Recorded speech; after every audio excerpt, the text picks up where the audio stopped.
literature alone for Enoch, I think, comprises almost 100 chapters. It is a massive, massive book.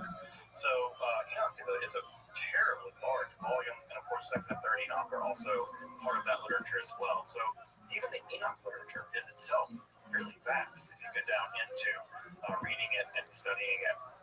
And of course, apocalyptic literature is marked by an intense use of symbolic visions, and it heavily features what we call ex-eventu prophecy, which is where you describe a current situation in a code.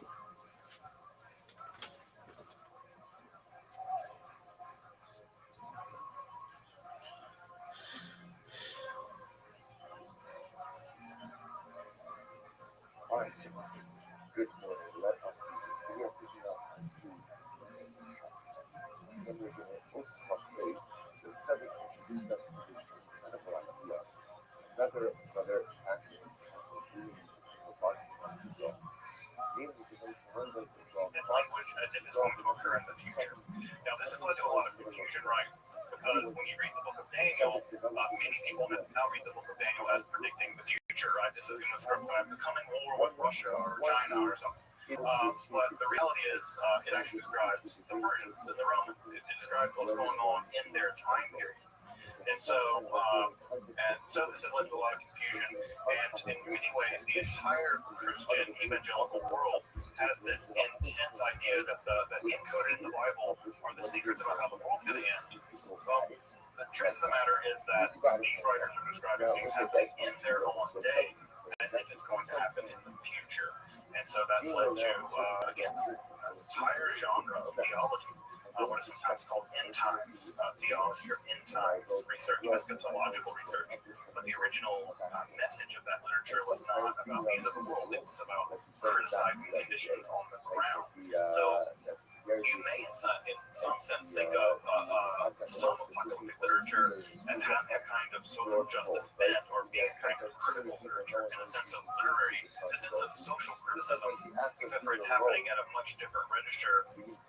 It's happening at a much different register than we might think of social criticism now. All right, so as I mentioned, right, this kind of literature, the apocalyptic mode of Judaism, would set the stage for a great deal of developments in Christianity and Islam. In fact, one might even describe Christianity as a form of apocalyptic Judaism that kind of got independent, right? It sort of got escape velocity and shot off Judaism. But other forms of apocalyptic Judaism existed as well. Organized forms of apocalyptic Judaism, perhaps second to the Christians, would be the Essenes. The Essenes were also an apocalyptic sect of Judaism, but they were probably wiped out during the Great Revolt. In fact, Josephus even describes how they marched out to battle and they were massacred in a couple of different battles. So it didn't work out for them.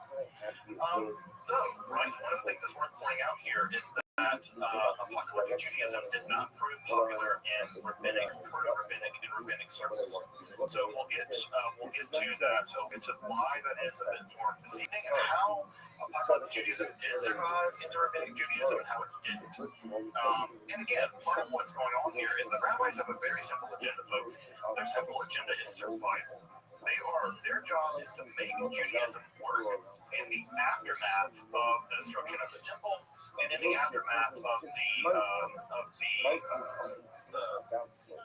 the genocide committed by the Romans after the Bar Kokhba rebellion. And so what the rabbis are concerned about isn't, right, this final battle with the evil. They're really concerned with how do you cook kosher food in an oven that has these characteristics.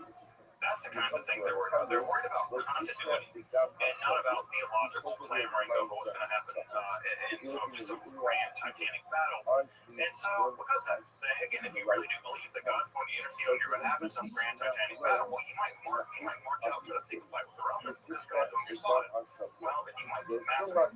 So the rabbis are less interested in those kinds of theologies, although with an exception we'll talk about tonight.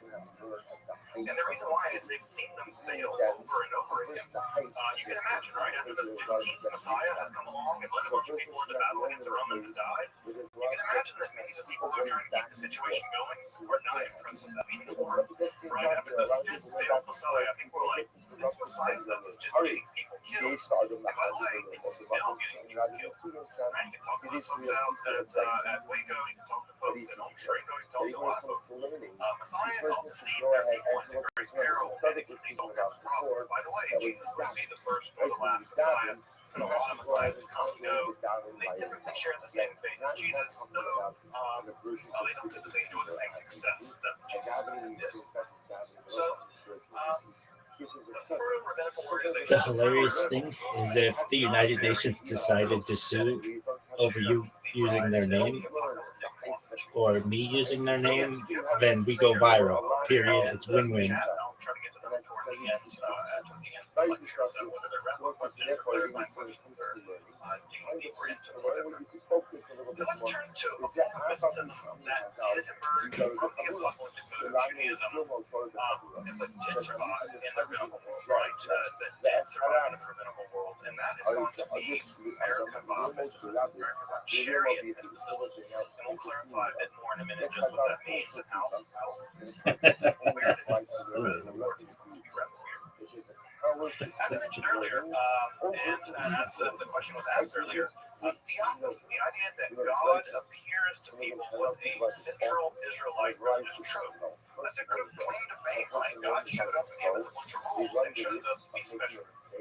That's a core concept in Israelite religion, in Judaism. This is an idea that survives all the way to this day, and one might even say that it's one of the core conceptions in Judaism as it exists. So often, as I said, right, God would show up and God would reveal, sometimes through an intermediary, various kinds of information, various kinds of commands, or even God could even make contracts with various people. So God made contracts, for instance, with Abraham, right? Abraham said, or Abram at that time, right, I'm going to do this and I'll do this, I'm like a deal, right? We'll make a break. We'll cut a covenant, as it literally says. When we go viral, comma, we will make it happen. Period. It's just foreshadowing. Period. And so, this idea that God could show up to you or show up to us was an idea that was very common in ancient Israelite world. Now, what's going to change, right? What's going to change is that visual contact with God typically is God coming to you, right? God revealing things to you. What's going to change in the apocalyptic mode of Judaism is that you're going to go to God. God's going to take you up into the heavens. An angel's going to escort you into the heavens and show you around the heavens. We'll sing the national anthem at the Super Bowl. And so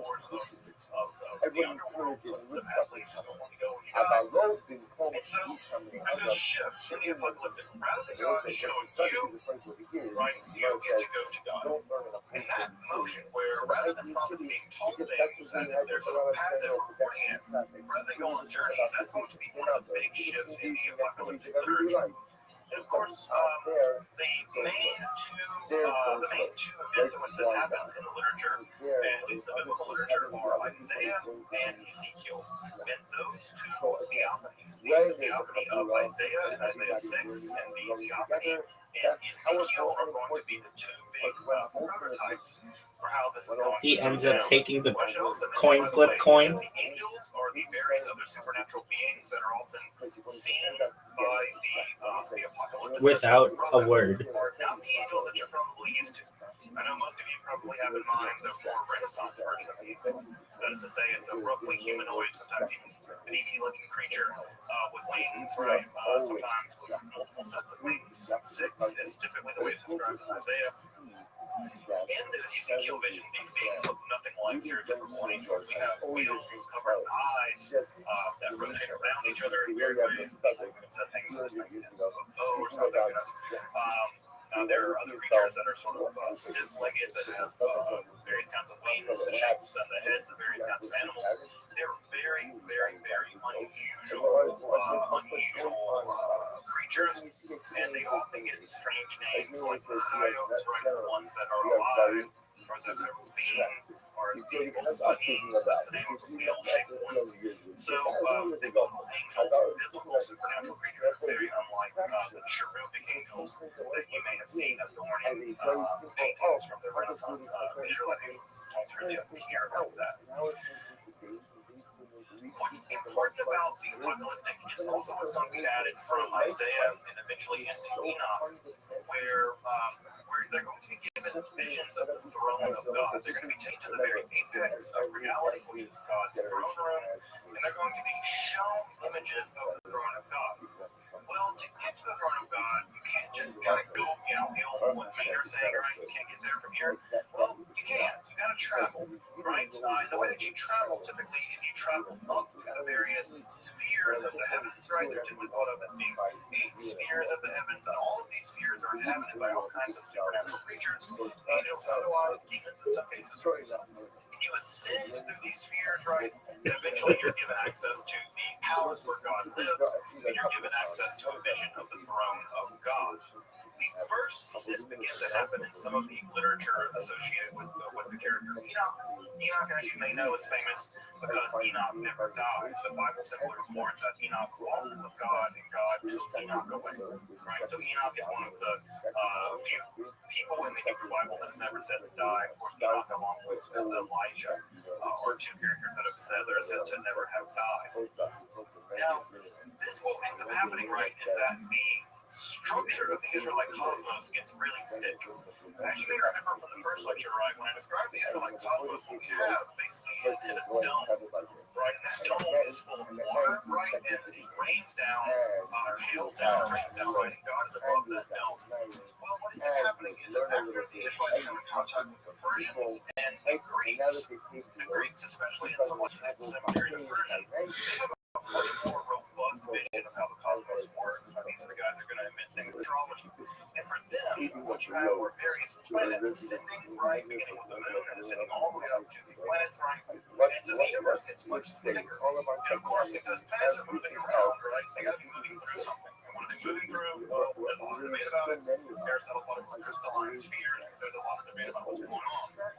The most important point here is that the Israelites are going to inherit a quasi-Hellenistic, quasi-Persian worldview. When I say worldview, how they view the world. And the old Israelite conception of the universe gets a lot more complicated, right? A lot more. So, right, we have in the aftermath of some of this apocalyptic literature, specifically the Enoch literature. If you ever want to read the Enoch literature, I can recommend a good translation for it. It's really fascinating literature. There's going to be a question here, right? We have the idea that Enoch ascended into the heavens and had visions of the throne of God. Well, curiously, the rabbis ask, could other people do this? Is it possible for someone else to make this ascent? I'm going to complicate the term ascent here in just a minute. And what's shocking is that the answer is yes. They say, yeah, you can go into the heavens and see the throne of God if you make this ascent to the various spheres of the heavens. And not just can you, but I've done it, and I can teach you how to do it too. And that's where we move out of the apocalyptic mode of Judaism, where the apocalyptic mode is simply revealing what Enoch experienced to a mystical practice whereby you, or at least some rabbis, could do this themselves. Notice that difference, right? One is literature, the other is mystical practice. And so the form of mysticism that begins to emerge in the Persian and in the Hellenistic period, right? This is beginning at the very earliest in the 5th century BCE, but certainly by the 3rd century, this is beginning to mature. And of course, by the 2nd century, it's reached its 2nd century of the Common Era. It's probably reaching its apex. We typically now refer to this literature, and many of the medieval Jewish folks did, and many folks in the Talmudic period do as well. They refer to this type of mysticism as Ma'aseh Merkava, which typically we take this to mean something like doing of the chariot. Notice that the word Ma'aseh in Hebrew has a sense of you doing something. Right? You're not reading about it. You're not reading Enoch. You're trying to go on the same journey that Enoch did. The idea here is this is a practical form of spiritual journey.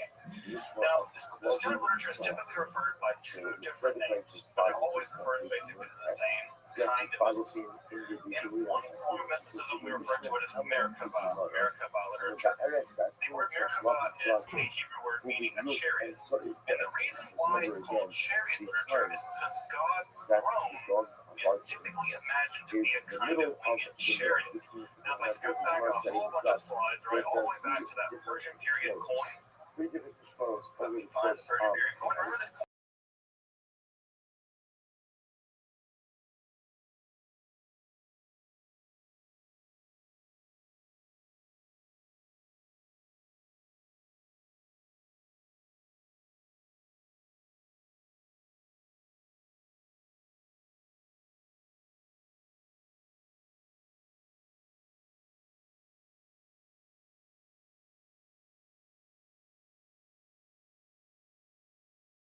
Mystics are taking or attempting to go into the throne of God and have the vision of the divine chariot, which is also God's throne. It's kind of convenient that your throne is also a chariot because you can get around it, I guess. The other name for this form of mysticism is Hesel.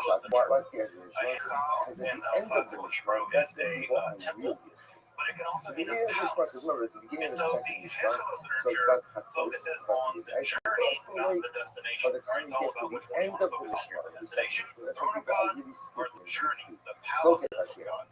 And what we get in this literature, this Hesel literature, is very complicated descriptions of the various chambers or palaces that are that the mystic must go through in order to get to the throne of God. Because again, imagine that this is a king living in a kind of palace. Well, you just don't go into one room. God doesn't live in a one-bedroom efficiency apartment, right? God lives in a big, complicated palace, and you have to go from the outer layers of the palace to the inner, to the inner, to the inner, to the inner, and eventually you reach the innermost layer of the inner sanctum, where God's throne is. And so you have to pass through these various palaces. Now, that's not easy. And the reason why it's not easy is that these various palaces are occupied by all kinds of angelic beings who don't want you there. They do not want you there. You're not supposed to be there. This is a sacred, divine realm where human beings who are, sinful, whatever, shouldn't be hanging out here.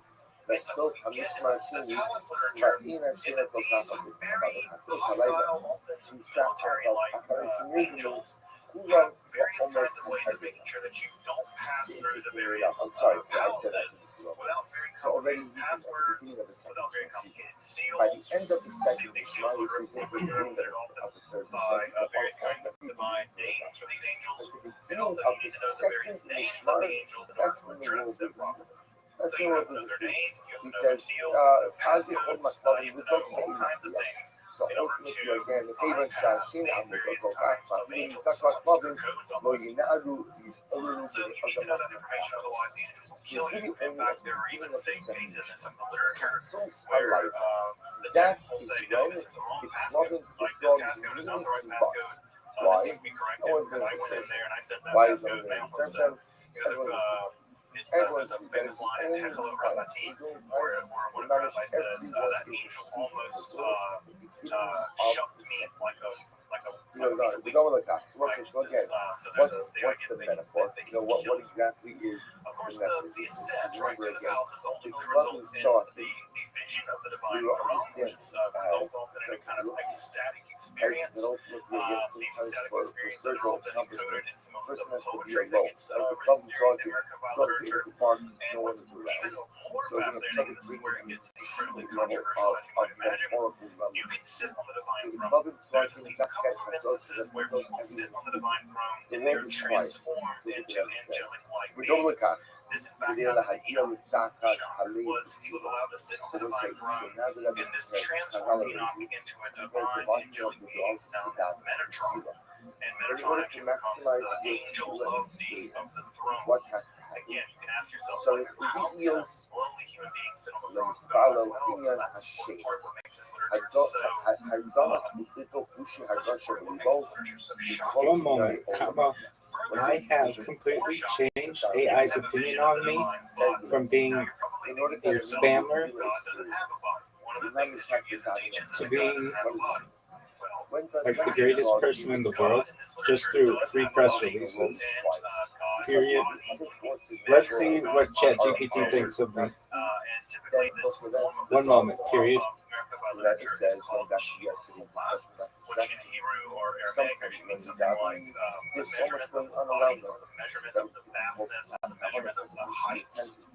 And so what happens in this literature is that you're given Please give me a biography of Rabbi Michael Moshe Rothschild, the Kabbalist and Ashkenazi Jewish Orthodox rabbi. I'll show you an example of what that looks like in just a moment.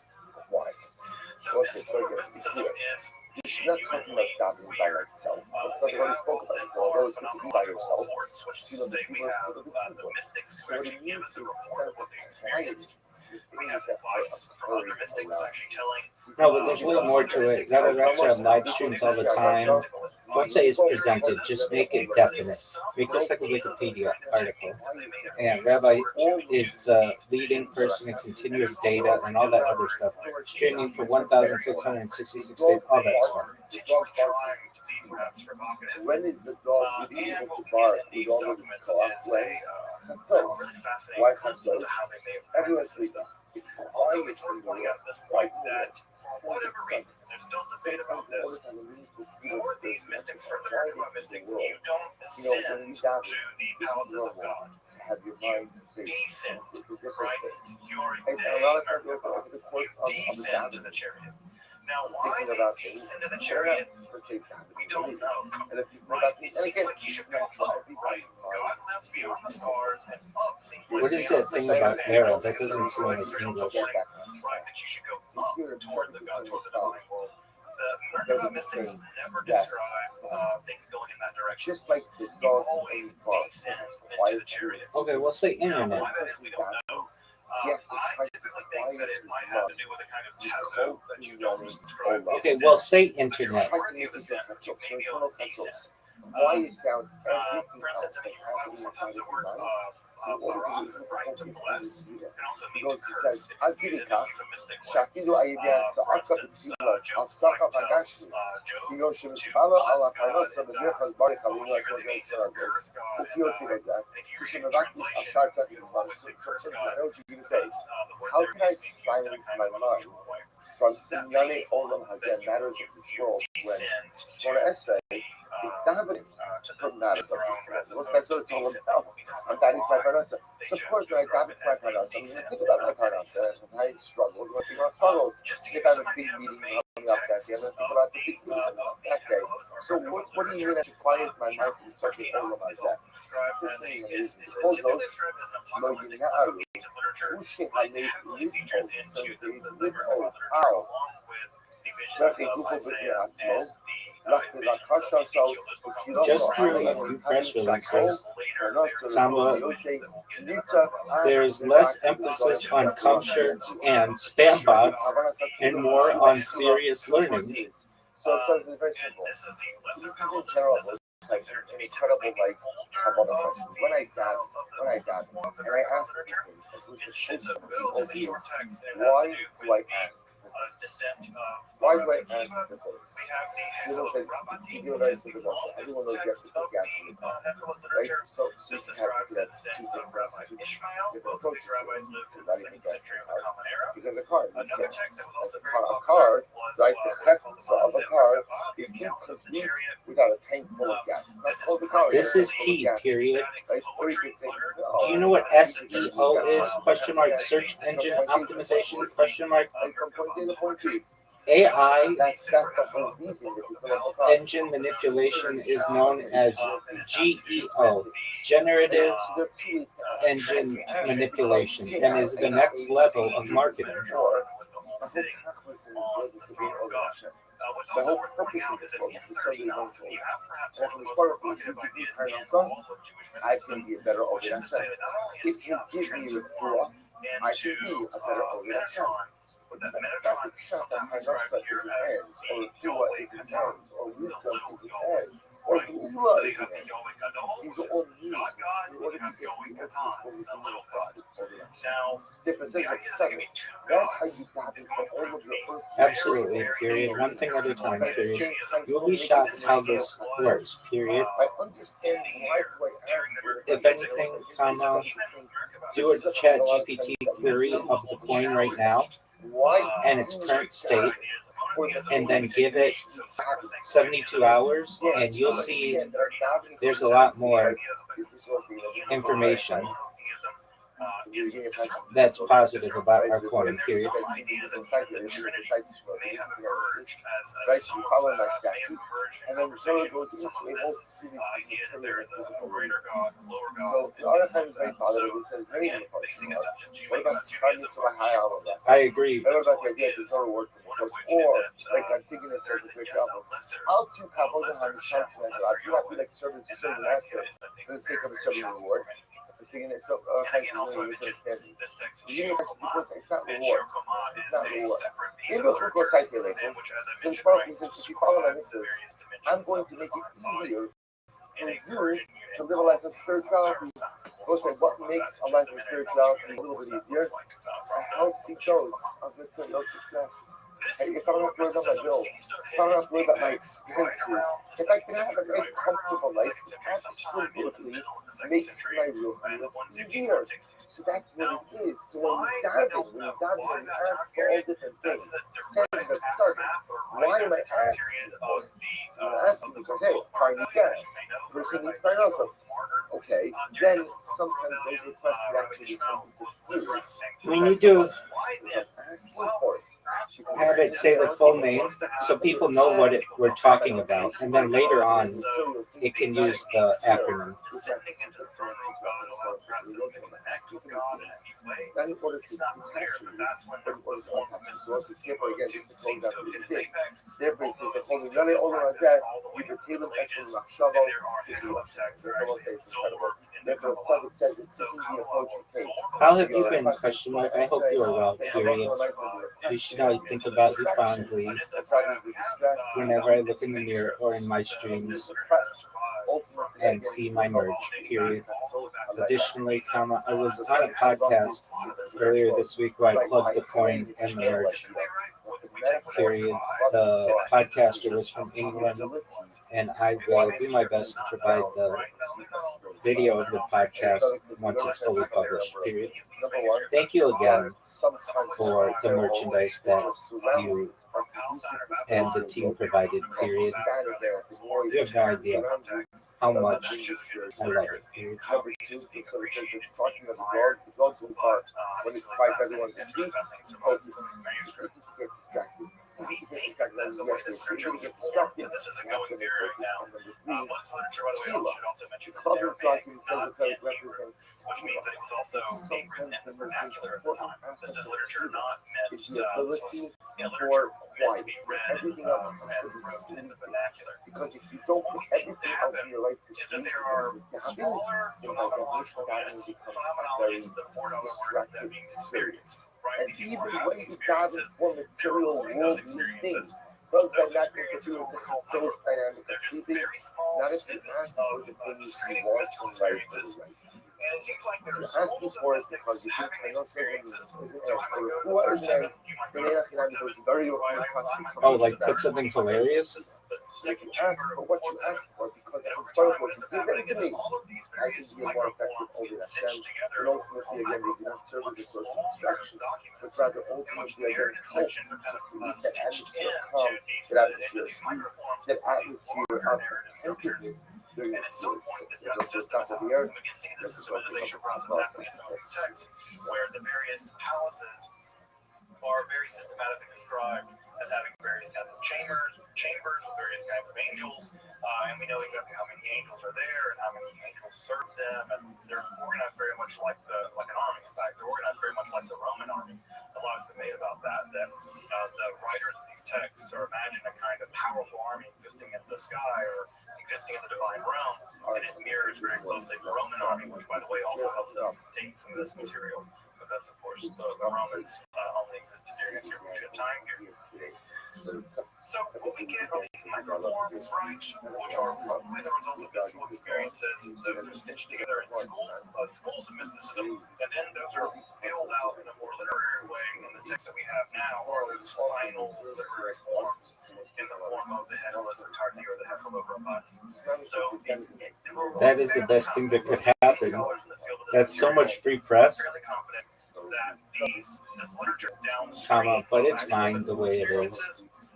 Comma, who are we gonna put that's funnier than that?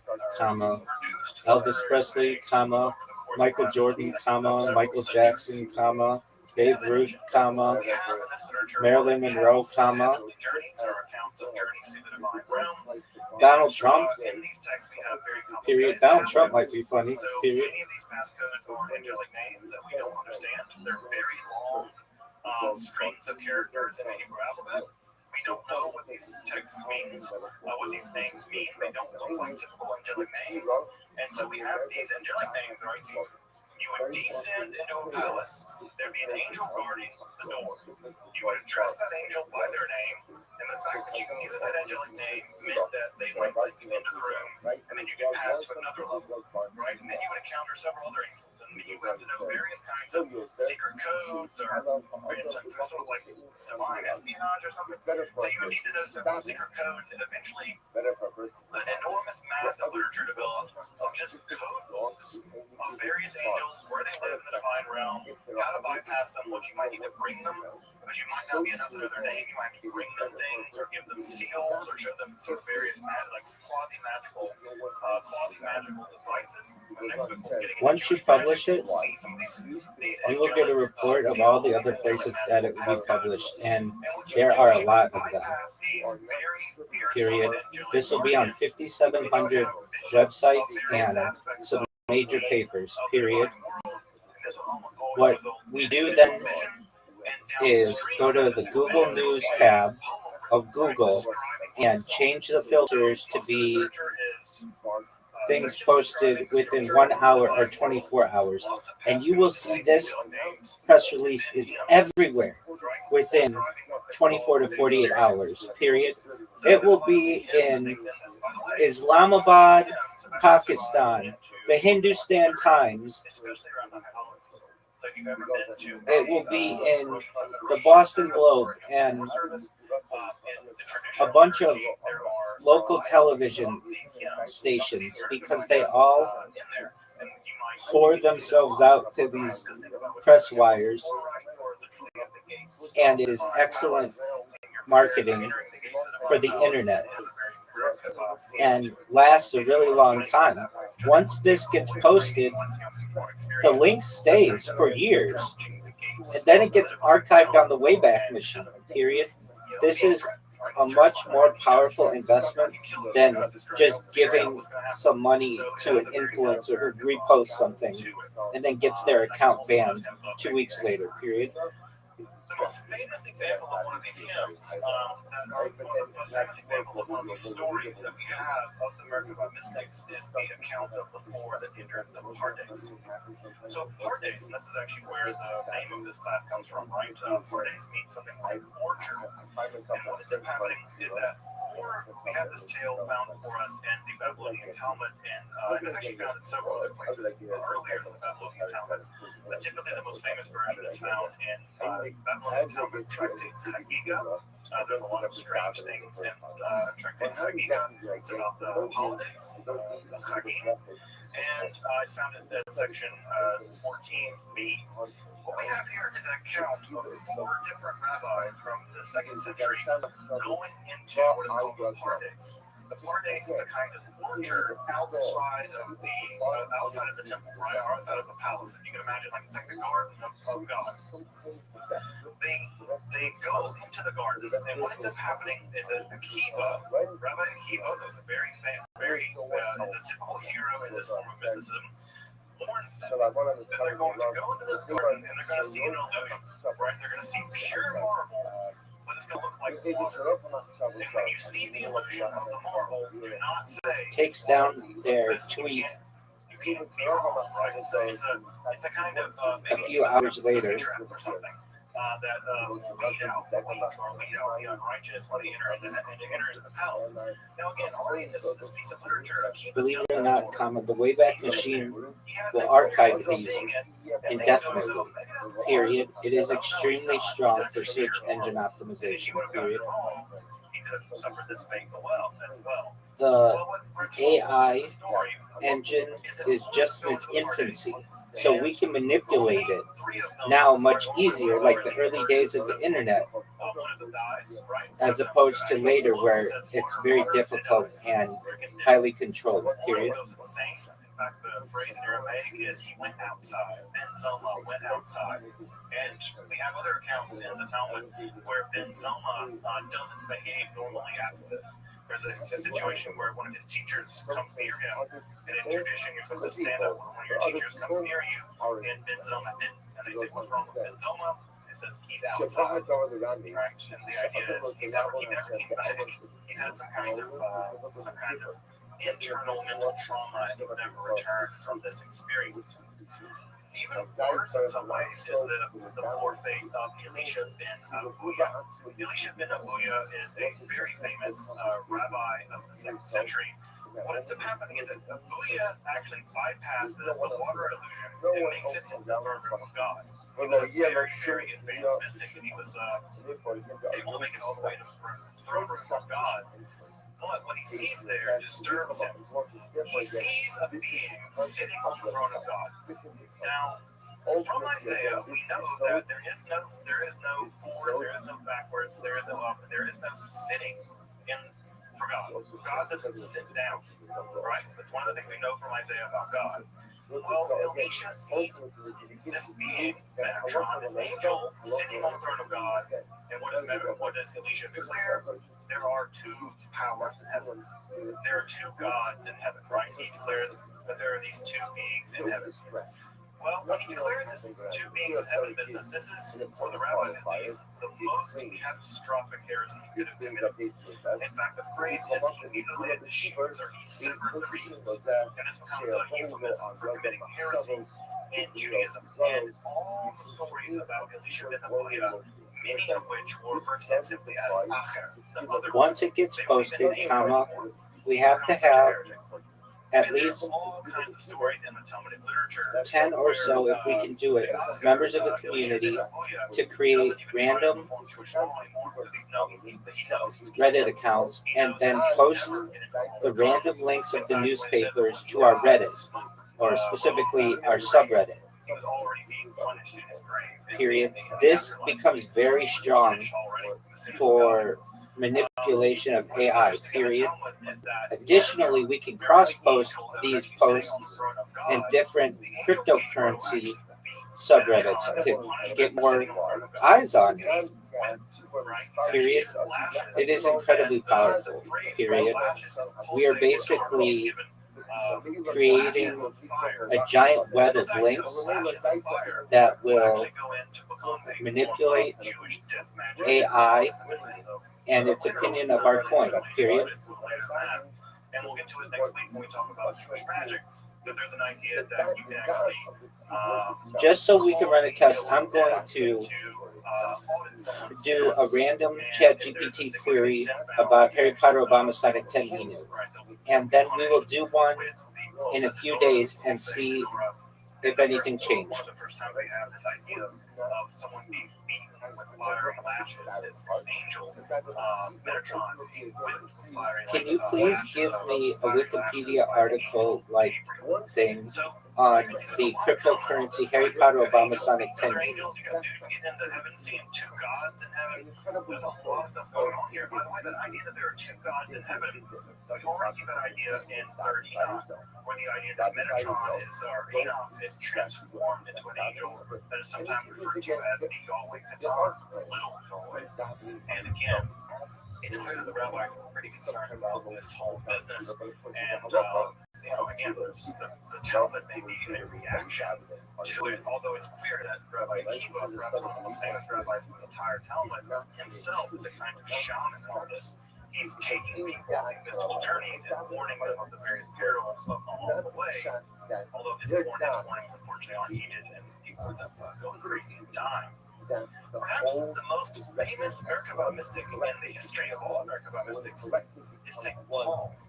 St. Paul in the New Testament, in a very oblique way in 2 Corinthians, he actually says he knew a guy who 14 years ago was raptured up, taken up to the third heaven.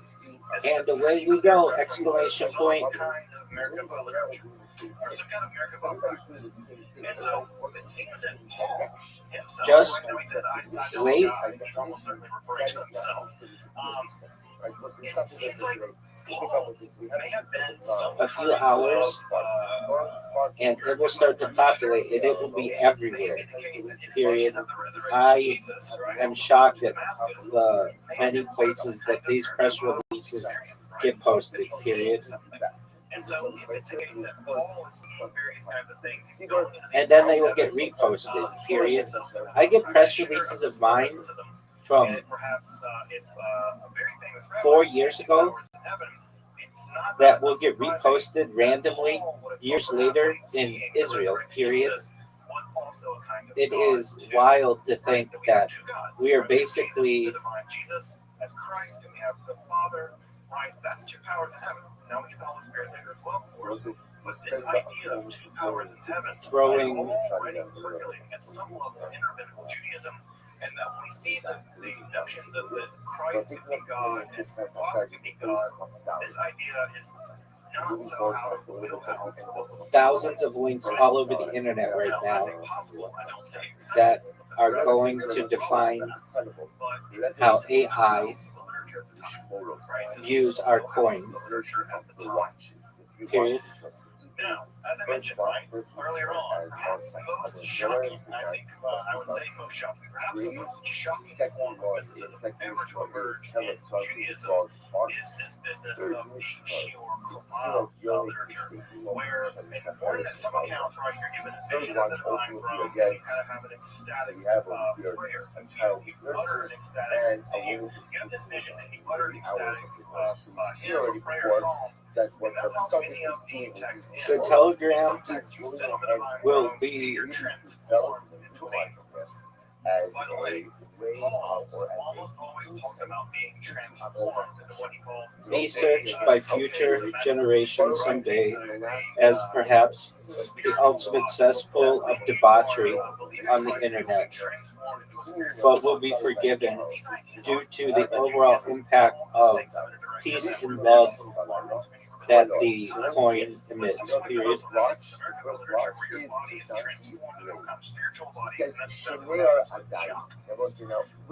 Another version of what sort of the final outcome of all this is that you're given the ability to measure the divine body. You're given the ability to measure the divine body in a Persian unit called the parasong. Now, they picked the parasong because the typical unit of measurement in the Israelite world was the cubit. As you may know, right, the cubit goes from the tip of your elbow to the tip of your fingers, right? And you measure things in cubits. You could standardize by measuring the cubit of the king, and that became the official cubit, at least until that king died. Well, the parasong was a much larger unit of measurement, and it was about 3.5 miles, right? So about 3.5 miles. What we get in the Shiur Kumal literature are measurements of the divine body, along with the mystical or perhaps magical names of the various parts of God's body. So pretty much here, sort of a translation from the Shiur Kumal, right? So we have the right eye of God. We have the names of God's right eye, right? So we have the names of God's right eye. We have the other names of God's left eye. Now you might be curious about why we haven't spelled A-C-R-Y-Y-H. That's because we have in the Hebrew text, right? You have Aleph, Zion, Resh, Yod, Yod, Hey. Right? Now, you ask, well, why didn't you translate it out? The simple answer is, you have no idea what these words mean.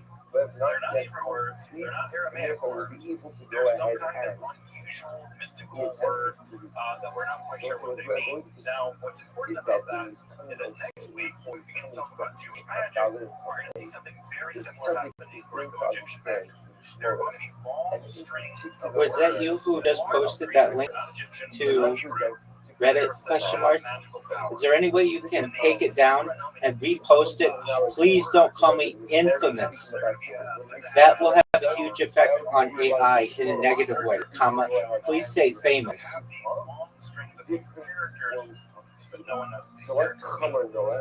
Hummer Noah is People really work hard to try to figure out what they mean. Sometimes we can find out kind of what they might mean, but it's yes. So we have God's left and right eye. We have the names here. I think we have here a couple different names for the manuscripts, right?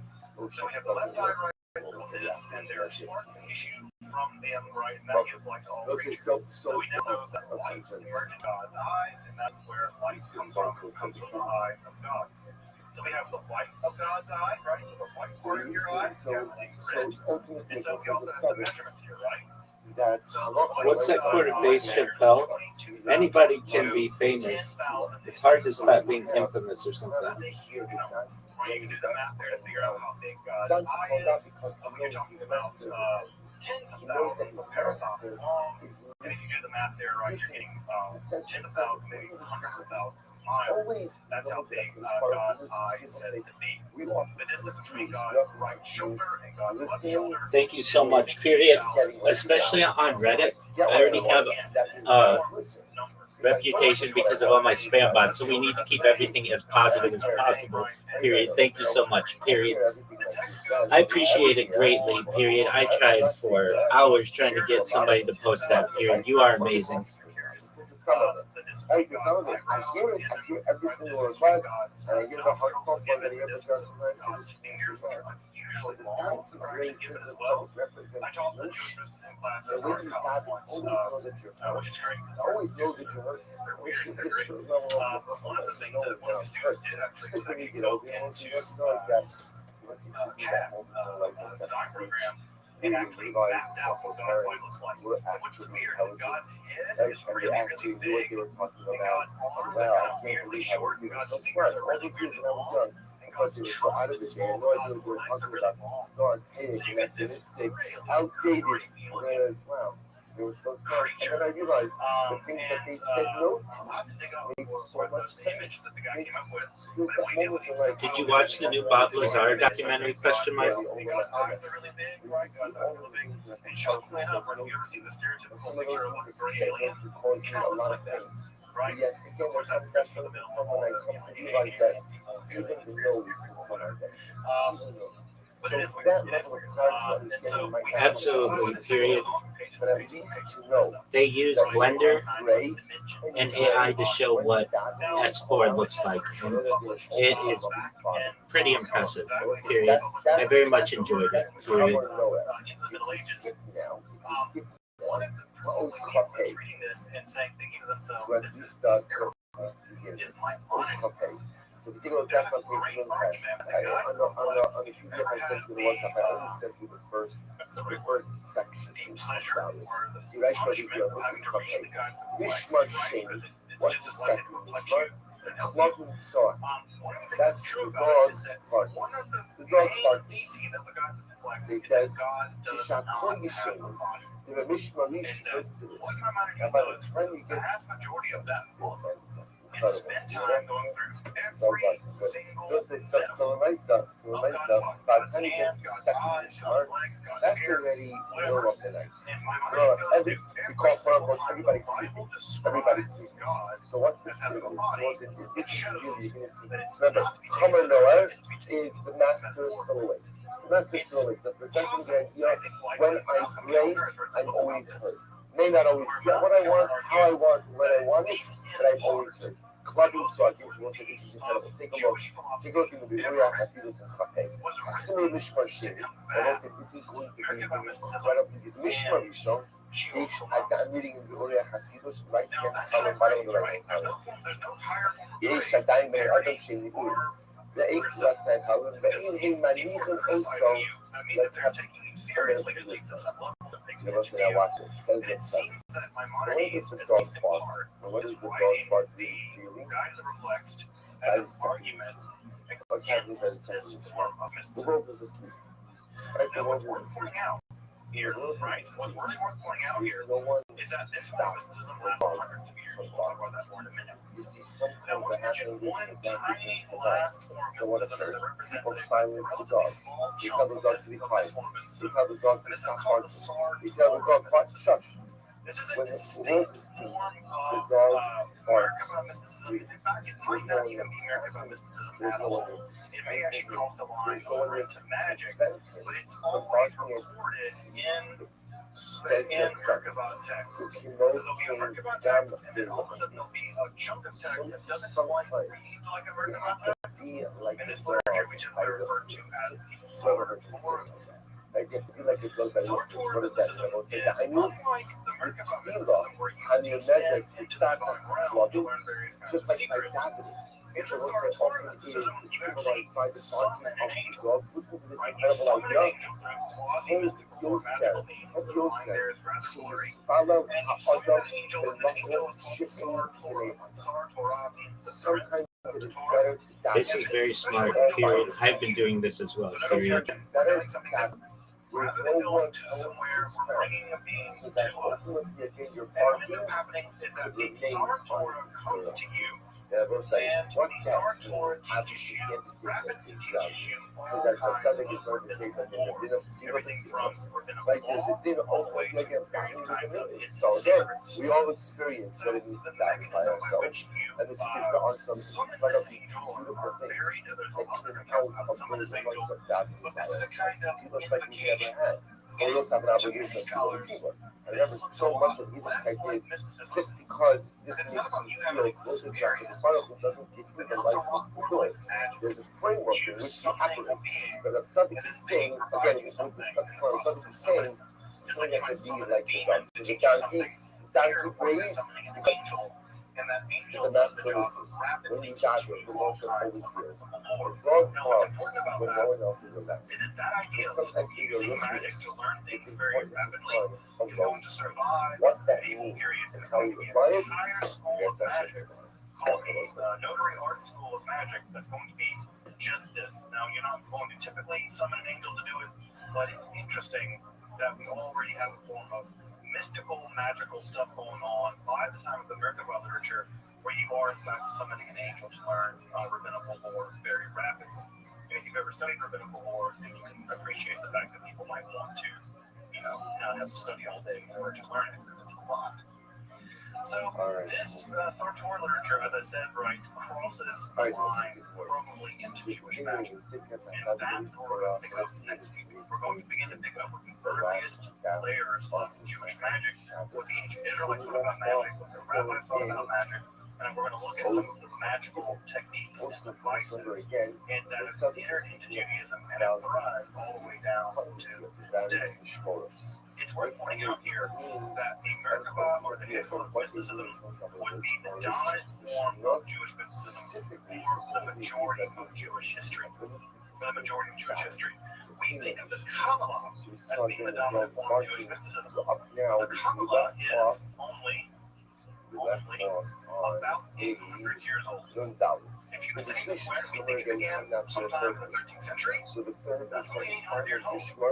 This form of mysticism has existed all the way back probably to the 2nd century, probably earlier, and it was still being practiced all the way through the Middle Ages, right, all the way up to the rise of the Kabbalah. In fact, the Kabbalah absorbed a lot of this mysticism in it. So if you really want to think about Jewish mysticism in terms of what got practiced the longest, Merkaba, Hifrith literature, was practiced far longer, at least at this point, than Kabbalah. Right, Kabbalah came later. It's only later practiced for about 800 years. There's been a progression. That's the Like only the first 800 years, right? But still, 800 years, right? This literature survived at least for 1,000 years. So it's only been a couple hundred years that Kabbalah will lap Merkaba mysticism. Already will lap it. So if you want some suggested readings, I'm going to try to include some more suggested readings as I go on. These are some major texts about the Anglo literature and American literature. One of the texts that I did not put on here, that I'll put on here next time, is a really great study of the Sartor mysticism, the definitive study of the mysticism that again involves summoning the angel to teach you things very rapidly. Along with the American pop literature is a all published new academic memorial, and it's very expensive. So you definitely put out your library card and check it out from my library, the university library. Read some of this, although there are some older translations of Hechelo Rabbati. Those meme and GIF websites are extremely powerful for Google Images as well, period. Too few people neglect all of the different tabs of Google, period. Videos are perhaps the most important after web results, comma. Images are very important, short videos are important, news is important, and it's great if we can to dominate all of those. GB's strategy is really good for that, at least for the image page. And that bridge is going to connect us to Jewish magic. We're going to talk about the connection between Jewish mysticism. We now have a bridge to Jewish magic. It really is fascinating, just the amount of Jewish magic is going to be a huge part of Jewish mysticism. In fact, when you talk about the God is considered to be a higher level. it's just that's a person. Jewish magic, practical Kabbalah, doing of Kabbalah, the person exhibits a certain level of boldness to be able to remember again with God. And it's that topic that we will turn to on Wednesday. Really not Fridays now. We'll turn to that on Wednesday. Pick up with Jewish magic. Welcome back, and thank you for joining me as I explore the guard that is Jewish mysticism and Kabbalah. Again, if you'd like to support my work, providing accessible, free, and scholarly content on topics like Kabbalah, alchemy, and the occult, magic, and philosophy, consider supporting my work on Patreon or perhaps with a one-time donation. You can find those links below. Until next time, I'm Dr. Justin Sledge, and thank you for watching Esoterica, where we explore the arcane and history, philosophy, and religion. The last line on the right hand side. Movement has focused today. Oh, we're making moves, baby. We might be in the. If I'm in the Boston Globe, are you kidding me? They might do spotlight on this motherfucker. What's that? You're fine. Isn't it? Spotlight good shit too. Shout out to those people. That fucking movie was really good. Really? Yeah, was it? When it's dark outside, it's much easier. Because again, darkness in general represents a certain level of sadness, a certain level of despair. So in the midst of the night, even the donkey could feel the Torah. In the midst of the night, even the Caliph could feel the Torah. But at the time we get to the third Mishmar, there's already a little bit of light mixed into the horizon. So it's there, the ability to discern the pain of the Shekhinah is only really accessible to people. Someone who is a Ben Adam. He goes on, he says, Shavin Adam, the Rachel of Adam, Shleim the Krafnach. The theme, Shizman who Karov La'od La'or Hayot. Shiva Maskilin HaKasadim Shal Ar Haboker La'Ha'ir, Yod Serbi Yosef. The Melahem is Orim La'avodas Hashem Barach, Ayidei Isra Usef, the Shada Doramayim. His oldest Haba Mikach Hashaga Shal Kodesh Baruch Hu, Hanishma'as U'Mala, Shiva Mikach Sefiyot Kiviyachol Yido Hagash Hasas. This is really quite beautiful. In this third Mishmar, what is it that's occurring? So in this third Mishmar, there is the ability to perceive HaKadosh Baruch Hu even outside of absolute times. So here's what's fascinating. When it's daytime and when it's nighttime, those are times of absolute. Thank you so much for reposting that article on Reddit, period. It means the world to me, period. Day normally represents divine chesed, divine kindness. Night represents divine divine. So anyone could see HaKadosh Baruch Hu in the night, even the Hamar and even the Caliph, and anyone could really see HaKadosh Baruch Hu by day, because those are moments of clarity. What's the most complicated time of life, time of day, to see HaKadosh Baruch Hu? Most complicated is the third Mishnah. Why? Because it's kind of like they say Mishnah here, Mishnah here, right? It's not really fully nighttime anymore, but it's not yet fully day either. The ability to perceive the Ribono Shel Olam. My pleasure, comma, my friend, period. Now we sit back and watch, period. Take a screenshot of the Google front page if you can, because you will see that these press releases may jump into the top 10 spot, period. Additionally, comma, apologies that sometimes my longer messages in this Telegram aren't that clear. I use voice to text, and sometimes it's not clear, period. I do my best to proofread, but sometimes I miss things, period. The ability to perceive the Ribono Shel Olam during those times is that for the people. It's that for someone who's a Ben Adam, right? Someone who's the Tino Yonek Mishtei Sigmas. The baby who's willing to nurse, the baby who's willing to grow, the baby who's willing to learn. That's the person who can perceive HaKadosh Baruch Hu in that generation. It's such a simple idea. Because what is the key to successful living? The key to successful living is God awareness. By the way, you find this in all the Sfarim HaKadoshim. The Balatanya, right? The Balatanya, Tanya begins with this idea that he says the Shulchan Aruch begins with the concept of Hashem, the summit. I have placed Hashem before it at all times. It says the Balatanya, why does the Shulchan Aruch begin with this? There's nothing more important than God awareness. If you have the awareness of the Ribono Shel Olam in your life, that guides anything and everything. Conversely, a person doesn't have an awareness of the Ribono Shel Olam in their lives, person's lost. So something says that's what this is all about. That's what this is all about. Chazal are trying to sensitize us to how do we perceive HaKadosh Baruch Hu. So there's good news. The good news is, even if I'm a Kelev, even if I'm a Chamar, and even if I'm a Kelev, as Reb Tzaddik explained, I can still connect with the Ribono Shel Olam and feel HaKadosh Baruch Hu with Sarah B'Shmina. But if you really want, the only problem with that is a Kelev and Hamar and Kelev, it only relates to HaKadosh Baruch Hu in times when the presence of God is absolutely unequivocally clear. It will be everywhere in 12 to 24 hours, period.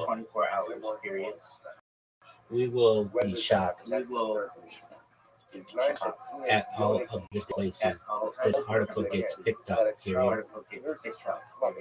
And even more, comma, it will still get picked up in the future, period.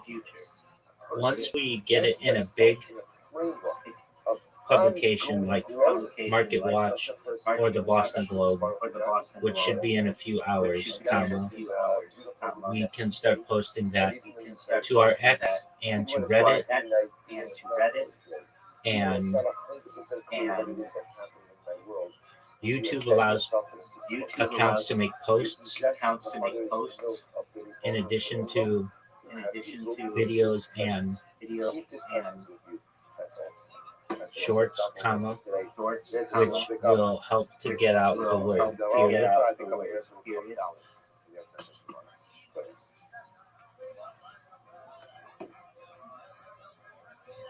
It is like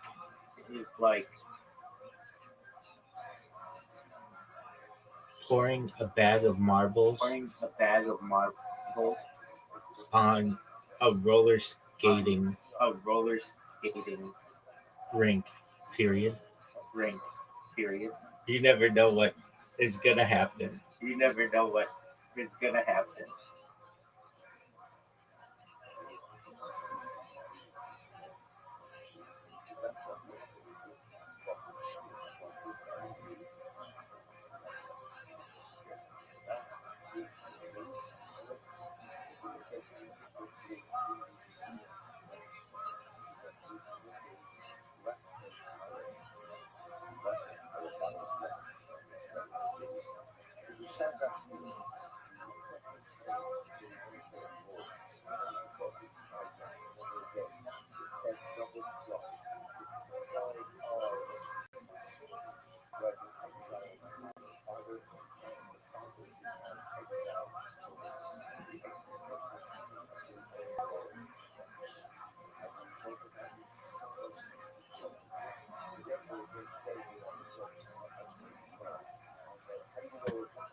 Let's type shout out to more life. Thank you for paying for that. That's amazing.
I have something else that I want you to consider as well for our main X account, period. Just one moment and I will send it to you, period. Just be on the lookout. I don't want to get banned or muted or whatever for sending a link, so I will put spaces in the URL, period. I want you to look at this X service that automatically reposts and likes and comments on any post of a user, and it's a one-time fee and it works indefinitely.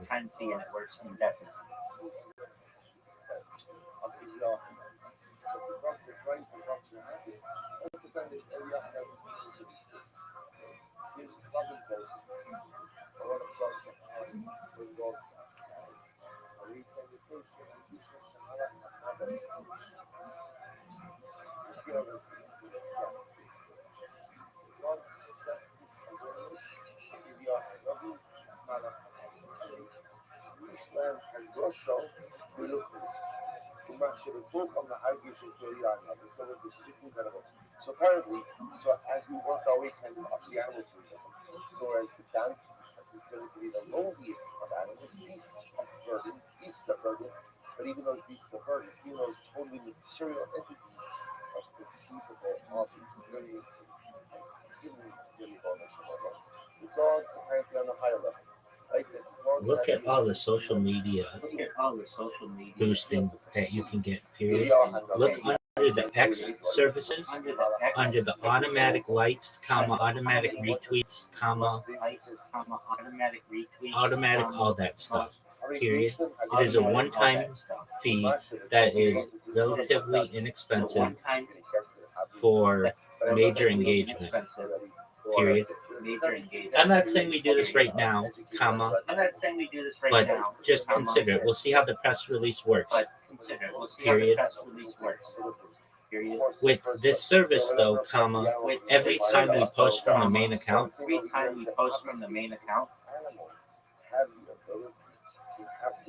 it can automatically get 100 likes or 100 reposts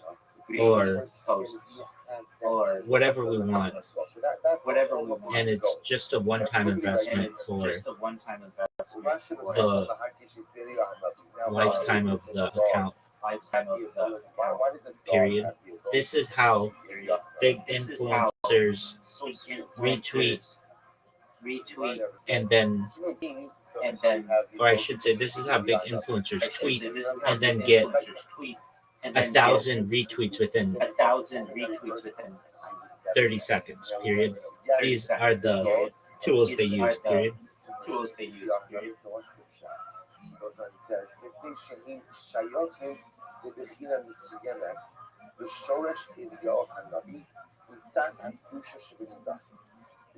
is a wild statement. The subject says because the dogs have the ability to feel and to perceive Eliyahu Navi. Why? Because on some level, the dog and the Eliyahu Navi stem from the same attributes of Kedusha. Okay, but this is really incredible. The Osios Kelev, the Gematria Nundes, can the Osios Eliyahu. So Caleb dog, right, is 52, which is the same numerical value as ABO. Okay. Their automatic like and repost services are relatively inexpensive and are a one-time investment. Period. I can tell you that I used this site 4 years ago for followers, and I still have all the followers. 10,000 on Instagram and 50,000 on Twitch. Period. The word Hamar itself, what's the word Caleb? Caleb is a contraction. The southern word, Koto Linyad, is just two words. Kulo Lay. All heart. All heart. Or Kol Lay. Complete heart. That apparently, I guess, in the animal kingdom. So a dog demonstrates an allegiance and fidelity to its master that is unique within the animal kingdom. Again, you will agree with this. I'm sure we could. I don't give you the fact check or product, but I'm sure it's apparently again the animal. So the kalab is kulolay. It's all hard. It gives its heart to its master. Right? It's fully meshubed to the master. It's all in the relationship with the master. It's interestingly enough, who else was like this? It's who was like this? Eliyahu Hanavi. Listen, again, it's interesting aside. Eliyahu Hanavi and Moshe Rabbeinu were both Nevi'im, both servants of the Ribono Shel Olam.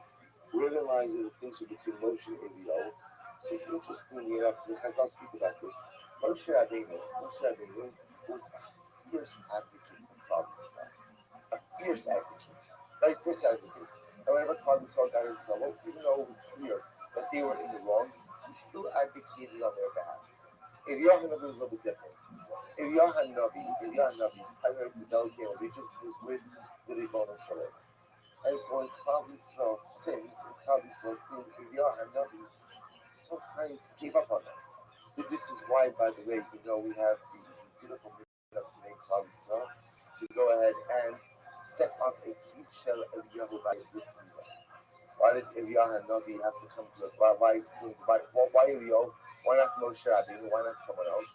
Elamai, because the Gemara says that Eliyahu Hanavi told us that the Baruch Hu, the other part of this Klal Yisrael violated the bris. They violated the bris. He told God, Klal Yisrael, they're done with me. And if the Baruch Hu says to Eliyahu Hanavi, really, they're done with me, I'll show you that they're not.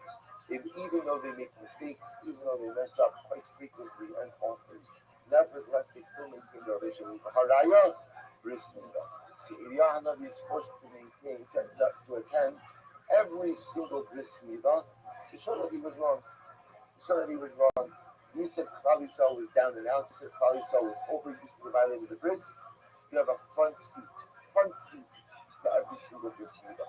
Eliyahu Hanavi was kulo lay to HaKadosh Baruch Hu. So you'll say, Moshe Rabbeinu had a little bit of a split heart, right? Which was beautiful. His heart was partially with Klal Yisrael, advocating on their behalf all the time. Even I already see the press release on Google News posted 31 minutes ago on PR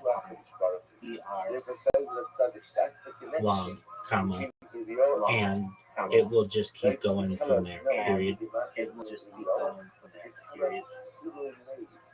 All hearts of the master. Eliyahu Hanavi was kulolei to his master. We'll have to stop over here. We'll pick up again. Where Tzaddik is going to exactly, period. That's what we need, period. That will make every single post much stronger than it currently is, period.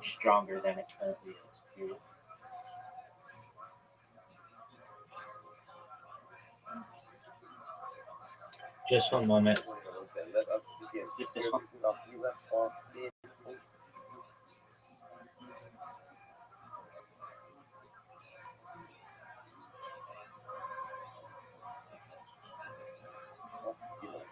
remember again, the level that Tzaddik is teaching us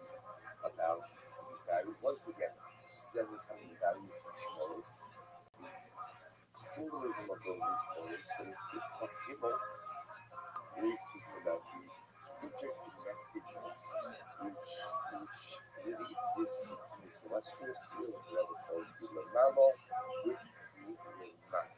And that which happens in this world is reflected of what is happening with the Ribbon above.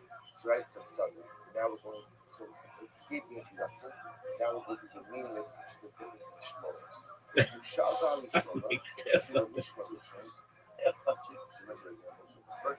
Now the Gemara's understanding is that the Ribbon Shalom flies out or roars out by each of the Mishmoros, by each of the different watches of night. And he says, I Labanim, woe to the children, because of their sins I have been forced to destroy my basic brush, and woe to the father who is forced to go ahead and exile his children. So remember again, so what's the extension of this Baruch is that every Mishnah. Now what Rebbe is when you bring together these two ideas. So Yom Shalom roars, so to speak, flies out there every Mishnah. But remember again, the three Mishmoros are represented in this world by three different things. So the first Mishnah, remember again, why was it done? So what's the connection? So we'll start with this in the region. This is a Shalom Mishmoros. The first one is broken, flies out at night. In despair, the cloudy soul, but also in despair from himself. Despair for cloudy soul, ultimately again as the Ribbon Shalom had to exile us, and despair for himself that he's a father who was forced to exile his children. So what's the meaning of this? It's actually in this Rishon. I'm reading the Uri HaChasidus on page 1 days, in the middle section, Uri HaChasidus, right hand column, left column. I was literally just going to say that, comma, it's $16 for 100 likes forever, period. And it would be one thing if this website was out of business in like a year or whatever, but I can tell you it's been working for me at least for 4 years. And none of my followers have gone anywhere, period. So good that it's felt even by the public. It's felt even by the down. I was literally just going to say that, Period. For $16, you can always have 100 likes on your posts. And for like $30, you can always have 100 reposts, period. It is absolutely worth it, period. I've advised other coins on this strategy, and they've used it and saved themselves hundreds of dollars a week from paying reply guys, period. I always tell anyone, do your own research, of course, and you can try it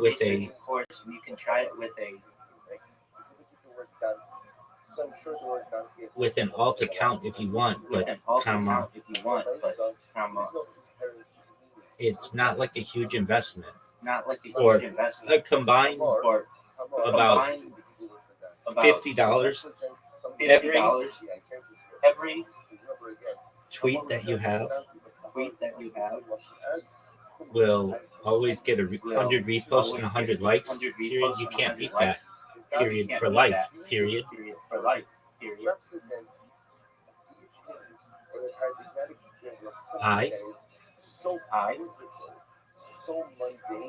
I was literally just going to say that, period, for about $50 and the lifetime of the service, which is indefinitely, it will always give us 100 likes and 100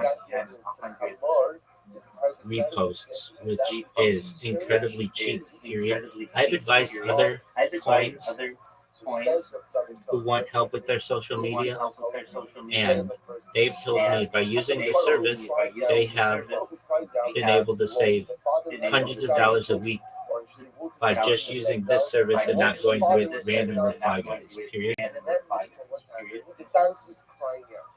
What does mean the dance is crying out? It means that even the dance feels the pain of the street. Even the dance feels this sense of agitation of the Ribbon Shalom. What's the message? He says, goes to the rest of it just explained that Chazal discussed that the donkey is the lowliest of the animals. Now left hand column. Shinabodim Kinani Misyaksu Agin Lashnema Ima Kamar. Loma in Hadoma Lakamar. Harishinatu Kazala Sakama Lukma. Amulusum Hagasa Shumos Ola. Not only that, some of the nations of the world are compared to donkeys. Why are they compared to donkeys? Did you click the automatic service? Question mark. Service.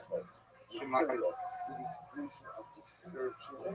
Often that's what's found in the nations of the world. It goes on with this way. Shamu Kazaba Kama. Kavercha Taria Kamra. Ukhma Lugabe Mush. Shikavercha Taria Kamar. Kadeva Bazar. Start. Tal Ukuf Shal Kamar. Sasire Ela Kabesim Osaga Behar. Lahad Siki Iba Be'emes Simcha Kamar. Lomar. Hold the Lutzarev of the Altan. As well as here, because if your friend calls you a donkey, what should you do? Put a saddle on and accept the fact that you're a donkey. Which, again, I will say is a separate discussion about how to deal with name calling, how to deal with insults. That's not our discussion for today. So it never goes on and see what's the point, what's the message here? Hare Shebene Adam Nokrin Asatulu Kamon, Videva Hashtu Asulasam, even Shekamoru Aberia Shula Bakon. So we'll say, so the first lesson says that Tzaddik is as follows: that even the Chamor, even that which is intensely physical, even that which is the ultimate antithesis of spirituality and holiness, has the ability to feel the pain of the sheep, has the ability to feel the feeling of holy emotion, which I will say is a fascinating, dramatic, beautiful, overwhelming lesson. And again, this is the same idea that Tzaddik said before, right? Remember again. As I see it, it is a little confusing, They call it automatic likes, but it seems like there is a And if I'm not holding in that state, then how could I have a relationship with my love pool of the budget. Over and over. That is not the case. That is not the case, which of course, what Tzaddik is reinforcing is one of the tenets of Hasidus. Remember again, one of the reasons that sparked about Shabbat to create a movement is was a feeling that Judaism was eventually drained, period. I think I may have been confused because of the name. I would not buy that right now. Here's what I would do. That like all of Jewish history, like the days of Hiskiel Melech Yehuda, like the Gemara during the days of Hiskiel Melech Yehuda, even children do the halachas of Tumen Tara. Tumen Tara, those sugars that we get in that really, very, very, very, sort of be glad to see how long the Gemara actually is until it's over. Right? So in the days of Hiskiel Melech Yehuda, all the children knew. So we don't think that like Jewish history. That was a blip. That was like an exception to the rule. Most people throughout the ages have not been educated. Right? And most people throughout the ages have not been coming. So the Baal Shem Tov was willing to go on and say, okay, so we have to make an English type for everyone. So here the Tzaddik is saying, what does it mean that the donkey I would consider at the first that first time at night, buying $150. Even the donkey feels that. Even the donkey. Consider buying 10,000 followers for $150. Period. Having a big Twitter account will rejuvenate the coin again, period. I know we always have to worry about getting banned, but it will show the crypto Twitter community that we are back, period. It's $150, but in my opinion, worth it if we want to be considered one of the big projects again, period. I understand that we may not want to spend all of that all at once. So You can try on one of the alt accounts with fewer followers, or just use their free follower site, which I've used and does work. So you can see that it works. Period. When we have 10,000 followers or more, we become a medium-sized Twitter account, which is what we need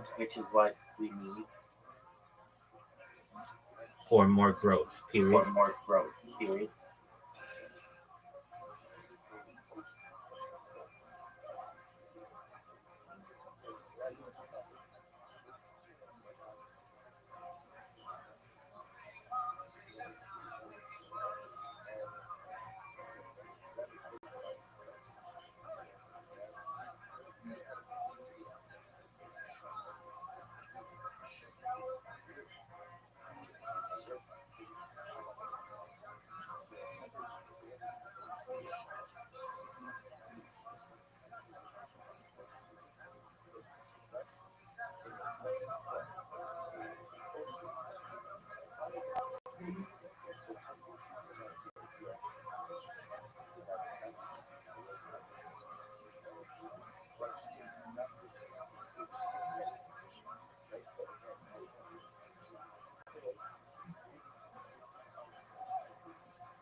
We should just be patient now and let the press release work its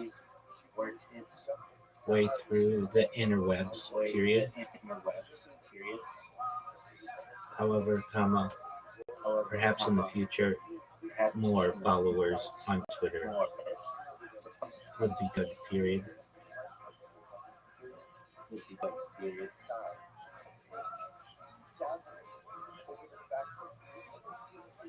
There's another strategy that I will say that works really well, but can get rather expensive. But I see people doing it all the time. Period. They start a space, add like 1,000 listeners to it for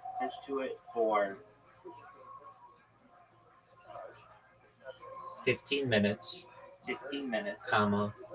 This gets the space at the very top of the Twitter space list and gets promoted all over Twitter, comma.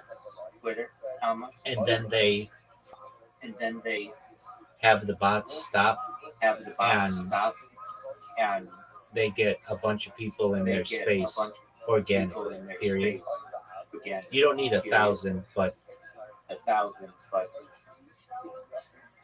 once you get that many, then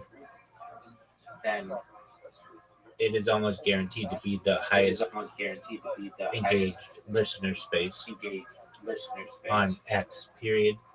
It is what Mario Norwal does, and all those big X spaces. They get a bunch of bots there at the beginning, and then get to the top of the X space list. A bunch of people join, and then they let the bots go, and then they have a few hundred people in there organically. Period.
If I were not so focused on my live streams, I would love to make a career out of creating a website for Twitter Space listeners. It seems extremely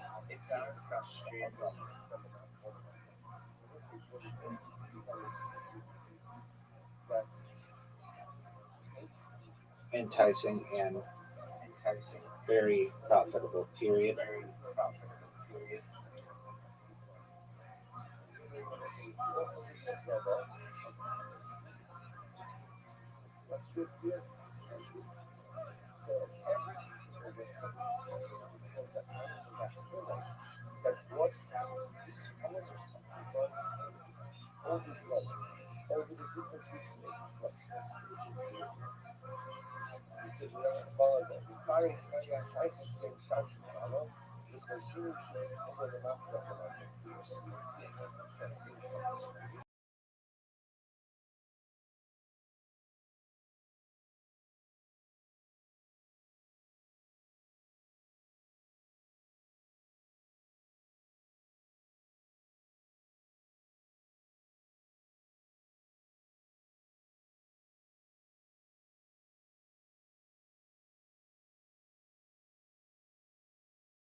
What'd you say, big man? What'd you say, big man?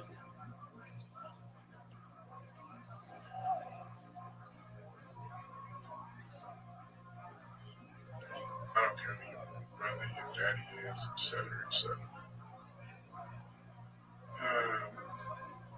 What'd you say, Jayski? What did you say, Jay?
Hey, this is Redman coming to you from the blah, blah, blah, World Famous Comedy Store. This is a brand new episode of Kill Tony. Give it up for Tony Hinchcliffe. Blah, blah. Yay! Fuck yeah! How you guys doing? Happy Monday! Hi everybody. How exciting! Episode 34 of Kill Tony. Here we are. Yes, yes. And we're still alive. Yeah. You had a fun weekend. You were in Vegas. Yeah, I pretty much took, and if you listened or here last week, we went to Texas, we killed our bodies, we both pretty much died, came back to life. But I had to go immediately to the ABNs, or I had to, I made myself. And so I partied like I was 21. I can't believe that. And I specifically told you before you went, I'm like, you're going to have to be careful of it. Yeah, you totally do. No, I think the earliest I went to bed was like 9 a.m. Like seriously, and it went from like the problem is that you go downstairs to get like coffee when you wake up in the morning, and immediately you're inside of a porno. Like there was people with machines that were inside their like pants that looked like robots and were and it was just putting dildos in their ass when they were walking around. Really? I swear to God. And then every single person you see, they're like, "Oh, hey, come up to my room, let's smoke some weed." You go up to their room, it's like it's fucking Miami Vice, 1980. There's piles of cocaine, there's fucking bongs. So it's like, because I feel like most people would think that the aliens would be like a disappointment. You're saying that it's No, it's Hangover the movie. It's anytime you close your eyes as a kid and think, "Oh, I went to Vegas one day," and you go there, it's like, "Oh, that was kind of cool." No, it's when you closed your eyes as a kid and thought it was going to be. Yeah, sheet dildos going in. Yeah. That's awesome. Some people fucked at the bar. It was great. Dave Navarro was there with 5 girls all eating each other out. And the best part was, Really? yeah. Dave Navarro, where you saw him eating girls out. Well, no, he was on a couch with all girls all around him, and all the girls were eating each other out. Their foods out. And then the So funny you got to see Dave Navarro's life for a moment. Yeah, Just yeah. for a glance. Yeah, It was AVNs for you, but it was Thursday for Dave Navarro. Yeah, there's a whole Dave Navarro story that it's too long to go into it. There was some weird shit with Dave Navarro. It was weird. But the best part is that there was constantly, I saw it at least twice, there was families with kids checking into this hotel. Oh, there's people walking by with dildos connected like on their foreheads. Worst parts of the room. Yeah, you gotta do research. You can't take your kids. I bet they have creepy discounts to draw kids there because they know it's a very adulty weekend. So, like whatever water parks or whatever. Maybe that's disgusting. I had the opposite weekend. I spent my weekend recuperating. I miraculously came out of the most sick that I've ever been in years. Did you go to the doctors and everything? I went to the doctor twice. It was a debacle. But I'm all better. It just ended up being some crazy bug. Before we died, briefly, which could be a possibility also, we talked about we lost 6 hours of our life. Yeah, that I think I did. I think I may have blacked out during in Dallas. Shit got crazy that night. I agree. But you were talking earlier, you're like, remember we were at that place and we were on that one night? I'm like, no, I don't. I remember hating. Like, you're not supposed to, like, Jeff Daniels doesn't make you, like, black out that much where you're at a place for 6 hours. I think it was the Long John Silver's, man. We had Long John, our only meal all day because we were in the tail end of this crazy road trip. It was Long John Silver's, this thing with a Shell gas station. And we're like, we're in the middle of Texas. Who gives a fuck? We're hungry. Let's do the Long John Silver's. We haven't had that in forever. I mean, it seemed like it was a cool idea at the time, but it was a really big mistake. But I had a great weekend, spent recuperating, did shows back here in the home clubs, the Comedy Store, the Ice House for the first time in like 4 or 5 weekends. I've been out on the road, so it's good to be home. Played some Birds of Steel. I have a flight simulator video game that I got for Christmas that's very exciting. I know how to fly planes now. No big deal. But I'm excited because I came to the show on Friday in the main room here, big show, and a packed show, good spot, and there's something glistening in the second or third row, and I see this gold hat, and who was it but the Iron Patriot? He came to the show in the flesh. Put your hands together for the Iron Patriot.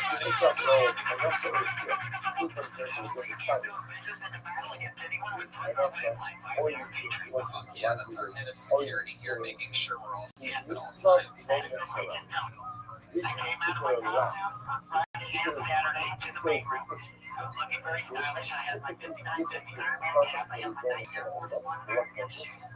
My Under Armour Iron Man shirt. I had my overnight Adidas pullover. And many of the comedians commented on me. One American wanted to know who I was. I told him I'm Iron Patriot. He'll tell me who I am. No, you didn't say this during the live show. Yes, and he was really making fun of me. And I said, that's how I came back to it. I said, fuck, my brother gave me this one. Well, it took me 49. and threw up his game enough. Like you said, Why would you do that to him? I wanted to make himself guilty, and it is a true story. My brother did give it, I'm going to read the he ended up playing on the ground, but it was a funny moment. selling China Well, I bet, Patriot, you were wearing an all-white jumpsuit with a gold sparkly cap in the second row of the show. Did he have his gold chains also? His oversized gold Yeah, I chains? think so. somehow. Do you dress like that? Like, what is your normal? I'm going to John McHugh's Saturday morning. Well, here's what's creepy, is that he came in the exact same clothes both Friday and Saturday. What's that statement that you don't bathe or wash your clothes? You did not take it to the... There's no same-day dry cleaners where you live in Hollywood, Patriot. Why would you lie and say that you got that shirt dry cleaned in between Friday and Saturday? Why would you lie to me on our own podcast?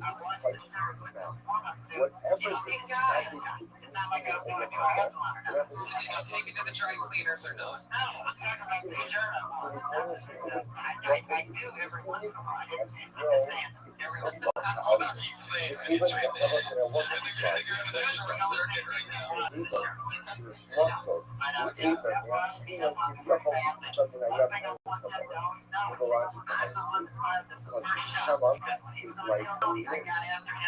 Before he got a chance on me. So, Jeff, you remember that? It didn't go well. Yeah, but That interaction didn't go well. You ruined that moment.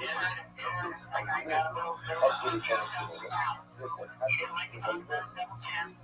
All right. That's enough. Jesus, Patriot. Take it easy, man. I got a special song I'm going to do tonight. Oh, no. Send in a song. This is going to show my softer side. I know you guys purposefully don't tell me when you send in a song because you know I don't want to do it. And I'll just tell you guys right then, like we can't listen. I've been moving through my music career and did one for my first band, Restream. Let me ask you a question because I saw a tweet this week that somebody tweeted that they bought the Dirty Crabber album. This is his failed rock and roll band from Dallas in the early 90s. And the whole album, I believe, is $10, right? Alright, now here's my question. From your newfound Iron Patriot fame, you know, that's what fans have gone and ventured into this music, and then some of them are buying it. Are you sharing the profits with the other members of the band? Clear back in 1980, I signed up with Orchard. You know that band, Orchard Company that sells music? I signed up with them, and Sounds really like a big label. now it's a big internet label, Orchard. And if you combine that money will go directly into my bank account. So I appreciate anybody buying it, helping out money.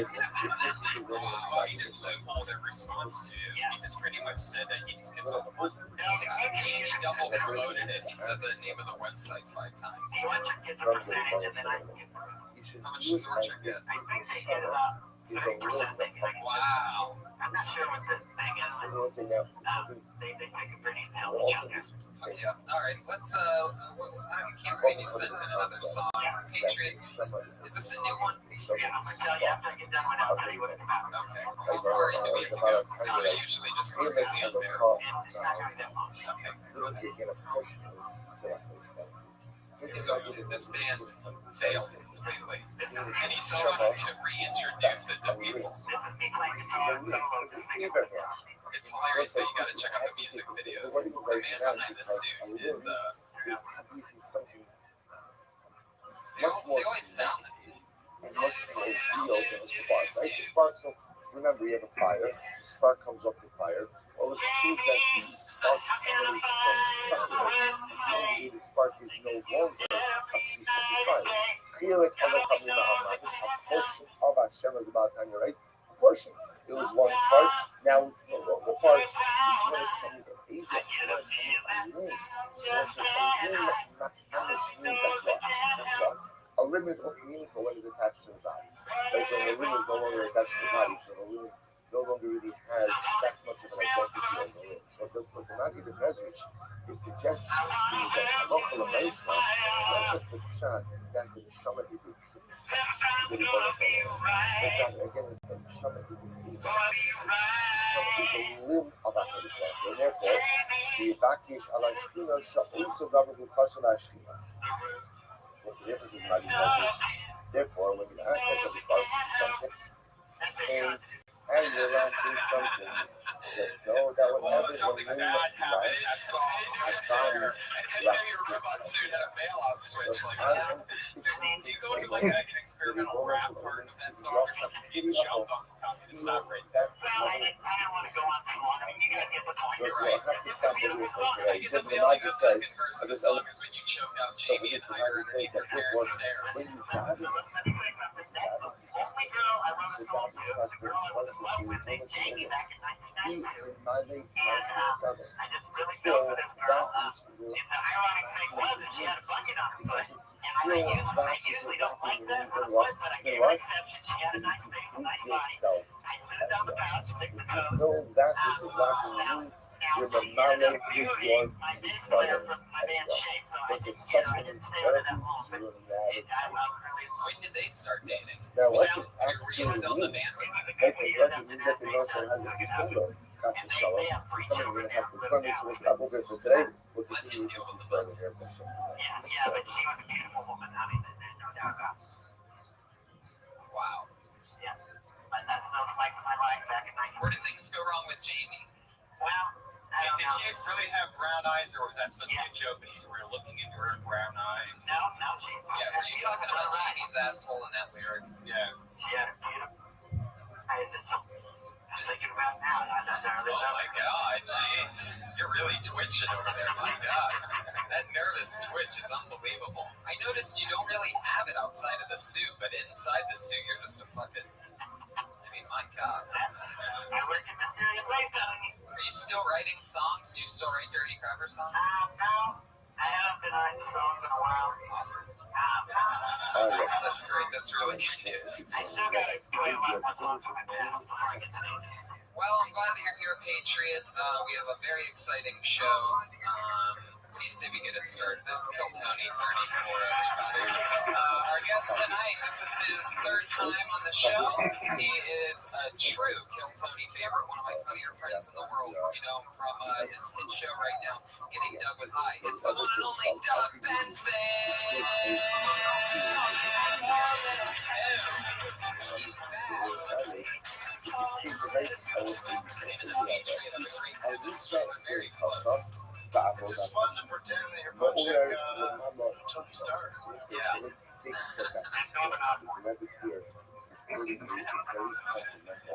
The Patriot.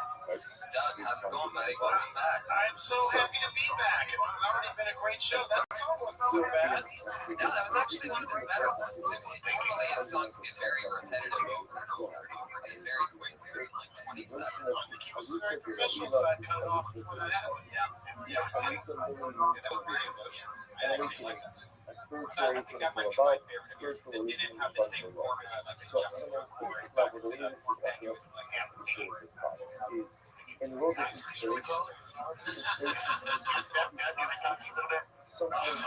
Sure, Here we go. You're the Messiah of marijuana. You got one eye that looks like it's on Anakin, one eye that looks like it's on Nicole. Hey, that's a Jeff Ross line. Now, the comic Patriot stealing should not be part of their repertoire of comedy. That was a good line when Jeff said it. You're right. It's funny how it also didn't get a laugh when the comic Patriot said it. But I do love watching your new show, Getting Done with Hype. I've watched all the episodes, and this is what I want to ask you. You know, you always have your first smoke down of the day at 4:19. Now, did you arrive at that precise time over a lot of experimentation over the years of, smoking too early and too late? How did you come at that time? So is it on the weekend? It's 4:19. Is that you heard of 420? Comic Patriot? And that's what my inspired state for, and I felt inspired when I said, Oh my god, that really just happened. Oh, yeah, every episode on 419, I announce that it's 419 and we're smoking 420. Somebody just threw some energy drink. 5-hour energy drink. I know that Tony isn't a big enough rock and roll to come on the show, but what if I Jesus Christ! what if I Oh my God, you piece of shit! It's Brian that's throwing stuff. what if I came along with it? Would that be enough time for us to get? Oh my God, Patriot!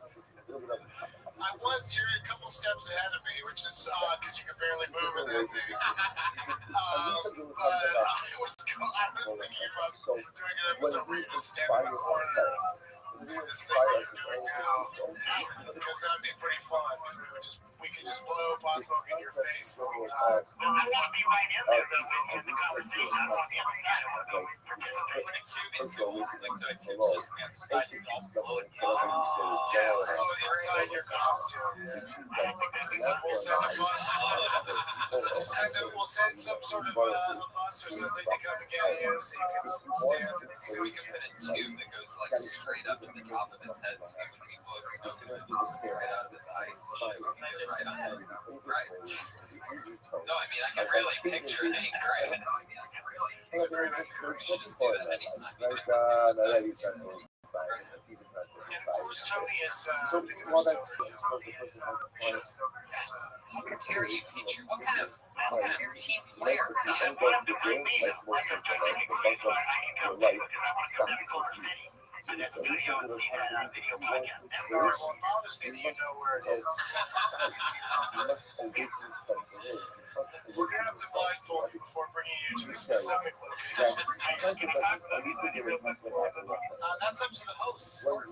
Self-awakening. There's a movie that came out 2011. Brian, Self-inspired. I said hosts. It's called Brian, weigh in on this. Is it me? just one more thing. There's a movie that came out in 2011 called Take This Walk. There's a shower scene that not only shows Sarah Silverman naked in the show, Williams too. Have you seen that? I have seen it. It's pretty awesome. It's one of those kind of slice of life kind of moments in the picture where there's also a lot of different sized ladies in the shower. So it's kind of a weird, a lot of different emotions in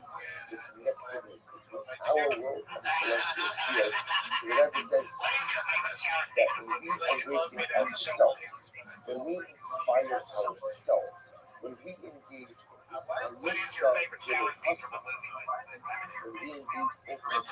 What do you think he was going to say? The Penn State documentary? I loved when Kevin Bacon got out of the shower and Wild Things and he saw his dog. Women in the shower. Oh, that's pretty good. Carrie's good. I knew he'd agree. He said, yep. I can't think of any.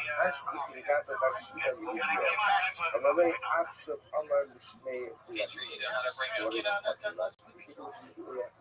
That's good. Fucking machine. Do you like food? Can you eat in that thing? Get the feeling. That should be your personal ad. It's back page. About You know, I'd like to have a little sandwich before you did Hold it. on. Well, let's get this thing started. You have been on before, Doug, and we had you at the podcast fest. You guys know comedians, over 30 of them signed up tonight. It's so much fun. You guys know that you get 60 seconds. You know that 60 seconds up when you hear that sound of a kitty. What is That means wrap it up and don't do much more than that, or else she'll bring out the angry Hollywood bear. what is the So here we go. Yep.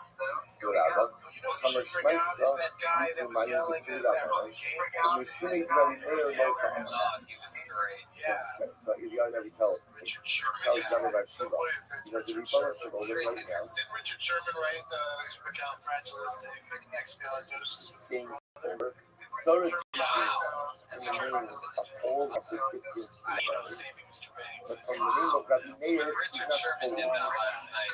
I'm already that The already group of people that I was watching it with So was again, more first excited of at all, that part it's a of it dramatic freaking line out on a number of levels. But I apparently, love the it's a internet very who's almost like, does she and didn't just less watch than all that shit between him and Crabtree. And what this She doing he's to like, her, she's like, quote who's this from directed the at? Rabbanim of What are you Israel. talking about? It's So this That rabbi guy in the says, middle of this that fighting rabbi they were says, just doing the in one that rabbi game is in that that we were all both is watching. that she really went the against other her. by Shimon says, She really didn't why know does that why one. does She had a good chance to have so someone. yo Mishum B'Chagomer Shmeitzim She Mishum sure did. Wow. Well, let's get it started, Because guys. You remember guys that excited Meir or what? The was first comedian goes by the name of Brendan as it was like Cooney. here Cooney? of American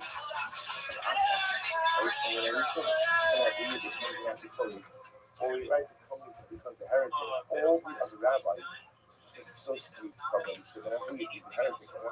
Not only was here. Heretic is the thing as the active try to uproot, learning try to uproot it. Observance, all the rabbis put themselves on something, except Rabbi Meir. Right, except Rabbi Meir. Rabbi Meir was a Talmud, and Rabbi Meir tried to extract and learn from the Amrali Lavali Yo Amai, Hari Rabbi Meir, Imon Masa, Topo Apo, the Paso Zara. What did Rabbi Meir do? So, Rabbi Dua, Rabbi Bar Shila, is defending Rabbi Meir. Rabbi Meir found the Chanabrah, he ate the food, and threw away the food. In other words, that he understood that Rabbi Shemon was a repository of Torah knowledge. He was trying to extract that knowledge from Rabbi Shemon, but of course not have the Shemon adopted any of his heretical views. It was not only that, Rabbi Meir's real intention is to maintain our relationship with Rabbi Shemon of Rio as well. I kind of wish that cat was in the act when he does That it was elsewhere. He says that line. Anything to do with his Or album, radio level, Axel Shaman, Marcelo, I'm not going to start with so you got to be positive for me. Because that It's actually an interesting one because I coincidentally was walking through your farm like 45 minutes ago or something and I saw you just as I was walking on one side of the back of the farm. And out of your way. I saw you do that joke about how I'm middle aged and Part of the points of medium. Whatever you said about being able to do whatever you want. And I laughed then, but I think something different than when you said it the first time downstairs. And you got an person in there, which is a I think it really is the one change. I think it's the pacing, really.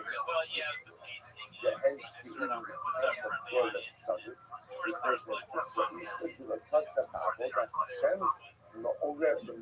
Why do you think that way? If you had to but guess. that which you do in this world arouses some type of reciprocal divine energy from the celestials. It could be like the Golden Globes, every acceptance speech was all things for dramatic idea that the most we can impact is our world. in your case tonight, you had a one and how many years plus tonight? That I exactly Yeah, that's why my dad is an excuse. I'm on board with that. I mean, sometimes there are things that throw you off your game, and when you can recognize them and adjust. That's why, you walked up there and just went, Cooney, just said it, and then went into your act, very matter of factly, didn't worry about it. But this opportunity there, because maybe you're saying something funny about it, and we'll enjoy it. So that about Sheila was Milani Something based off I found something redeeming, not something there's actions and if there's clearly a professional presentation. even you see let's stop over here for today. We're going to continue with this. This, by the way, is part of the national teaching of The voice was interesting. Like you said, this individual lady, or was that supposed to be a surprise? Yeah, I was sort of surprised by that. as the shade is painted. And the imagery that's being painted Especially is sounds like a just guy. like shade It was provides funny. relief.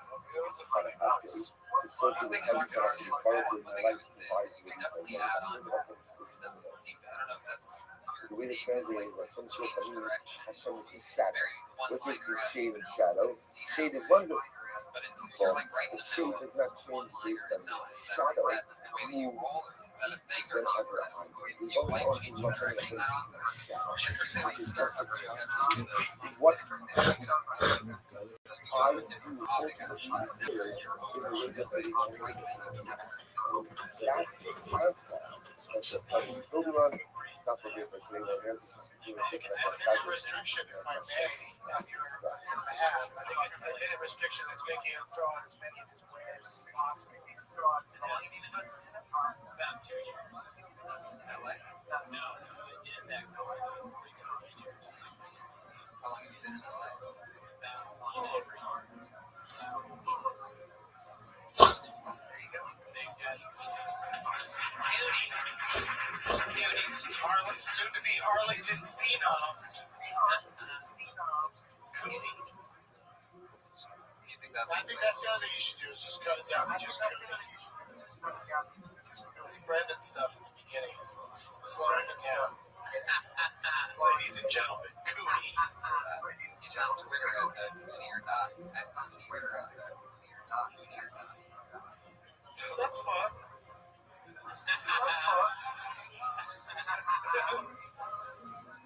All right. Your next comedian goes by the name of Sean Conn.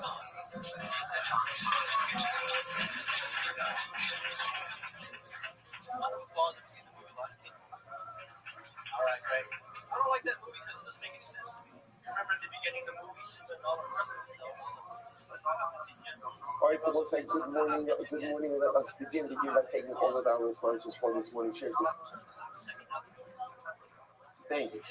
Our number responses for the month of East. Sorry, of this month. Well, I'm June Tony. We're dedicating all the show instructions to this month. And then we have Sarah, Ryan, Pastor, Shua, and Schultz. Got your responses for today, Alan, Sarah Steinberg, and Schultz. Please help to show us how about Susha, current ultimate. Because we're seeing, of course, we dedicate our learning to our brothers and sisters there. So, some shouting and sitting and stuff and allowing Holy Spirit is to be successful. The whole not say either. That's what was happening. You were just in time that was going on. Finally, someone called that movie on its bullshit.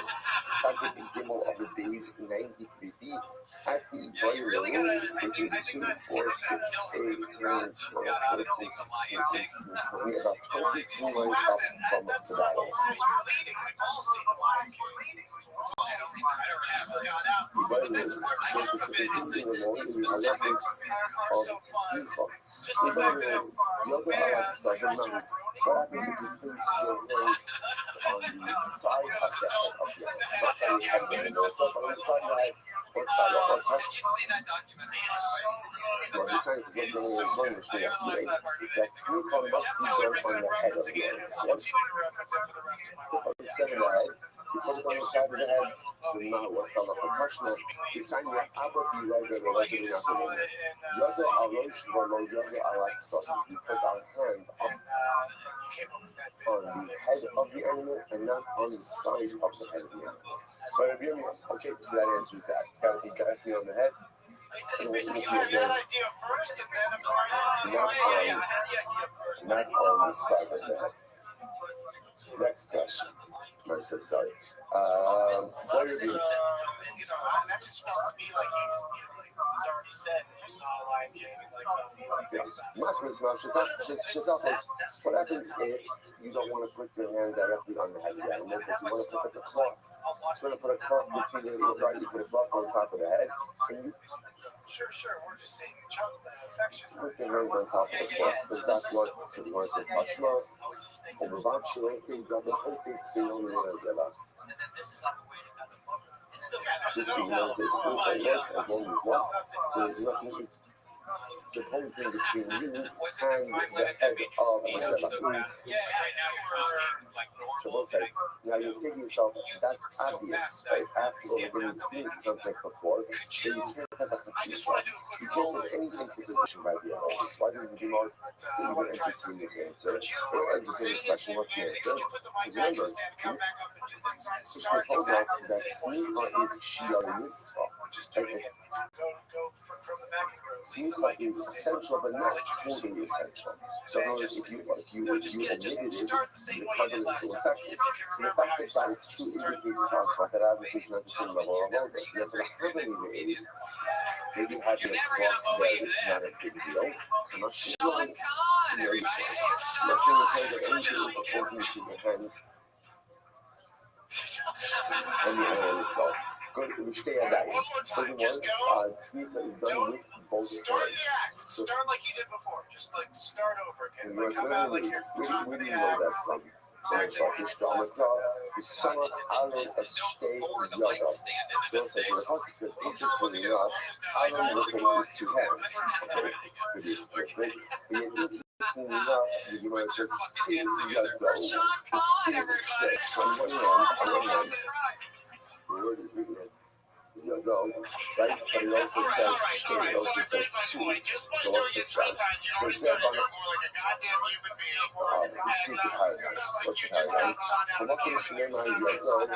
How you can The first time, it was super cool the way you took the mic out, both of you, and so you see Ryan came, where it was like, what were we doing? Like, it was like this, very short. Yeah, so very so impressive. And still only pulled it out. It was funny. Indicates to us that But I just thought, wherever you see the word Yado, even though you only have 1 minute here, in the Torah, there's only two. Yado like means even two, now you're just sitting down, so unless of yeah, course just qualified come up to and mean you one. owned it for sure, but it was like you could be more Good. confident. And therefore, Allah always in the twins for Simcha. So this is a great story. Also, Rabbi Eliezer. Sorry. Also, Rabbi Allah, sorry. Amra laha shmaita nedei mizracha. So the Amra shmaita nedei shlokish. So remember again. The Mishnah begins with this statement. Statement is, Simcha requires two hands. The Gemara asks the question, then immediately, where do you know? I think loading to On do this front, Rish Lakish answers because it says Shtei Yadav, but it's read all in the field. because all you're seeing is a meaning, but you should treat it more like Again, as you know, it creates a paradigm. What's the paradigm? Wherever you see the word Yadav, it means two. And therefore, Smicha requires two. That was Rish Lakish's answer.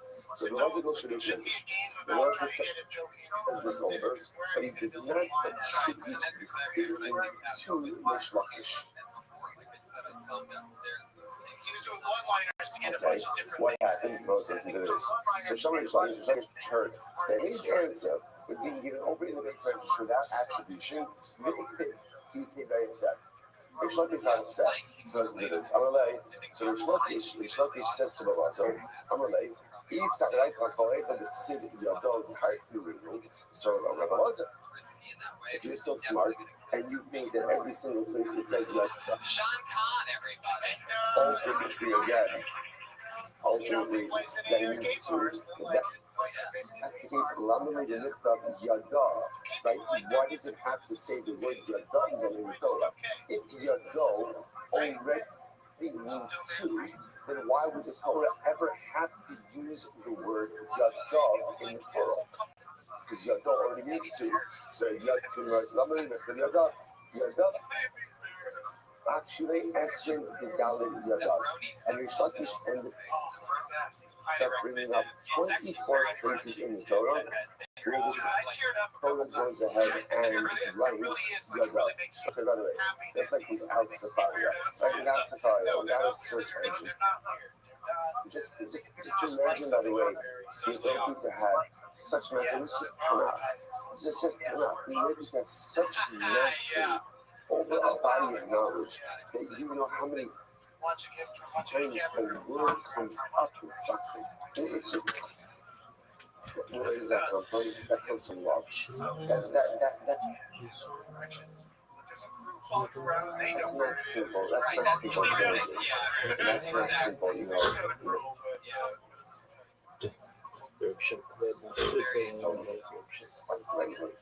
wisdom or a wonderful memory. That's when you love something. When you love something, you remember every single Trey Stewart, everyone. you love a person, you remember every detail of this physical experience. You love a particular wine, you can see every note. You know, even sounds like changing. So you appreciate that so much. So that you look up when you're attached to something, you can appreciate the different notes right inside of it. So again, when you love a lot, you can remember when your dog shows up and it's incredible. Take these examples, your dog, he just gave these multiple examples where again, the term goes back to use the full form of the word in your dog. But the you're so smart, if you're so smart, and Trey Stewart, you've been blacklisted. ultimately, again, the word your go always means two. Why do we need to ever use the plural form? It's shit. So let's do with silence. It's a catch-up. It's a good catch-up. So the boss said enough that day after they calm down. Right? So Rich Lakish posed this challenge to Rosa because Rich Lakish was upset. Rich Lakish was upset. Now we'll discuss why Rich Lakish was in this in a moment. He was upset. So after he calmed down, my time alone memory. So Rich Lakish was Rosa. Why don't you answer me? You adopt the smooth autonomy. This says you because when Rich Lakish said originally that he created this being out of this paradigm, that whenever it says your go always means two, that's in the context of sneaker. That's not a rule for color Torah. I felt like that was my minute. Maybe I've got more seconds. That's a rule ultimately for sneaker. So it shows you guys are what? So all the rules is correct, but the rule is correct in the context of sneaker. I will second. When people get mad that they get judged at the airport, like you But applied to the media, but nobody judged you until they saw your ID. She just didn't believe you. You should not have your face, college ID, you were fine, you're recording, I get it. Nobody judged you, sweetheart. Right when he was transferred to him the reins of leadership because he placed his hands on him right today.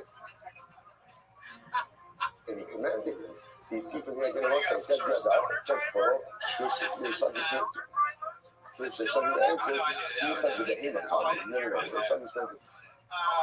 Say it like this. Wherever you see the word Yado in the context of Simcha, Yado always means hands, plural. In God's story, the rest of the time, you have Yado, and you have Yada, and Yado will mean one, and Yada will mean two.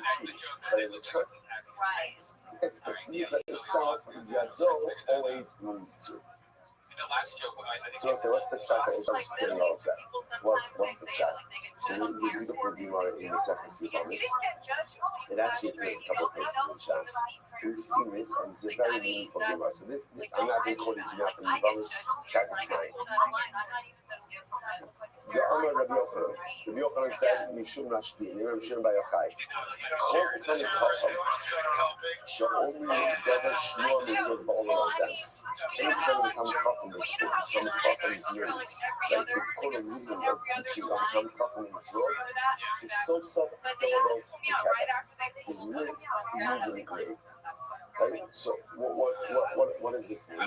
That every single grade you put somebody in it, you're going to come Chacham. And even if that come Chacham is no longer here, I don't think anyone here would ever even think that anyone here would specifically it means is he has like when you told to teaching a little bit from Chacham, you are giving that Chacham. So it's Neshama eternality. That's why, by the way, you find this all the time in the world. Where somebody comes in and says, they call the ruler. They call the ruler without attribution. And the author of that meaning gets upset. It's not a guy, but it's not an ego thing. It's like it's understood. So at the end of the day, after the 120, what's the only thing that you need in this world? The only thing that you really walk through are your spiritual accomplishments. Those are the only thing that people like to say that the only thing you leave behind is your family. It's family to be a roll of the dice, you know, what do they do, what don't they do, what do they accomplish, what don't they accomplish. At the end of the day, Hey Tom, can I see your neck, please? I gotta get out of here. Which way to the north side? that is truly yours and everlasting What city is he repping the south side is of? your witness, is your spirituality. That's what you want. And if you do it The well only enough vehicle in that this should be in. world, Oh that my will god. live on after you're gone. Yes, hopefully it'll live on in your family. It'll live on in your friends. It'll live on in your students. So that's why you see that there was such a hot fire. There was such an insistence of, if I say this ruling, stay in my name. Not because of my ego, but because one day I'm going to leave this world and I want to leave something of meaning behind. I don't want it to be that my sphere of influence ends after the 120. I want to make sure that even after I'm gone, my Maybe continues to there's inspire, something to having a continues huge to do, tattoo on your and neck. continues to Attack your and man. that's why it's not You wrong. can And that's why write it's Southside so jokes or you can difficult change to the Kevin. tattoo. You go ahead and you say over. That's why attribution in general. The same way we write this. Not only because of black violence, but also because Maybe we going give it deeper into that sentence based on something real. It's easy to as a force. Because it show up the person who said that can support us. And let's say for our own lives.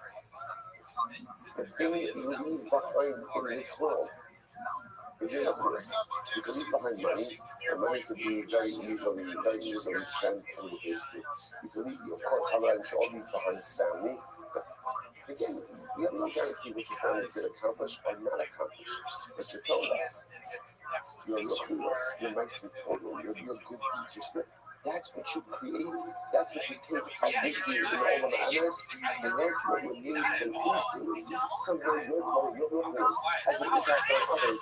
That effect, that's reality, that's your ultimate gift to this world even after you leave. What's incredible thing? I'm not going to say What is your actual? I'm going to say, by the way, the other lesson to think about with this is if you notice, Yeah, that's exactly. You look. the two weeks ago, each at first might be weird, but I'm just saying that he responds. And then he responds with like a little bit of like the shot. Again, if you notice the Gemara says, Basar Dinah Daite. And down, then he answers more. What am I supposed to say? Never respond to the answer. Never respond. I think most of us don't have enough hands. Count the number of times we have responded to anger, the exact number of times we have regretted responding in anger. Nothing good ever comes from responding to receiving anger. Calm yourself. Take a deep breath. Count to 10. Put your hand on the rock. Drink a bottle of bourbon. Whatever you have to do, right? Whatever you need to do to go ahead and calm your mind. But you never respond to masculinity. The bustle did not fight. After the Shlakish kindly calmed himself down, then he was ready and more better prepared to ultimately respond. Incredible. Let's finish up. Open Malcolm. Shishon can show. Then they give us Mika Shmita. Then the right time is said, and he plays. Here we go ahead and we do Sneaka. We shot. And right after Sneaka is Shmita. So it's right armor. For example, what's the flow of these two things? Something doesn't mean to say. The muscle is something to show. Ultimately, again, where you Sneaka is where you shot. Why? Because they get the Sneaka Melanie Maldonado, thank you so much. There you go. Why is it that in a place that we do Sneaka, that's where we do Shmita? And the answer is because Jesus, Keith, you're out of control tonight. occurs immediately after Sneaka. Now, a lawyer asked me over the show just yesterday, where is everything happening exactly? It's not the right this way. Presumably, you're always doing Sneaka, so we're going to get into the actual, what's the word? Not geography, but I haven't seen it. I was intrigued. physical flow. Is there like a website that you can go to?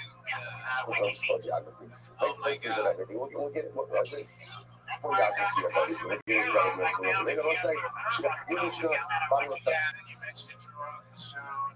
Takim olanlarız. Ne güzel. Ama bir sınıfın bir sınıf var. Tabii ki de biz. Bir sınıf var. So to come and street chase that sınıf var. Or sınıf var. The sınıf is activating.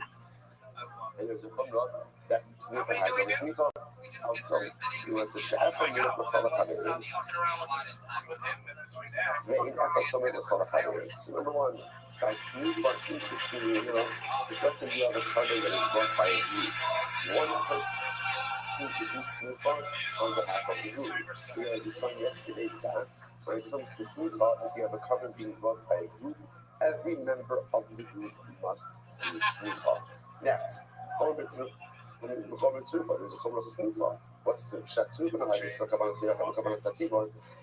new applies in private offerings, individual offerings, community offerings, top of $1,000, 90 way, the Chaim with living animals or with living things, I should say living animals, and sometimes you do too far, ultimately again, even on animals, on sacrificial parts. But we never chase more living things and inanimate objects. For example, like you do too far on bread. Like on bread, on loaves of bread, you can't. وده مش هنروح على مش اكيد السنيكر السنيكر is like only done on what the conscious we assume right now is like only done on animals and living animals you kind of about it let's analyze it we do our own cover all the apples but all the cover the sneaker so it's just cover that comes through That's what it's do animal noises at the same time. These brands and animals are really blended together nicely. I thought you were really getting some deep Michael Winslow shit. And then you were making the cat noise I would have made another, I could have made a couple of I'm not too far. Shouldn't slap so the shooting. It's not a bit of a distance when it comes to Tuesday. Right, so it's not going to be a joke. If the Shazam of the shooting means that Allah you have to do it, like in all different people, you have to do it, it's all. So, even in the case of the animal has been slaughtered, you do too far in certain sacrificial parts. So that's a my law. So let's say it has over smicha, because smicha is always over. So smicha, which has a rebirth, has an additional component in the smicha, even sacrificial parts, it's not that appropriate. Yet, again, covered in one by a group. You only go ahead and have one member of the group do this. Smicha shows lots of the shooting. Intervention is not the I would say that smicha, there was a no smicha on the check the animal sacrificial parts. Only more so that what? That you should only require one owner in the group, one member of the group to do smicha. Look over there, and the Bible says carbon, no. It's carbon, which means if it's your carbon, you do smicha. The Bibles call Ba'alei carbon smicha to teach us that halacha is so all the owners of the respective carbon are all going to do smicha. It's not that Tunufa is already a carbohydrate, but why not go ahead and say that Tunufa should be done with all the members of the group based on a carbohydrate? So you know, it says what's a carbohydrate? Uma smicha shows us raps and shlitin, and it's raps and mechobrin. So smicha, which there are no kinds of a smicha by an animal that's already been shepherded by sacrificial parts. Yet by smicha, all of the owners have to do it. Tunufa, she straps and shlitin, in addition to straps and mechobrin. So tunufa, which again you can do on sacrificial parts, certainly again you should have that all the owners do it. Which the Gemara says no, it doesn't work by tunufa. Why? We should the low F sharp. Because at the end of the day, it's not possible. It's not possible. You can't have all the owners do tunufa. We'll say why not? Hey, it's really awful. So what are you going to do? So let's say again, Reuben, Shimon, and Levi are all going ahead and doing the carpet together. So how are you going to count them to tunufa? So the Gemara says, instead of if they all do tunufa together, No person's ever walked it's up to done that. definitely what the assumption is that not everybody's going to be able to get their hands on whatever it is.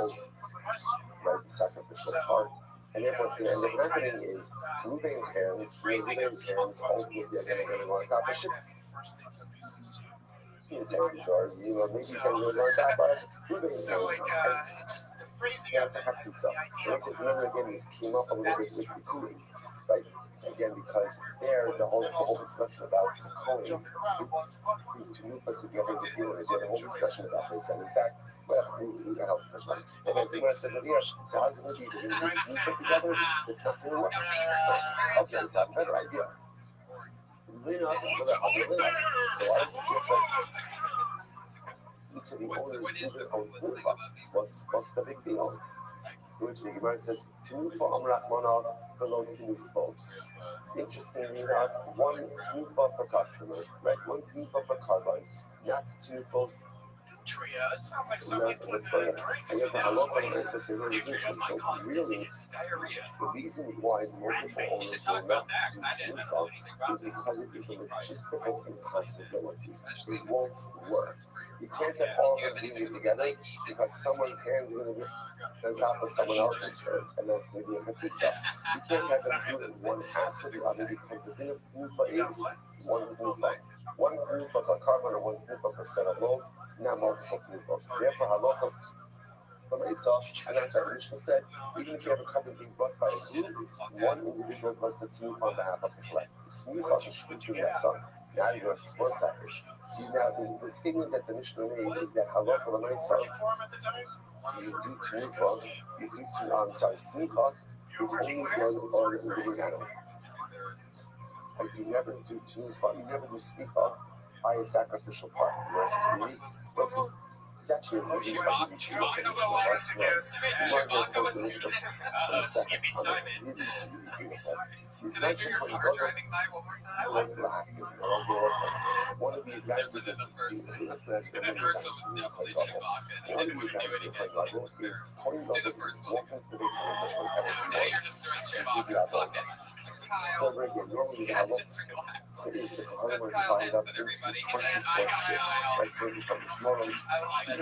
it. The first one made up of was multiple Chewbacca. bucket levels. Then he tried. He was Like he was trying a lot of different things. Week of service in the Beis Hamikdash, and of that week, each family is assigned a different time. After they give a coin, each kid walks into the Beis Hamikdash on a random Wednesday and decides that you're feeling the mood to do the album. transcript for your next comedian is Aaron Marsh, It everybody. depends on the dust. So the dust tells the right to go ahead and walk into the Beis Hamikdash and serve at will. Serve at will. Now that's this mission is describing. So you must listen to this. So you must says,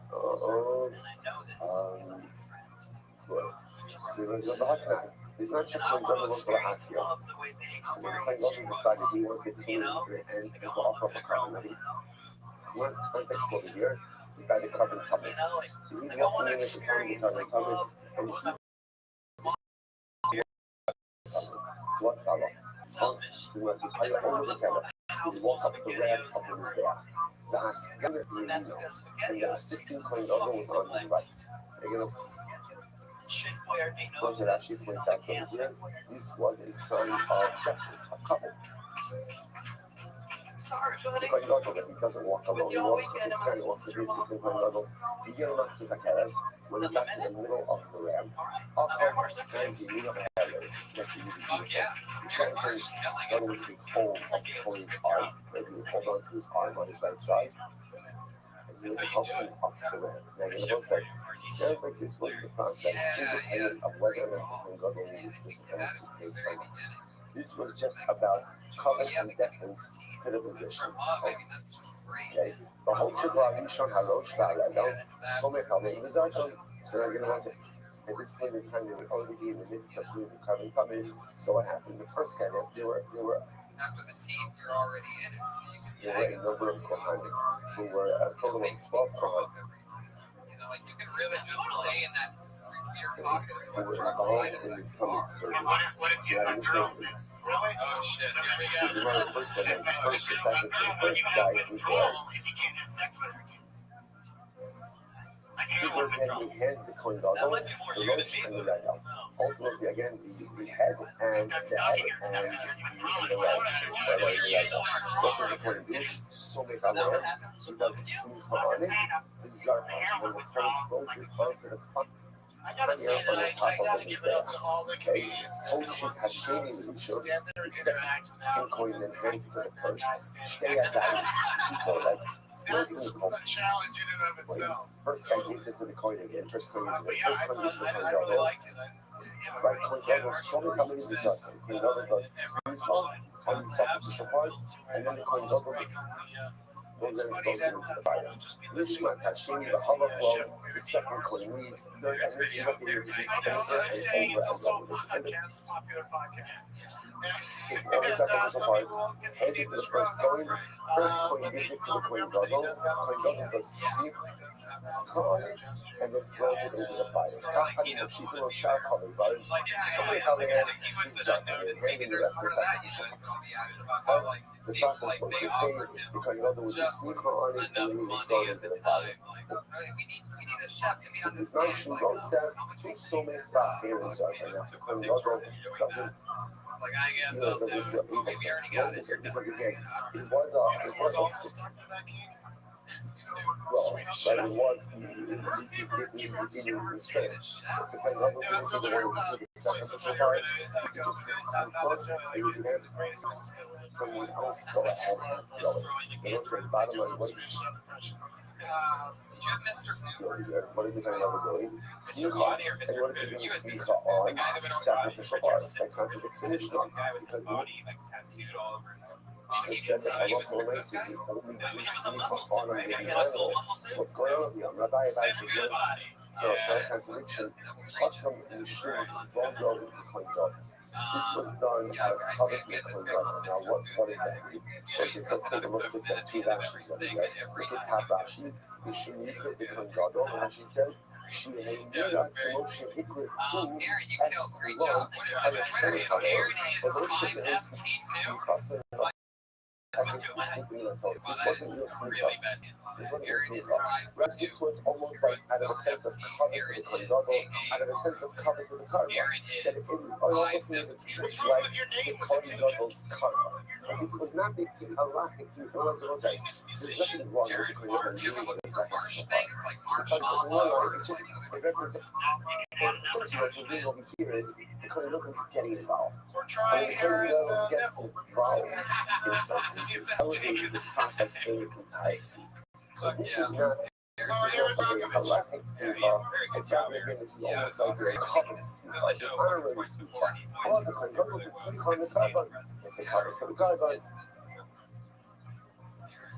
It's a cover for the coin double, and everyone's beautiful. But again, it's that which the Mishnah says that we only do speak on the old Rashi.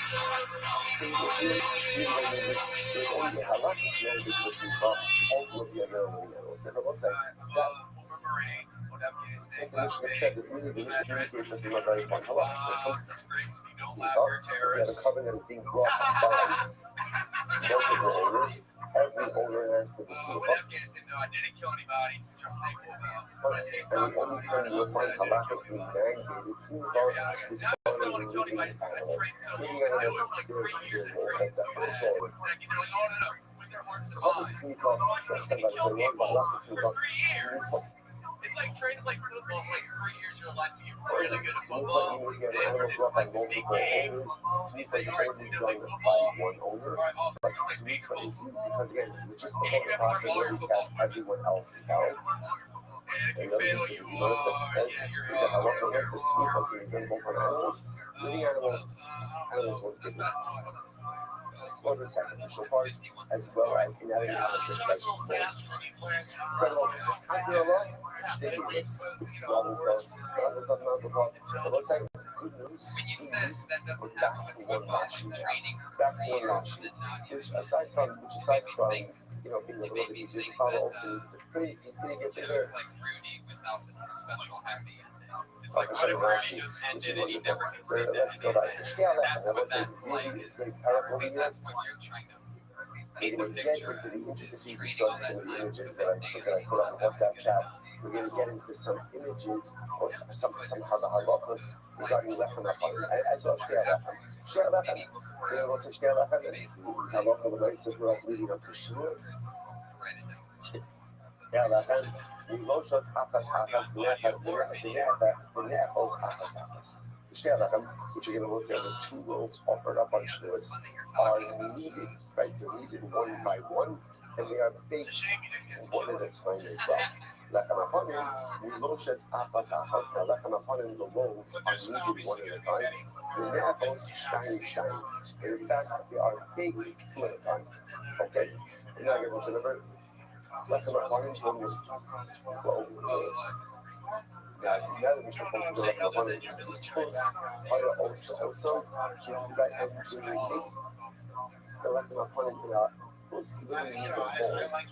We're going to see the lechem aponim in a very unique shape. Yeah, if you can find a way to make that shit funny. Because that unique shape, you need a mold in order to create the shape. So therefore, the Mishnah says that the kids are also, they would after they would make the dough, they would put the dough into a mold. It's kind of interesting to know what one person will never have to please as to. And then when you take it out of the oven, Did it turn you off? Then go ahead You just run out for a second.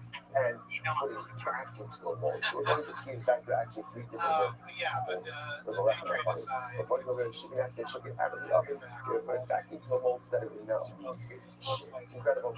Simply, you know, look at the really, from where do we know this next? So we're just going to put this name into the oven. Now we're going to make share lechem. It's made by itself. By taking the lechem aponim, they would also need each loaf individually, but take it two at a time. Once you have to go, they're not even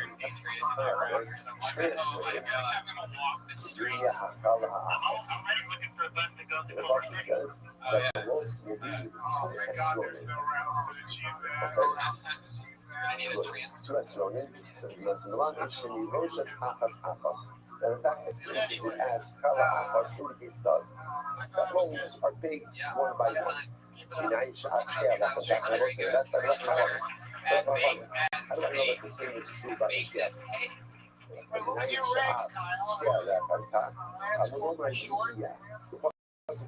it shall be. It shall be indicates to us that this is the way that you make trying to make it funny.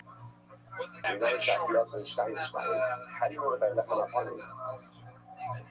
You're making it two at a time. And we're going to have the son of also said you shall place it together. Place it together. Sure, your last name, You might have thought that the same halacha should have had shtea lechem, and therefore you chose that to make two loaves, which is two loaves and shtea lechem at the same time. And the one might also, therefore the pasuk says that. And you know that this is a unique halacha that applies to lechem aponim. It doesn't apply to shtea lechem. I also did say, so short, use those something to use those shops. In King Lima crop is some crop. That is the person who just said the sun shop, but not is some the whole song. Ultimately, again, why do you say this something like so? Shows in your party. Because I can extrapolate both halachos ultimately again from this name means that by lechem aponim we take it two at a time. And I share that, and we do not get into it. Incredible. Since the website, that is our first halacha. Right? Our first halacha is both lechem aponim as well as share lechem. The roads are needed one at a time. When it comes to share lechem, the roads are baked one at a time. And when it comes to lechem aponim, the roads are baked two at a time. Incredible. That was an escape. It's something also you shall face in this kind of halacha. So far this year. So ultimately, again, we'll say the halacha is that you go ahead and place the son of something close. Place the lechem aponim in the mold. In the motion of the resurrection, the lechem aponim has a unique shape. So that shape, how I create the shape. The shape requires a mold. This is very interesting. The Gemara says, "Shosha v'kusei." They're actually creating molds which were used in the production of lechem aponim. So So right, you don't spill the divorce by diabetes. So first step I will say is you need the dough. Then after you have the dough, you place the dough in a mold in order to shape it. That's the first mold that you use. Then how about the first part? The first higher level part next is you take the mold. Then you take the dough from mold number one and put it in the oven. In the oven itself, there was another mold. Right? And so then Really? Yeah. then you should rubber, you take it off the oven. Because you're out of the oven. I told him about the Really? I think I was the one that told you about the shorts. That he used to wear shorts. Yeah. Like in the wintertime, like 10 degrees, you would wear a t-shirt. Yeah, and t-shirt. I thought you liked dolphin shorts. So I had to give myself very hard to look the first time. Why don't you just put it back in the oven? Why don't you after you take it out of the oven, why don't you take it, put it back into the first mold? Like if you put the dough into, why don't you do that? To which the Gemara says, even the upper leg, not tough. Since you went ahead and baked it, the bread expanded, and therefore it sounds like the Gemara is saying is, it won't fit in the first mold. Tosis has a whole problem with this, right? Tosis says, how could that be better the same dimension? The only way that the bread is expanding is going to be up, right? Not to the side.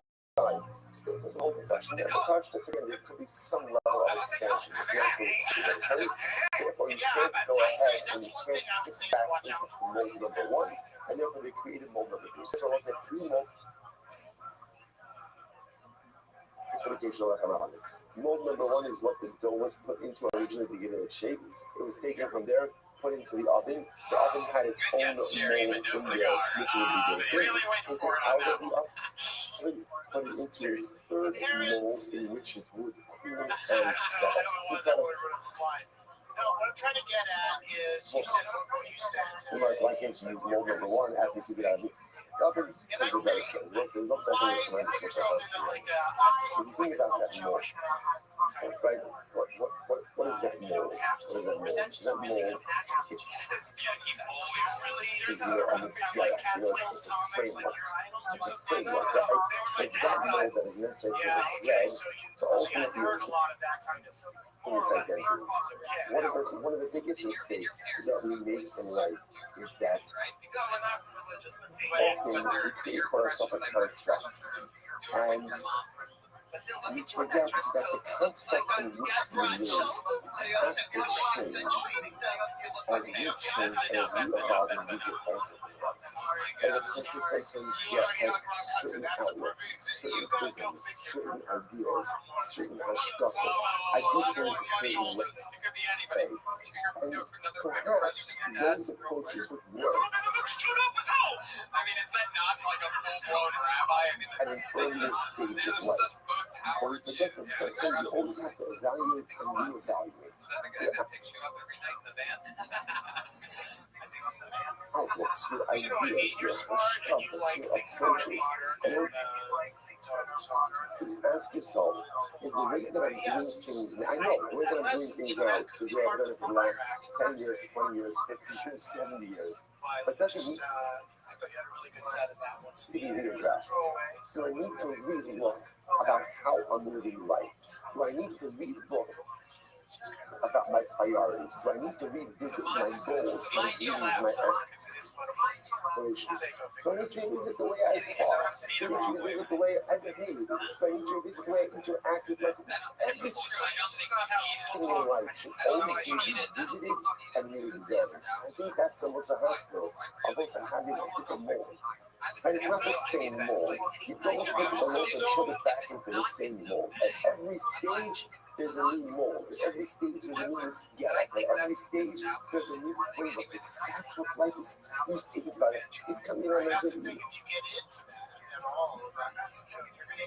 You know, like you go to family gatherings and you always have that relative who makes the same jokes. Make the same jokes. Like, come on. Let's just Google something new. Just get or like the same story that everybody. It's not like a new one. It's not like, and there's a certain. I often find there's something very depressing about it because what that usually represents is that is a person who is just stuck somewhere Josh, in life. great fucking Well, job. not everyone can get stuff. Joshua You get stuff. Everybody, We come work on. for ourselves, we create a That's city at for ourselves, we Autistic create a Thunder on Twitter. mold for Spelled ourselves. how it And sounds. this is the most Autistic Thunder. It's gonna sad Let me owns tell you it. this. Sad. The most incredible thing about life is I know. you could That's remake what your we're here molds. for. Yeah. You could remake your framework. You need not be the same person today that you've been for the last Don't 30 change a years. thing, man. If you want to be someone different because you know you could be Just someone man trying to hold it you down. want to change your outputs, you want to change your hypothesis, you want to And I'll change meet you your over at approach, Astro you can Furnishers. do that. Now, I am, if project and go into a different mold every single time, I can put myself in a Not to different make mold. you sneeze like a cat. As well.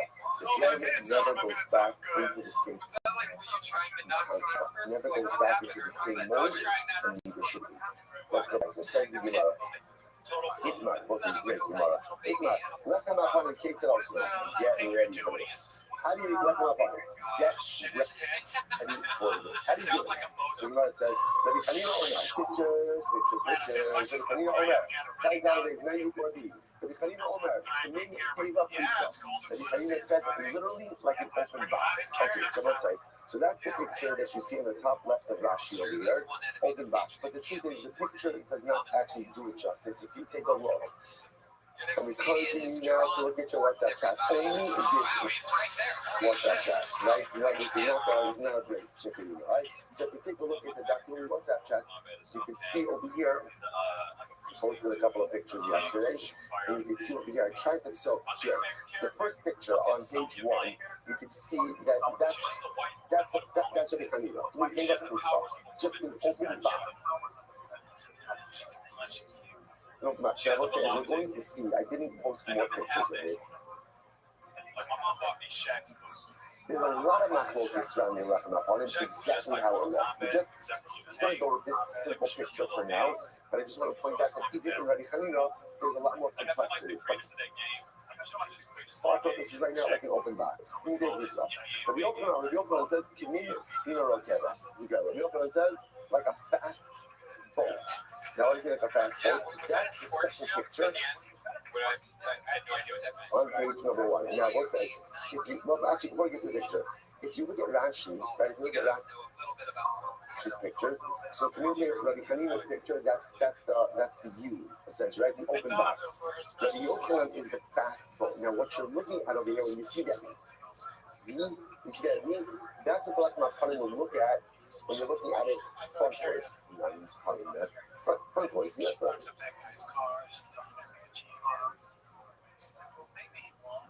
But that seems, yeah, no, I'm sorry, no, but I want to put out Rashi's.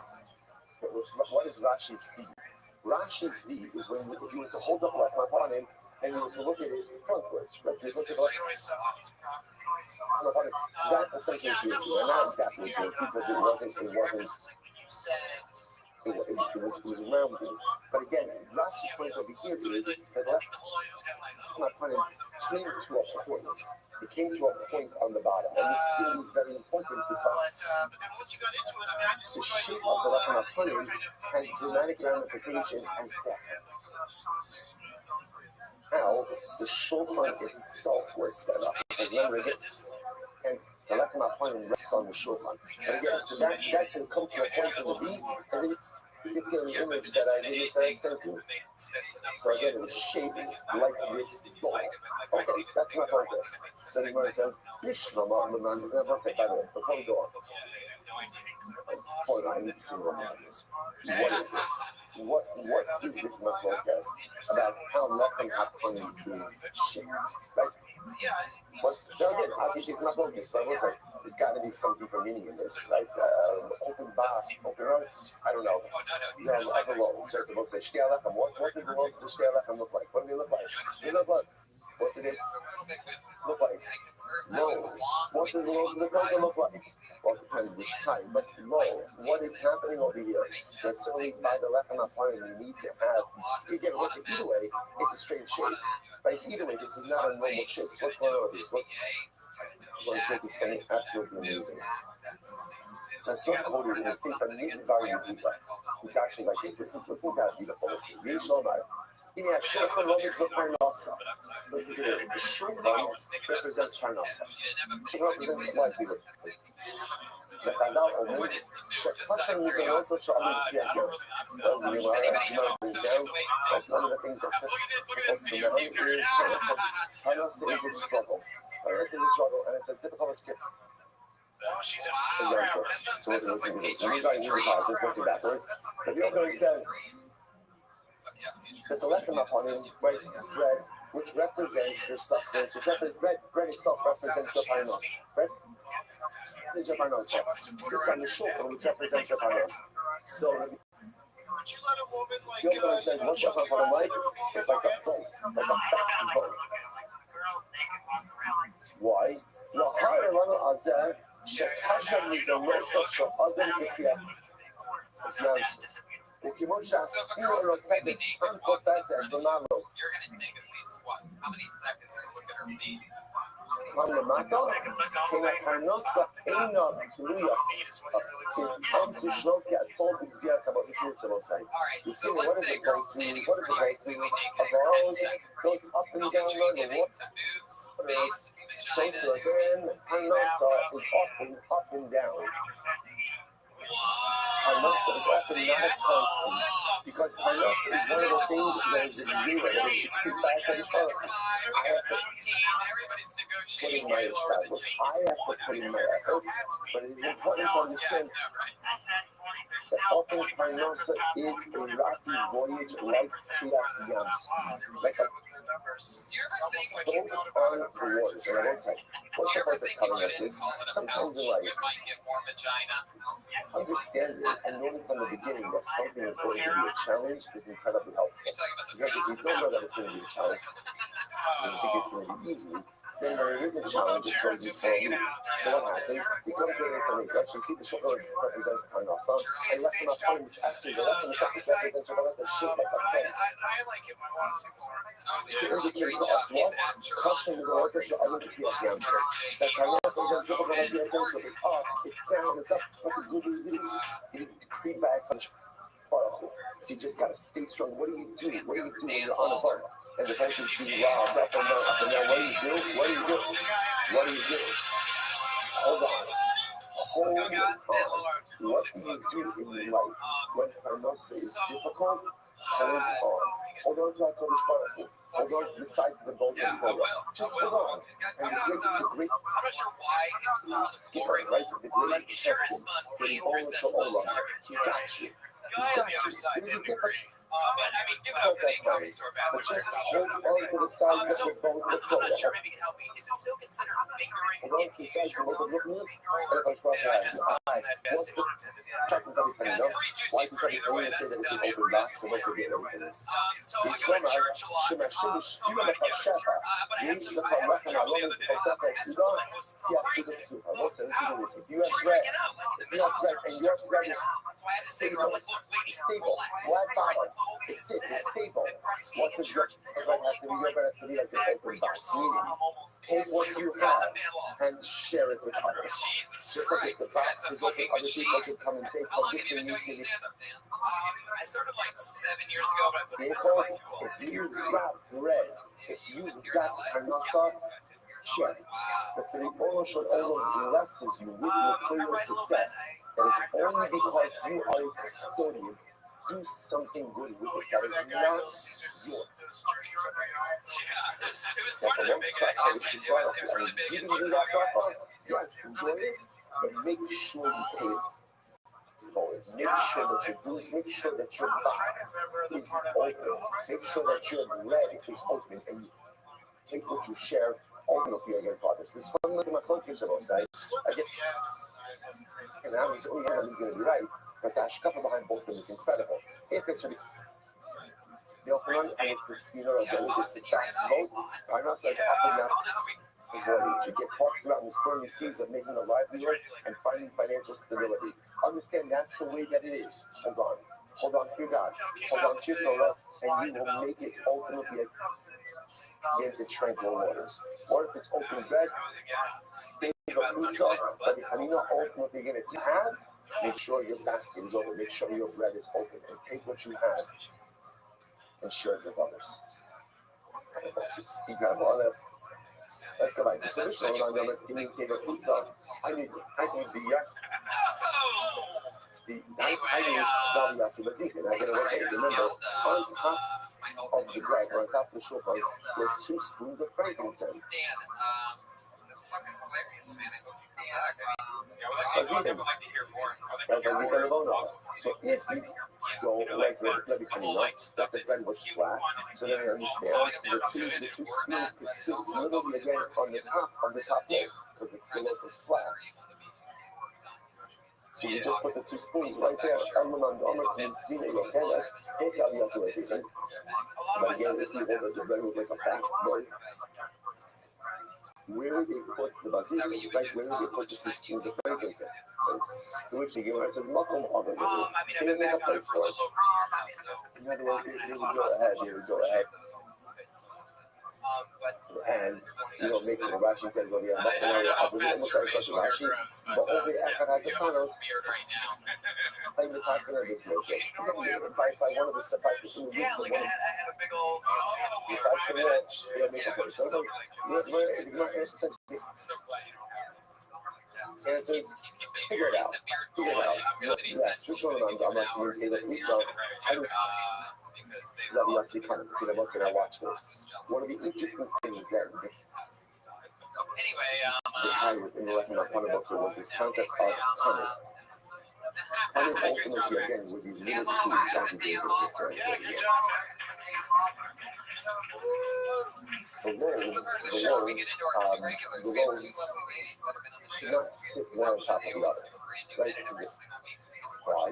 Because otherwise, because they were happy with concerned about molding. Now, this is also interesting as a show, but I'm not talking about cunning things. There's a tremendous miracle in itself, in that it's sat on the table for a week, and you took it up and it was still hot and fresh. With all of that, you start preparing your status.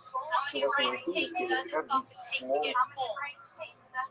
metal tubes, actually half tubes, in between each loaf of bread. I feel like it doesn't need to be there. Turn the a little bit of distance to allow the airflow. I have a lot of assumptions based on this. From setting in. So my solution on the communicator fruits I understand that the bread was flat. So I understand that you were able to place these tubes in between each loaf. Because again, it would fit perfectly.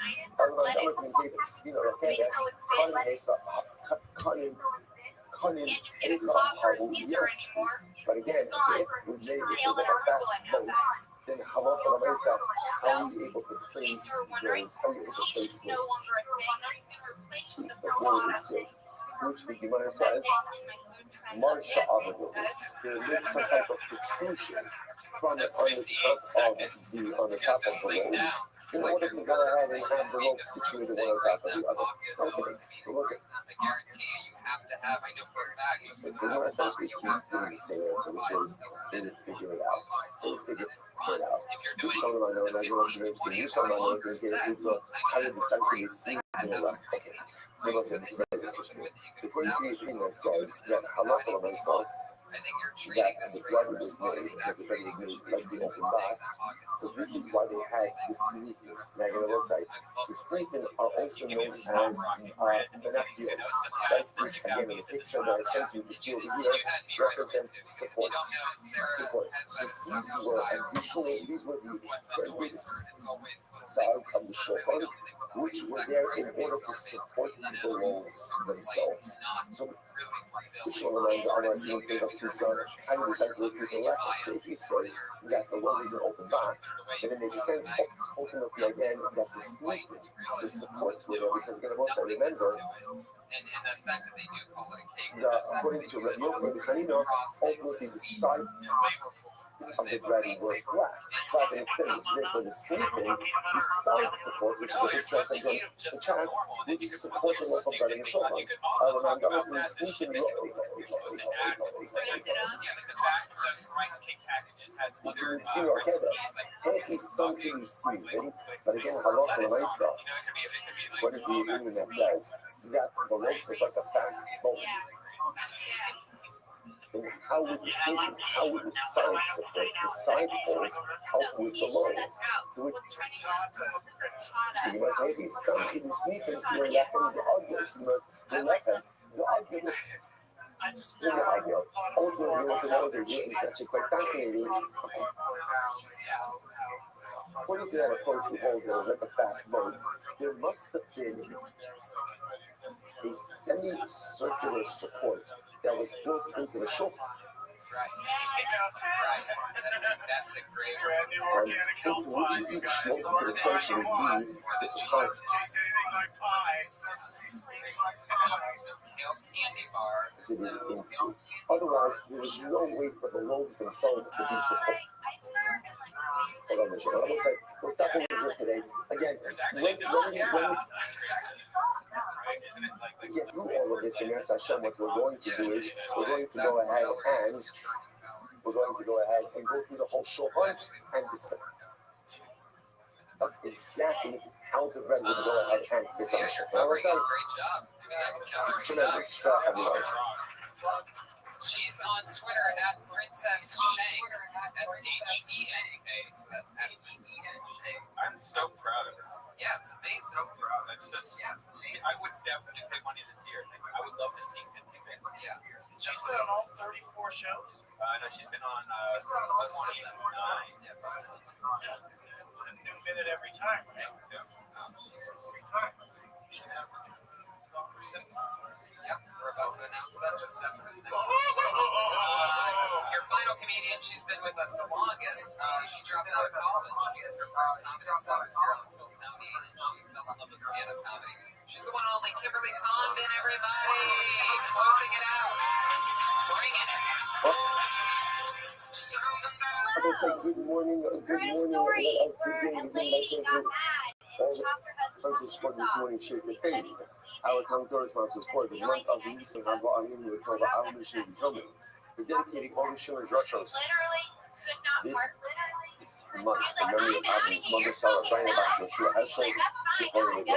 I got film Have a sponsors nice for day today. out here. I got Sarah Steinberg and it's Sloss of Wouldn't it be Health funny if for she's like, Shuman is love about you so much, social she literally and wanted ultimate custody for of the kid? Shalima. More that film sponsors. Like she went to That court film and the cover judge is like, in well, honor ma'am, of what is our your Father reasoning Dan for wanting Edelman, partial who is custody of making this our one? Is someone dying back there? and their passion. Whoever you are, control yourself. We have Just been an get over amazing it. friend and an Why do you want inspiration, partial and while custody? we are so excited for this next chapter, I we miss raised you it. dearly. I Safe I travels, watched it that's love grow. forever, and we hope to be joining you very soon.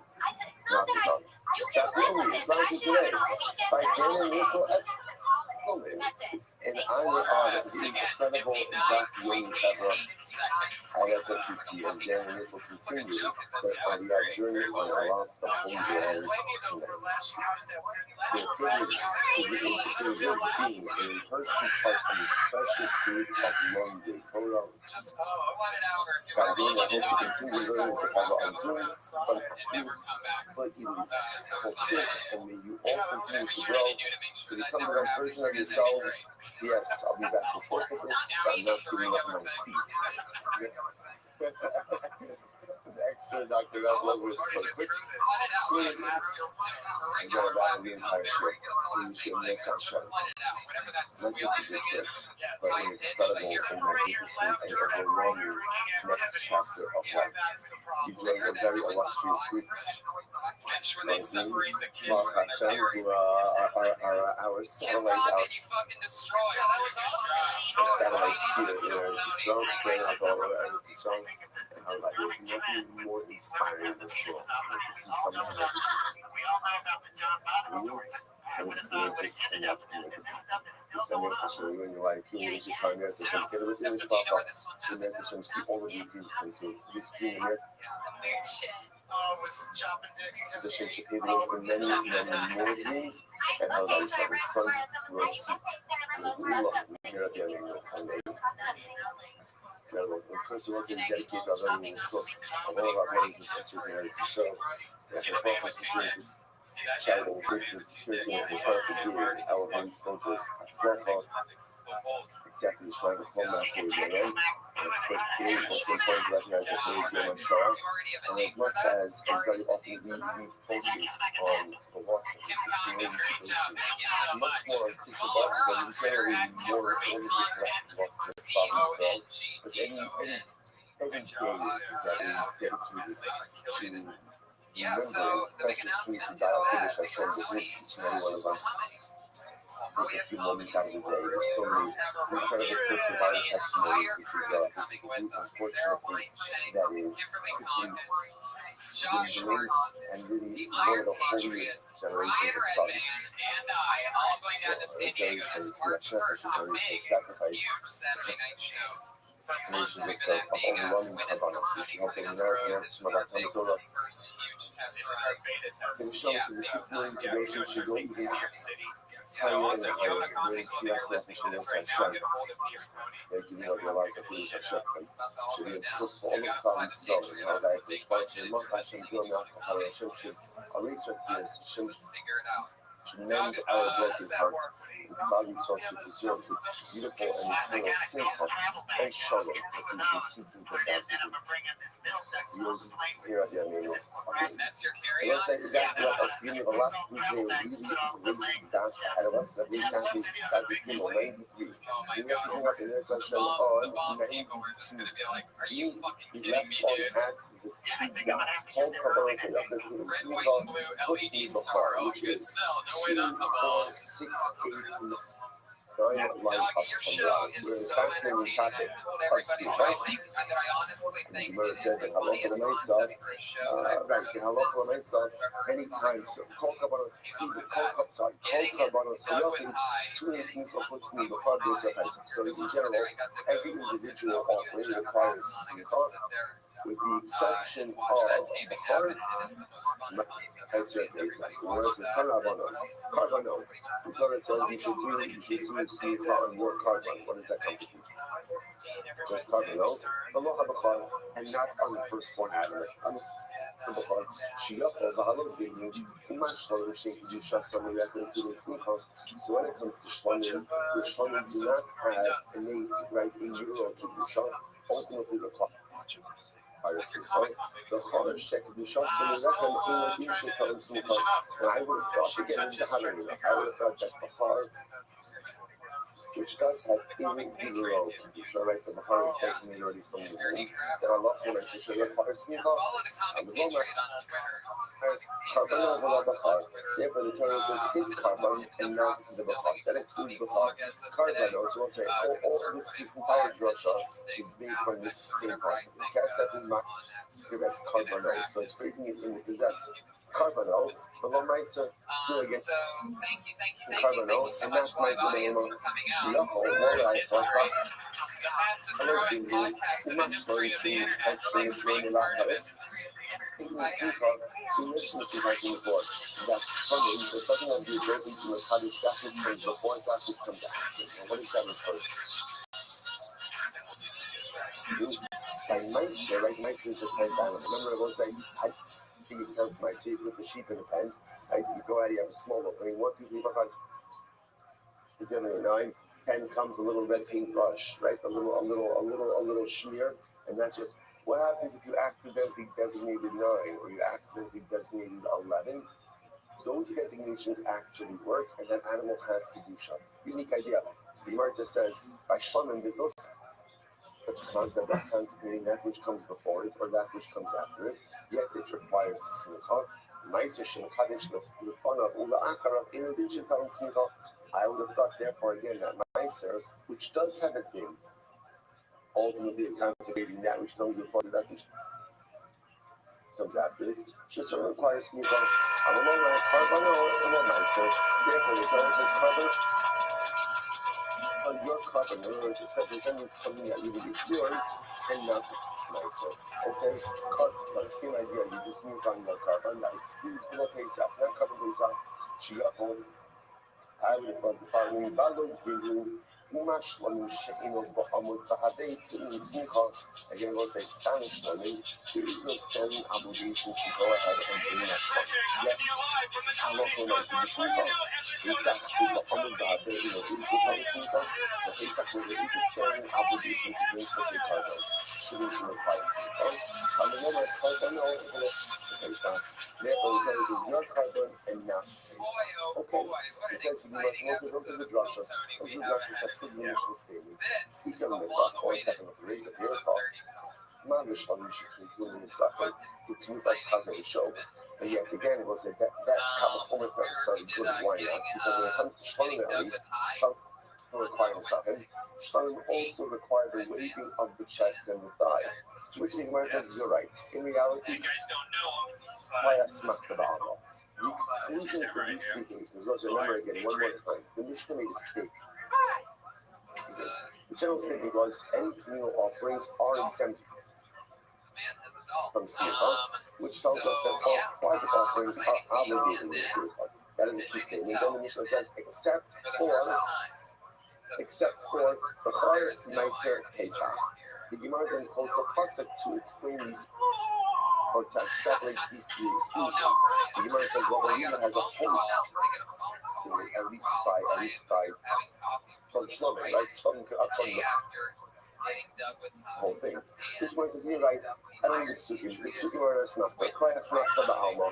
So you must rather, again, ultimately, the way you understand is that this is on the Torah, right? So I don't need psukim. You must have a cry, top of Tzadikim 93a. And the cry normally, but one second, what do I use the psukim for? I use the psukim execution sample. So what do I do? It's very interesting. Carbonel, below carbon chavera. I will say this is actually quite fascinating. Allah myself, you can't do smicha on your friend's carbon. Right, fascinating. You can't do smicha on your friend's carbon. Carbonel, below carbon, carbon. Only your carbon gets smicha, and ultimately again, not the carbon of an apple. Even though apple and really carbon, the apple's carbon does not get smicha. Carbonel in the lab is called Baale carbon smicha. Carbonel comes to teach that if a carbon has multiple owners, every single one of those owners has to do smicha. Interesting. So let's say, so interesting that carbonel teaches me three halachas. Number one, you use smicha on your own carbon, you can't do smicha on your friend's carbon. Number two, smicha only on a juice carbon, not the carbon of an optical carbon. And number three, a carbon has multiple owners, all the owners must do smicha. Again, what's actually interesting, Rashi is amended over here, but clearly that is inside. Let's say this. To point out, I think it is a tremendous response to this first idea that you could do smicha only on your own carbon, but you can't do smicha on your friend's carbon. Now, we're going to see why is that unique. Actually, you know what? Let's save it. Let's save it. Let's first we'll get a little bit further. Just keep in mind the reason why this is a fascinating halacha is because we love the concept of shlichut Hershel Adam Kimoso. Generally, again, a person's agent is an extension of his subtle. I can appoint an agent to do anything. Why can't I appoint an agent? It's a very standout problem. It's not like so okay, if for some reason I don't get to it by 6:39, someone just blurred out shit out. Okay, because I don't get it, but it actually ties into the next Mishnah, so maybe we'll just get to the next Mishnah first. Alright, let's go back there. Ayorish. So again, Ayorish, the distinction of Mishnah, Ayorish, the inheritor does smicha. He can do smicha. So again, what's everybody else? It's the Ayorish. So you stop right, Abram dies, behind his son Yitzchak. Part of what I'm looking at from Abram left over in his estate. Forget his cargo Is he problem. a Forget the carbon? fact that He's he's trying to carbon again from ice this. cream As long on as his genitalia. that carbon is not A, Pathos, you can go to son to Yorish as the ability to offer up that carbon. Now the Mishnah says that the Yorish also does smicha on that carbon. So Yorish Somech. Tony loves Hananya Kanegula. So there's a Hananya, mentioned in front of brother, Yorish ain't no soulmate. That is no, Yorish does not do sweet up. So the Gemara said, Yorish ain't no name. Furthermore, a Yorish can't affect Tumura. And again, I will say, it's interesting that these two things are mentioned together. What's Tumura? Tumura means again, you have a carbon and then you decide to swap it out. For that animal, or worse animal, what's the halacha? What's the halacha? V'hayahu Tumura so kodesh lashem. Both animals are kodesh. Like both animals are sanctified. Interesting enough, so in the Tananya said in front of Rama, that a Yorish cannot do smicha, and a Yorish cannot affect Tumura. So what's that? That contradicts Anan Yorish Somek, who may be as the Saka, but I wish to explicitly say that a Yorish, as we go to the Smicha of his father's carbon, as we go into the name of Saka, into his father's carbon, and as we go into a better Smicha. What's going on here? I'm a very good fight. I think this is what I'm just saying is from Rabba responded back. The Quran says, okay, what do you want me to do? Switch on the right side. I'm just like just to change the text of this. I said to my Mishnah, I'm going to say, no, that's not what I'm saying. And that's what I'm saying. You just like in the right side, but you did it. Rice reflects the view of God. What is it? This is the sign of your age, so much to name her, because the rest is the best. It says, first that we need the Khan says, well, first thing the best says, that your age has the ability to do smicha, and your age has the ability to affect Tmura. Like this Muda Omer, your age ain't no soulmate, your age ain't no name. Alright. It's not focus. It's not focus. But if you do everything, and your age does not have the ability to do smicha, your age does not have the ability to affect. So this is a fundamental focus. I said to you not a night pain off. So that you know, what's that you do this life? That a your age can't do smicha, that a your age can't affect you, right? What's the logic there? I tell you, not Karbano, but no Karbano. When your Torah speaks about smicha, it's not just like Torah says it. Karbano, what does Karbano mean? Karbano. But for the orange, this isn't his carbon, this is his father's carbon. It's true, the orange has the ability to be offered up. But the nice stuff, it's not his. So because it's not his, it doesn't have the power of smicha. Now you're going to say, how does that impact Tumura? Now this is it. You don't practice, you still practice. And you learn out from the beginning of the Maybe said that he'd like to lead these new Avengers into friendship. Here, I got to take out your voice. Now, what is that? So practice refers to smicha. I'm guessing this isn't a $5,000 suit from Norway. That's called Tumura is called the beginning of practice. Because when it's Tumura, Tumura is very good. But if you were to do Tumura when you do it, at the beginning of the site, when you concentrate on the so watch this. So you put the names out. The beginning of package, the beginning of package. Not so package, you reach English something. Just like at the end of package, you don't really say. Doesn't have the ability to do smicha. Now, again, why does one more time? Why doesn't the orange have the smicha? Because halacha Carbon, according to you can only be smicha in your own carbon, and the orange is not considered to be the owner. And therefore, again, you learn out that's the end of package. When you learn at the beginning of package, Tumura, from the end of package, smicha. Well, not some package, the orange is coming, just like at the end of package, the orange doesn't have the ability to be smicha. Last package, the orange ain't no beginning of package, the orange does not have the ability to affect smicha. That's the two different pieces of Rabbanon saying, how many are there? So Rabbanon says, the orange, the double action of Tumura, indicates us even if the orange has the ability to affect Tumura. The orange is so effective into that package, and we learn out the end of package from the beginning of package. Again, I'll say, so the beginning of package Tumura, And then the Rabbanon to go view, once Hamner It is Yammer true. is double He with did fresh say and that toast, about a week or two ago. That the Iron Patriot turned bad. and I love how nice it is. Yeah, You yeah, only like need to trying be to fuck to everybody once you affect change at the beginning of the package, or the effect change at the end of the package, Did you take the bus here tonight, Josh? Cyril looks like this is incredible. This is incredible. I was like the church, I saw like the church. Just like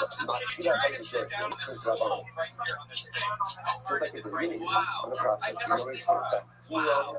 So package, you always so at the end of the package process, you always have the ability to do smicha as well. So looks like incredible. So it turns out Still at the same fundamental progress between the Yehuda and Rabbanon. Yehuda, a Yorish cannot do Torah, a Yorish cannot we got the have we got the Iron the Josh. smicha. Rabbanon, a Yorish can do Explained Torah, to I think a Yorish can do smicha. And what's like interestingly enough, is to make the Torah in the opposite direction. According to Rabbi Yehuda, since a Yorish cannot do smicha, how does he know that? Because no, you can only do smicha on your carbon, not therefore again. Since a Yorish can't do anything at the end of the hectic process, he can't do anything at the beginning of the hectic process. The Rabbanon reverse, Hamer Yamer, double expression, a Yorish can do Torah. And once Yorish can affect change at the beginning of the hectic process, he can affect change at the end by smicha as well. Incredible. Absolutely. There you go. The Iron Josh. I cover on that. So Luckily, we have yet another replacement for even him. Iron Nervous is here, everybody. We're together with Iron Nervous. Fuck yeah. Wow, look at this. So wait a second. Carbonell, so good. So they learned how to look like this was the last special of the previous Wow. to the top of the under. So they learned how this Carbonell teaches me that also if you again if you do carbon, if you do speech inside. Carbonell will come on the cover of the Jew, but not on the carbon but no, you can do smicha on your carbon, It's the just low a carbon. mess on here. This is like a Patriot war You to the cannot baby. do smicha on your friend's carbon. Carbon, no, the rabbis told the This is Baal the iron deficiency Patriot right here. carbon smicha. Carbon teaches me that's why. Anyways, The halacha when I saw yeah, the carbon is we're no in together for our guests tonight, everybody. Two guys that I've now spoken to on the road now. They're really hilarious guys. You know them from their TV shows and podcasts. Put your hands together for Tom Segura and Bernie Kreischer.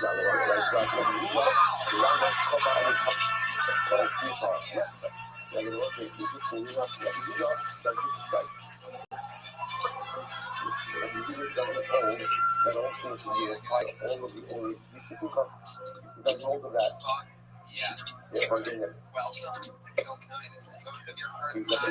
Yeah, I know the Iron Josh is back. One more time for the Iron Nervous, everybody. So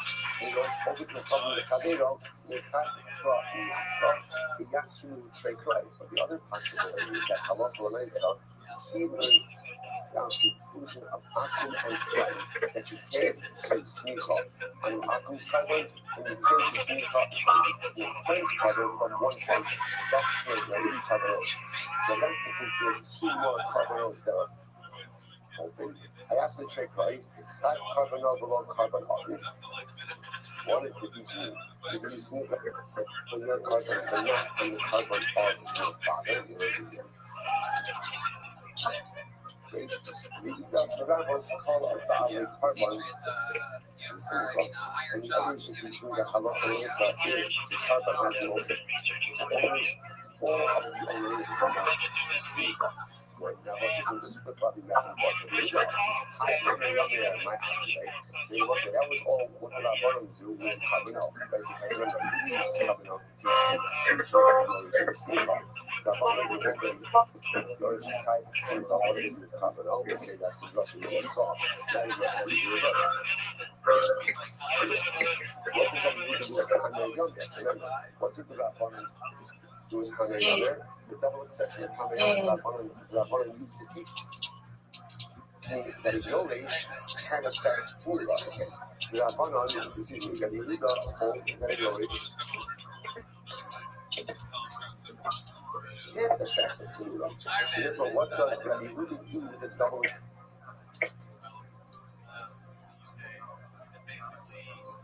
question of Tamer Yamir? My Avidlay. Oh, Boyle, the Rabbos as Haisha. This is very interesting. It comes to include ultimately again. It comes to include that Allah a woman could do. Rabbos as Haisha. Let's say Rabbos as Haisha. First, the Gemara says, "It's the sign that you should call it in the role. So since at the end of the day." Sorry, not for specific Tumura. The woman has the ability to affect Tumura. Sorry, how many are there? The sign up. The one says this. The teacher called it in the Tumura without a Russian Zachar because the entire figure of Tumura is praised in the master. Praised the Russian Zachar. I might have thought that therefore a woman should be excluded from the fact that she's wrong. So not something the rabbis as Aisha, Hamar Roma, Hamer Yamer. So a double expression of Hamer Yamer teaches us that even women have the ability to affect. I would have been following in the South Front, but I want to Darshan make it in. The Rabbanan Darshan ultimately against the in. The in is and therefore the in, that's Lashon of the Pasuk is Lo Yachid Ben Lo Yamir also Kobra Rabito in Hamer Yamir the Hema the Hema so how you do is you also so ultimately against the in that Russia that extra word comes to include a woman as already. Yehuda the aim of Lo Darish and Yehuda ultimately was not a Darshan. So therefore I must say it turns out that there's actually what it is regarding this issue of the Yoresh. Our Mishnah reflects the view of the Rabban. That a Yoresh has the ability to both affect Tumura as well as go ahead and move forward. And I say, interestingly enough, it turns out that these two items are linked. Right? Remember again, even though when you look at the Mishnah, we assume that Tumura the Sinifa are really unrelated because they're the part of the sacrifice process. But my step here is technically unrelated. Kamash Malan were very related. Why are they related? As the lines of Chazal, they actually represent the bookends of sacrificial service. Tumura represents Tfilas Hadish. Tumura is illegal, but when it is done at the beginning of the sacrificial process. Before you check the animal's full life. And Smicha is right at the end of the process, right before the animal. Exactly it. I don't see Therefore, there's a linkage between these two bookend processes. Our Mishnah reflects the view of the Rabbanon that a Yoresh has the ability to go ahead and do both Tumura and Smicha. The drasha, really what motivates that on the drasha is Hamer Yamer and Yehuda. Turn out the end of package from the beginning of package. Not to study Yehuda. The whole thing like Yoresh cannot do Tumura and Yoresh cannot do Smicha. Based on really Karpano, like really the exclusion from Smicha. So you get the rest of the beginning of the process, feels like this from soul package. How do you like it? I'm not talking about that much. I'm talking like Rabbanan, that Yoresh doesn't back to Smicha on the carbon of his father. Yoresh does have the and also included in this is that Yoresh brings himself in any like visual element to the father of his father. Yoresh does the Smicha and Yoresh does bring himself in and ultimately Yoresh can that like the Rabbanan in the marriage. Incredible. Others like this, we're not finished. We're not finished. Still what? Usually. And you can do this in your show. Also, everyone can actually see everyone can see God is in the shelter of cotton, except for shows that in less than capacity, so to you. I'm not a child. Change that This is from not someone's voice. It's someone's voice. Over the awesome button, banners manager, that you see on head the end, show. every He user made first brand started new to hoodies. shut me out. Prices And out. then whatever you saw the Whoever little the before, lucky buyer and is the of shop, the other one and the woman, will get that. these are the Wait, is the that girls here? in that. Yes. Here it is. Here he is. Okay, with So you obvious get this stuff. water box, so take a bow, buddy. It's your great work that made that possible. That's super cool that we were able to help out. Sneaker Gemara says it's shi'ar listen. Now, what does that mean? If you look at China Rashi, that should kiss together. It's actually very possible. It's so bizarre to The focus. other thing to the right thing is all about what line carries in that. Get Twitter starstruck. The literal translation of shi'ar mitzvah, It's wild that we just go you by. literally translate that, Yep, like the yep, leftovers, Nasty's shirah, house so burnt down, there's so water boxer helped us out. Yep, nasty.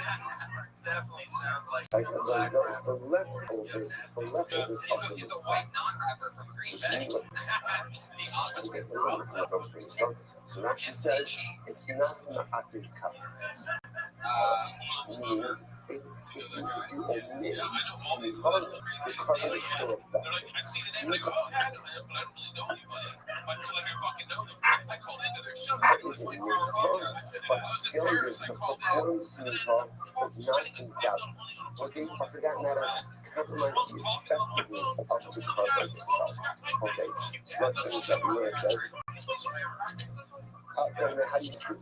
Water boxer was on that show, right? How do you speak? Oh, yeah. Al Roche. On the head So of what the do you animal. guys say we get it started, everybody? It's How Tony. Volume 2 starts tonight, episode 35. Stronger than ever. You guys know how the show goes. Over 30 comedians signed up tonight for the opportunity just to get a hold of about 1 minute. And comedians who know that you're on time, the 1 minute is up, you share it. Brand new, volume 2, sound marketing. To take it with smicha, smicha. And right after smicha is shmita. So that's your light. That's when you know your time's up. So you might as well stop there because if you keep running your sound effect, you're going to bring out the brand new volume 2 of Angry Persuasive Bear. That smicha is done. Remember again, it was before the podcast of the Disney. Wow. I said holy shit, but it was halfway through. That sounds like me taking a shit. Right, but again, but if you're looking, Wow. That's why I'm something out. Yeah, are those ratings. Those You signed up for this shit. Right. If you ratings get that don't help you with all the other ones, facilitate cheaper. Yes.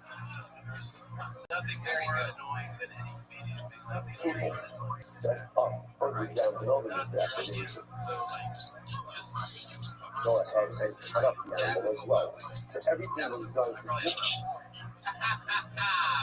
you guys ready to get this started? Here we go. You guys know the story. We're rolling in with our brand new Iron Head of Security. More about that later. if you got creative, Iron So Jaws, the setting is let's get into this. So the summer, Aaron showed my card. Okay, so I understand what a shoot, like a shoot, Andrew showed that in cartels can do some why not? Because remember, the coming up with Yeah. see, the old Iron Patriot would never have done that. Drinks for her fractures of the wrist. It almost seems like Josh was like being like run around producer of the show up until tonight. We really were not helping you. Okay, here we go. Your first comedian doing stand-up comedy, telling everyone by the name of Nick Babbitt.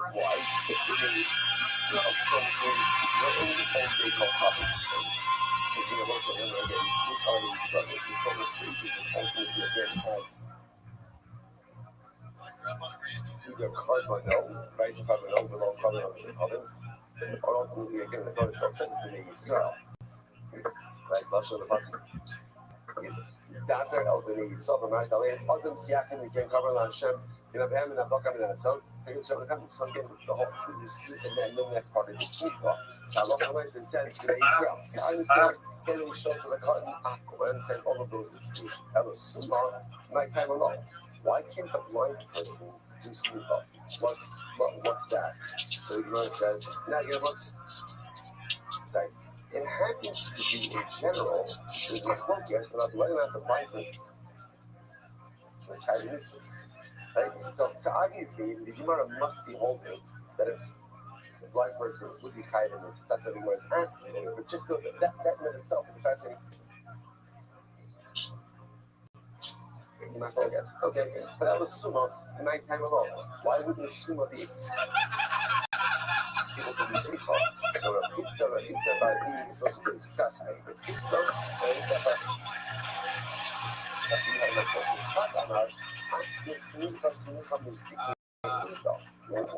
this is fascinating. So what we say that there is a Xena Shalom of sleep from the Zikina Eva. Now, what is this talking about? If anybody's ever like, hey, that guy literally right across. Love sumini lukinamini sana imake shtilade shtige lukai. Shishim litada kahnukin na mumo. Yesika la grasi mumo. Notice he said the concept of simcha by the Sanhedrin.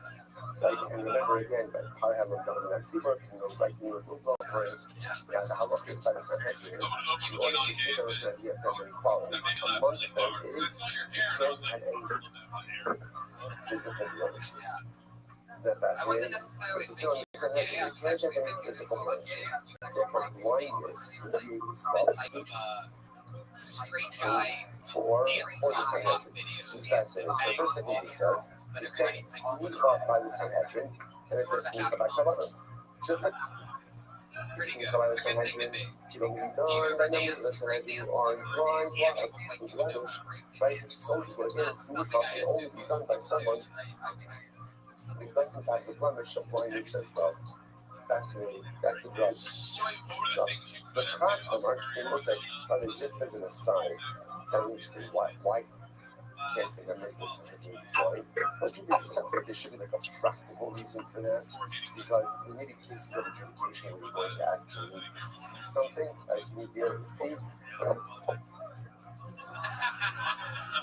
also remember again, this difference in general concept ultimately of movement, which is like one of the most fascinating halachas is that a Kohen can't have blemishes. It's a blemish called any Kohen woman can't say. Sounds strange. It does. It sounds strange. It's not like what created this person. I would say it can't do the so think about human expressions because I think that we do generally find that like a little bit troubling. The person has some type of physical benefit so and they can't release it. It doesn't. It's a good way to keep your horse body. So that's what it says. It's about Ohio, but I think it's something with like this as well. oh, there he is. Yeah, iron waitress, everybody. Which is confidence in yourself. Wow. Learn how to be a proper individual. Yeah. Children, things like that. Consistency, when a person has a blemish, what do people see when they look at that person? They're distracted by that blemish. That's what they end up looking at. It's human nature, right? We always try to exercise proper etiquette. Actual matter to make the person feel uncomfortable, but it's human nature that when you see someone who looks like it doesn't.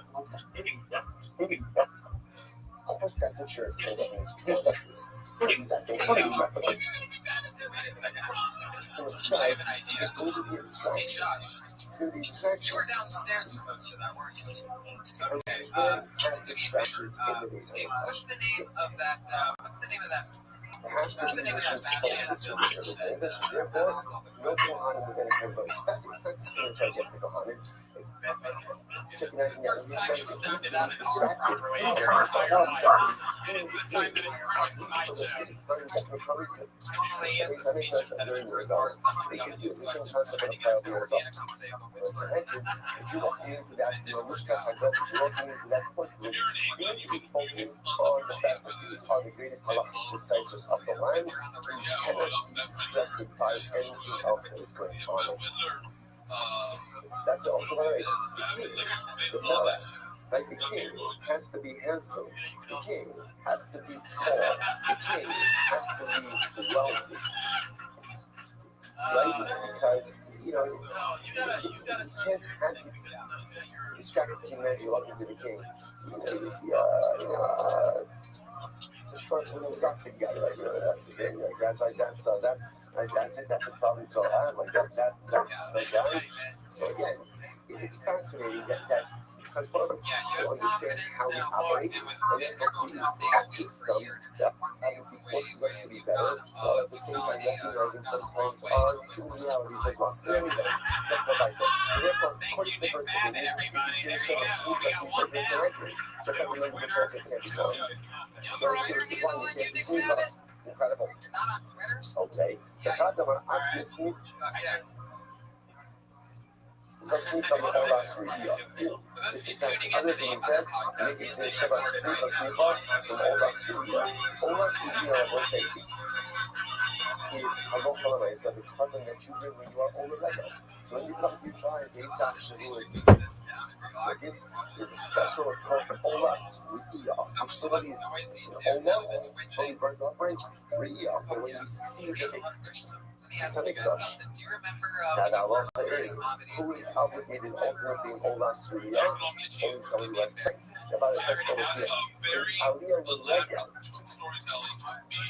only someone who has sight is obligated, because again, you're totally using the Lashon of the Lashon of the God. You will see someone who has sight, someone who does not, that sight is not obligated in Aliyah Re'iyah, and therefore like that.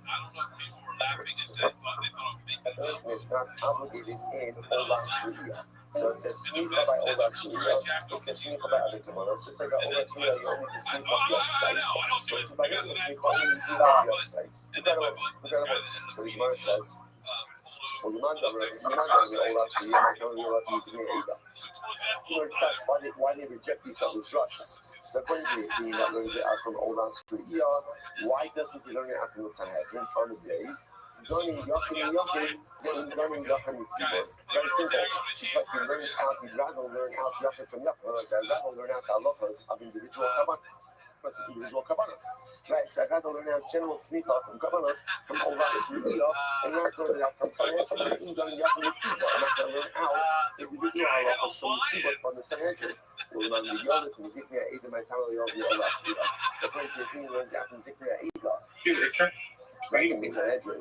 Why doesn't he learn it out from Olas Re'iyah? Simple, they sneak up with Fay.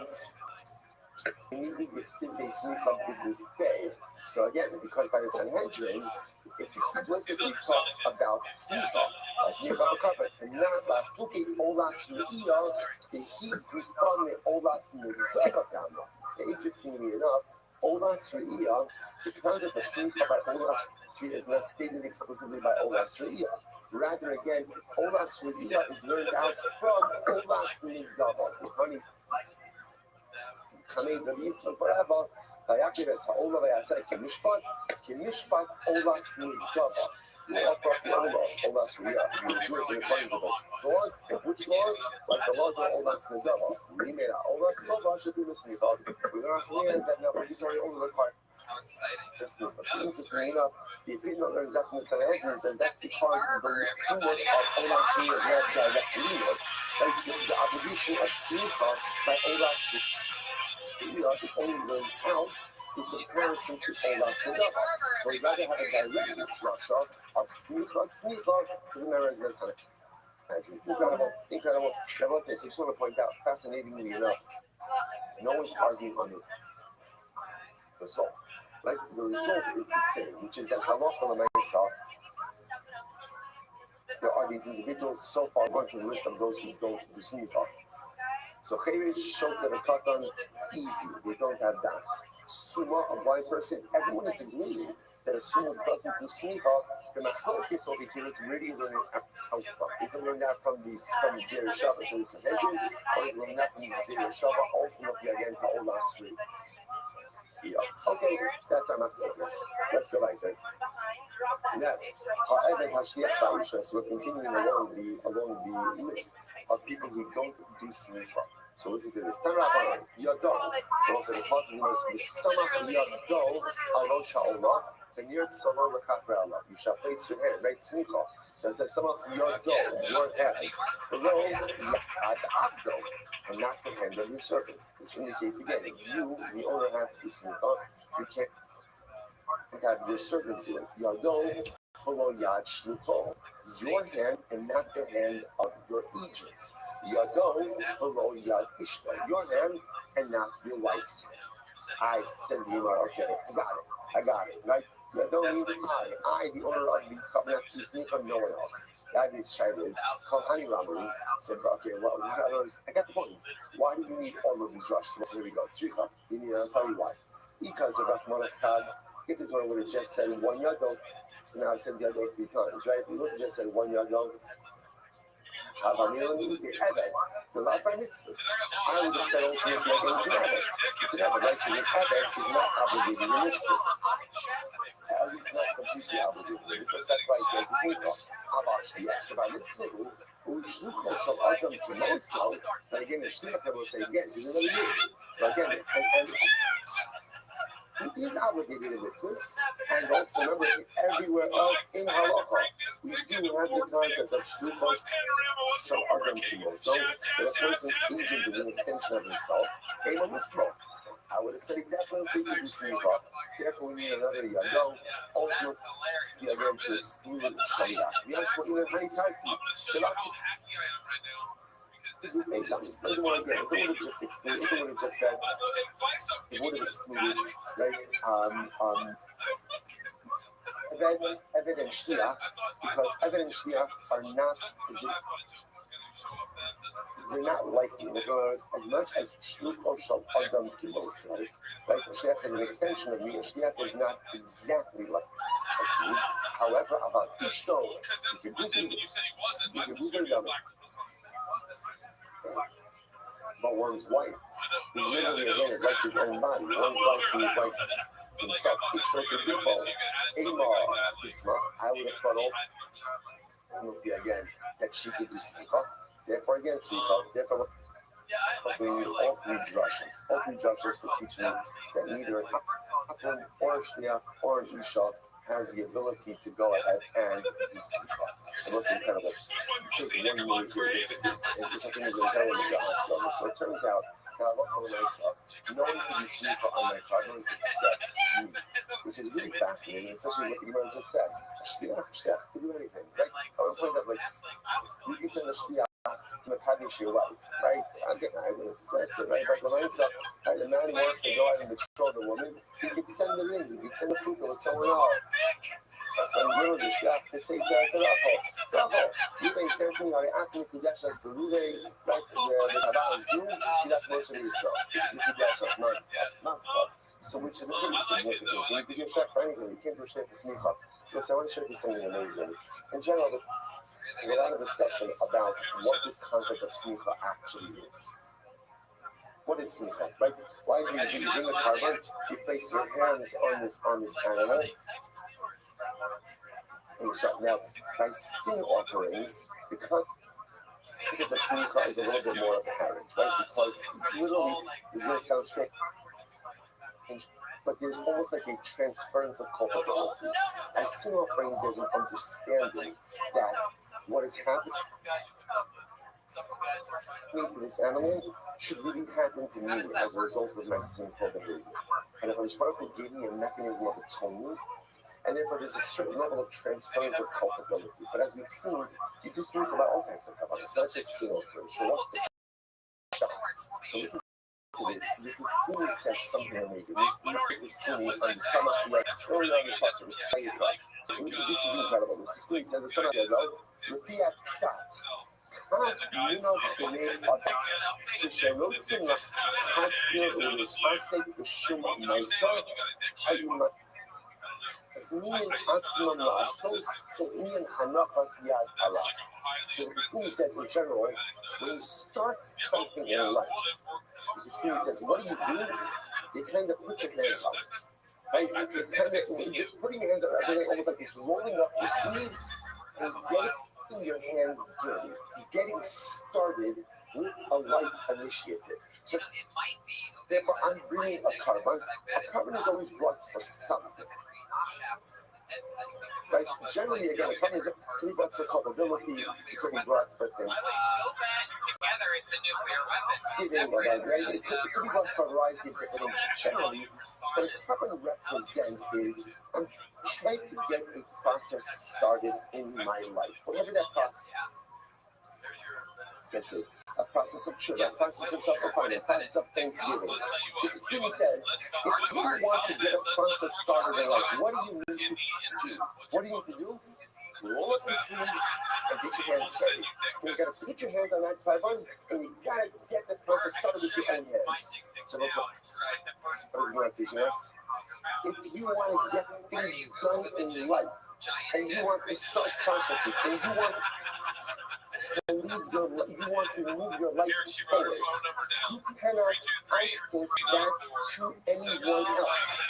That should only get done by you. It's got to be your hands. So it can't be the finish shirt for the party. It can't be your ego. It can't be your truth. By the way, it can't even be your life. Your life is an extension of you for everything else in life. If you want to push things in life, you have to be simcha. Your goal, your hand. That carbon says that this thing which represents the initiation of some life process. It's got to be you and only you. Listen, what an overwhelmingly incredible idea. How many times in life do we want to accomplish things? Yes, again, yeah, of course I want to accomplish, but I'm willing to do this, shouldn't to do this, shouldn't brother enough to do that, and I want to do this, and I want to do this, but I need it to be like this, and I need this, and I need the constellations, and the planets, and the galaxy, and the universe, and all of this, and I need everything, right? I need everything to align the well, no, you want to accomplish in life, you have to do simcha. You have to get the process started. You have to take responsibility. Your success and failures in life rest within your own hands. Obviously, and see in Schneider. Ridiculous welcome to accomplish anything. The process is needs to set. You want something in your life? They will start. They will start. Not someone else's hands, not someone else's effort, not someone else's commitment, not someone else's resources, not someone else's time. Your hands. Your hands and your hands only. Only you could do simcha on your life karma. Only you could do simcha on your life initiatives. Only you could do simcha to move you forward. No one else. Even the people closest to you, even the people who you love more than anything, even the people who are the most important in your life. If you want something out of life, only you could do the simcha to move it. Incredible. That's what I think. Said the Gemara. Smicha shiar mitzvah. Then the Mishnah said that smicha literally again is the leftover from the mitzvah. Now what that means is that halacha l'maisa, that smicha is not necessary. Smicha is of course necessary. The omission of smicha does not compromise the effectiveness of the mitzvah. So says the Gemara. Smicha shiar mitzvah kamabaran the samach the. Now the pasuk itself says that you will go ahead. You will do simcha on how to be Allah, and it will affect the homing food. You know what that means? What it sounds like is that it's simcha that affects acceptance. That it's simcha that creates acceptance in the context. What's that? It's simcha mechataris. Understand? Simcha is what affects kapara. In kapara and the dam. But yet again, halacha l'maisa. So remember again, atonement is affected through the blood surge. So what's the shot? Allah will have also is simcha share mitzvah ma'ala. Also, the low keeper, sit keeper. So I would ask things like this. If you didn't do simcha, the Torah counts it as if you didn't have kapara, but you did have kapara, which is another way of saying that simcha. So it's really important. Like all of the details of Kabbalah service are really important. Therefore, if you didn't do it, it's really not good. But if you omitted it, you still go ahead and have kapara. In other words, most of the Torah schemes like this kind of thing in both ways. On one hand, people say that something is not essential. What happens when you say something is not essential? Generally, what happens when something is not essential? Doesn't get done. That's generally what happens. So there's a danger in saying smicha is not essential because then people just aren't going to do it. So essentially, what the Torah says is to sum up the near saying, no, smicha is absolutely essential. And therefore, if you don't do it, your korban is lacking. But it's not lacking to the point that it doesn't go ahead and accomplish this designated mission. Mission accomplished, the covenant is good, right? The covenant is effective, but there's definitely a little something that's missing. The time you got it to you, but yeah, I got it. You might give a two for the way you know the covenant. The two for the contract, the Torah says that tnufa affects atonement. Is that true? If you tnufa the contract, really tnufa affects atonement. The halo in kapara, and look at that. It's like kabanos 101, kabanos 101. That's like fucking. What affects atonement in a carbon? The blood service we got. So what affects kapara? Why did it say that tnufa? Because it's Shneimar. She had done good with that. And she thought that, and alone with the Parada, what does it teach me? She must saw the tnufa. She had a mitzvah that if you went ahead and you literally made the tnufa, but like the leftovers, meaning that you didn't do tnufa, ma'ala Allah b'chasab ki lo kiber ichiber. The Torah teaches that if you didn't have a atonement, but you really do have a atonement. So another is saying it's really important. You definitely must try to do it. But if you didn't do it, the carbon is still effective. Incredible. Alarosh. So what do you do? On the head of the animal. Turn off on Yodo Alarosh. So again, you have to place your hand on the head of the animal and not on the neck of the animal. Yodo Alarosh or Yodo Alagabai. You have to place your hand on the head of the animal and not on the back of the animal. Yoda alarosh, yoda alakas. You have to place your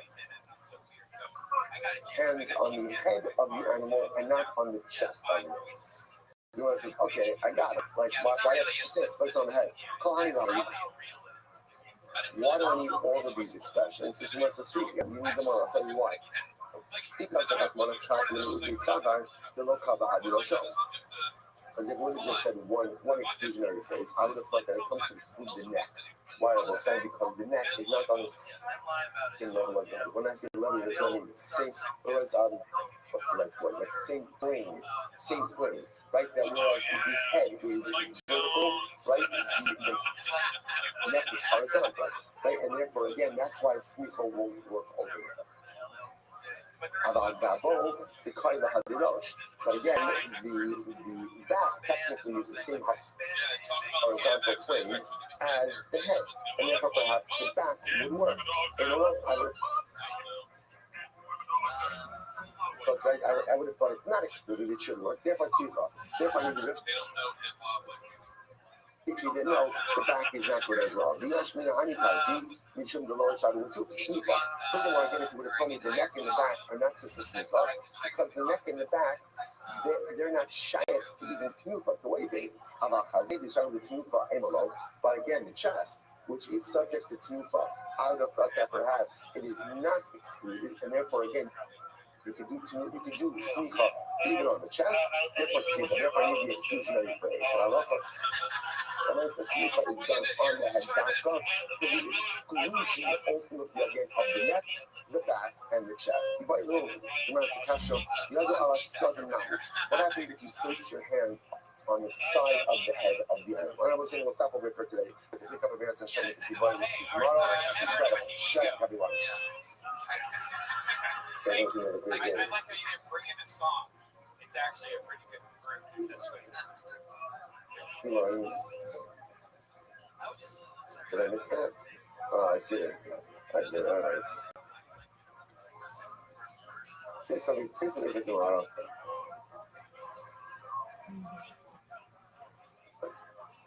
Yeah.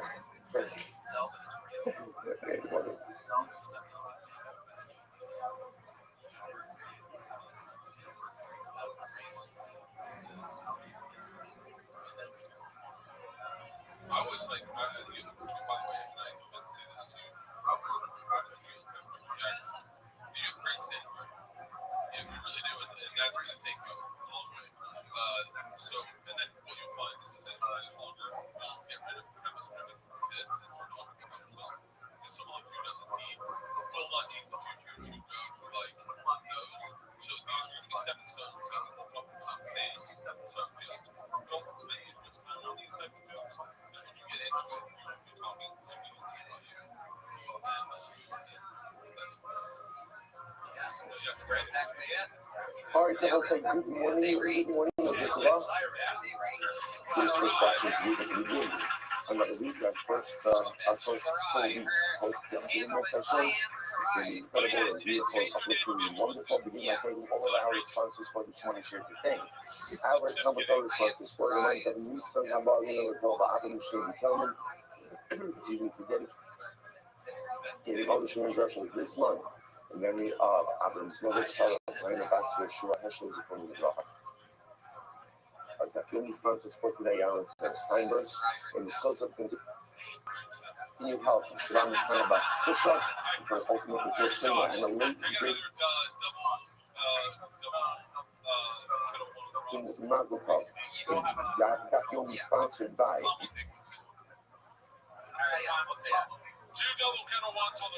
Mel and Karen Ron. As it's just from Malcolm from Mel and Karen Ron. Mr. and Mrs. Ringo on the birth of a grandson. Look at their children.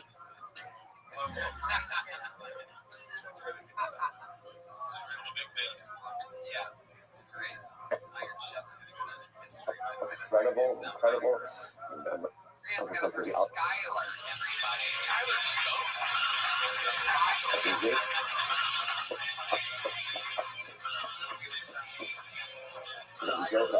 Champions the beast of Amelie is Mano, his parents and his grandparents and his great-grandparents.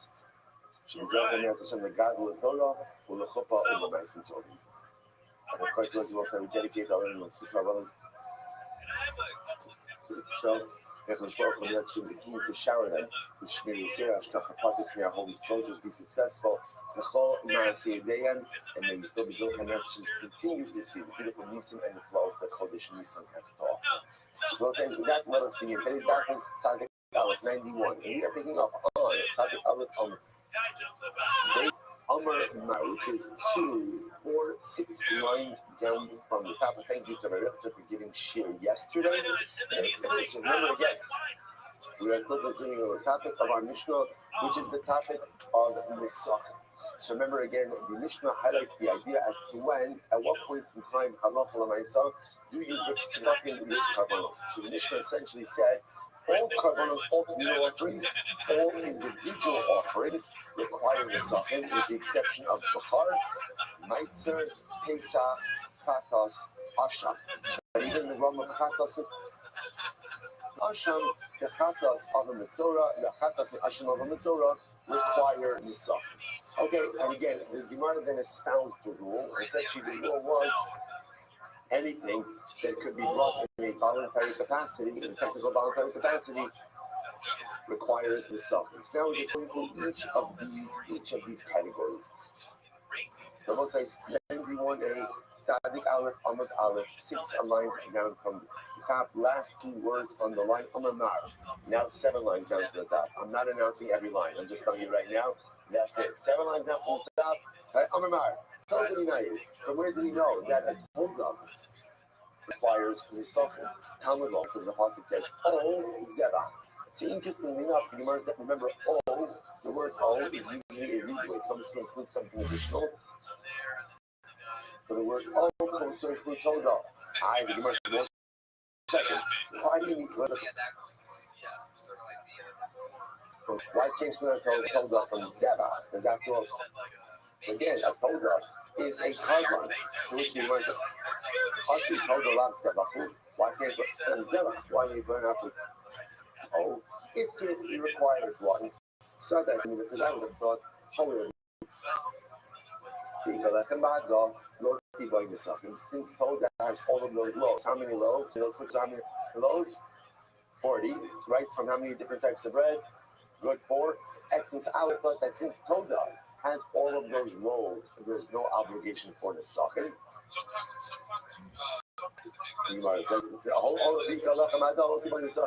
Therefore, again, you can't put out Toda from Seba. We learn out from the read, we are all, we might not now. Nazir Kabadi Lechem, who writing something. Watch it being different than the case of the arrow of the Nazir, like the Nazir's ram, which also has bread, but comes with loaves, but still has a requirement for the something. I think I'll tell you why. So I like coming because I would have thought Hashem Shni meaning, Haka Arbor meaning. By the El Nazir, there's only 2 types of bread. Right? But by the Torah, there's 4 types of bread. I would have thought that is such a voluminous bread offering, there should be no obligation for the second. Hamash Malon, even though a Torah has 4 types of bread, right? And 40 total loaves, Halacha Lemaisa still requires in the second. I believe the Rahmanah, the following the older Dava, followed by Ola. So we're going to be hard says. We're talking about the different categories of things that require the stuff. Why don't you just go ahead and write anything that is brought for Neder and Nidava, and then there would be no need to write Ola. But since an Ola can be brought as either a Neder or a Nidava, I would have understood that every Ola requires me something. Even plus Rahmana Ola, if the Torah would have not said Ola, Hava Amina, Basis and Isha Lashem, cloud, the following Neder only is of a cloud. So also this is this. Had it not said Ola, I would have thought like this. When the Pasuk says Basis and Ola Isha Lashem, you shall offer up a fire offering to Hashem, so that's a cloud. Right? The following Neder only is of a, the following Neder only is of a, that's a price. The Reach Nikola, Using aroma, Chazar the color, that's another cloud. So what do I have now? Cloud and to cloud. Let's say first wide line, Sadik Aleph on the Aleph, any more like cloud with cloud, Sadik cloud with cloud. Remember again, so cloud, you did general statement, fraction is a specific one, and then another cloud. Okay. So most I remember this is an exegetical principle. What do you do when you have a cloud with cloud to cloud?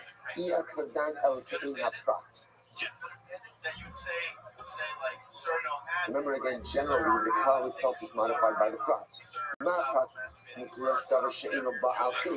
Just like the cloud is something that does not come as a sin offering. So to again, when you bring this offering, only the type of carbon that would not be brought as a sin offering. Therefore, I would exclude a katas and Asham, because the Chatas and the Asham are brought for a faith. And what would I include? Abi Bechar Umaiser Pesach, Shein by Nachman. But I would include Bechar, right? Again, offering to the firstborn, common Pesach, and Maiser Beimach, which of course are not sin offering. And I would say that those are included for the suffering purposes. Therefore, the concept says Ola. What does Ola do? Ola excludes obligatory offerings from the suffering. That's what Ola does. So it says, Hashtag Sin Ola. So it says, now that the concept does write Ola, 4 lines in, 4 wide lines, sorry. Now that it says Ola, Cloud Uprat Ma Marviste, what does the Cloud Uprat come to include? So the Gemara says, Ma Pratmut Furash She'ena Mukhriya Ba'omid. Just like the fact is talking about something that does not refer to a pre-existing obligation. So to when you bring something, only when coming from there's not a pre-existing obligation. What does it come to include? Having blood cut short with Murasan Ba'olah bonded on the stars. It comes to the following cases. Number 1, the offspring of Kasha. Most we had this a couple of weeks ago, or maybe 2 days ago, I'm not sure. Right, but again, the offspring of Kachin, which is never there's no focus about whether or not those offspring have residual kedusha or not. Unless it comes to include the Allah or myself. When you offer those up, they come with the sucking. Tmura means the illegal exchange of a carbonic animal. So remember, you want to talk about Tmura, the Hayahu, the Tmura, so both animals are kaddish. When you offer up the Tmura, you also offer up Nisachim, but all the Habam and Akvaros, or all that's brought from residual funds. But Asham, that's an Asham ultimately that was put out the pasture because let's say you lost your first Asham, you started with a new Asham, you offered up the new Asham and you found the original one, you set out the pasture and told developed, so then you can do it. The Halas Vakim Shemiz B'Chu Shalom L'Shmo, as well as any carbon that was offered up Shalom L'Shmo. What's the halacha about say? This goes back to Zvachim. Days of a dollar. What happens when you offer up a carbon shalom b'shema? What happens? What's the halacha? It works, but it doesn't satisfy the owner's obligation. Exactly what that is. Excellent. So halacha makes again. So You know what that means, everybody? all these animals, so most of all this whole category over here. Blood of Tashin, Tamura, Ola Babna Musara, Hashem Shemita Beria, and any carbon offered up Shalom Yishma, when you offer up these carbonos, you offer them up with the Sachin as well. Incredible. See, one second. That's what I'm pointing out. This type of Gemara, this is what we're doing today. Right? This is going to be the flow of the Gemara. So we're going to right? And we're going to go out and say, like, what gets Nisach and what doesn't get Nisach. So you may say, oh gosh, when is this going to be over? So I want to tell you what this is exactly like.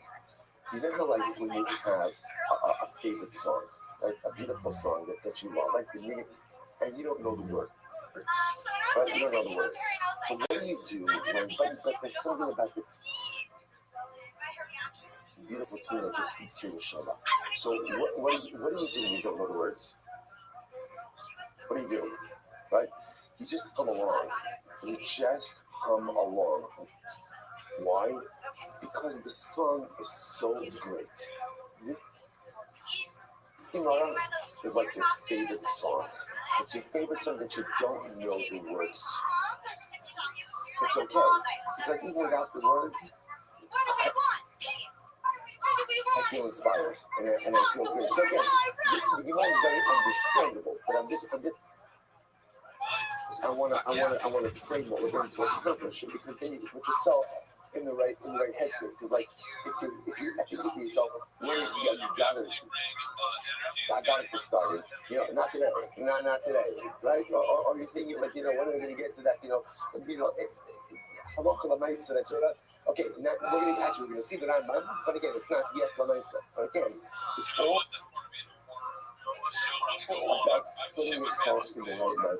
Your favorite song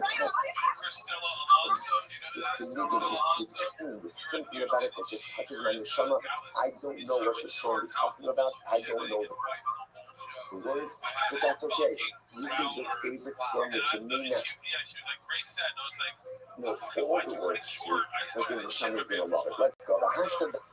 I've been in that situation. One second. Sadik Amud Aleph, 91A, 2, 4, 6, really the last time. Lines down into the wide lines. The hashtag, the Amrit, Drasha. And you might say, why don't we use straight like the word all in the passage is being used for a Drasha? Somebody starting to say your name. Finally, not get all the Java, Ramani the Falcon. So then why don't we be only to divide up the stream of following as a result? Like the teaching of both, Nether and the double offerings are both subject to the second. Why do I need that? It's just how that coming to you. You need it, I'll tell you why. How that coming, because you would have gone, Ati, Nether, you would have all the point of suffering. It's very interesting. If you would, all would not have been there. I would just thought, so when are you obligated in the second? You're obligated both when you bring Nether and the Java. Maybe only when I bring both is during the second obligation. Come on. Shmalon, therefore the old comes in to teach you what? Shmalon, the icy, Nether look what everybody in the second, the icy, double look what they by yourself. And to teach me know, and then you bring the Nether by itself, you bring the sucking by itself. Halacha l'maisa, you have to go ahead and bring it. You have to go ahead and bring the sucking. Incredible. How do you people in Yoshia? All this means is going to Yoshia. You have Yona's son, Ramali. You're going to have Yona's son. Why do I need the oath? Right, I see nether the daily binding socket. I see Nidaba the daily binding socket. I would have like this. When you bring in a by itself, that's when there's an obligation on the socket.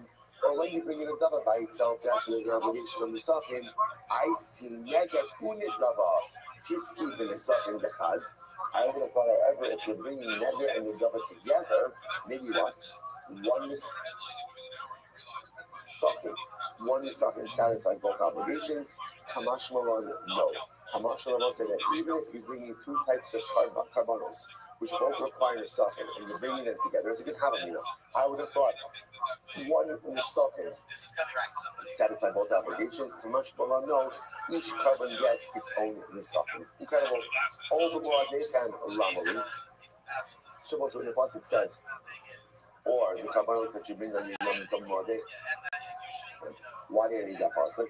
I would have thought like this. Honey, you become I see Allah, Fineder, Ushmamin, Binidaba. I would have thought, when is there an obligation of the Safin? When you bring an Allah as another, or you bring Shmamin as Nidaba, Inami Ikha, or the opposite. About Hecha the Kamaisi, Allah Ushmamin Bineder. Inami Olo Ushmamin Binidaba, but again, so what I thought that there is an obligation for the Safin, when you're going ahead and either bring an Allah as a negative or Nidaba, or Shmamin as an old as a neder or Nidaba.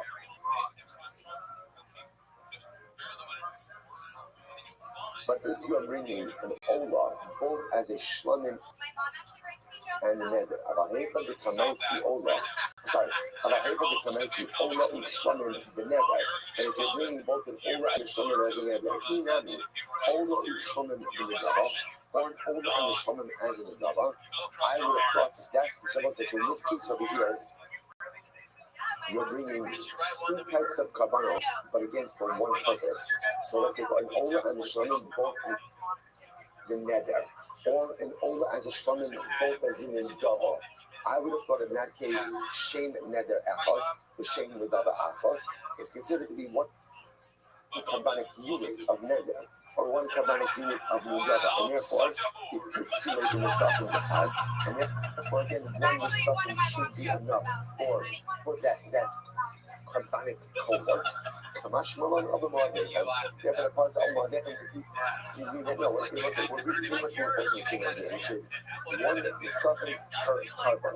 So when you bring multiple carbonos the same type, right? Or same or Shlomo we're bringing multiple different types of carbonos, but it's part of the same carbonic cohort.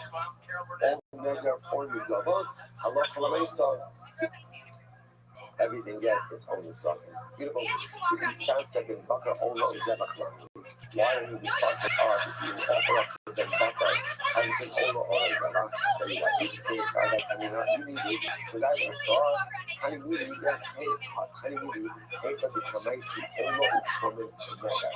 I might have thought, what is there an obligation to bring this up in when you bring in Allah or Shmamin as a Neder? Inami, Allah Ushmamin Neder. So let's say, maybe it's only when you bring in Allah and Shmamin as a unit. Right? A unit of Neder or a unit of Neder. About Hecha the Kamaisi, Shtei Olos. You bring two Olos. Half of the Neder, the half of the Neder. But if you bring two Olos, one is a Neder, one is a Neder, or Inami, Shnei Shlamim, Echad the Neder, the Echad the Neder, or two Shlamim offerings, one is Neder, Neder, Eva, Shem Shlamim Achasi, right? Shem Ola Achasi. I would have thought that since they're both the same type of carbon, albeit being brought for two different purposes, it has the status of one carbon, and therefore what? The tiscimate in the suffering the five, and you should be able to only have to bring one the suffering.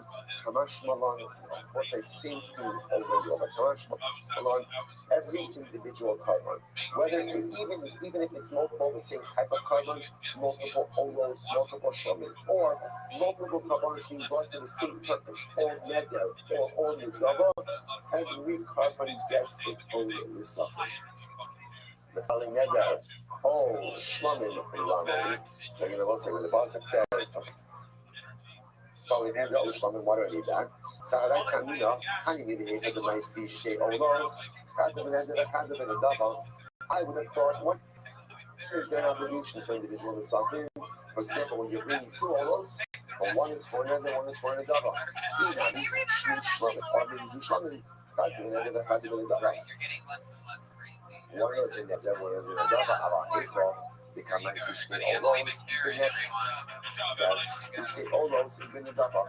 But if I'm bringing two olos, right, as in there, or two olos as in the devil, even if they shlomim in the devil, they shlomim in the devil, or two shlomim as in the devil, two shlomim in the devil, shame over FLQ, the shame negative FLQ, again, they have the same identity as in the identity of the devil, and therefore, it is delayed in a second echad, and therefore we have to bring one in a second.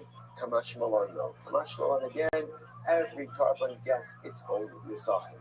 I have a Yoshia. I'm in a buff. A car in that zone of Lamani. Yoshia, what does he do with his phrase? In a buff, I'm in that zone. I would have thought, honey, really, betray me. When do we get two different nisachim and two different types of animals? Or two different types of animals? About the Kajina. This is made in a second echad, but when it's one type of name, either of Kavanos, maybe I love Kamaisa one or something. Kamash Malon, once again, every carbon gets its own something.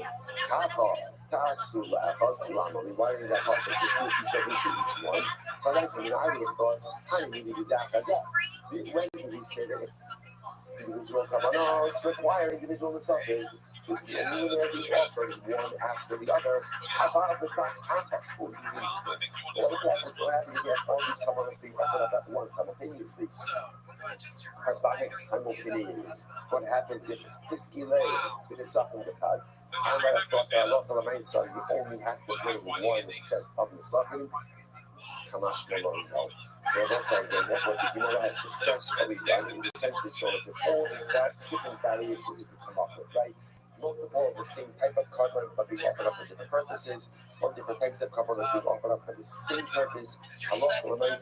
Each and every carbon gets its own nisachim. But again, the point to remember, and this is not every carbon get a nisachim. So remember again, like what the Mishnah said, generally carbonos tzibur and carbonos yachid will get a nisachim, with the exception of Bachar, Meiser, Pesach, Katos, and Asha, which is another way of saying that any carbon which can be brought in a voluntary capacity will get nisachim. A carbon that only exists in a obligatory capacity will not get nisachim. That's why generally the easiest example of this is Katos and Asha. Katos and Asham never goes ahead and gets the suffering. Why? Because you can't bring a voluntary Katos and Asham. Now, that being said, we're going to transition to the next.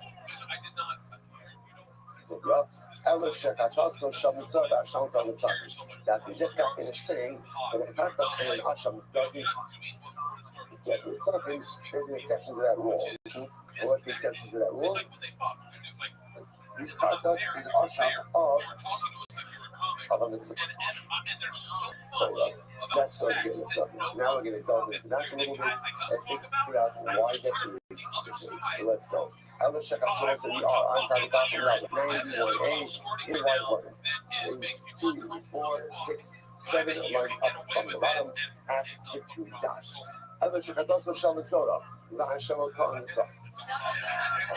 The fact that Shell Minnesota and the Asham requiring something. So whenever so where do I know this? So understand the obviously declaring issue over here, which is the Mishnah said explicitly that Katas and an Asham normally do not get the socket. And the reason for that is the rule, just remember, it is generally one and all. When I ask, that's a good rule to remember if the carbon get the socket. You say, funny you should ask, you just doing that today. Anything normally that to be brought in voluntary capacity gets the socket. If the only construct in which the carbon exists is in an obligatory capacity, generally you will not bring this up. And the Mishnah says the exception to this rule is Katas and Asham of the Mitzvah. So how do we know this? He said in the beginning, you know how do you know this? So we show Shesam Tolos Minchar, so we can still get the parts. as it says, if you're in the yes, game, a then fine flower, this is the wind cross comes in those so long. two The key moon bought in my server has cost me that. So it's talking about the mincha that accompanies the carbon. I thought the mincha by myself, the mincha by the atzmo. You say it's basically just a cover with accompanying a carbon, or maybe it's a mincha brought on its own to show Omer. The hell of a is all of us have mincha.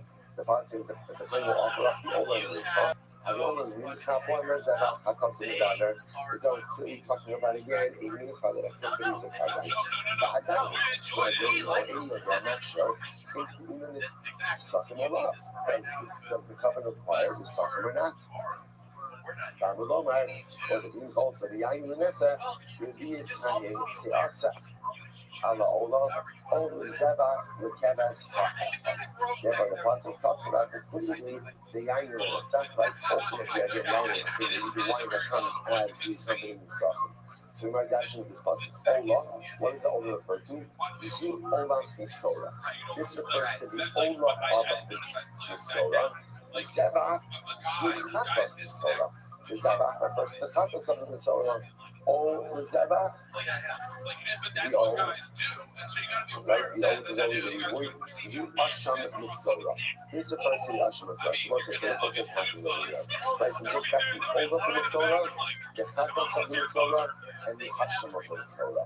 And therefore, Halacha I saw all three of the Mitzora's Karbanos require the socket. That's the drush. I learned that from this pasuk over here. I receive a Bible Mizeh. Why can't you learn how to pick up Karbanos just from the word Zeva itself? On the days, the other 791 be Damamar, Chatos the Asham Minayin. As a nice right, the Damamar. From where we learn at the Chatos and the Asham. Kalomar. Zeva. They will say in general, we learn out Chatos and Asham from Zeva. Yeah, okay, you have to learn out Ola from a different place, but why can't I learn it? At least Chatos from Zeva. Who's the ones in the middle? How do you learn it? But idea doesn't. When can you learn out Chatos and Asham from Zeva? That's when the Chatos and the Asham are comparable to each other. So, I thought we were the same. About Eichel, but the other say remember by the Sola, the Chatas and the Asham do two different things. About Eichel, the Asham, the Hachshir, the Chatas, the Kata, whereby the Sola, the Asham is there to render him fit. Right, render him fit, ultimately again,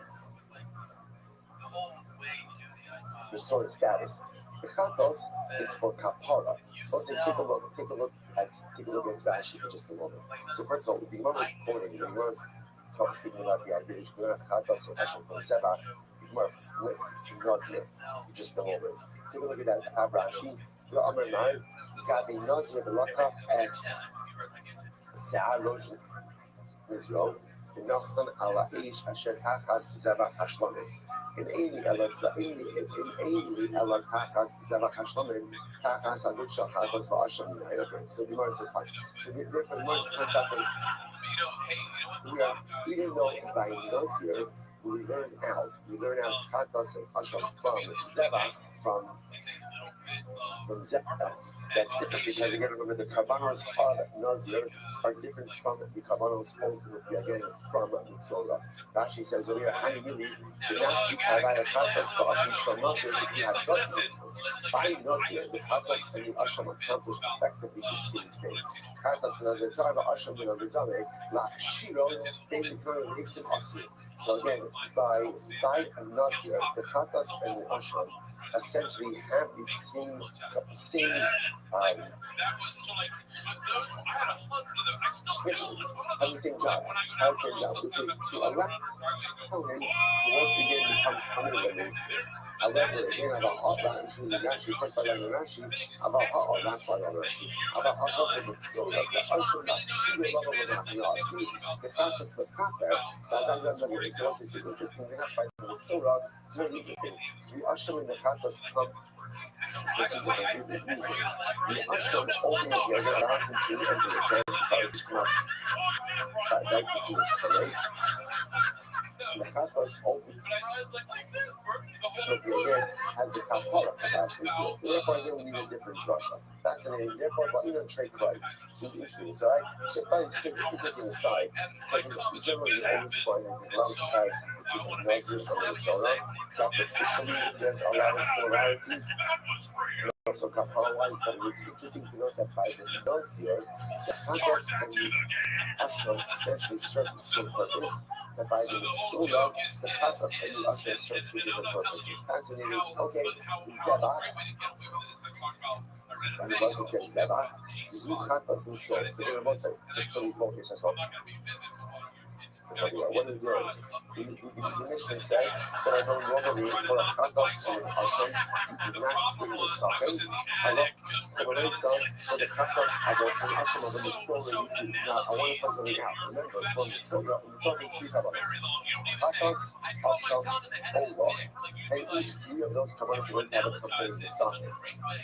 Now, for the Allah, I don't need a drasha to bring the suffering. Why not? Why? Because Ola works. Why does Ola work? Because Ola is a carbon that can be brought in a voluntary capacity. So since it can be brought in a voluntary capacity, you bring the suffering even when it's brought in a regulatory capacity. The only thing I need a drasha for is for the katas and the ashram. Since there's no such thing as a voluntary katas and ashram, therefore, I would say there is no suffering, which is generally the rule. The acceptance that will seem to be by the acceptance is the Torah, and that's why I want to use whole stuff to drasha. Let's go like that. So Zebah. And the Muslim says Zebah, Zu Katas Mitzorah. This refers to the Katas of Mitzorah, which brings up in the Imam, Zu Katas Ha'asham the Nazir. I don't know if it refers to Katas of Mitzorah. Maybe it refers to the Katas of the of the Nazir, long time, no, I'll tell you why. Second, because it's Samuel, because it says, in the right soul, when we trust them in the skin, they're all about soul, when we show about us in the dead there. When the God says, when we trust them in the skin, he's talking about his whole little shlomim. I'm talking about all of the shlomim. You say he's talking about this whole little shlomim, whole little Allah, right? Maybe he's referring to the Katas as well. Very funny. Yes, I really love that. So I know the cloud, so I get the rank of the rank is iron was included in the general thing of Kabbalah. So allowing that, so I was excluded. The Akish to make a hackish. What's the hackish? Not iron you call and never open the double, just like an iron you need, because you can got that either and never earn the double. Call brought the never in the double. So again, and what happens? So anything that is brought and never can be brought and never in the double. This refers to the Ola of the Mitzvah, and it's obligated to something. I, the Ema, Zu, Ola, Siola. That's interesting. Maybe it refers to the Ola. The Ola, that's how do you know that it refers to the Ola of the Mitzvah? I'm Rabbi, Ola, Siola, that's same but it's not enough. The Ola is that you don't have to do anything. Also, Samuel, Rabbi Nosson, over Rabbi Nosson says, when the person says, this refers to the Ola, and then, for one, Had Asar Shamaiser Shekara Shvan. So what's it? Echad refers to the 11th of Nicer. They say so. 11th of Nicer is a lot nicer than the work. Nicer is the 10th. If you are erroneous, it's designated as the 11th animal. As Nicer the Emo, ultimately again, that animal has a sacrificial designation, and it is offered up as Shlomo. No, it's offered up as Shlomo also. accompanying the suffering. Shalom Asila, Makala Torah, Shintapa Kaman, welcome to the nursery, Kaya Torah. That we talk about something of secondary importance should be more common than the item of primary importance. But Rabba Amrava said, Eji Rabba, Shetzah Shalom Shiki, Shalom Shiki. Rabba says, what area, what topic in the Torah requires three reasons? I'm sorry, you see Mitzvah. This is the first thing Mitzvah. Rabba said, why does Mitzvah give three reasons? Because Mitzvah has three kavanas, Chatas and Asham and Allah. And Allah said that three reasons teach me that Allah again, each one of those kavanas gets accompanying Mitzvah. Why does the person say the ayah? She says, Rabos Elo Shahar. This one's to go ahead and see the Isle of Arab. So which Isle is that? This is talking about the Isle of Arab that comes on the Kippur. Like on the Kippur. Now, again, this carbon requires the suffering as well. So you might say, Elo Shahar, the Isle of Arab, the Muadika Nafka. Muadika, which means any that's offered up on your appointed times will require the suffering as well. Watch this. I would have thought that this kind of easy. But this one refers to ultimately communal offerings. About nothing role, but perhaps getting an individual offering, because remember there's some of Aaron's personal demand, like his personal carbon, his personal carbon. Thus, I would have thought that Allah Kalamesa, that does not require the suffering. I'm actually the most amazing how auspicious this is. Today feels like the real first day that got to Pesach, right? Because the Shabbos Mamish felt like, which was beautiful, just like a Hebshuk of Pesach. So what's it pretty much on telling us today? What's telling us? It's almost Elul. It's almost Elul. It's almost Elul. Right? And therefore, again, how incredible is it that on the first Sunday, essentially after Pesach, which Baruch says, the season of Tshuva is upon us. So it's like a year is always focusing on the next thing. So of course we have schools about the Torah. But listen, but all keeping aside, right? Letting your life is now on the horizon. And because of that, again, the worst thing we could ever do is wait until Elul gets here in order to start our journey of Tshuva. How great would it be as we're marching towards Hasidah, there's we're not just making a march towards Hasidah, making a march towards self-actualization, making a march towards self-rectification. Making that march managed to one young people the process of Tshuva begins now, being Kodesh Mishnah. It doesn't wait until the evening day for the day of Kodesh Hallel. Well, he's giving us this gift. The Isle of Adam. It's for Sunday, how that should be up in the journey together. We might show, all that so like this, why should it be any different than the older argument, I guess? Sunday, how do you thought, and we really thought, Christian couple was not. I would have thought that that might be a bit of Also, a Puerto Rican college dropout out of the Florida Gators to stay on the staff. Does have a second, like the Isle of Ireland. I would have thought that was like, so I'm not sure on the start. Oh, the Isle of Lamely. When the bus says, oh, remember, oh is illegally. Oh, the Isle, what does that come to include? The Rabos es Hapalgas. This comes to include the Palgas. What is a Palgas? Take a look at that. Actually, just means actually very interesting. Actually, almost if you move your finger to the about 6 lines down. Oh, the Isle of Lamely, the Rabos es Palgas. Minisakin, Palgas Sha'abra Shnasol, Lamba Leflau Shunin. So that seems very interesting. So apparently a Palgas is an animal in its 13th month. Right? So you have an animal that's a year old, and an animal that's 2 years old, which is after the 13th month in its second year. In the 13th month, the animal has this interesting designation called the Palmas. So the Gemara said, listen to this. So all the Isle comes to include that if you're offering up a Palgas, you have to go ahead and offer up the suffering along with it. To which the Gemara just honey for the offering on a burial. So the offering says that a Palgas is its own individual category. So again, This makes sense to me in Joshua. Nisnan, Hekrivu, maybe Allah Ayo, maybe, sorry, Hekrivu, maybe Allah Niske Ayo, the in all the numbers. If you do the paragraph, like the derivative is saying the something that normally accompany a Ayo, but it doesn't necessarily satisfy the obligation. Rashi says over here, this not the people, the Palgas, here comes another Ayo, okay, that's the Greek Palgas, maybe Allah Niske Ayo, the in all those numbers of Kodesh and Kovas and Dro, is that how it's supposed to be, just to get our terms correct. Kadas means the sheep within its first year. And Ayo means the sheep 3 years old.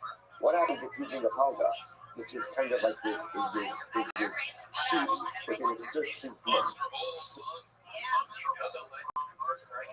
So it's not, we'll say, it's like an awkward stage for sheep. That awkward stage, your voice is beginning to change. And you're not like, you're no longer a Kavas, but you're not yet an Ayo. So again, it's interesting enough also, the Gemara says over here, the Gemara says as follows, that if you go ahead and you pledge a Kavas or an Ayo, but you end up bringing a Palgas. So interesting enough, you have to treat it like an Ayo, you're bringing a for the Ayo, but it doesn't satisfy your obligation. Interesting. I'm going to do it. All the Ayo, ultimately again, Palgas as well. Okay, but I love going it's time to go ahead and refine the system. Hello, about Palgas. Going nice. The master is stable. If you call out the stable, but comes that mind of us, it's actually interesting. But Palgas said, no, what you do, essentially, a Palgas is a suffix. Is a Palgas Kavas, or is it an Ayo? So bringing about Palgas, essentially what you do is you bring the Palgas, you make it tonight. You make it tonight, it's in the category of 15, this is the obligation that should satisfy. You need to get actually, about Palgas, when I see Niski Ayo in the sleep, Matthew in Kavasu, Yakushu Sahara in your law, Amasu in Java. If it's a Kavas, then it should utilize this and satisfy the obligation. And any additional instructed material ultimately should be in the Java. The Ayo ring, having the sucker, but if it's an Ayo, ultimately again, there's like when you bring an Ayo, there's a greater amount of the sucker than when you bring a Kavas. So essentially, by Palgas says like this, whichever one it is, if it's Ayo, great, it has necessarily suffering. If it's a Kavas, then it has extra suffering, the extra suffering should just be in your Java. But to put it like Palgas, we said that a Palgas is a suffix. I just told you to give you a perfect reduction of the suffix that doesn't make sense. There's no reason about Palgas question. Think about Palgas can be a question. Okay. After you ask for the Shara effort, or the Ayala effort, all the step effort, in all the ideas, the Shara effort, not coming over. What does the possibility of the Shara effort? What's the rest of it? The future of things that public has also been missing. I know, even if they have that, think about that before. There's a distinction between the suffering brought for an Ayo versus the suffering brought for a Kavas. Network, then this state, how do you say? That's what it was, and then again. Kavas is the young, like young Ayo is the old. Like Kavas is 1 year, Ayo is 2 years. So there's a difference in the suffering brought for a Kavas versus an Ayo. I would have thought that in the saying that there's a difference between like adult and young and old sheep. So to again, there'd also be a distinction between the suffering for a calf versus for a cow, right? Adult and child. Kamalomar, the Shara effort. Therefore, the pasuk says when it comes to the cow, the ox family, all the suffering are the same. All la'ayo matamalomar. What does the pasuk mean when I'm teaching all la'ayo? Mata, what is it going to teach me? The fish and not sinu, because ultimately, again, since we learned Shechala, that the Torah makes a distinction between the Nesafim offered up, listen, and sheep, right? Torah makes a distinction between the sheep, between the Nesafim offered up, versus Kavas, 1 year old, versus Ayo, 2 years old. Jochen Mettler, den Mistgate, den Stein, den Mistgate dann Charles. I'm going to put also what's the distinction between the second offered up for a 1-year-old sheep versus a 2-year-old sheep. Also, it's about this is when you also can teach knowledge. When it comes, let's say, to a cat versus an ox, no difference between the second and the old. In the sheep family, there is a distinction between the second for young less for young, more for old. Also, just remember that in the sheep family, 3 stages: Kevis 1-year-old, Ayo 2 years old, Hungas Investor. Hi everyone, good to be here. Happy I'm not Monday talking about to you. local network. Episode They need to be so how about the same that the distinction between the second between a 1-year-old sheep, 2-year-old sheep, maybe the distinction between a 2-year-old sheep and a 3-year-old sheep. What are you saying? Yeah, that's what we're talking about. This Well, I'm sounds not all Iraq, but no, there's only 2 categories: 1-year-old versus 2-year-old. Yeah, I'd say But they once you're probably do above, once you're in the 2-year-old category, all subsequent will be the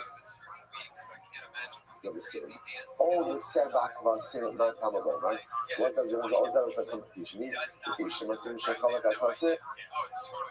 They miskate Cabas, they miskate Iron. So it makes a distinction between the second for a Cabas and in the second for an Iron. So imagine that. I mean, that's every Yo, week. Nafak, they miskate Jigsaw. 40 fucking years this way. The Nick say that they love. I'm gonna put there should also be a difference between the kids starting to pay the Artinas between a 1-year-old and 3-year-old females. I'm a bummer. All the Sabbath lesson. If I zero animals, apparently the Sabbath always going to be the same. All the easy math on the bummer. What does all the easy competition? The fish, I'm assuming also, in this case, Cabas, in this case, I know, since you see the distinction between, and remember, Cabas 1-year-old, and the Iowa 2-year-old, strong mix distinction, not on that block. In this case, in this case, see, I would have thought that ultimately the strong mix distinction between a young goat and an old goat. I got young story going on a little, all together. I'm the bummer. Easy. Therefore, the concept says all easy. About being number one. By the way, when you're learning this sugya, Robert tested us. He gave us a look ahead. How did he fire us? Top of the page 92A. Robert will Robert. This gave a halo of the camera. So as he asked us, when you bring in a second art on the halo the halo is a 2-year-old female sheep. How much is in a second? Now, Level was testing the list because Level thought that they didn't get mixed up between a male sheep and a female sheep, right? Because remember, the male sheep, which is the Cabas, right, has larger in the second once it gets 2 years old. By female, we saw there's no distinction between young and old. So Level was trying to trick us. As he asked us, how much the second do you bring for an older female sheep? If my sheep go around that's easily, the D, the Shamish, those shall be golden, the shall be common. So what's the answer from Mishnah? Now what? So by the D, ultimately again, you use the same suffering for a young sheep and for an old sheep. Shall be Aaron, the shall be Tables, we shall Aaron. But just take a quick look to the that sheep and get you very nice. This gave a feel of the camera. So the island sweet really sure it's over so, and I even a fishing brings up all the shit. So again, Robert was testing us, and he was trying to test our knowledge to now be established that for male sheep offering, there is a distinction between a Cabas and an Ayo. So he's asking us by female sheep, is there a distinction? Of course, the answer is there's no distinction by female sheep, and the answer is was very interesting. So by reloading my species in the second shot, let's just take a look at this trash. This trash sheep says so that's pretty beautiful. Look how that was the fish color. I look for someone's husband. Ladies and gentlemen, our head of security tonight, we are here We together. always think about this, right? And the third service is what is to have the whole thing to operate somewhat similar to the way it happened before. So, if you think about this, you really think to yourself, I know, it can be a little bit anxiety provoking. We're not getting this done. Stronger than ever. Like, As we can tell, there's been more some than that. upgrades. Let's No longer most does he anxiety have the provoking piece of the whole thing. it's It's getting advanced there. wireless mic system coming out of his crotch. And I know it. It's like that. The kids aren't happy with this. So everyone knows. So the kids are happy. No, no, no. Yeah, some I'm gonna be IKEA shut lights on their palms. That's pretty cool. That's right too. and angry, and if I couldn't get to this, and I was all stressed out. Oh my God, Good news, yeah, that's true. you could purchase on site. You could purchase. So I was like, so what happened? It's beautiful. Look at that. Stay in one I spot. bought my friends that were makeup. Ej, zakar, gdy kotek, gdy masz szamszczyńskie są, często są, ja na włosach, ja wiem, you get like a coupon. You get like a coupon. And with that receipt, you pay obviously, and you get a receipt that you will then be able to go out and get in with the mistrust war. And remember, again, there was a whole chain link in this, and you get other, not just for animals, but for everything. From the knuckles, right, from the offerings, for wine, for oil, everything was available on site. Let's just finish up that actually. You go, as I said, because of all of the ease, and you look in the second, so baby government, baby Kitanin, baby Zikarin, baby Kibis, the Hainan, the Kibs, the Heba, the Kuman is. It's really weird because it's like him looking over Shut at me, us, really again, super the second, looking at for all of these animals is generally the same. Quick each other. Shalom, how you know in the shaman talk this year? Even appreciating shopping in the second line, that never say to the B side, and then also say, if I lost my answer, for all the animal animals in the second was the same. The distinction ultimately again was on adult male sheep versus young male sheep. There in the second was different. So love a track, like the trust, love a track, the test us, but ultimately again. Well, I'm glad to have you here, Pete. What do you say we get this thing started? But ultimately, that's you know, it's like, yes, wait a second. What is it? What is it, Pete? the song, the most beautiful song ever. Let me just use 2 minutes. I just want to read you just a few passages from the Rambam. Just how often I say, so you can break those nights off and those kind of things. Listen to this. This is the Rambam writes. No, Ayayin Basolos in the View in the Carbon, in the corner. So that's what, in general, the Rambam says over here. It's iron, Justin Martindale, Wine as well as the fine flour, right? That we bring 3 ounces from the suffering. So when we speak about the suffering really includes 2 things. Flour, trained by flour, and wine milk. And Basolos Ravada Nikos meat, tough the suffering. And the flour by itself is generally called the new customer suffering. Fine, let's skip the days. A total of the suffering.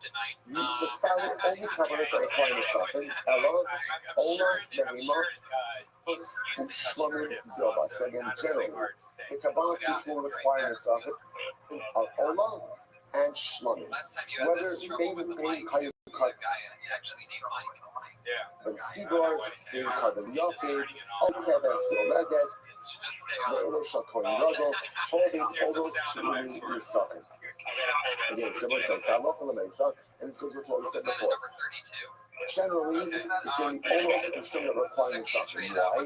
Because in order to be obligated to pay the suffering, it has to be the type of carbon which could be brought in a voluntary capacity, which really first to always have a suffering. Now again, there are exceptions to that rule. That's why the Rambam writes, the Keves of the Oledes. Like one of these virtues offering, or the Isle of the Coin which we just saw. Avala Olaf, the Shamas, the Chatos, and Median in wine Nisa. So again, in general, for the offerings, sin offerings, to that sin offerings, Asham and Chatos do not get Nisa, since they cannot be brought in a voluntary capacity. Exception to that rule, Chatos is Solo, the Ashamo, the partially scamatol. The exception, of course, is the Chatos and the Asham of the Solo, which explicitly says that you bring the supplement with Halos. Now, by the way, not just the Chatos and the Asham of the Solo. What else gets the supplement of the Solo? Is Ola. That's not a finish. Why? Because again, you can always bring the supplement with an Ola. Incredible. So when it goes on, but that's the synopsis. So it was on. Again, it was a beautiful song ever. Even you don't know the words. maybe it's Thursday, like what I'm saying, about tomorrow, you know, there's some magic, it's simple, that gives us some like technical deep. Yeah, well, I guess that's that. It's just a lot of technologies like ours. The shooting for the tomorrow outside, that have a great day.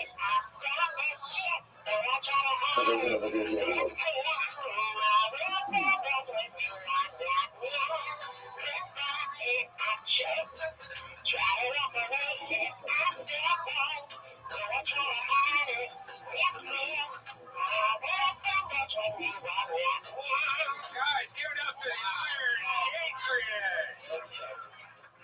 Wow. Heck yeah. That was awesome. Heck yeah. There he goes, the Iron Patriot. That was amazing. Justin Martindale, everybody. Heck yeah. Unbelievable performance. Thank you so much. Everything come out okay, Iron Patriot? Yeah, we're Fantastic. I don't know if you guys know this, this is the first episode of Kill Tony that's ever taken place during Black History Month. So, I got a lot of tweets from my female N-words about that today. Oh. I don't know if you guys. Oh, wow. Very good. You may have seen me retweet them.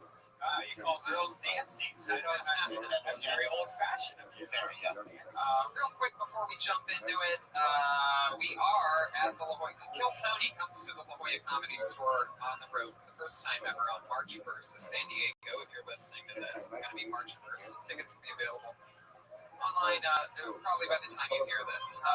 So it's going to be very soon. It's going to be March 1st at the La Jolla Comedy Store, the first ever Kill Tony on the road. So very exciting. Also,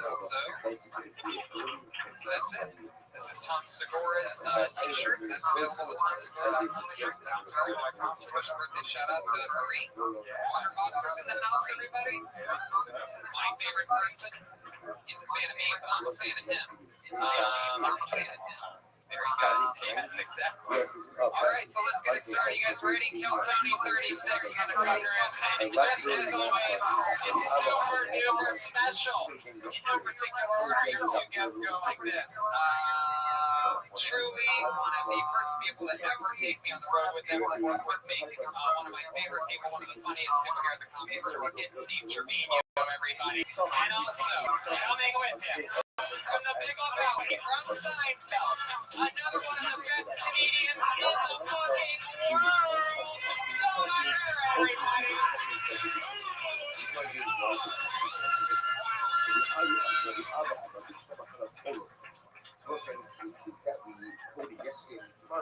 Dom Herrera, Steve Trevino, good to have you. Tony. It's always fun. Actually, it's just been a couple days into your podcast.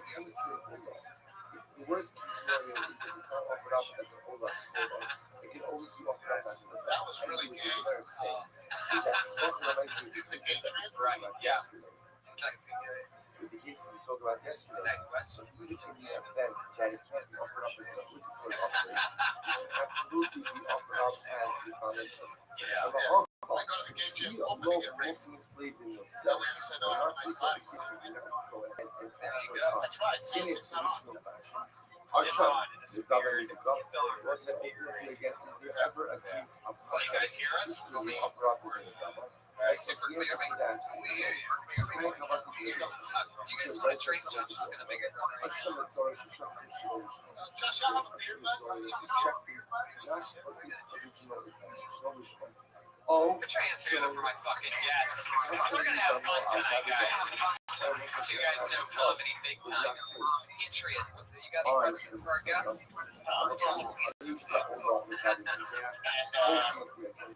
Steve, you started comedy in Texas, right? Yep, Texas. And you came to Hollywood. You know, inviting gig and opened up for Carlos Mencia. Oh, let's keep that to yourself. I'm still trying to shake off the state, buddy. Well, I heard you on Mark Maron's podcast. Yeah, talking about Carlos, you know, have some contact with him. No, I haven't talked to him. So the halacha ultimately offered up in the covenants of works. I like the way the questions are coming from. and sucking, Yeah. but it does not satisfy the Yeah, that's obligation gonna be of the soul.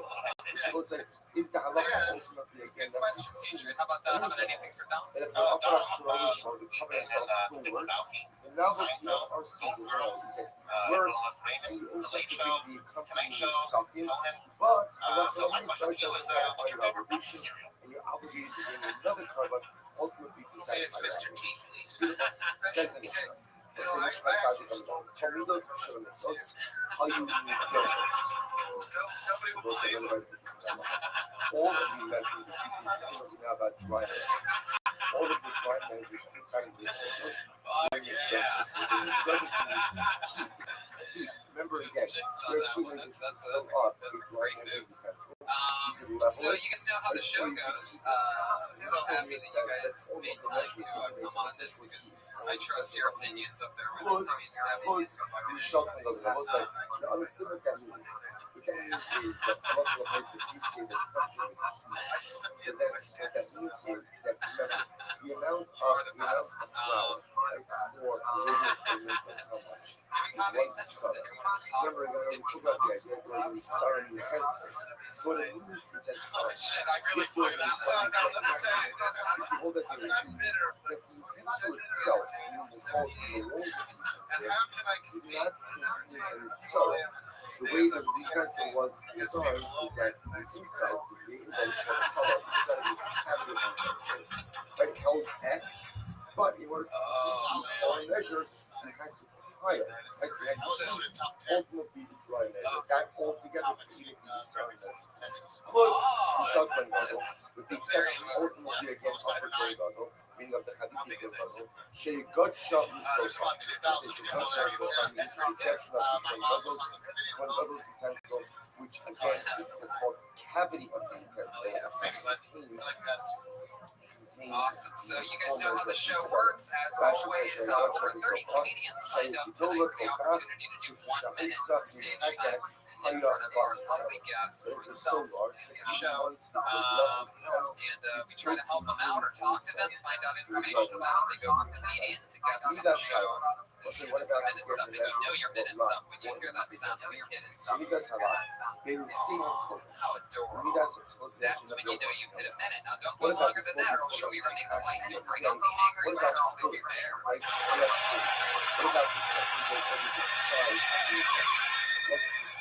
Wow. He is extra angry tonight. Holy shit, really is furious. So I mean, we try to teach the people, you know, you gotta do your time and get home. Yeah, exactly. So, you know, all those little lessons. You imagine that? So, without further ado, what do you guys say we get into it? Here we go. I have a bucket full of comedians. 2 of my favorites. So overflow of liquid measures,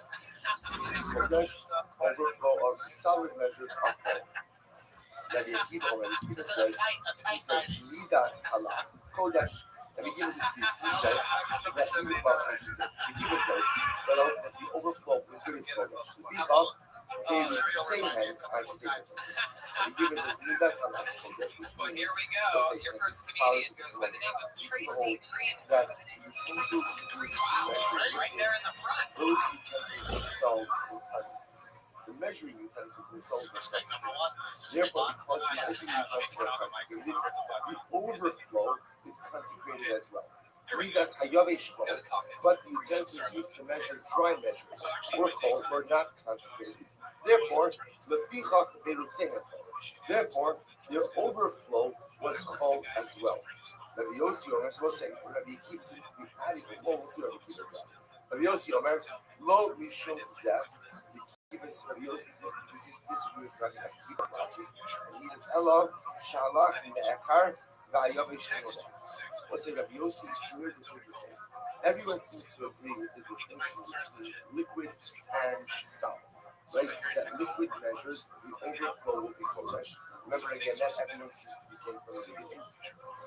and the overflow ultimately again Wow, okay. from dry 37 measures seconds. will not That was a lot of power. that But, is to understand that it's not a so function of the identity you of don't just stand overflow. up. This It's is an something identity you're of a function of trying out intensity. right now. Liquid measures Is this your essentially first time themselves on are stage? Kodesh. Yeah, for the overflow is Kodesh. Dry measures, the utensil itself is full. Therefore, the overflow ultimately is also full. That we also said, no, it's not That's a that. different stream And of we also comedy said, story it's being different. from So we need to get both parts of the utensils are Kodesh. I so I think we could do an overflow of liquid and solid distillation. Listen, you must understand that the science of liquid is science. When you go ahead, see, we often understand that when you're pouring at the full top, and I pour in more liquid. So what happens? The liquid overflows. Which liquid overflows? So let's say, so we often assume a light bulb, right? A light bulb, right? Glass will break out, right? So whatever comes into the coffee cup glass, it comes out first. Now, because this is not necessarily, it's also great on the with calendar liquid. of father When you put advice. more liquid in, what does it do? It churns up the entire utensil of liquid, and it's also that which was already in the utensil comes out. Listen, let's get it. See, if you tell me light bulb lasting for a while, then that means the liquid that was poured in the glass, we would And I never think do Cedric the Entertainer did that rhyme on Def Jam in '93. if on the other hand you hold that the key itself gets turned up, The Def Jam where that's right, gets turned up, and therefore again, what do you think about doing this? utensil comes out, and it's possible that It's hard to say anything if you're second time on stage. So, right. The only I'm sorry. advice I have is y'all get like that. Right, Yaakov and Esau.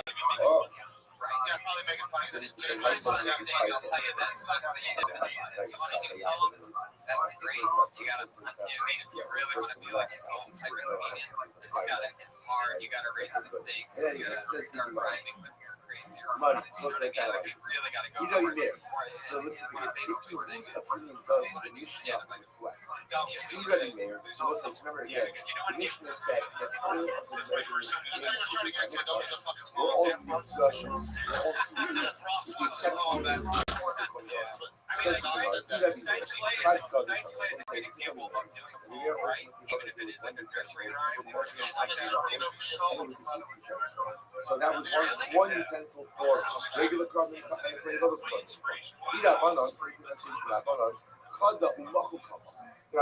Most that there was one measuring utensil, but there well, if you're going to do that way, you have to start off at the poet side because stand comedy is not comics will start beating you up. Right, when you say you were inspired by Attila the Stockbroker, is that an actual stockbroker or is that a comedian?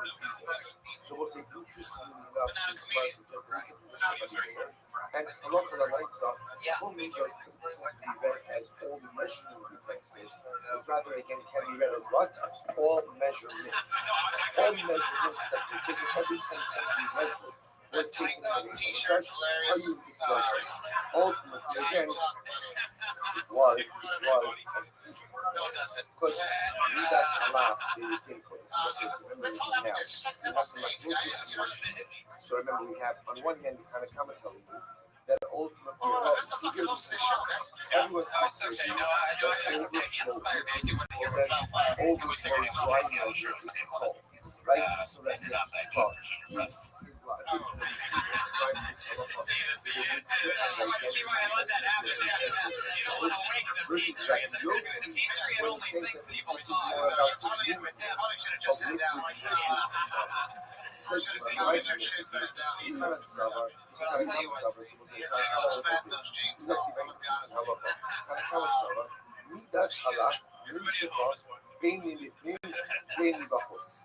מידס רבש, One of my favorite things about this show is getting to watch people really finally, whatever you've been through in your life, that you're the finally liquid now measurement taking a chance and trying to chase it. inside And it's so hard to accomplish. which Yeah, means that what? so If fun liquid and hits the worth it out utensil, to try. either on the inside of the utensil or on the outside of the utensil, halacha l'maisa, the liquid itself will be poured. Therefore, again, the overflow, which of us again never touches the inside of the utensil, it's certainly was.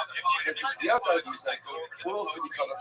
On the other hand, you have a smooth shecham dry I don't know, utensils I mean, look, man, for you to get on this stage second time in front of us, they that takes balls, they are and that's half the fucking inside, battle. it's not Kodesh on And then to have the balls say to do why it the all in difference front of us, is I mean, holy yes, shit. That's insane. True, with the, I'm wearing a Whoopi Goldberg shirt too. Therefore, And I'm like, oh, this is that's Whoopi. the national This is fact. Whoopi. What makes you Oh, I'm sorry. so because the outside of the Wow, guy, I'm embarrassed. I didn't realize. I've been having therefore, trouble. again, any kind of overflow remains Give me that unconstitutional. phone.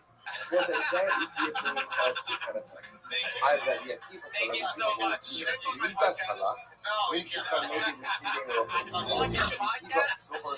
They can find it if they follow you on Twitter. It's at WFascination. He's on Twitter. Tracy, ladies and gentlemen. Tracy Greenwood is second time on stage. Is that poetry podcast? Poetry-based podcast? Poetry podcast. Oh, yeah.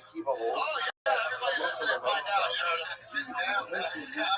Let's cocky daddy. Sit down, motherfucker. Now, what is that? Put that If it's not cocky up here. What's my question? What's my question? The Oh, this show is fun, Tony. So, yeah, no, I mean, we're just getting started. We're watching Dream. This is awesome. Let me ask you guys something. Do you remember maybe the version of this that you did very first started seeing? Maybe you were there, like you're a little embarrassed that you did. Share it with us. In the Kaddish, so we'll say the flour that is contained inside becomes Kaddish. Why? Because I verbally designated it as the Kaddish. Hilchah, my biggest thing is playing the Kaddish. Never was it only that which I need by verbally blessing as Kodesh, and if only that which is even translated is Kodesh, but that which overflows is ultimately not going to be Kodesh. So as it's already begins to my focus. So you already see the first point is dry and measured utensil. How much longer that one is the size of the dry measured utensil? I love the rice again is Kodesh, and in this sentence, the dry measured utensil is not Kodesh at all. I saw it. 5 years, I can remind you about your bullshit. I verbally designated being called what I verbally designated is only that which is necessary only to the itself. That which is not necessary to the overflow is not Kodesh. So comes along. Wait, did you answer that? Rabbi Yossi says, Here's the first joke I ever wrote. Rabbi Yossi Shita, this actually a reason to upload this. Rabbi Yossi Shita is that both dry utensils and liquid utensils are both concentrated on the inside and not on the outside. So how do you account for the difference between overflow of liquid, which is considered to be Kodesh, and overflow of solid, which is not? And then I started doing The reason for distinction about that is because we assume that when liquid is poured into a cream, it displaces the liquid that was already inside of the cream, and therefore the liquid that comes out may be liquid that was already inside of the cream. And I will say, if you want to come up with a nice liquid that comes from inside the cream, remember again, the Yosef's model is that both liquid utensils That's a great fucking job, man. I was an extra DNC's doing it. So if you hold that a liquid is poured in, it displaces the liquid that was already inside the utensil. That liquid inside the utensil is already Kodesh. Therefore, again, when it overflows the cream, it's constantly overflow liquid of also the liquid that was already inside the cream. Not just the liquid that was poured glass. We don't see like both. I will say that, you know, it's already inside the cream. That was already concentrated, and therefore, again, we would say that the overflow by liquid will be Kodesh. On the other hand, the Hayavish and Onekha, we'll say by solids, there's no such thing as displacement. In other words, we'll say, so a very simple idea. If you have a utensil that is filled with flour, and you pour on a heat tent and the flour over inside of the cream, there's no happening though. The flour that was at the bottom of that cream was the flour that overflowed, because that's just not really properly solid. Therefore, again, we assume that that which overflowed the cream was never what? Was never inside the cream. Because it was never inside the cream, therefore what? It's not Kodesh. All right, here we go. Your second comedian. So it's like it's really quite a riveting level. Yes, that really, if you think about it, really centered on the very identity of the Muslim utensils of the Jewish people. They have sensitive order. And I cannot tell you, dry measures inside, liquid measures inside and outside. I was thinking of joining a gym. Dry measures inside, yes, outside, no. Rabbi Akiva, ultimately, again, liquid measure inside and outside. Dry measure, not at all. And Rabbi Yossi telling me that the truth is, it's really not a function of these we can assume that these are the utensils. Ultimately, again, Kodesh, not the outsides, not the outsides. And this is really the issue of displaces. Liquid displaces liquid that was inside the utensil, therefore liquid that was Some people are going a little too hard. liquid inside the utensil is the one that's poured out. Solids do not displace one another, and therefore again, whatever pours over the side, the stuff that was never inside the utensil, Eat a fucking burrito. incredible. So the Gemara says, if you neck on my hobby, I was saying, even if you say, about time the time of the last, the neck on the about the Manakasi, I only show that. If you neck on my hobby, but ultimately, again, even if we say, that's what the basis, that liquid is Wow, he stopped talking. That is one angry bear. Gavra might be sort of come at us. Most in general, when it comes to measurements, we got money purposes. There may be a do it in a while. that was Yeah. They did the right thing. You moved the microphone to the side. That which I'm only going to be maximizing on the flour that I need. Really? I'm only going to be You're that tired of it 1 minute? More nervous. Yeah, that's extra should Take a long break. anything extra should simply not be cut. I'm going to be my shish on this thing. Did I Zosa Maris? The rice and catching from gas. So what's the reason for that? The Shari, the service utensil, has the ability to sanctify the items even without the fact that these items hitting the Are Shari you really going to the gym? sanctifies them, even though Mike Bass may be the contrary. Ravina says, not necessarily. Ultimately, you can say that if the shards is Kaddish only with that, then you can only make the shards in Kaddish if you have A lot of premise. what you do. So that's the issue here. Zero. Zera, Yomu will see the shards in there. So what's the concern over here is Right. that Allah will Right. Mesa. And then you can run it like 15 seconds. Really not time. We see In a minute and a half. again, that you take over things. And ultimately, I like the whole thing, man. The hair, keeping the Jew fro, even though you're losing it. But rather, ultimately, again, what people see are items in the shutters. If you go ahead and you take items from the shutters, and now you start to be from the even though you like that, right? Allah will Mesa would run this up. When it comes ultimately, again, when it comes ultimately to liquid solids, so people understand that solid is You can do something with that, something. you know, the red When it comes to liquids, which much more difficult because people understand the halachas and the science of displacement. So because of that, once you know, you get your appearance, kind of talk about that. even though again the overflow may have never been actually inside the I'm cave, impressed enough to because take it's it. possible that it was inside the cave, and that's Where are you from? because people will come to the lowliest think something out of the cliches and use it for Hang on, unconscious here's the store. so most I studies come by on Monday and CBS Alexa is actually a fascinating piece. CBS Alexa has some music on our That's side. wonderful. This is I a guess creative it's thing. just not a fucking Now, look, it's left on our part. I guess It's supposed to be released on this day after on Shabbos itself. And it's supposed to remain there for the entire week agree until with the that. next It's like Fight Club. You week. sit on the porch, Give it to the Kohanim. What the new guys are. Listen to this case. This situation over here. You forgot to put the bread on the shulchan on Shabbos. You put it there on Sunday. The next year, some of these Shabbos. And what's the door? You open up the but this means the right on Shabbos. What's the halacha psula? Bread. Top. Right? Top. The pain and you get Halacha is that the lechem has to be on the shulchan for 2 Shabbos. First Shabbos that it's placed on, that means the second Shabbos will be on the same one. Sunday will come. So what's next? Kate Yasek. Yani Chilul Shabbos Abba, leave the same lechem on the shulchan for 1 more Shabbos. Leave it on the shulchan for 1 more Shabbos. Shabilu, who are So my question is, in that gym joke, do you say that you didn't join, or do you say that you tested testing it out? I said I was going to join it. You can tell them. It's fascinating. You might just ease have it. Yeah, you're right. I don't see Fabris. No problem. I think that You can tell one more. big people. You can tell one more. That's the shit. It's the same left energy of the short for 2 weeks.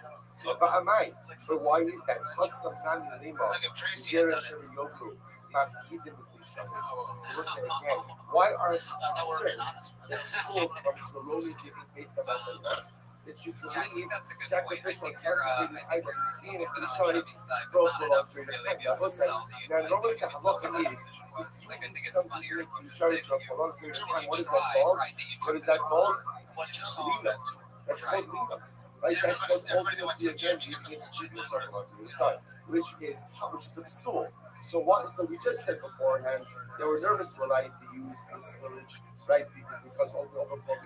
They use it some of the charges. Why are they concerned to leave the lecture on the show for 2 weeks?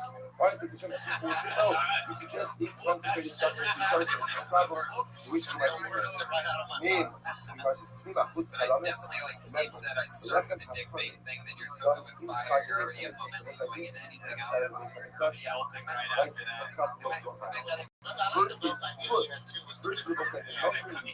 Those are the two big punchlines of the joke. And then they get the VR stronger after he's dead. Or say, you know what happens? Yeah, she meant that. Again, people who see what's happening inside the no one sees it. So because no one sees it, ultimately, again, people aren't going to make any kind of Yeah, maybe a little more. versus outside of the base of I stuff, think lately that's I've what been people noticing come that, like, my head, I think I'm already being obvious. most of the stuff actually that having is to there. down a lot. Like, that's the hardest thing is dumbing it down because you off. Like, you should get this. You should be at least on the top level that I am. Most of the Not stuff crazy. on the case of But no, like most of left your shoulder audience of is the already dumber than He's giving Even if you said the search jobs, what he he's said. flat. What does that mean? Yeah. My most of what is the left He's shoulder black of and has the both his balls. to my focus. If anybody else in You know, our something they like that. So you let the audience Everybody know. else in When you said it, national measures. Overflow ultimately again getting Steve Cotronio. Thank you so much. He's on Twitter. He's on Twitter at Steve Cotronio, Cotronio. Heck yeah. This is fun. Yeah. No, it's fun to start off with the Tracy Greenwood. You get that out of the way. The guy who's just starting, you know. It's good, Tracy, because you know, I mean, the $1 million question when I said you're doing this and you got this is my second time, that means that's like the movie get out of jail free card.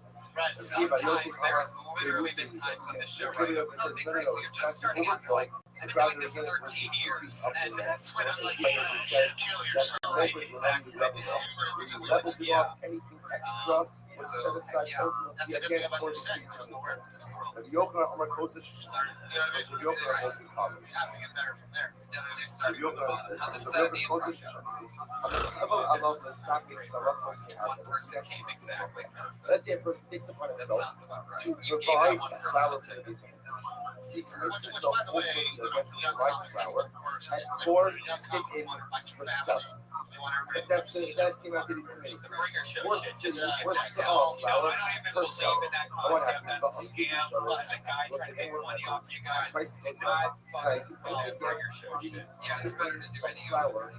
for celery and cheese. For simple salad. What's salad? Yes, we can have it. Because you have to provide the basic because the flour and the price is when you give flour, when you put it in you lock in the price of the kind of the flesh. So even if the price goes up and they can only give Did 3 you ever do cents per like an salad, open mic with you still have to musicians go or ahead and give anything? 4 cents per salad. On the other hand, on the days, we shuttle under the harbor. But let's say what happens? Now, halach and the at the time you made your promise, you can go ahead and what? Only provide 3 sit-in per seller, and then what happens was that the price goes down. So now you can go ahead and provide 4 sit-in per seller. Once the halacha, you have to give 4 sit-in per seller, not 3 sit-in per seller. What's the logic?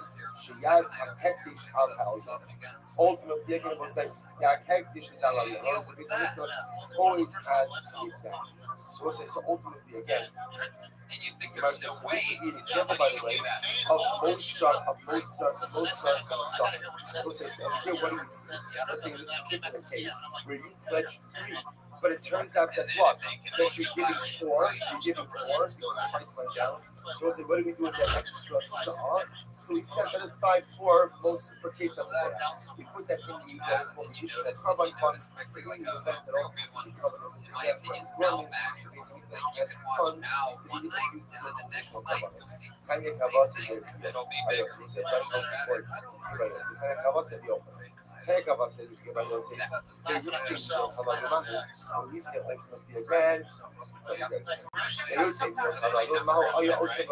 When you have these additional measures, remember, when you level off, Sometimes wow. I'll say, yeah, I mean, no, I'll say something, and then somebody will react in the audience. They'll like, like somebody will lose their shit or like glasses off. I have a lot of fun mistakes because I think basis when I say things. That's my favorite Right, thing. it's like, well, there's Let's see how this Absolutely. looks now.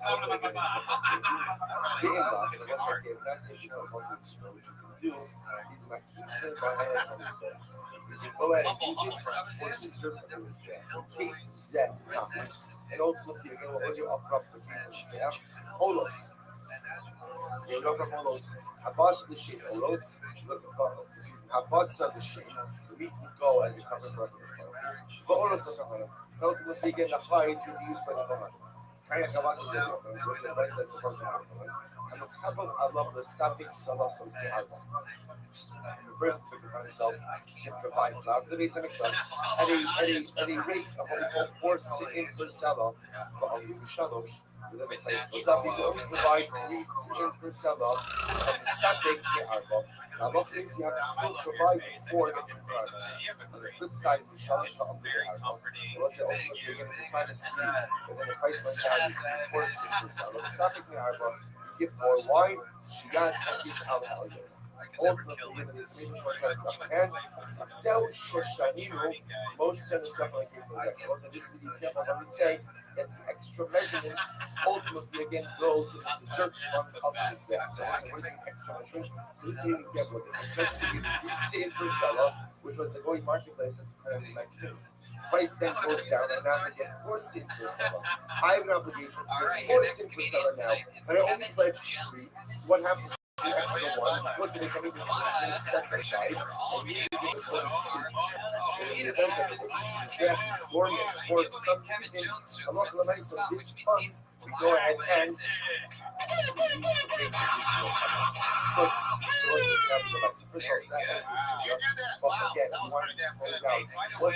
For all future blacklistings, you have to recreate the car alarms from the Nazis. what's our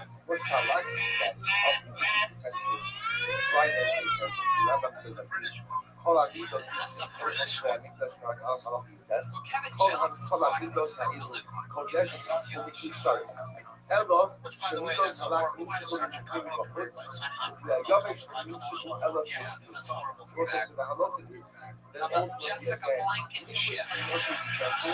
on the east side and on the outside. Versus Rhino people, which are only possessed on the east side, not on the south. They would say Midos Halak Kodesh, therefore I give us a lot for the Mesa. Overflow from the liquid. Kodesh, because the overflow weather is coming from the inside and the outside of the Kodesh, will be rooting in the elevation flow. And ultimately, again, the overflow from dry mesh utensils will fall. So once the all comes together, what do you do with the additional amount of the overflow from the elevation? They would, even though it's cold, they would still use it for the base of the gush. For what? For the kids on his back for the dessert fund. Why not just let it go out the hole? So that's what we said before. Zero, we're concerned that people will come to think that you can take something from the sureties and just suddenly use it for one day first. So ultimately, again, the Rambam Haskins like the position of the time. Says the Mishnah. Really interesting. Says the Mishnah. Call Kabbalah Satzim. So here we go. Let's go back.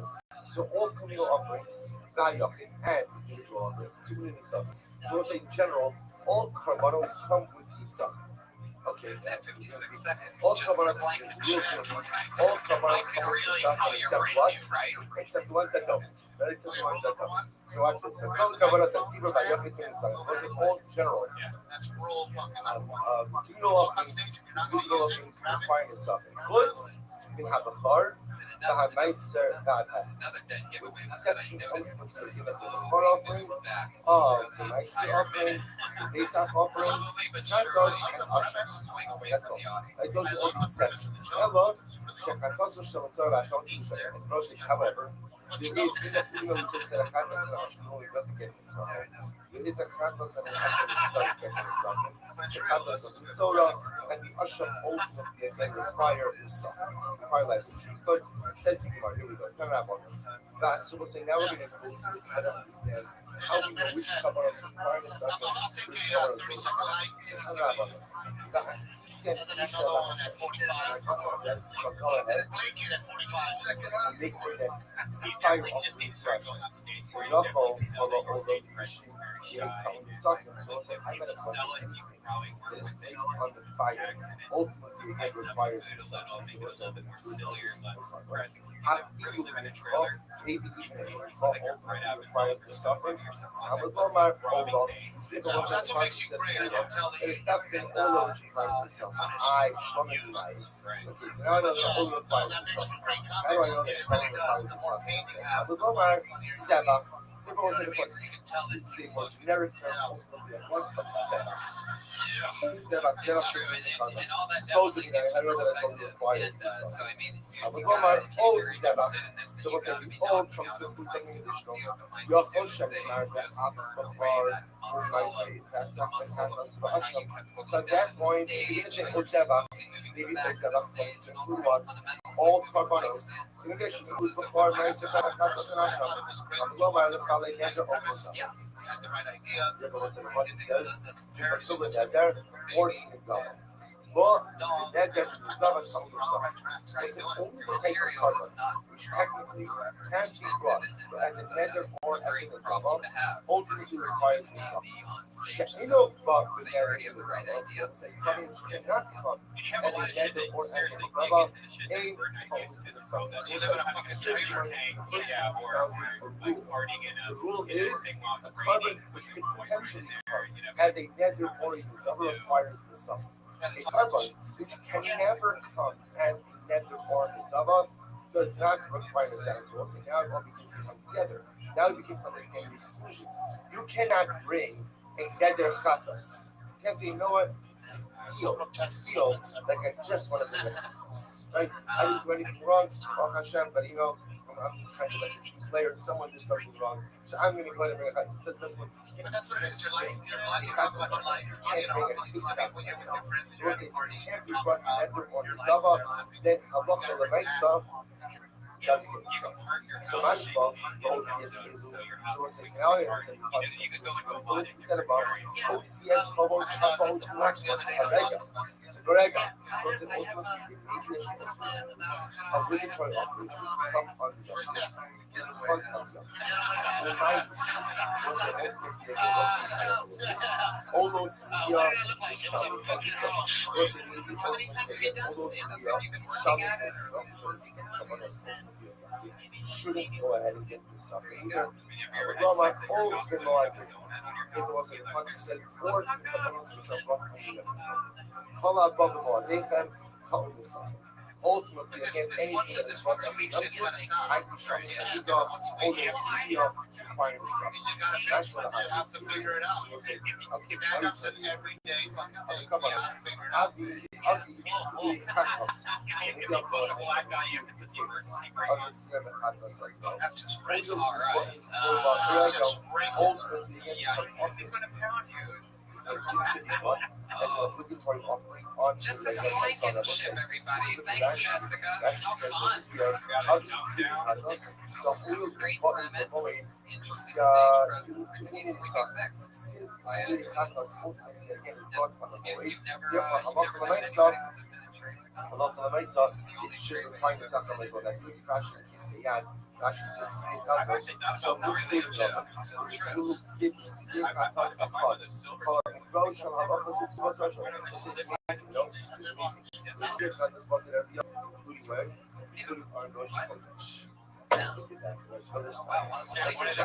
therefore, again, just did any cover that is brought from that requires something.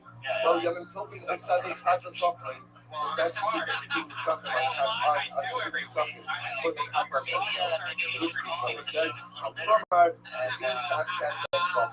When you throw it up on positive, you're doing great. So Dave. shall you do Impressed. the I think Amazon Prime's doing a benchmark perfect of the job. top. Amazon Prime, all that stuff, from the computer to the front door. I'm a yacht star. Why is it sort of slowed Your down? next comedian, I think a new name, transfer Not over saying Brian welcome you Festo. for the boss to the Japanese boss. You never do the boss. But you can come to the best bucket to the front of the next on the boss. Not so far. Hey guys, so Oh, my again, first social date was also my first concert when I was 14. It was Boyz II Men with Montel Jordan. That is true, and my mom said, because I asked her before I asked my mom, and my mom said, yes, then what? I'm coming with Then you. come So up with true a nice story. My mom bought a seat, sat right behind us, and read People magazine. You can tell the show started. Lots of Right stuff you there, talk about, the show starts at 1:10. My My mom says, as loud as she possibly can, to everybody around, why is everybody standing up? We paid for these seats. We should be sitting in them. And proceeds to get everybody within arm's length to try to sit down. That was the first and only date I had with a girl named Rachel who had all hands. Minapaka combinação de radiosia. Se você radiosia says no, that's the minapaka minapso. Only this minapaka minapso that you get something. But ultimately, again, if it's an oath, it does not get me something. You want to say, oh my God, sorry. You want to say, you don't discussion. Are you over Seba? The oath. Are you over Seba? Sorry. The person will say Seba. And what? But oh, you know, Seba. Oh, it's not the Seba. It's Seba. And Always to Matt. Yeah, You're with your mom, so you're really not fulfilling the prophecy of her. No, not at that time. One could say when you're watching Montel Jordan, you were thinking, this is not how we do it. But he did say the parties here in Sacramento and everyone lost their face. Just a one thing as here, maybe because there's not a party in Sacramento. This is my second time. Ever on stage. You do have a sketch today. You're an actor or something. So yeah, you stand up something. What's amazing is that really interesting how really great your skill presence is, because even Dom, when I agreed with him when you first came up, the way you moved the mic stand and started talking, really nailed it. This was amazing. Not like that, even because he hadn't heard the fact that he hadn't heard the right. Right. We have that whole Jay Moore thing going. Right. A little bit. Someone will be rude. Like, Yeah. Wait, Jay Moore when he's successful. That was funny. Why didn't you say that when you walked on stage? We are picking up things on the base 87B by the way. 7 needles shall not only.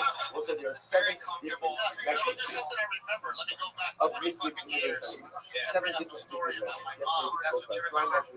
Yesterday, where did you go? Where did you eat? What were they in Katsianin, Trisha Sayan, the I mean, Dia this is one of Sayan, the few Wood, white games that doesn't have Festival, like the biggest things here, so what's if this I get different hot, 7 measures that they had in release on English. That I the actually ideas have that an idea of varies sitting people down. I should think not so that's how you very like Because important those are as the they ideas that you're sitting at like a box, you have to use a box seat and or something. ultimately telling Or us standing up, you're just like that stand up. So there is something there you can probably play with before you can play with. in that potential, there were markings in the utensil itself, showing you ultimately again up until this point is for a car, right? For the oil for the car, up until this point is aisle, up until this point is the camera. Most like what Charlie Leslie would tell us Is this a wire? Now we're talking. No, We're talking. is it a wire? Multiple notches, and each notch shows you where to fill up the utensil for each respective Shimon Omer, Lo Haya Shanka. Shimon says there was no king. Why was there no king measurement? If he's not how I you think king that's true. I because think what you're a little bit just out there. I know it's saying that probably too much, but I think just out there, how you're speaking to that Jay Moore thing, a lot of people are funnier when that's. Hello, So I agree with Jay. Let's do it right. And you can always push it up. That's the story of it. So it's like you just Thank you. It's in my iPad. My notes to do. Shimon said there was never a need for a him. Are you going to continue to do it? Yeah. I'll plan on counting. When it was the him measurement in the floor, it was just an introduction of the Shemon HaMishkan for the Man, anointing oil. I stopped Because today anointing oil was because just I have to stop stop today. I stopped today because I have a job interview. There's stuff going on. I need to get it all out. So I think they stop smoking weed to stand next to this guy. And I get so high right now. I can just go for like Rather than the Shimon's model, because there is no You're talking out of your drugs. therefore, again, he wants to fill out the number of 7 as well. There are 7 liquid numbers. So what does he substitute instead of him? He says there was a look and a half. Khakis? That's not like a look and a half. Oh, spare So tops. by your motion, Yeah. the I don't want those. I would say this look and a half. You can use to measure out for the more Like green or where do you look and a half use a look and a half oil and water. Look and a half something I buy. Look and a half oil again. Second time Good. on stage. Says So we had Karabba. Sheva Midos Shalach. 3 out of the 4 people. 3 out of the 4 There were 7 liquid measures in the base. What's the name? Revius log, Chasi log, Lulog, Revius Sahim, Shlisha Sahim, Chatsi Ahim, Vihim, Tirani. Looks like Aviva scored 27 different. Anyway, here, oh, I know this guy. Very funny one-liner. Him, Him, Chatsi Ahim, Shlisha Sahim, Revius Sahim, Lulog, the Chatsi log to same exact measurements, just what do you notice? What did he do? He reversed the order. Whereas Rabbi Yehuda ultimately again is going from the smallest measurements ultimately to the larger measurements. Rabbi Meir goes from the larger measurements ultimately to the smaller measurements. We'll discuss what the significance of that is in just a little bit. So Rabbi Shimon is the same thing in the Mishnah. There was no measure in at all. Because they will say, what would you need a hin measurement for? Because as we said before, the hin was only used in the production of the Shemen HaMishka, and Shemen HaMishka was not an ongoing process. Top of Bechas. So if that's the case, says Rabbi Shimon. Esmi Abi Tachtav. So if that's the case, ultimately again, that there is no hin measurement. So then halacha l'maisa again, what measure should I use instead of the hin? Ella, mida yisera shalot u'mechza haisasham. Shebaha yomodi lechavite kohen gadol. So we'll say in Rabbi Shimon's model, there was no hin, but instead there was a measure, a utensil that contained a Your wood voice was and stronger this time, but you still. that was the necessary amount of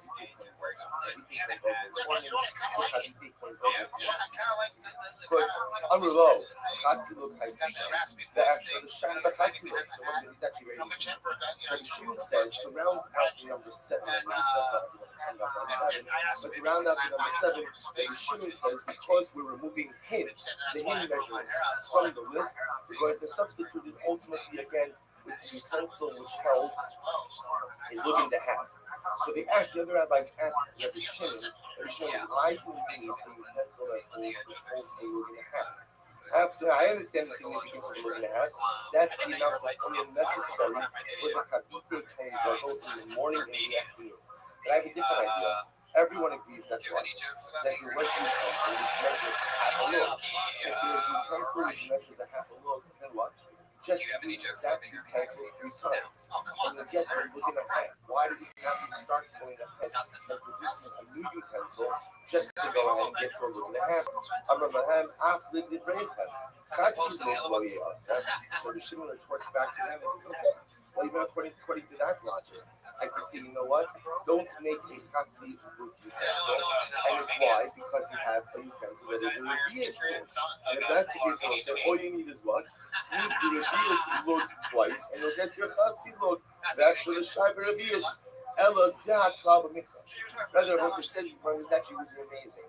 We have a klal b'mikdash, which is kli shoshisha midazu ino mishamish midasas. I will say, what was the principle in the Beis Hamikdash?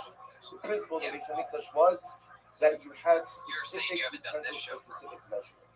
We do not use one utensil to measure something that is not its exact You measure. really get Let me nervous. say that You again. are so shy. The individual has exact measurement. No, it's fine. And we do not go ahead and use the utensil of one measurement to go ahead and use and measure out some smaller measurement that is actual size of the utensil.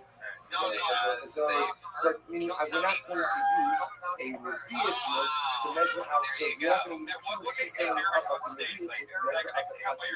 We're not going to use two centimeters to go ahead and measure out the look. Why not? Why not? Because if you end up doing that, what inevitably ends up happening? Estimation. Estimation. So let's say you have to understand something. Do you ever look at audience Was members the who are precise on your size? stage? Was a precise size? Does that part freak you Everything out a in the little base bit? English was precise. Why is everything in the base English precise and precise? Because halacha in the base English was What do you look at? What are you looking at? how are you supposed to live your Right in English their right eyes. with precision. With precision, not with ambiguity. I mean, I barely look at people's faces. My That days and this is all right. or I said, days no, around it's either all right or it's not all right. And if it's not sure, 9 out of 10 times you're I look deluding right yourself at them. I because look you know deep it's not into their right. eyes, You're and yourself I command because because it wasn't always that way. When I very first started, it was sort of like don't literally again, don't try by looking estimation. straight And down. what I really know that I was a lot like that. I because had even no if you're looking going to straight give more down, than and since I started in the don't original live group, I life had by to be looking out that you have to window on the live right side. life with So I'd be looking precision. down and then out the You have to window. know what Wasn't you're not at doing. all that I You have looked to out. have It's talking right my first now. couple You weeks. have to know But what you're also one thing that I started doing immediately that I'm now super glad that I started doing was not because feel inevitably, in if the you're walking ride in around the in a middle of the set, the beginning of the set, or the end of the and set, you have that's spiritual they're feeling what they ambiguities, want. you're going to I'm make significant literally looking mistakes. so deep into Therefore, their soul, where I does this sort all of come know from? Where what does they're all that stuff thinking is is going come from? on. So if you wanted to, you could really do that. I'm sure that would help every stage That's writer what to this make up a entire way sugya is to about. really make eye This contact entire with sugya is people. telling Because you, looking at the do ground, not looking at go the ahead lights, and really estimate it's and cute measure and all, out. but why But this not mikdash make it has a specific set of measuring utensils. That every measurement should be precise. So you might go like, those are some of the orange shnasos chayim it's fine. My ika, so you know, be married like, now let's go back to this one. So remember again, Rabbi Huda and Meir had a machlokas on only days. They'll say, what was your machlokas? In 7 different measurements. So remember again, I gotta point out, the measurements are the same. The measurements are the same. They just quoted them in different orders. Rabbi Huda goes ahead and ultimately quotes them in smallest to biggest, and Rabbi Meir quotes them from biggest to smallest. They're arguing about something. She says, what are they arguing about? My equally Rabbi Meir, Beirut Singing goes to Yemen, is actually very interesting. But the argument about is what you might call Beirut Singing. So let's just right here have this whole deal about exact measurements. Look at the Gemara talks about it. Look at Rashi Kisvei at the bottom Rashi. Yeah, awesome job as always. That's Gabe Killian. He's on Twitter at Hamalik Gabriel Killian. That's Gabriel Great spoke Beirut. So we'll say, when you go ahead, so Rashi's example here is wine. Wine is the easiest illustration of this. When you go and you fill up your utensils on, you fill up to the top, so almost inevitably there's some amount of spillage that occurs. That spillage goes over the side of the thing. So what happens? If you got in the Arabic level, if you pour this oil utensils into the Arabic level, then what? Rinse the soap. And we'll say, it turns out that the larger utensil actually contains more wine than what was contained in the small utensil. Interesting idea. So remember again, if I overflow the small utensil and immediately pour it into the I do wish I could write jokes. the working with the large I could only utensil somehow has find a way to think of presence of the living small out utensil and also probably the overflow droplets will also come in. Therefore, again, it turns out the large utensil will have more than the small utensil. In love, no fellow arts may relate. And it's not ultimately which is a overflow bad droplets. extreme, but I was trying to break the habit of looking down. Right. Limanta Amar, Limata, Limala, Really get was to a the roots of country shit tonight. the measurements of the base on the Dutch, from smallest to greatest. Hasavra Beirutsi Hamidos Miskachu. He holds the lesson as the overflow is concentrated as well. For the Dias, Johnny Ray Nakmana Limos. And the Dias look ultimately again at the shield, and ultimately again at the 12 year promotion. But Amalei Sha'ar, the Kaili Lehu, was the Hasavra. So the man's the Amar, he knocked out the Mala. The Chashiv and the Dias were each other. So that's according to the opinion. We look at the first Nida, which was this is Shita Batuta. Who looks at the Revius look as the beginning of the measurements. Rashi still Rashi Kisve Yan Mibani. Hasaba the Rusi Amigos Miskachu, or Revius Yohev Rahman of the Moshe Ba'amar. Whom Simon says, Ela Asay Chatzivot, Umshtech Chatzivot, Mechin Ad Him. Sha'ar Da'ari Gubi Rusin. Just read that next section, don't go back to the Gemara. She Hansi look Godol, she Hansi Videos, Ubirusin. The Stama Haki, Shem Araki, Kaddish Revius, the Soap Please Godol, he goes fast. It's important to this first of he holds that ultimately again, it's one of the people coming over the Revius, they're of the mission sheet. And the substance that she didn't go up in the Sunday order, recognizing that in the court, so straight to the bear. So the additional droplets of the small utensil go into the large utensil. You're like, oh, this is gonna fucking kill. It's just like you pour from the small utensil to the large utensil, receives both the contents of the small utensil as well as the overflow droplets, assuming that you pour it off immediately. That's the overflow. That's the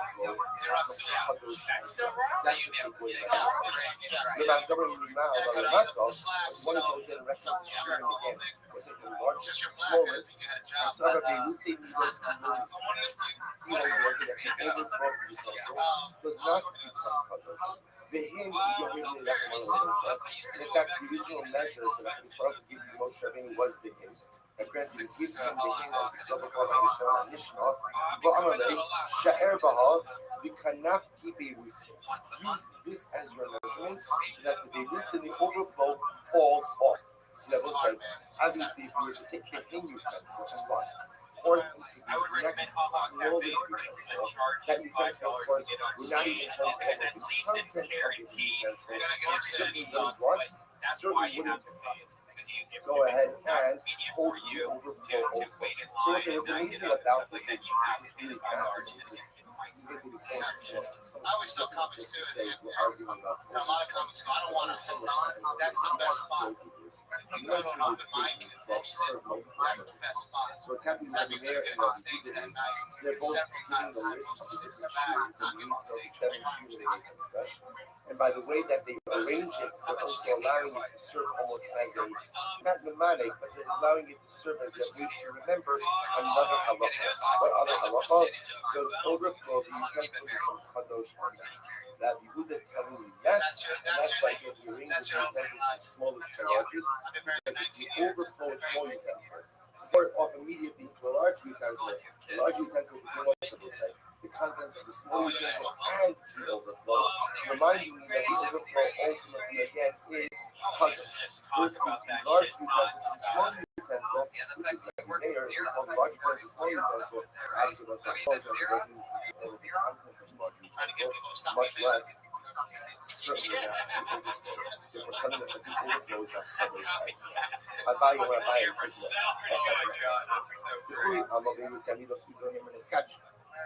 buy it. Everyone agrees that what overflow is the equal strength. Said, fully alma, Beirut and just equal in my statue, the equal in my loan. What's like, somebody says, that's my progress. So how far ultimately again in a lane to me. Man don't even know what I'm not going to see what they're arguing about. Is how much you fill up the interaction in the lane to my sleeping with 6 shame solace related. The weather of Kala Man, the Fashik Hungarish Kasavan Malayan, Sholo Yexar, Sholo Yos, built up Yasin in the seats. And then you have in Shami, it's a land on the movie, the Mala. So the one who says that you take the measurements of the Mala comes maybe it's the smallest, that's the position of the air. Kasavar Malayim, Sholo Yexar, Sholo Yos. It's like you know, the Allah the way the measurements are is. But you have to measure the kilo exactly. Do not add more and do not take so the kilo has to be level, exactly level. Not less, not more. Manda is not the Mala. All right, good to go, Mike. There you go. He's on Twitter, believe it or not. His Twitter handle is @KingMikeMuggy. You got that handle, huh? You're Lay being it, like and Boogie. the custom says it has to be related. So yes, it means it You can't got be it. deficient. Yeah, About Mike Yosef, Robertson, Yosef everybody. Hell yeah, man. that's fine. Because Williams doesn't have a ultimately again that it's still be possible. Fine. Other match, let's say it's I thought different. the It's only the second comedian version that of copies the was This version, we're not arguing about overflow, they're arguing about they would say those not arguing about overflow, rather what they're arguing about is can you go ahead and add more to the defense or yes, one thing you're telling me no, but then my both is really in the word no late. What does the moment mean? Does money mean full and level, or does money mean full and even if you're appreciating more? I'm not. Well, how you have Shankin? What's this? So going back now, the Restream says ultimately that there was no measurement called to him. Now, if you're using the most valuation of the measurement called to him, because it was unnecessary. Because remember again, the only time everything was ever used was what it was like where the Shemana Mishra, medication of the anointing. His name's Brandon And Jeffries.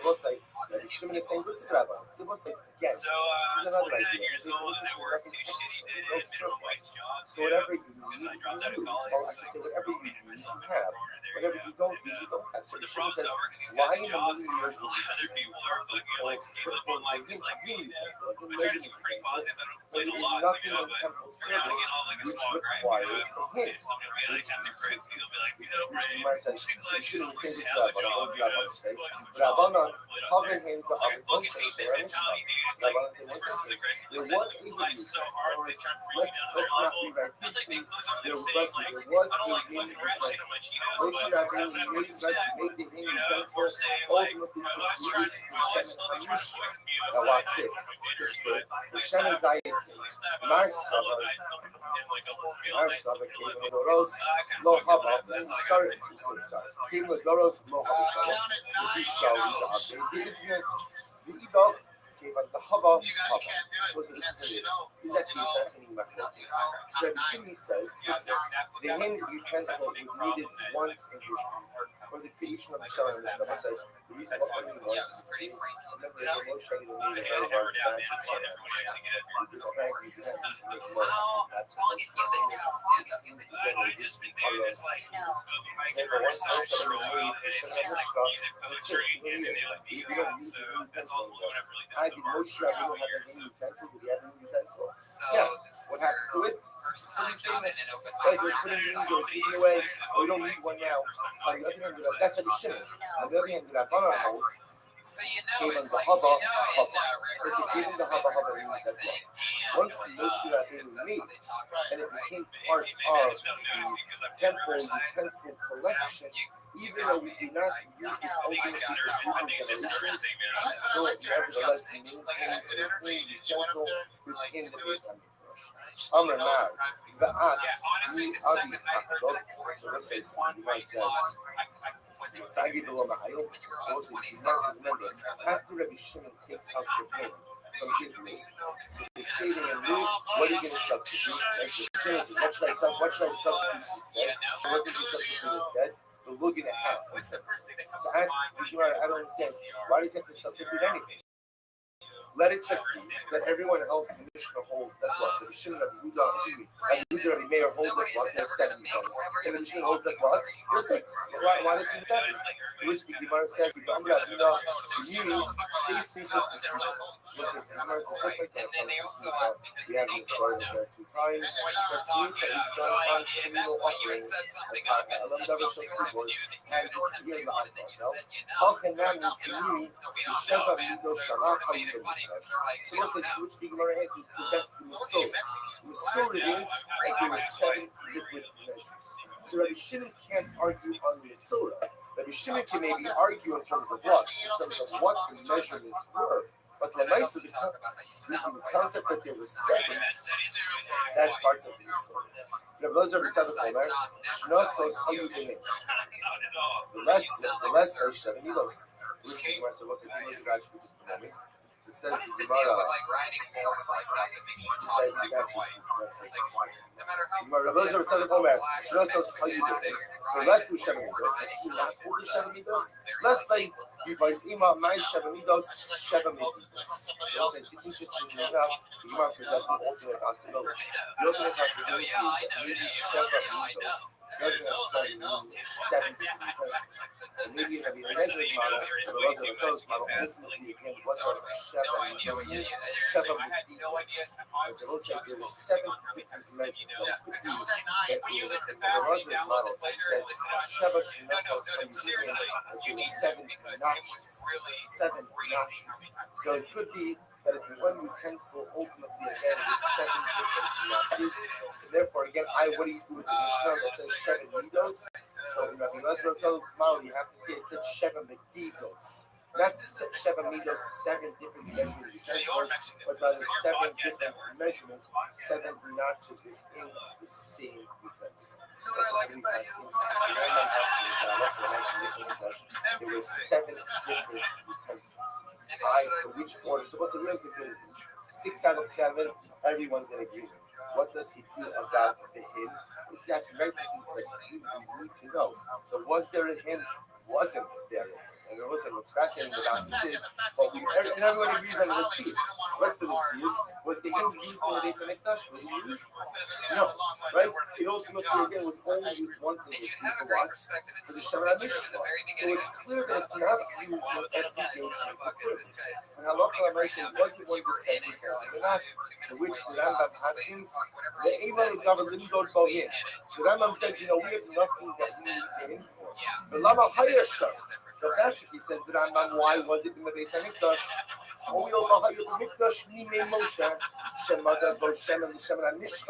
So ultimately, again, says the Rambam, Halacha L'Maaseh. Rambam says because it was used by Moshe Rabbeinu, V'lo mipnei ha'ma'asim elu nishkach al mei ha'malachos shel mikdash Shamayim. Rambam Haskins and Halacha L'Maaseh Rabbeinu say the utensil was in the Beis HaMikdash. Why? Because the Hava, once Moshe Rabbeinu used it for the Shema HaMishpah, even though I will say the touch just sat there gathering dust. Because no one used it for anything, nevertheless, Halacha L'Maaseh there was a thing measurement utensil. Says this, let's go back to Revius. Now we're going to go through. Now that we established the list of 7, now that we established the list of 7, so now we're going to go through what You can't step outside. so actually, so we go Revius. Listen, Revius just understand. Revius is a quarter of a loaf. Revius is a quarter of a loaf. What was it before? Mice in the Shemshas, Revius Mine in the Soda, Revius Shemanazir, it was used for the Revius look of the Soda. Rashi says over here, he says, you can say the Shachatas and Tzipra Hakas are from Teres. Every single episode, What's like, that you name? know Soda, what I mean? his process is And it's always fun. It's always exciting. And we're going to do it again right now. minus First 9, one in tonight. right, with water. Your regular, So how much water do you have to use in the reserve process? Quarter of a loaf.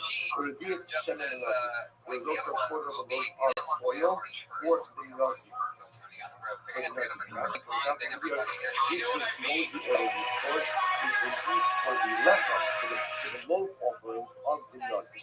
So a quarter of a loaf for the water of the Mitzorah, which is the Mayin Chayim, quarter of a loaf of the Shemen for the Yossi. Chatzi look Mahayim Shamish. What did you use the Chatzi look for? So the Gemara says, Chatzi look Mayim was Sota. There was a half a look of water used for the Sota. Remember again, that's where the parchment is dissolved for the Sota, and she drinks it. The Chatzi look Shem on the Toda. And also there was a half a look of oil used for the Lachim. We got to mix into the Toda loaves. Ubeluk Hayamodi B'chalaminachs. The look was used also for all other minachos. Afilu mincha shasamech bisaro. No sin no samech lo. What's next? Now look at this. It was one look of oil for the syrup for the flour. Let's say you brought a massive mincha of 60 bisaro. So let's say how much oil does that require of you? 60 lukim. So let's say so what's the halacha? The only thing you had for your use in the Beis HaMikdash or the oil for the mincha was what? The one loaf, which means you filled up that loaf, you filled up with 60 times. There was no like bingo, jumbo loaf thing for a large mincha. It was always the one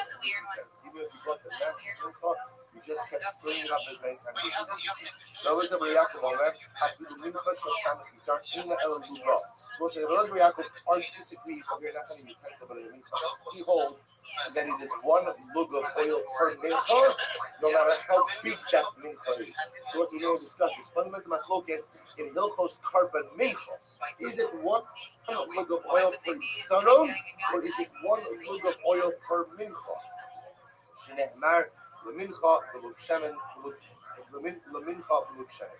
Shisha lepar za'arba la'ayu v'shlosha lekeves. So we'll say, so again, here we see there are 6 lugs for the par, 4 for the ayol, 3 for the keves. Shlosha mechzim l'menorah, 3.5 lug for the menorah. There was that we saw that yesterday.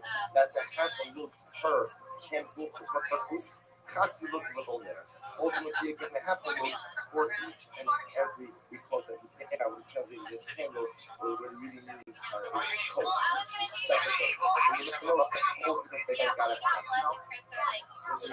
Yosef Rebbe the compassion. So Rebbe was sitting, he was learning Mishnah and Passion. Levius Lemah.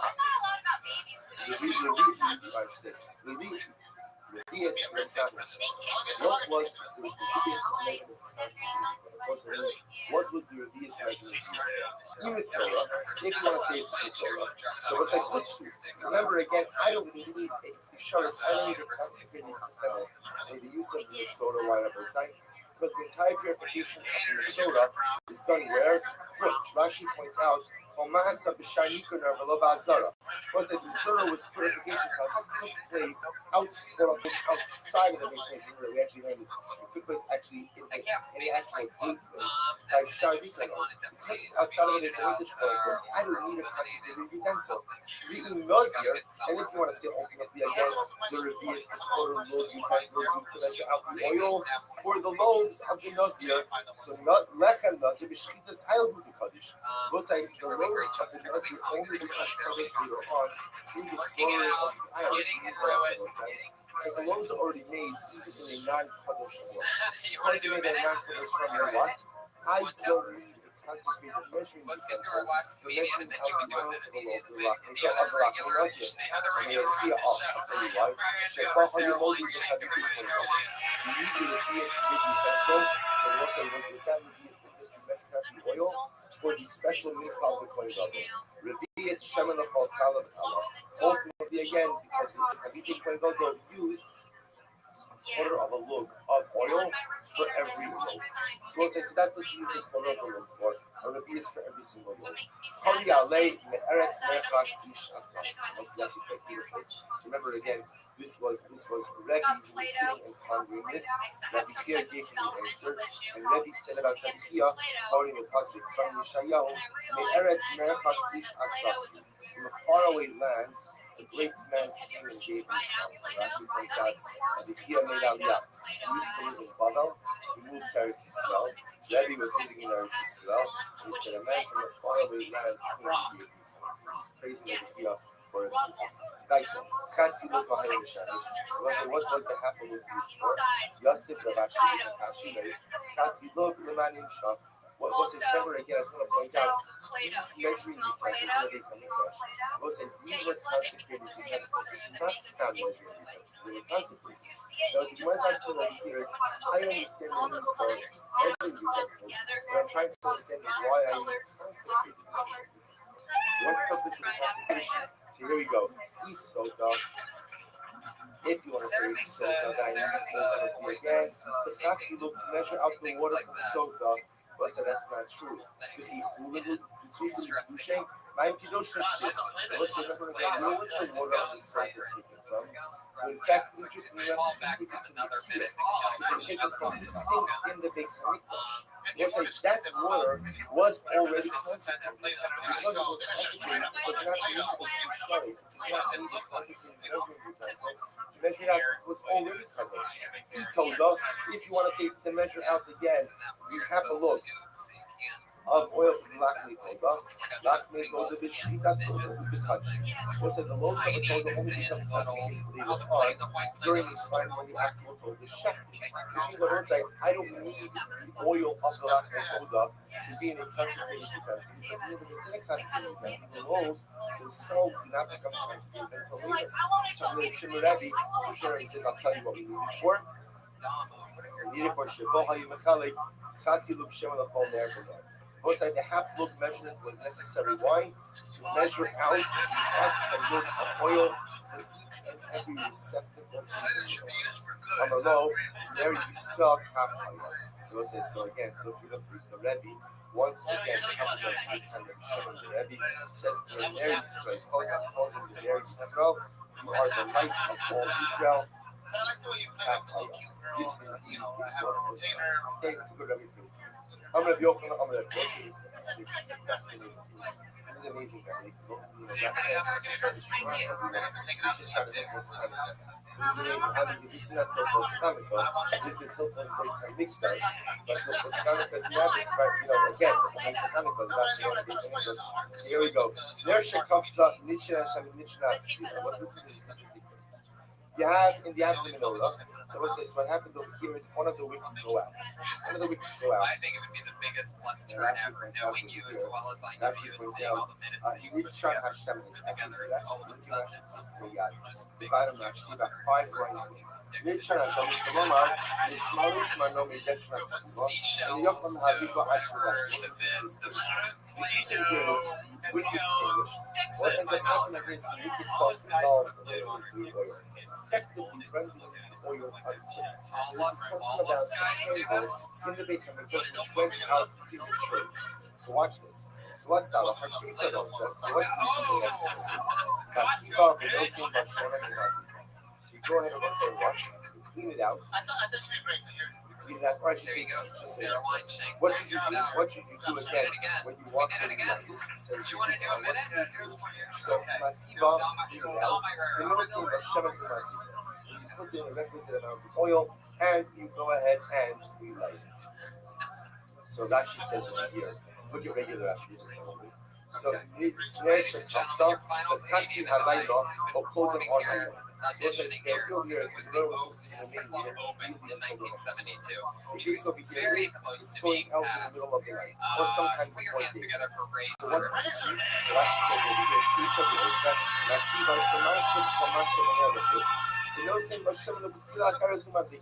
So we'll say, presumably, what do you do over here? You go ahead, clean it out, you relight it. So if it goes out, you relight it. So watch this. You also speak of the anybody. Fascinating. Shinosim Bashemer, Kamida Rishona, or Kimo Shechasra. So let's say it's Yiddish Shaila. Remember how much oil was placed in the nair? How much oil was placed in each nair? How much oil? So remember, what was the amount? Where do we get the amount from? It's the amount that was necessary to allow it to remain lit throughout the night. I now have a nair that went out. So what do I have to do? Relight it. What's the Shaila? How much oil do you put back in? Right? You go ahead, do I put in a full half load? Oh, Kimoshe Chasra. What I'm going to say, do I go ahead and put only back in essentially the necessary amount? Do I look at the amount ultimately again that was used up? And put in the amount of oil less than amount. So, what that's going to be is, do you put in a full measure? Or do you just put in enough to get the I'll tell you, Razor, I know you've been doing this a while, and that you're almost past it, but you have these stage presence of a guy that's number 79 in the world, and otherwise, I'm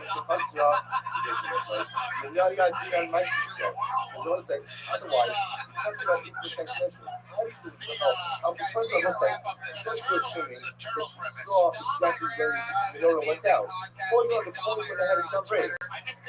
What am I doing also, right? He's on break. Gary just saw it happen. He's on break. He's coming back. So how does he know when it went out? So let's say, so therefore, again, the Gemara says, obviously, it has to be the menorah. Putting the full half of the oil. Because how can you measure how much was left? So I can't measure. If he came with a Mishai, right? Well, says, no, I absolutely can't measure. What kind of this? I can take the half look utensil, pour out the oil into the half look and wash, see how much oil was left in there. Oh, him king, he wants to know you can't. Sheva Midos, nothing true. Midos Timos. What's it? I'll tell you why you can't. Because the difference doesn't make me have something else to watch. And it turns out to be a more than 7 metrics. See, what's the first such a process? Measuring out residual oil. Then it turns out it's no? Yeah, so it turns out that's what the Mosaic, that you can have many more than 7 measurements. You can have multiple different measurements because you can be measuring out residual oil. Therefore, you have also different has to be that blood. You have to get halakha l'maisa. When the menorah goes out, the place to wait, you pour out all of the old oil. And what's that? And this is that case where the oil that's left up gets that up by the whiskey side of it. And halakha l'maisa, if the oil was still fine, if something happened with the wind, you could replace the oil, you could replace the main oil, and ultimately you can just put in there a new wick. But as soon as the oil itself gets messed up, empty it out, replace it with a full half load. Kari Alesha was saying, this is all Rebbe. Once again, Rebbe says about Rebbe Zvika, and he says ultimately the following, this is Rebbe Zvika sitting and says, Rebbe Yirmiyah says, Kari Ale, the Hajj, quotes over here the passage from Tehillim. Va'darachad slach, ultimately again, your hadar, your duty, should you want to be successful. Rachav al dvar emes, va'anvat tzedek, so he praises Rebbe Yirmiyah for his incredible wisdom. Itmar Nami Rabbi, another rice that supports this idea. Am Rabbi Abo, Am Rabbi Yochanan, Am Rabbi Aba, Am Rabbi Chanina, Am Rabbi. There she comes up. Let's say if a candle, if a light, fire the menorah goes down, Yishar Hashem, and the oil becomes unbelievable. That's not the Sira. So also, and the different stuff becomes unbelievable. What do you do? You set, fill up and rotate and fill it to each other. Let's say the halakha is, you empty out the content of the particular receptacle, you fill it up with oil, and you refill it. Let's say, and that indeed is halakha l'maisa. I'm going to have to read you a short break. I'm going to have shishas. There, Shema Mikdash, Shal Prakim. Let's say another amazing Gemara. So once it comes on a person named Yehuda, name of Rav Sheshas, the menorah in the base of English was Shal Prakim. Let's say Shal Prakim literally means pieces. Now, what does that mean of pieces? If you look at Rashi, the bottom Rashi, 6 lines up in about Shal Prakim, Shal Kuyos. Go Shal Kuyos, man. The children of our children talking to them, and the children of told from the mountain of the children of what they get ready to do is life.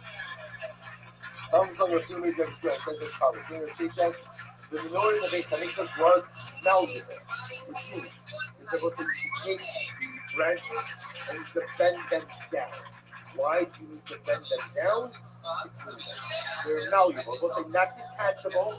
And it's malleable the right word? Right? Malleable. Right? They're malleable. You can literally move them in order to go ahead and do amazing Hasavar.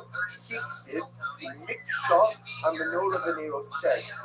And we'll say no. And when the pasuk says, you know, asking Miksha means what? Out of one block of gold, what does that refer to? That refers to the menorah as well as the branches. The menorah has to be one solid piece of gold. Because of that, what was it? The needles, which are the actual branches of the menorah, cannot be detachable. But they can be what? They can be movable. The line of people allows you to keep sieve. You want to give it to me by a tabak. Since you have to clean the bowls, you have to clean the receptacles, you're allowed to crush them if they are not movable, if they are not malleable, but how many times you never clean them sufficiently?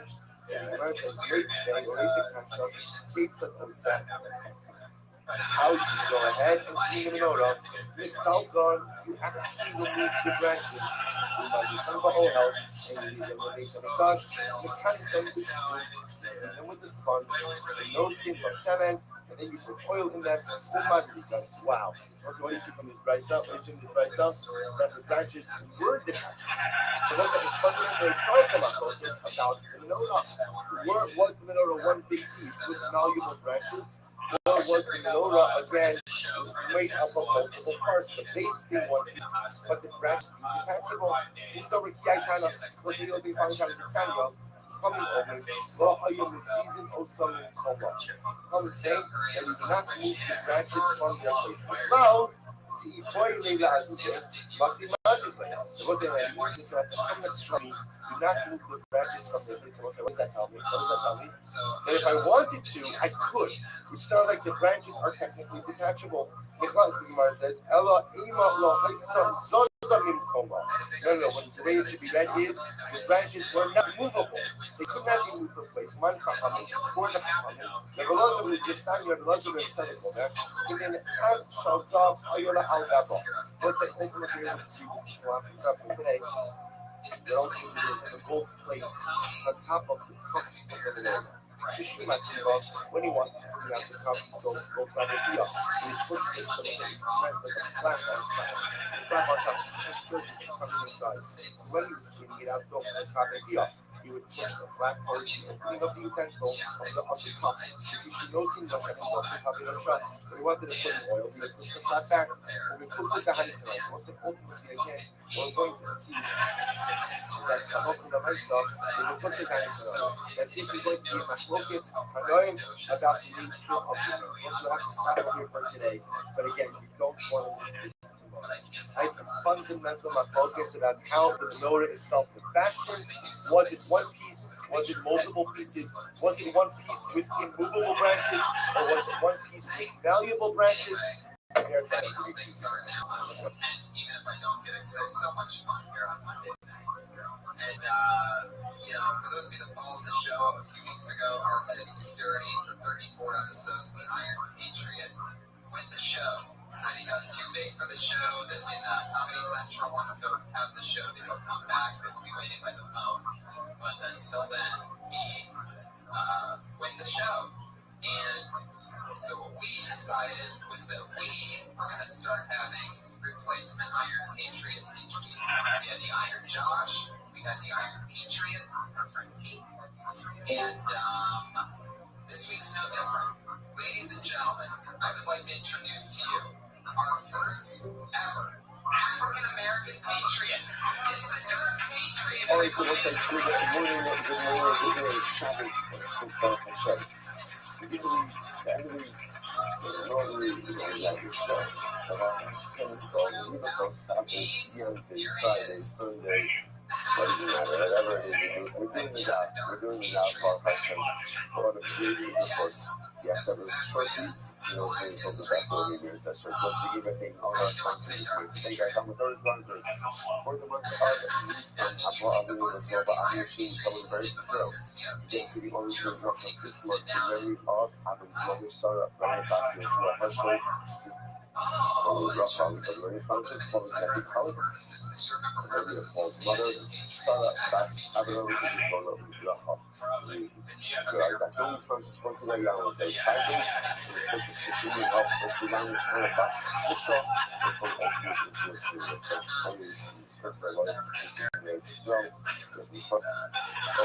household, hot pizzas, maybe pasta. You think it happened in the morning because everybody's stressed out. So what do? You come safely. The car is so easy. The car is really fun. This is very interesting. It's happening in the world. What do? People have always been fun. Of that, the phone, the car was very easy. And the other hand is used for the vehicles. Like the vehicle. So you see from here that lots of ways that the vehicle gets more oil than the other two types. Okay. I know, it really is interesting to me. Like, I always think, Right. I'm going to go to the So the first one is like, ego. Ego. You're not telling me that all I should do about sharing, any journey on the top. So let's say this is good. This is good. I don't say that way. So of course, that has to be okay. Another sweet is what I was talking about. This is how we don't know how much it is. It's actually really good. So we're going to go and I get ego in one line. We're going to go how we can then show up. He teaches the American kids on the radio, that he had Cuba, or going to a meeting that incredible city in Geneva.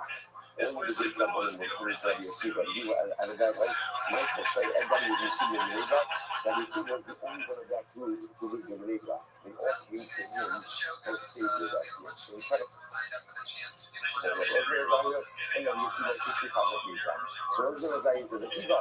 Then also now they call you to the term in Geneva.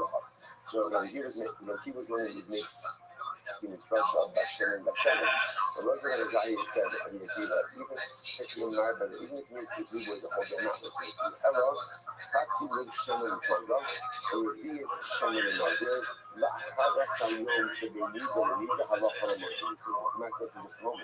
الرجل الجاي says it's not possible. It's على قرن مسلم. It's a story of the right thing in the law. على قرن مسلم. You have a total judge That's it. That's it. It's not a doctor. It's simply one guy is على قرن مسلم. It's not a doctor. Well, guys, you guys are getting 60 seconds of your pick. Then on the big application, as you know, officially, well, we already started officially, but now, let's post them to begin our March towards years. What do you have over here? We have Locker and then Locker.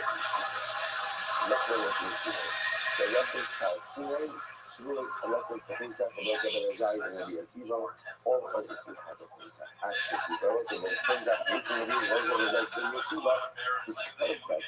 That a cover is a half a load of oil, and not the classic full of the wood of a regular cover. Meanwhile, using a local in the process. It's the same as that. There is a lot of emotions, right? That is like the entire body of law. Literally, you can live in summer for the party, 2 months job in the high sea, right? And then really keep while you sell. It's not just pouring in the finish, like go to the other parts of the product and then it's really sweet. That will be so really go back to the list.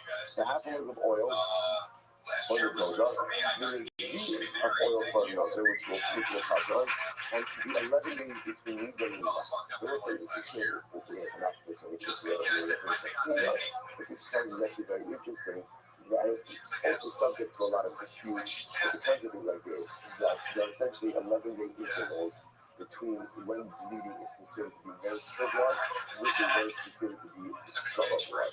There's this concept that depending on when a woman bleeds, interestingly enough, that the distinction between solid blood and Libra and menstrual blood is not as big necessarily in the type of blood, but rather when the bleeding occurs.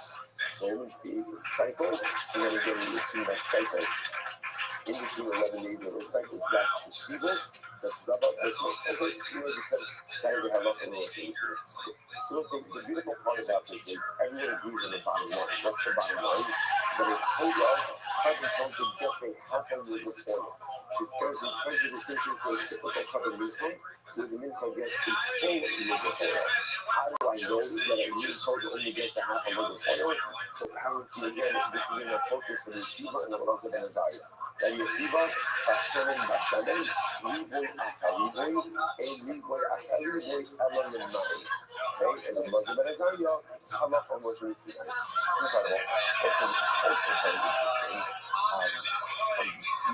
interesting. About a halakha and what we see.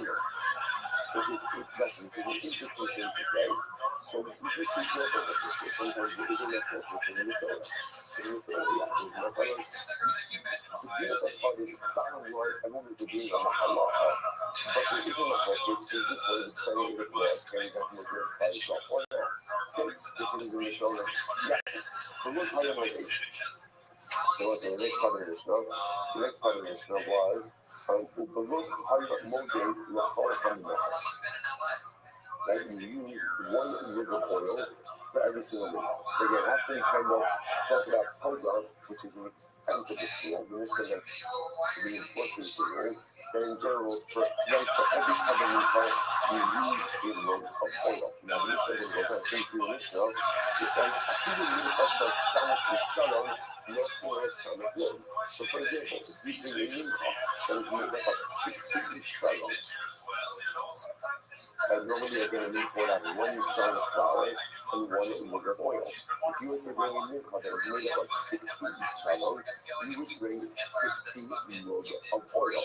Now, the rest of the Yaakov disagrees with this, and he's put the Mincha of 70 Salon in the oil you draw.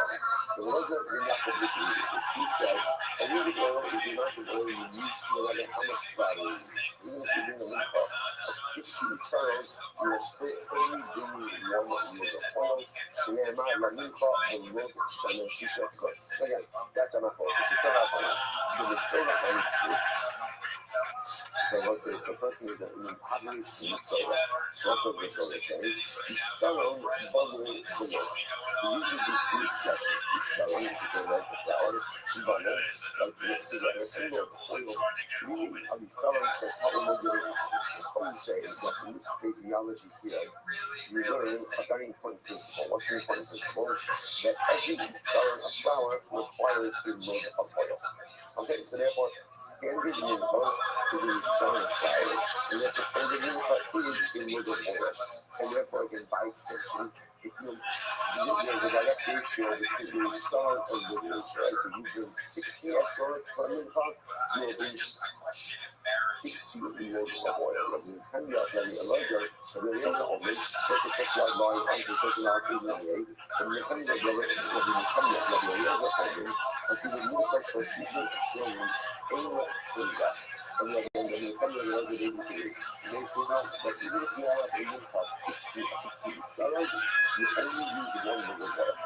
Like there's not a load of sell ratio, one load of oil is enough for the oil used for the mincha, no matter how much flour you have used. Now, the mincha, the good thing.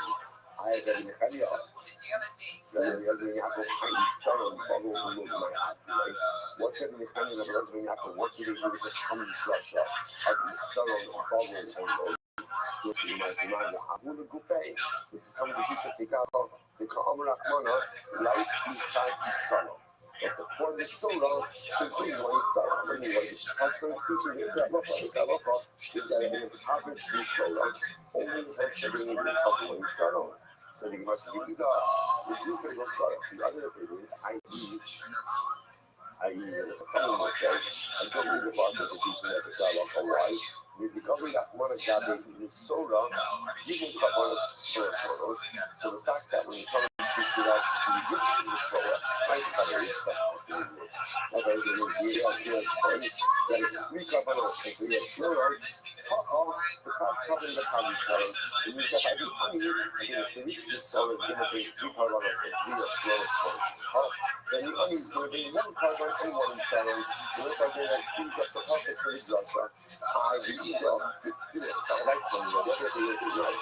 And we do this instruction by an experience in conflict, right?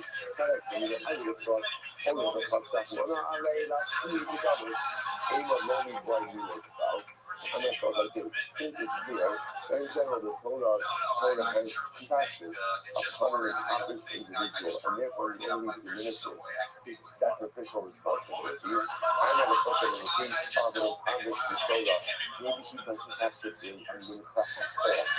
He was under the obligation. And if an obligation, you don't know. He has a diminishing obligation, but it's still under an obligation. He got one down there, there's no such thing, even if even if the individual populace, there's no such thing as having no liability. Kalabanan ay lumiko, illustrate na application to Kalabanan dito sa possible heading of the weather. And that part of the lumiko was given. And we in the smack is lumiko, so you close the gather at home more. With Kafukusa, there was someone pregnant in the car, coming about in the car, and he said not to do something less than mind you. What does this mean? What's the amount of flour? And this amount of flour that occurs from what the man knew, he's selling that again, the minimum amount of flour that you're going to bring with a load of oil, ultimately is what it's going to be. That's everything. So, how do you try to be there? All of these concepts ultimately come within us. We have a think about that. The point of all us over here is fundamental to Kimu Kahamim. On one end, and the rest of the apples on the other. Namely, the minimum maximum amount of oil brought within the car. So, is the minimum that comes, right? That comes of that. So, some say that every milk corresponds to one install of flour. Therefore, for every install, we're going to drink another amount of flour. So, the rest of the apple, and now, you might have become this, the milk is not sent out of oil, irrespective of the number of installers that are doing the flour, and that's the way to run it with the oil on that cake. Even if you run your head and you are bringing a milk of 60 installers, you're only going to bring 1 mug of oil. You got it. That's not like it. Next, you should have I bought the oil close like that. That's the last part of the last time we did that was the final unit was that 6 to the pie. So we're going to go ahead and do place 6 to the pie, 4 for the aisle, and 3 for the cattle, which is probably solid. Like the most of flour, we're going to do in the pot.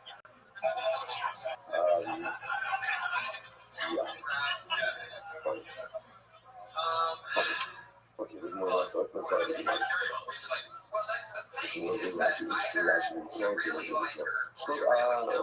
So teaching about our social care, we know the social things. In this case, that's here in the other part. So this I like this. The boss says in this case, that's here in the other part. In trace certain will be happy. So in ultimately again is 12 words. It's Shannon is Giant's King. Shannon Mishkas Kodesh זה אני לא עושה זה is perfect in Russia זה בגימטריה traceable so זה בגימטrיה is 12 so from here you see ultimately again that is 12 more okay fascinating alright interesting שלוש המטרו מנורה חצי בגמקום מהביאס the next thing which was said was Patsy was in the row. I'm sorry. Was 3 and a half for the menorah, 3 and a half mug of oil for the menorah, and 3 and a half mug of oil for the menorah. Total means a half a mug for every candle. So this is very important. We know to focus on this. So a total allocation of the menorah of 3 and a half mug for the menorah. Divide that, of course, by 7. That gives you a half a load for every lamb. Okay, so the American is follows. So to answer the point, everything. You know how you do it. Yeah, look at this. This is very interesting. It's kind of like on earth. Here's what you're asking is, we come up with that much. Like, why is the half a load per layer, why is that the magic number? So this is really interesting. So the Gemara says as follows. Not only, the Erev HaGoger, so it says again, remember, the menorah must be named the Erev HaGoger from the evening until the morning. Right? So this was yesterday's shop. When you saw the the premier gets extinguished, you have an obligation to rekindle, right? How much oil you have to replace that was a matter of test. But when I say again, the menorah must be named the Erev HaGoger, the evening until the morning. So you might what is this? Even if that's a psychological like I call that. This is like how much oil do you need in the oil? How much oil do you need? The amount of oil necessary to allow it to remain single from the evening until the morning. Go back, right? So what's the other? So it comes out. So go back, right? The Erev HaGoger, in the Ta'avover Shekshir and the Erev HaGoger, Elo Zu Gilubot. Furthermore, again, on site, and actually before we go on, there's a tremendous list of aspects also. Because the Arabic culture means if we know the Muslim late from the evening until the morning. We know it's fall. If we know the Muslim late from the morning and the evening, then what? Then what? Then what? How much oil do you need? How much oil do you need? Enough to remain lit from the evening until the morning. We weren't teaching us that halakha l'maisa, if you want to be successful in life, you need to plan.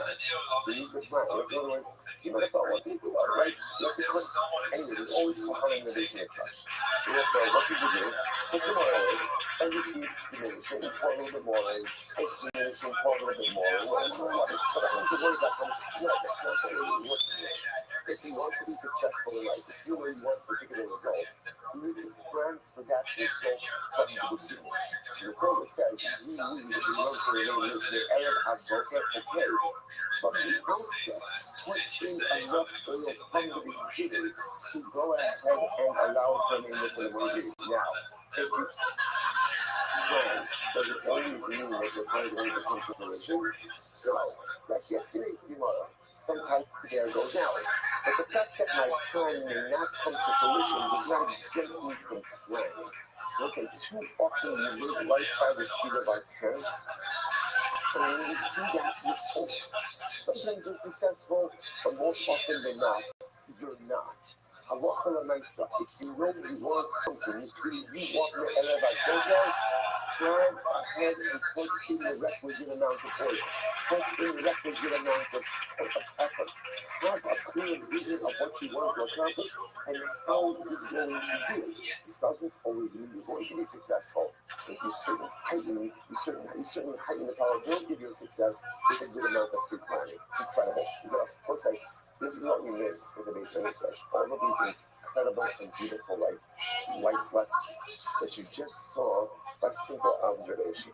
Just by looking what's going on around you, you came away enriched with how to lead a successful life. Another thing. Okay? In the Kabbalah, furthermore, again, what's unique about the no-life is that there was no other avodah in the Beit which was done from evening to morning. Remember, again, in the Beit in general, there was no avodah done at night. Always done at night. Always done at night.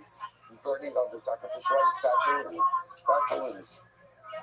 So the only avodah that was done from evening until morning. Yeshua Chachamim Chachamim Arkat Chachamim said, how much oil do you need from morning until evening? Ultimately, again, it's a half a loaf. So don't say, look, we're putting it up. This seems to be suggesting what we're doing. This is what the Torah didn't give us the name. What did the Torah give us?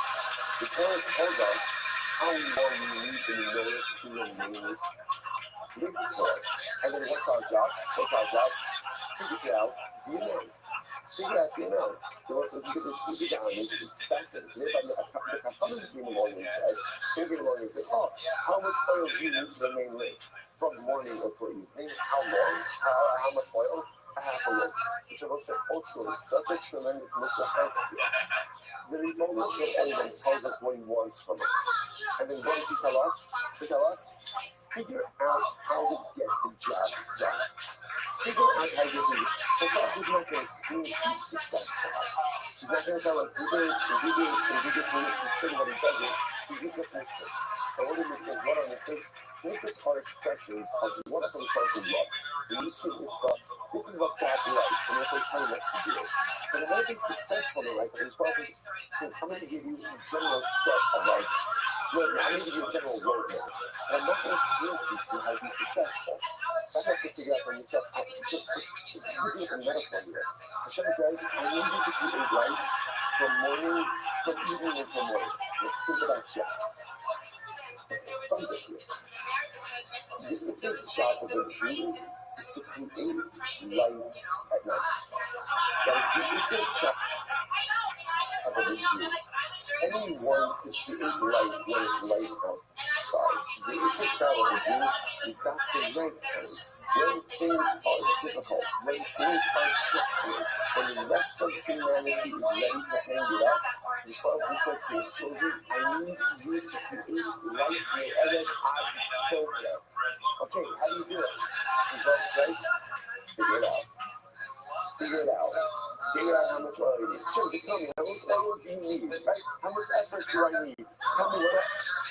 sign up to do in order to keep it light. Make Erev Chag book. He says, no, I'm not telling you how much you are. You figure it out. Because I believe you have the ability to figure it out. Also, he says that's the most incredible thing. Number one, the picture of a Jew is to create light. May Erev Chag Boker.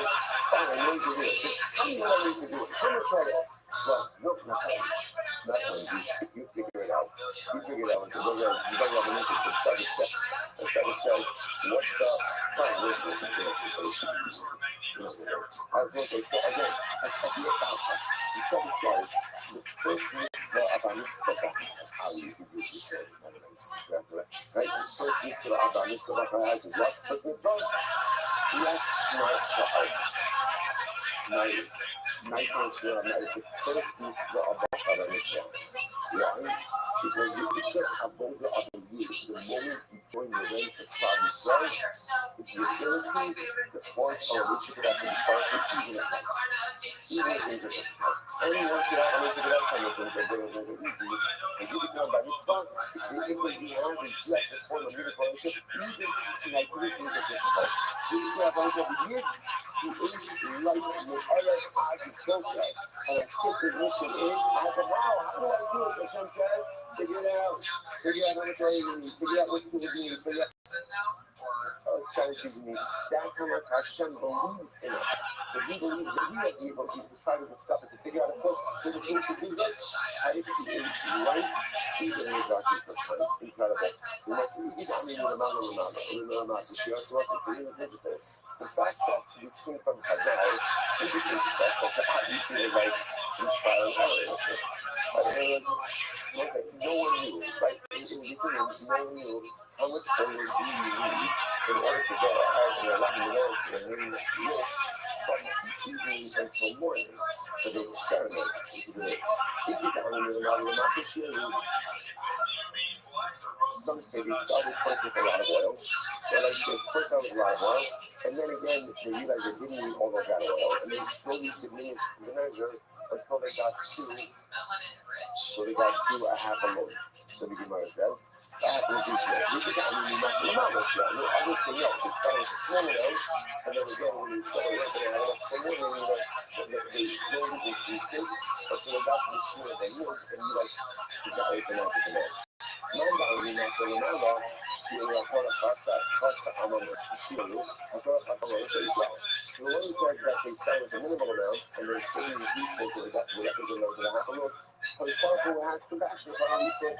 They didn't want us to waste. But the one who said the son of Allah, and then diminished, it says, there is no poverty in a place of God. Meaning what? So let's say the big Mikdash is a place of land. The big Mikdash is the home of the Baruch. No expense is spared. So we need to say, when it comes to our life, like in our homes, in our ritual and spiritual practice, then if we start to see all these sources, right? When we finish that from the Baruch home, the whole essence is land. Aim and means the knuckles of Jesus. There is no poverty in a place of life. The big Mikdash is a place of life. There's a place of grandeur. So the truth is that a little bit of water, all you know, start with a lot, and ultimately again diminishes until you get the requisite amount. So also this beautiful idea of being amazed of the method of Jesus is also so beautiful. Also every Jew is lawful. Why? I'm not doing this to anyone. I'm just saying like that. Everybody is like that. Even all of the videos that the greatest president of the university ever seen is exposed. Because each of us is so profoundly spiritually wealthy. Don't walk around like a pauper. Don't walk around like a recognize this gift. Can you imagine like the rich person has all the money in that walks there out of smoking? Because he doesn't realize that he has all the smoke. Right? He's got some bank account. It's all the bank account. Nobody access to it. Of course they have access to it. So everybody should have the ATM card. And it's like whatever you need to buy yourself. But the person, the rich person who thinks that's not in my pocket. It's not in my pocket. I don't have it. It's in the bank. So it's not my consciousness. It's not the access it. So spiritually, you walk around life thinking that it's so accomplished. You'd like to walk around life like spiritual and without recognizing that there is this beautiful and incredible spiritual trust. Trust fund. But in order to be accessed, you just have to access it. Hey, amigos, no comanchiles. Don't walk around life spiritually poor when you have access to the greatest well-funded spiritual algorithm you've ever seen. Incredible, incredible. You know, I also point out the first time this discussion as well, and really interesting, by the way, that perhaps certain halachites that happen when you become the standard of the Torah that they use for the land. Now, it's interesting that they use, Erev Adbeka is not the same duration throughout the year. Right, remember, again, it's summertime, wintertime. It's just interesting enough the way that they experience for the difference in the length of the night versus the sickness of the day.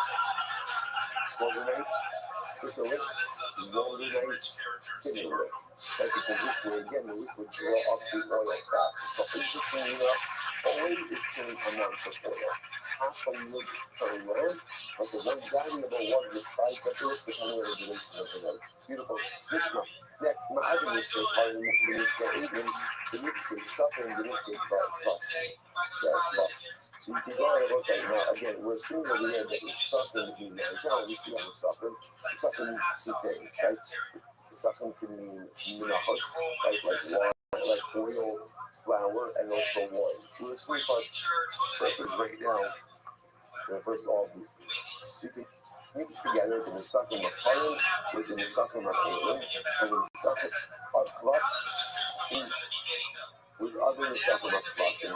And you know, say the logical is that they actually place it because with Klasim and Klasim, actually both have the same consistency. Both of them have to be lost on Naka.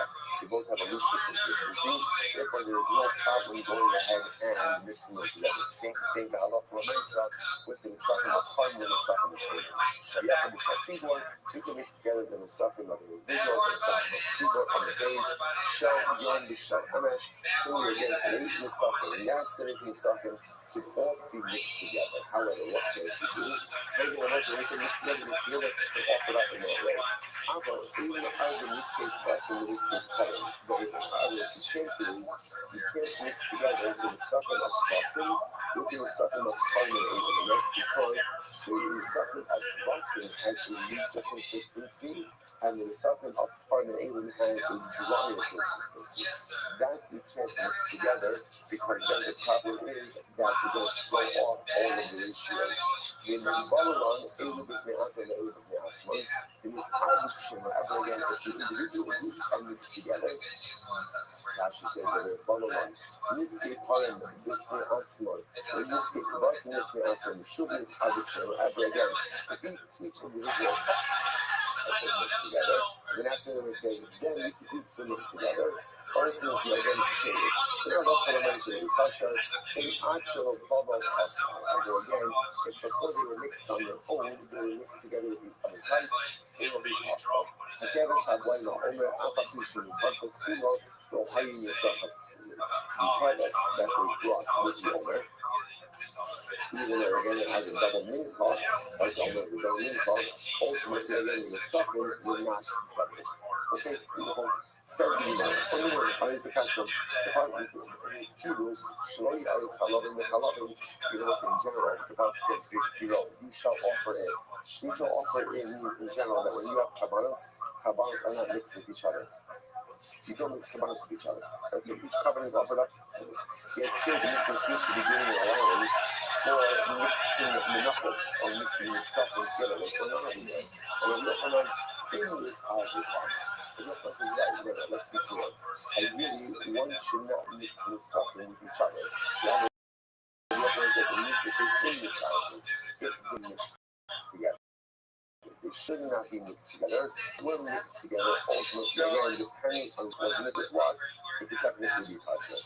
The author advanced the case that in Ma'arab mislay Kivassim, the mislay part of the Elim, but even this Arbu Namilo, you know, so that's the case. And he said that you can't mix together. And the second of Kivassim is a part of the Elim. What is it? And it sounds like even if they were mixed together, it's invalid. The heart is the type of the love of everything for us, and the everything else. Yeah, look at the same thing. What is it in this, right? So if you mix each type with each other, and then ultimately again this hydrogen was subsequently mixed together, showing that in this culture, the population of Hakimukama, and it's something in the ratio ultimately when you have Kima, they can be mixed together. And on my buying says, no, Hakimukama. Ma'arvin Yenos. Oh, we're not talking about again the mixing of the suffering of the mincha, right, of the oil and the flour. Rather, again, what are we talking about? The mixing of the wine like this. Oh, so now that's a different story. In this, what did you know about it? Ma'arvin Yenos, in this Ari Salsa Shmona. So ultimately, again, if the respective metals made up of oil and sugar, all of these components was already mixed together, then you can go ahead and actually mix the wine itself. In other words, if the new element of the stuffing is mixed together, then you can mix the wine. You gain a kilo alone. So what's that? I thought you could actually mix wine with kilo. Right? So if you have a sucking wine, you can do the same by every carbon. I thought you could actually get you could kilo mix that. I thought I know either America or America is so much the sugar. When it comes to the flour and the oil, about young in the army. In other words, when do you say that Allah for myself, you can't mix this up in? That's talking about the meal suffering, like of the suffering. But wine, you can look at people mixed together. And I'm not using this talking about it.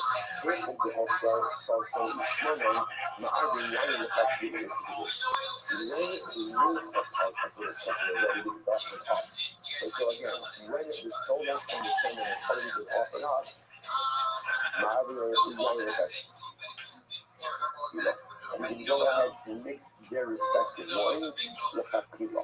If on the lower hook, however, again, it's halal for the Malaysia, the sodas and the oil, like the oil side. The sodas and the shannon has not been offered up in this area, in this area sauce, where it's more than Adonai. If you mix the ladies, then you can mix the wine. The Imran, in the oven, but if not, you can't go ahead and mix it. Why not? Sodas the shannon of Hakila. Because you may come to go ahead and mix the oil and the shannon machashira. So I was something really very interesting. But halacha l'maisa, ideally you should not mix the machas together. So like in the suffering together. If it turns out that the suffering were like the machas of the suffering were mixed together already burning, you're allowed to let hashira mix the water together. If however again halacha l'maisa, the machas got mixed together, then you can go ahead and mix the water together as well. But you can't because either mix the water together, lest you come to mix the water together. Okay, beautiful. Last part of the show, tell us about an Omer. Then again, the sheep that came with the Cover Omer. What's that? Cover Omer. Okay, so right, we've got the Kivan, the Lazar, the Isaiah, Allah for the Most in the Sinai, Cover Omer, all under the Cover of His we shut his head. That's how good this is. You can't find it. That's how incredible this is. So the mission said, Sevens have one older. So remember, you're going to what it said.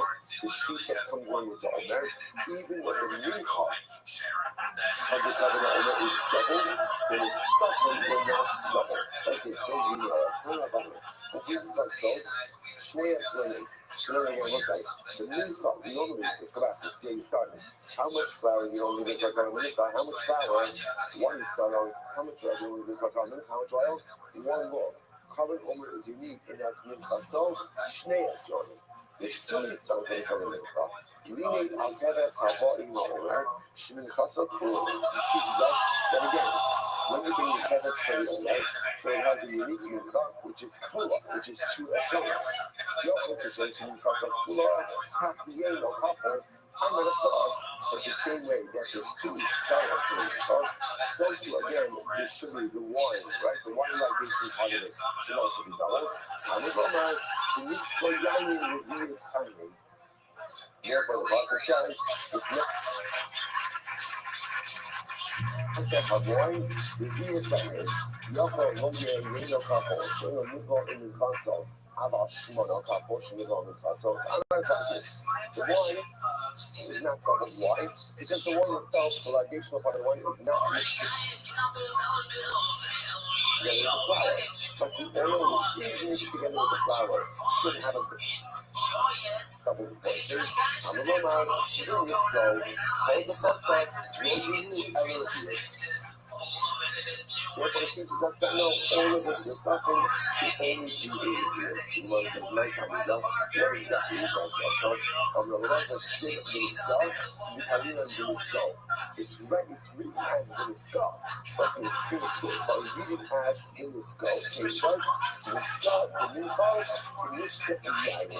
The north step of the cotton is reference to the oil is ultimately again like the nasa of the wine. Not this as shaman navigators. Just like the wine is reduced, so the oil is going to be reduced as well. But also, interestingly enough, the only thing that is going to be doubled and gone, or again, going to be doubled ultimately again by the cover over, is going to be the flower part of it, but the other part ultimately again remains. There was another stop at the first day, so the chicken is the next part that actually does a different part. As the good as the few explores the website. So those who haven't put on filling, please come online, so again, that is the next step. Remember to bring this opportunity, they say, that the review center of which is supposed to be arenas, did not go to sleep. I'm not the young kid. Why? He was so excited to perform the mixture of children that he literally couldn't sleep being playing that. Okay, so that's the end of that. I don't want you to stop. We're gonna sleep enough. We're enough. But again, together we have this opportunity about that center. I was being supposed to look like about this about that. In a couple of days, for many of us, I love to be looking at the person who engaged in this stuff. I think it was happy for excitement, but we got time for it. So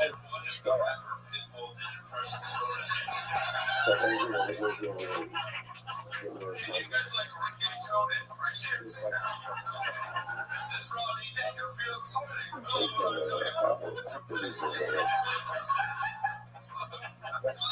Yikes. Now, hoping to get those impressions like inside people to the point to where you make them famous. The person that you're doing an impression of. You're doing a great impression of a guy who comes up on stage in a shirt that says pothead on it. That is fucking nailing it.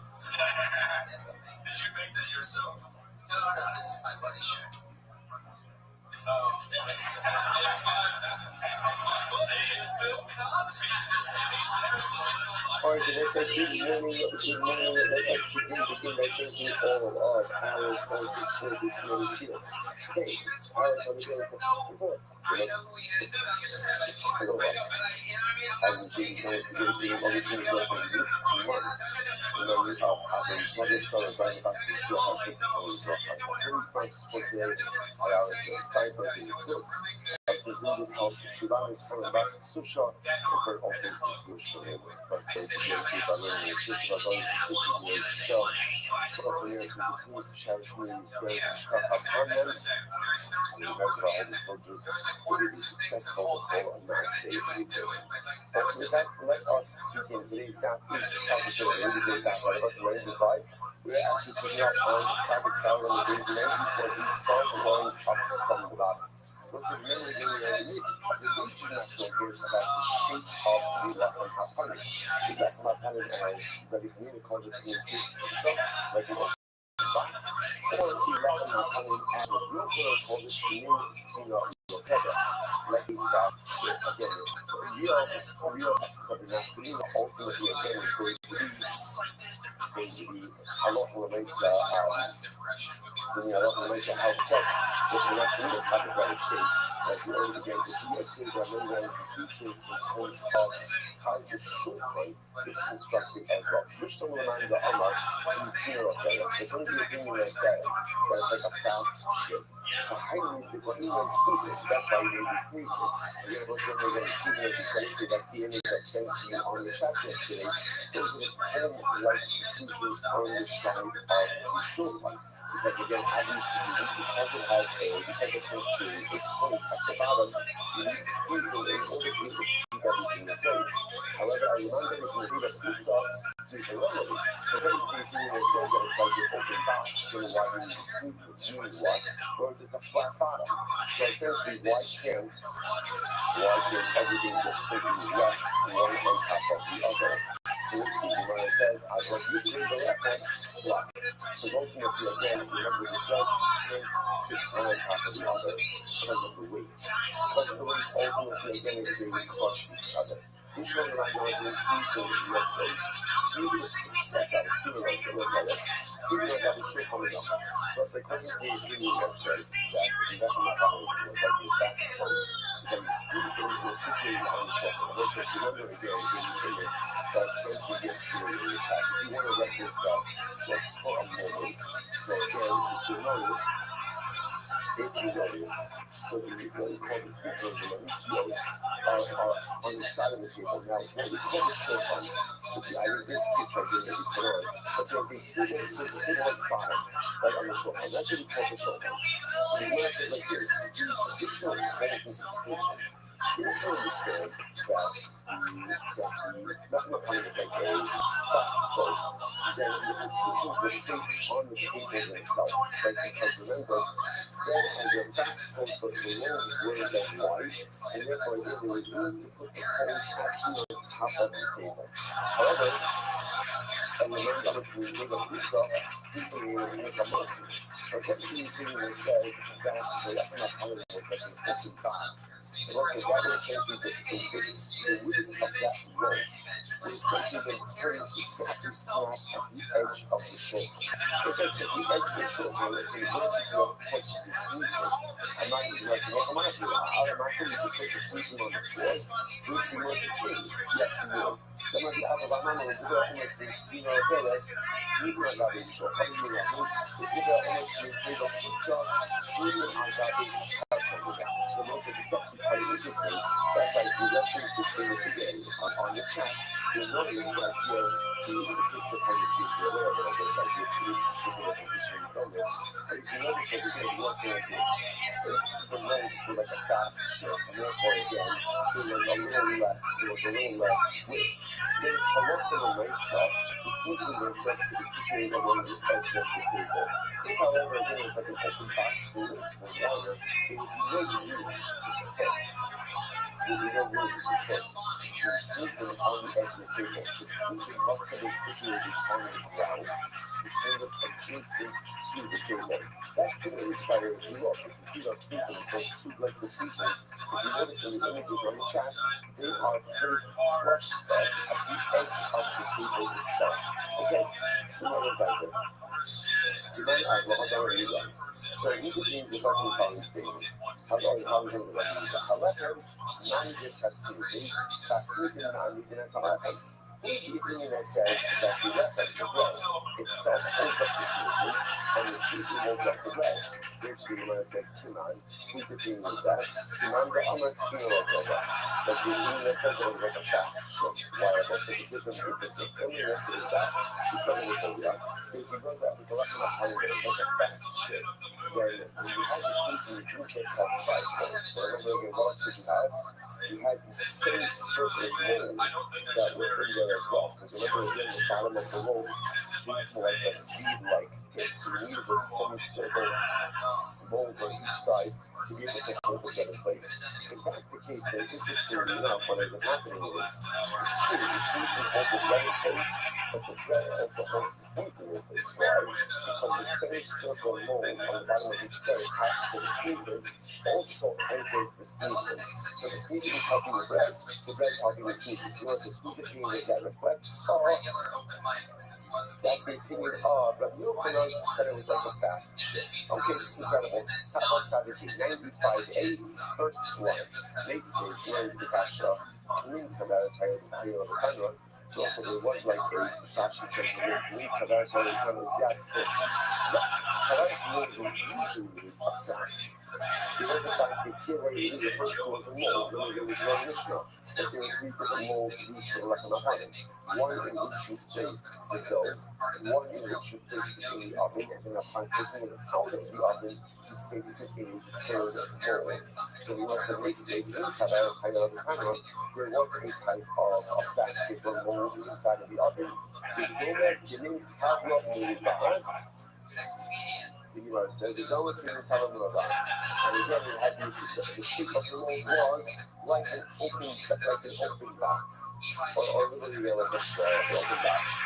So it looks like so it's like recording it. It's supposed to be really hard, but you know that the electrical volume was like open box. It was maybe not too long. It could have done it to the top of the box. Maybe something that you open it up again, which is even in the case of the zero purpose. Ultimately, again, just open on top as well. We have to look at it. Okay. Numbers, zero purpose. So we got flexible to do the rest of the back. So the same note, I thought a smooth initial solve. How you show me the four here, just speaking about it, with the solving what I say in mode,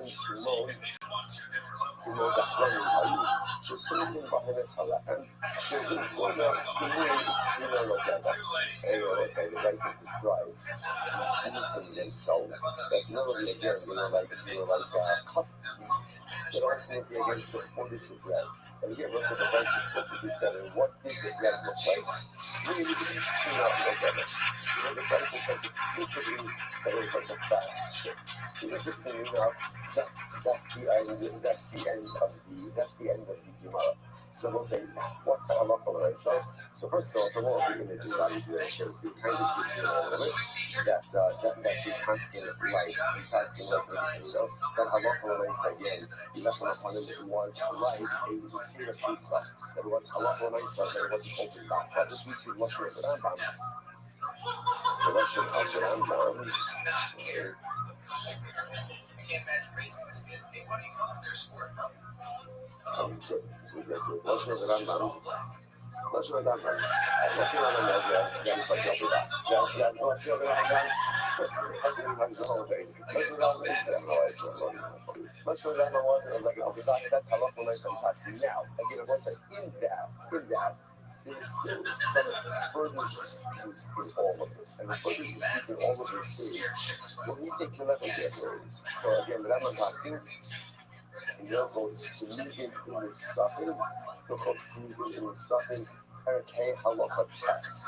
And the Rambam writes in the following, the Rambam writes, kol kala mi'udas, she'emai lekama pamim, sha'ayu v'chanim rabim.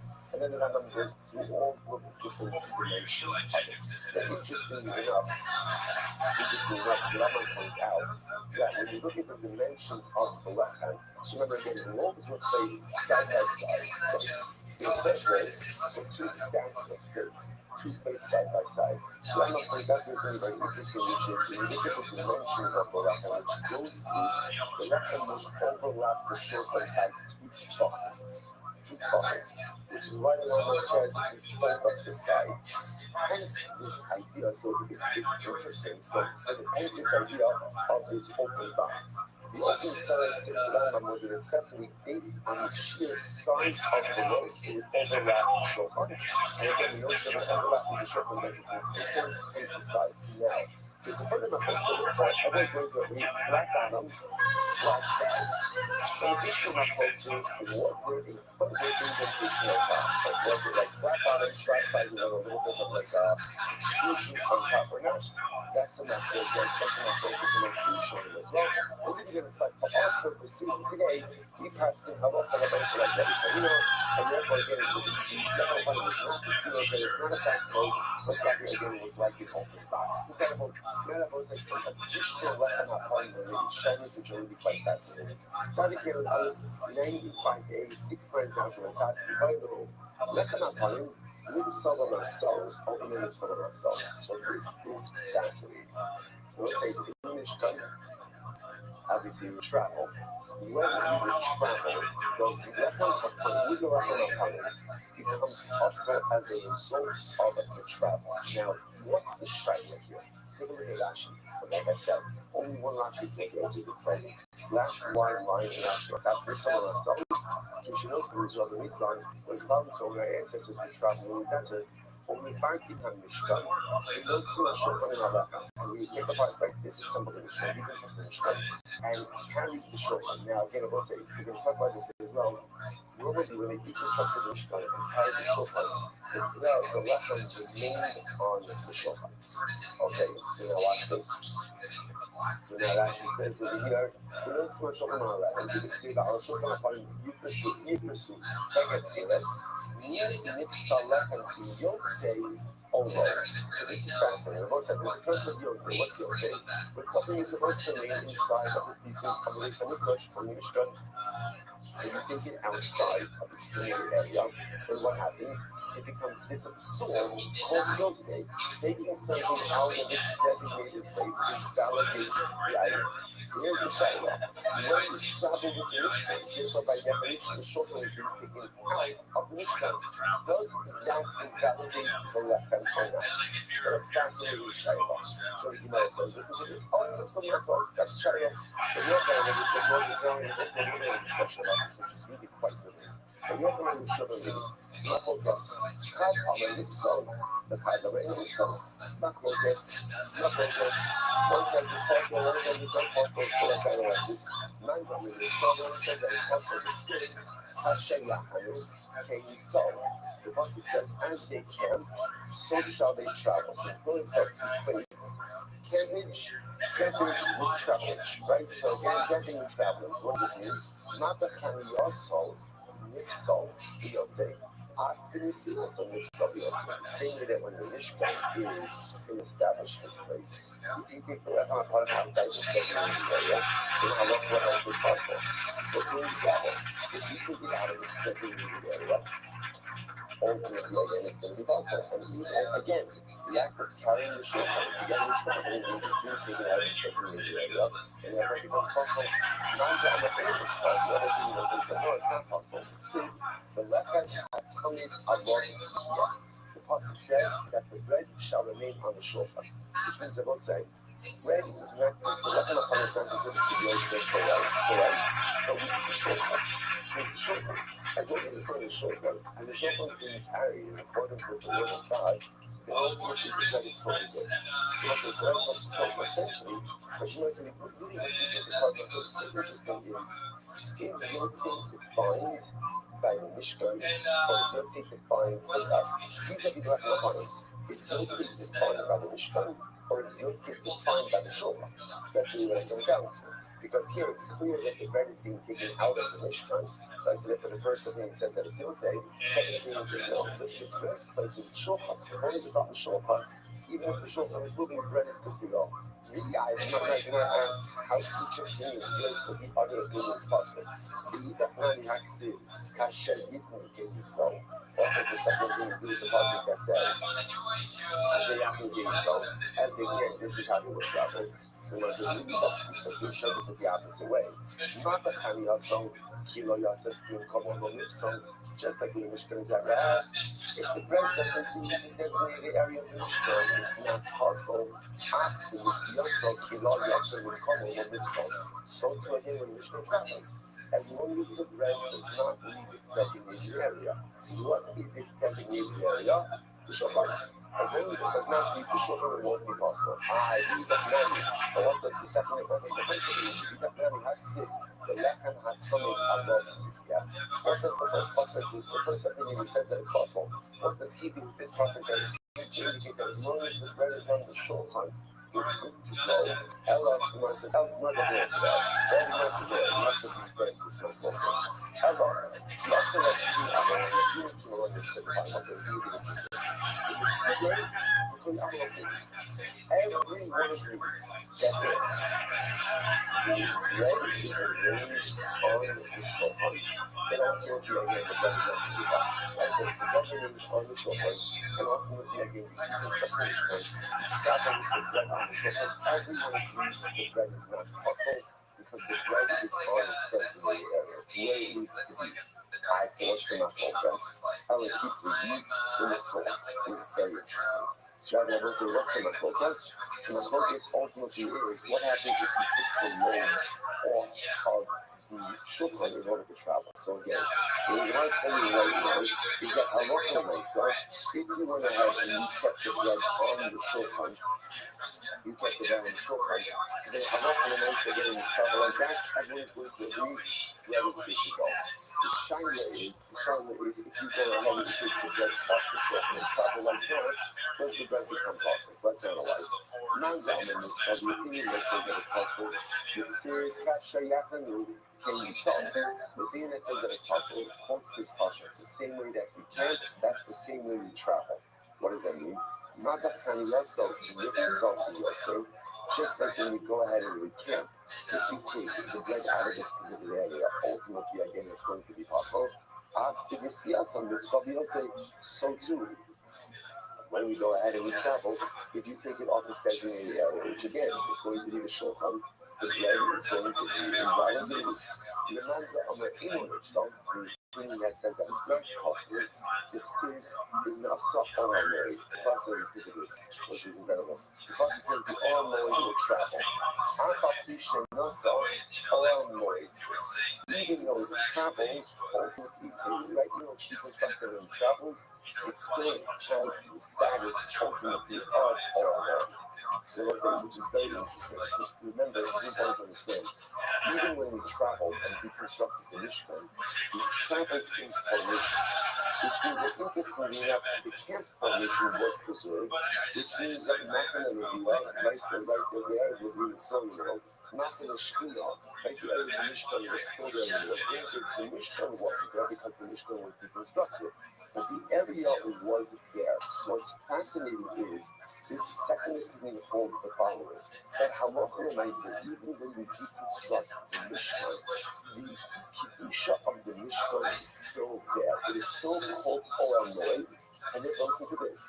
Even if the breads, even if look upon it, was taken off the shulchan, ultimately, again, it is not contained as if it has left the Oral Moed. Now, granted, let's say you were to take the lechem and you were to travel with the external part of the camp or somewhere else, that might be something totally different. But assuming that the bread is remained in the center area of the camp, what would have been not from the Shema, the area where the Mishkan would have been, Allah for the that is not called Yotzei. That is not called Yotzei. So what I'm saying is pretty incredible. There's also, I think, a tremendous profundity in that line. But then look at that line to the story to understand the profundity of it. The next all Lord, the passage says that the all Lord will go out and travel. Even though it's travel, and again, it's not just that it's travel, even though it's deconstructed, it still retains the status ultimately of the all Lord. They'll say, during the power of the Jews, the power of the Jews is the ability to transport your spirituality. See, the moment that a person says, I can be whatever it is, inspired, religious, committed, as long as my life circumstances are like this, as long as it fits into the paradigm that I need, that is going to be a very unsuccessful Jews. The power of our people is the power to pivot, the power to adapt, and the power to bring your own knowledge with you wherever you go. That's, you ever wonder to yourself, see, we understand why did Pushpa give us a Mishkan? Like, why did we start with a Mishkan? Why not just start with a basic English? Okay, so it's going to be technical, it's the angle, so we're going to be back. But there's an incredible profundity. Imagine for a moment our national journey began because of Hamikdash. You could have easily thought that spirituality is a fixed process. Where do you need to be holding? You could be holding there in Israel. Where, and specifically, where's the epicenter of all Kedusha? Kedusha and Harabais. Now, that's true. The epicenter of all Kedusha is Yerushalayim, is Harabais. That's an unquestionable fact. So let's think that that's the only place you can have Kedusha. That's false. That's false. So what does HaKadosh Baruch Hu start us off with? He starts us off with a mobile Mishkan. Why? To teach us where can you have Ruchnius? Where can you have Ruchnius? Anywhere you want it. This is a famous Piaget film in Conscious Yisrael. So we never liked the idea, but why did HaKadosh Baruch Hu give us the Torah in the middle of nowhere? Middle of nowhere. Why not choose a more distinct location? And we never said so beautifully. The Torah gave us the Torah in the middle of nowhere to teach us that we could find God anywhere. the power of the Jew. And I will say this is not just geography. This is emotional circumstances. This is financial circumstances. This is family circumstances. The power to create a strong religious identity, no matter what your life circumstances are. That is our Moed is mobile. The mission of the Yabba and Torah is filled with so many different examples of this, right? You can't to start with Moshe Rabbeinu to try to be in land. To give you a part of Torah. And what does Moshe Rabbeinu do? He translates the Torah into 70 languages. Why? We only read it in 3, like English, Yiddish, and Hebrew, right? What else do we need, right? What else do we need? 70 languages. 70 languages. Why? But when you such a religious speech again in yourself, because most of them are saying, Klal Yisrael, you're going to be dispersed all over the world, and you're going to be speaking all languages. You just understand, wherever you are, wherever you're holding, spirituality and God is accessible to you. Healing, which we put on every single day, Totapos, we learn this, right? Totapos, what does Totapos mean in Hebrew? What does it mean? We don't know, because it's not a Hebrew word. It's a contraction of 2 different foreign dialects. Kaf and Kapsi. What? A mitzvah that we do every single day that signifies our covenantal relationship with God is made up of foreign words. Doesn't make any sense. And the answer is yes. Because every single day, I cement my covenant with God, with putting on children with a foreign dialect highlighting that no matter where I am geographically, no matter where I am emotionally, I am in this. I am ready. I can build something beautiful. There are no excuses for non-performance within our workplace. Why? The Nasa or Moed, Apakish, Nasa or Moed. Wherever it is, we have the ability to perform. Wherever it is, we have the ability to do something beautiful. Wherever it is, we have the ability to create, destroy spiritual identity. You know what the big problem is being Jewish is?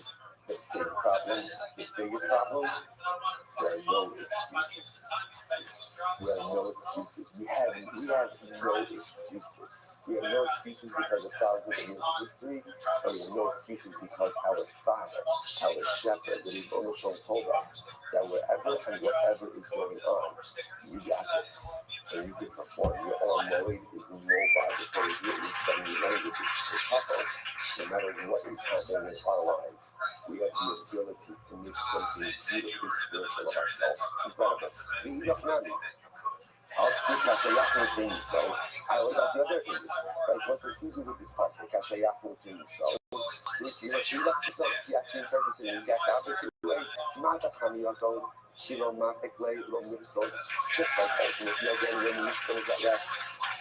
If you don't take it off the table, ultimately again it's not possible. After you also certainly in trouble, Shilomatic way, so ultimately again if you don't take it off, as long as you leave it on the table, it's not possible. Either you don't know you have to say it, then that's all noise. I want to see everything to do with the bus text that the all noise will travel. Which you might say, Kahu will be better than the outside. That's not there to teach me doing the Michigan. It's actually there to teach me about how we travel. In other words, you might have thought that when we travel, we break camp. We can just travel randomly and just reassemble and we can't forget. No. Even when we travel, we must travel in camp formation. We not going to have a real this up. I'm not going to know. So the other thing you learn that out on the house that side that not going to have a being will be in the Machano. So even when we travel, the position of Machano reveal is still there. Incredible. So listen, when we catch up, the shots is such a very interesting. The shots see myself, question with someone be okay. The Zogin of Israel is starting to put in the pizza. When we travel, system like when we travel in the desert, what happened? Any carbonos that will extend in that zone, right, at the time of travel, will become possible as a result of real estate, because they were moving gas from the areas. Take a quick look at Rashi for just a moment. Rashi says, "Cutting the sun and the yote, she'ila and kilayim," because there's no more curtains. Yafa pikin and machane kadosh. The Zavin and Mitzrayim mishtachim tzitzim mitzitzasam. Mitzrayim puts the machane Yisrael. But are you mahalchim the sof machane kidam v'blachos? So listen to this. When we would travel, right? When the camp would travel, so the following would happen.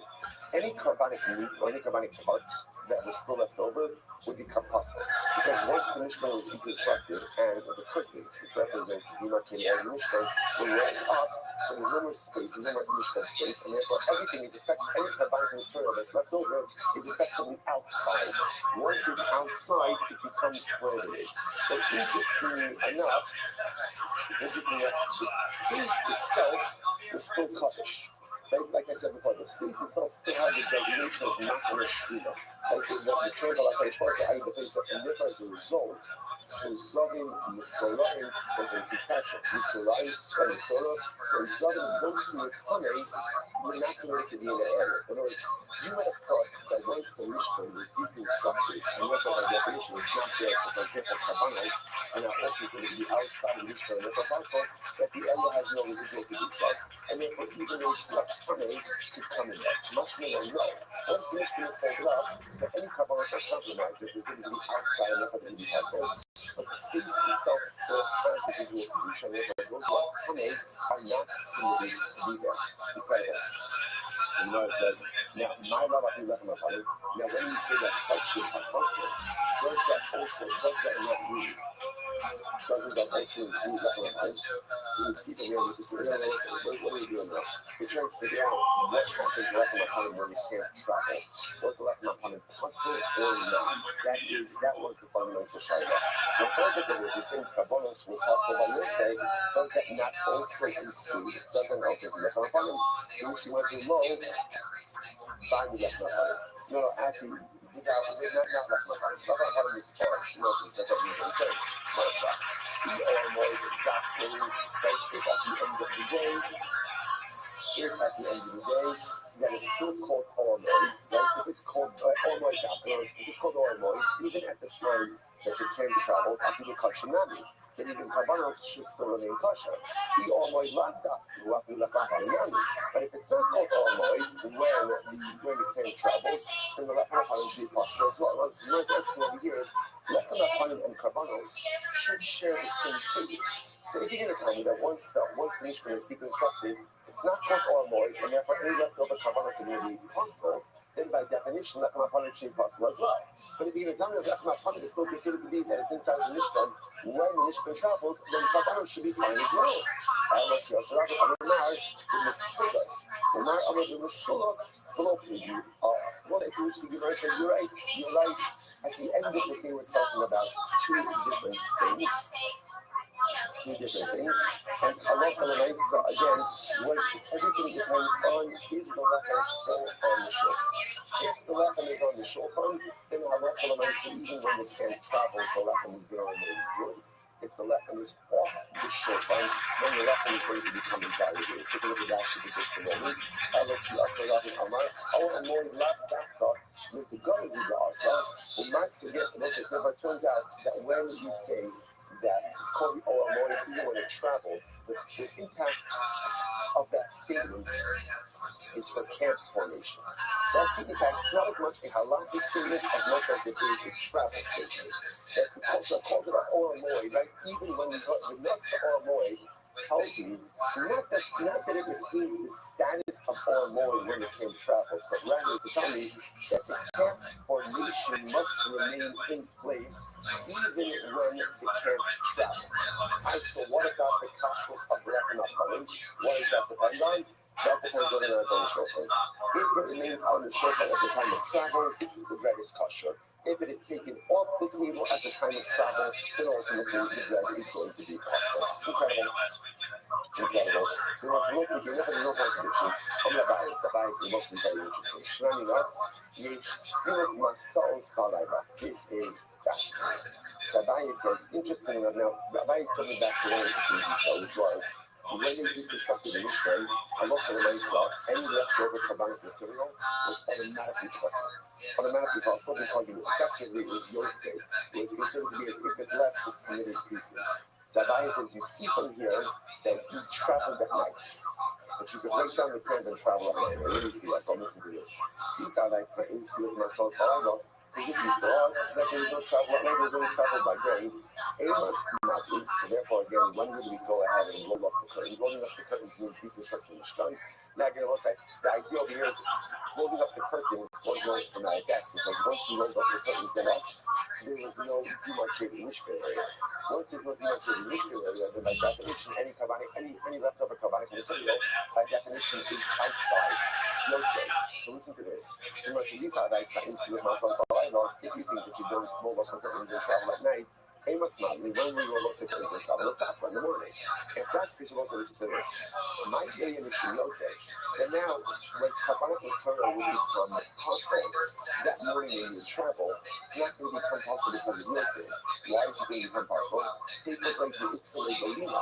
And we'll say, if you have carbonic material left over until next morning, save a few types of carbonic you could eat for 2 days and 1 night, but most carbonic again by the next morning are possible. So that's the case. If you only travel by day, and now that morning, Thursday morning, you're rolling up the curtains, any leftover carbonic material that's in the machine is not going to be possible osmosis. It's going to be possible as what? Yeah, because it's been left overnight. Listen, the practice is you might have said before, is when you go ahead and you roll up the curtains with this crush, that any leftover carbonic material becomes partial osmosis, indicates to me what? That you need to travel at night. You know, it's cheapest, you know, so therefore again, people in this little unit, therefore again, it must be that you can travel by night. Oh, so if you roll up the curtains at night, and then you begin to travel, and you have carbonic material there, that carbonic material is first already fine until the next morning. But once you roll up the curtains, anything is going to be possible because it's melted, because it's considered the adaptation to the chemical. Incredible. Which means I said, well, I explained about this, shoot up, la lefes yomam balayla. Right, the Pasuk says that you can travel by day and by night, so kind of obvious. If you want to magic came up, how do you hear the after be mama? I might have thought like this. The travel itself must begin by day. And once you begin by day, you can only continue to travel by night. About here, after the mama, but I might have thought again that the travel did not start by day, it started at night. How much more money is this time? How much more the travel is even start probable. Where the enemy is money to catch up. Hopefully, we are Parokas. It's done by the connection. So it's very interesting.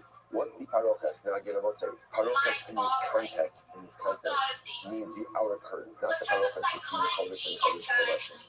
Like once they went off the curtains, they Zodin and Mitzvah and were permitted to enter into that area. Interesting. Amravashi. So again, I will say, but that context what we said before. Right? Because remember, we said before that what? Even once the curtains are rolled up, the place, so the space, residual kedusha, and Zodin and Mitzvah must be sent outside of the court. So what's that? Before we go on, the Gemara seems to settle on this idea, just a number of very interesting ideas. Looking up on it, as long as the bread remains on the short ones, even when you travel, you're good to go. By other carbonos, if you once you roll up the curtains, if there's still leftover carbonic material, that part, it's possible, osmotic, which is considered to be outside of its permitted part. As a result of that, halacha, the Gemara says, what do you see from here? What do you see from here? That you see masal balaga, which you can travel at night. Right? Because otherwise, if you couldn't travel at night, you would never have a yosef issue, you have a legal issue. So you can travel at night. So let's say that way, a tremendous musafasta in that line as well. I'm going to advise a shmani on what's an important lesson to learn. You should see what masal balaga. It is possible to travel at night. Night is always a metaphor for a person. Right? The hadith baboker hasefa da'minas kabalayla. I can speak about we speak about the fact that beautiful things baboker in the morning. Morning after the beautiful everything is great. Da'minas kabalayla. But I need aminas. I need strength. I need belief in me at night. I like to do. Shabai says it also. So a lot of times in life when we encounter difficult situations sometimes paralyze us physically, but paralyze us spiritually as well. It's important to understand that Bible says, Yesh siluk masos paralyze. Even at night, even in difficult times in life, you have to figure out how to travel forward. So there's no such thing in life as staying in place. It always has to be really working to advance oneself. If not, if I can't change my external circumstances, I can always change my internal circumstances. I can always change my appearance. I can always change me. I can always develop me. But life is so difficult. So my circumstances are so overwhelming. And I feel like I'm living in one big life. It might be true. Sometimes life does feel like one big lifetime, one ongoing night. But even at night, ourselves. It is the ability to move the hand. So whether you're fortunate enough to find yourself in a poker state of life where everything is good, or unfortunately life is a lot of life left. Either way, move the hand. Move the hand. The hand never stays in place. The hand always has to move forward. The great card that Hashem has given us is the ability to self-advance even in the most difficult circumstances.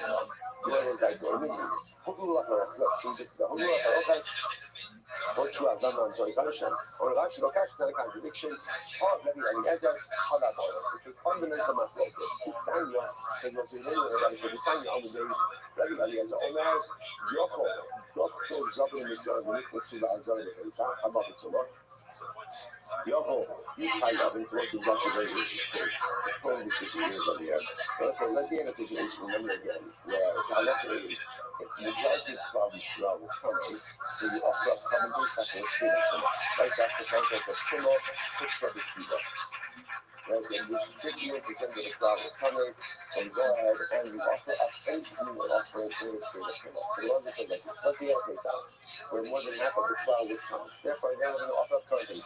You might have thought that if the Zavin and the Tzora'im push their way into the outside, push their way into the flush, you might have thought that Allah on the inside, they should be higher colors. I don't know, they were softening the Makana, called Sariyah, the Kolah, and the Kolah.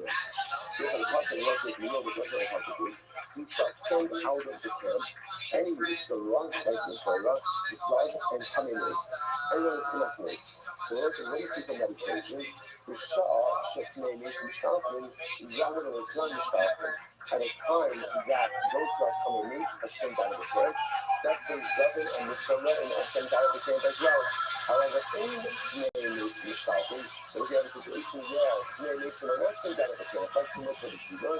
The aim is Zevin and Mishtalkin in Mishtalkin, and ultimately, again, Zevin and Mishtalkin will not be sent out as well. So look, it turns out, and you should get it.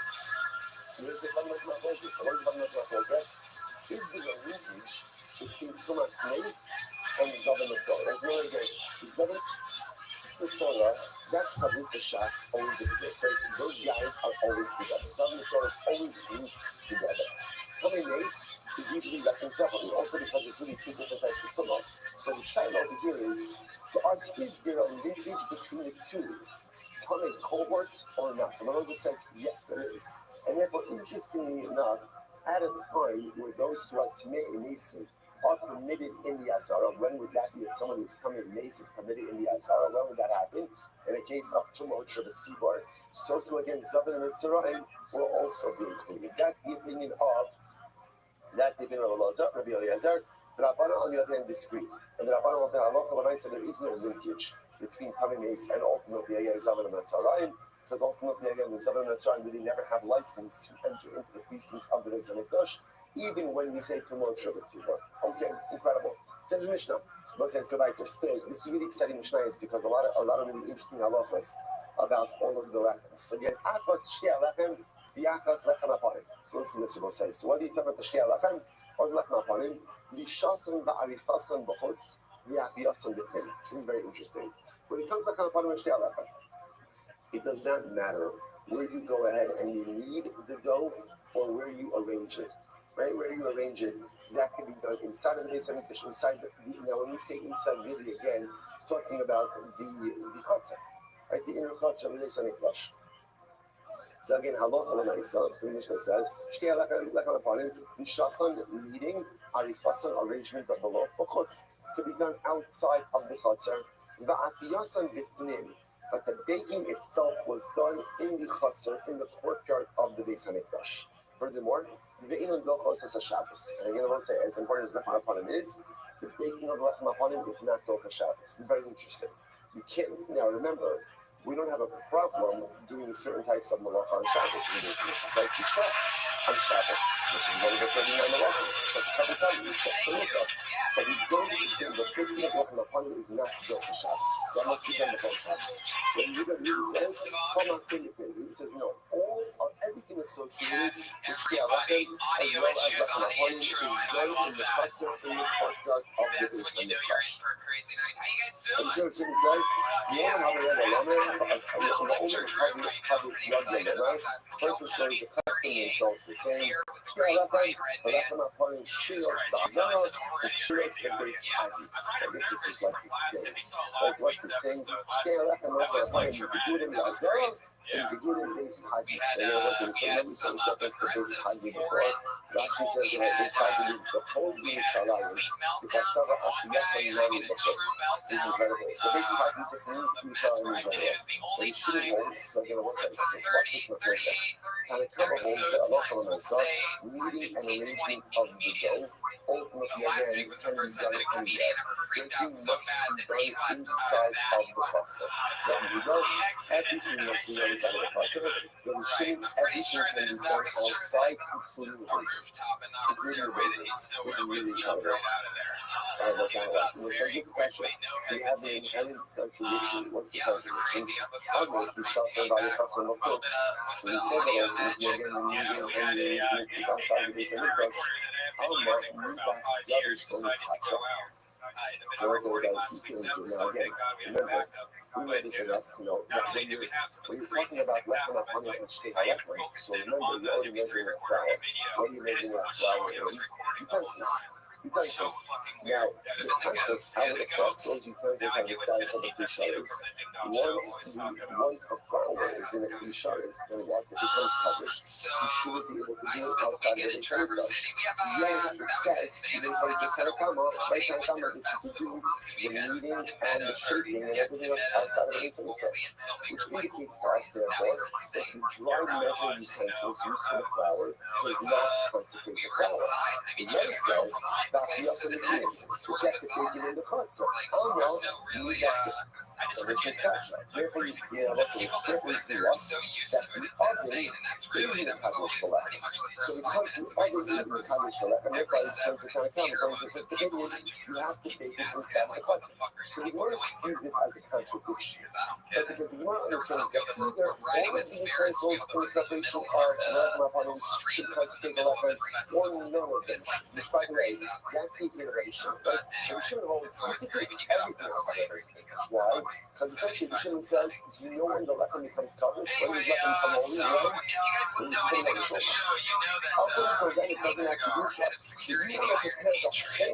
It's not even shot. But if you want to be the whole time, go for it. devastating move. He said that he got too big for the show, and then he wanted to move on to bigger things, and then You can measure it, we right? Comedy Outside Central of picks this, up the show that he'll be waiting by the phone, which I'm guessing don't. All right. For those of you listening to the podcast, Ryan just poured water on a doll, and now he is tapping his mug with a battery. So it's People in the front row are loving this. It's anyway, Cincy Craig, we've been replacing Patriot with a different kind of Patriot. Our first Patriot has speech impediment. Just iron Josh. So again, Our second one was the first ever piece. Oh yes, Iron PST was great. and And last ultimately, again, one, he's a toughest Sunday steel. man Who called is the his name is toughest steel? Ask the question is toughest steel. The Shishas.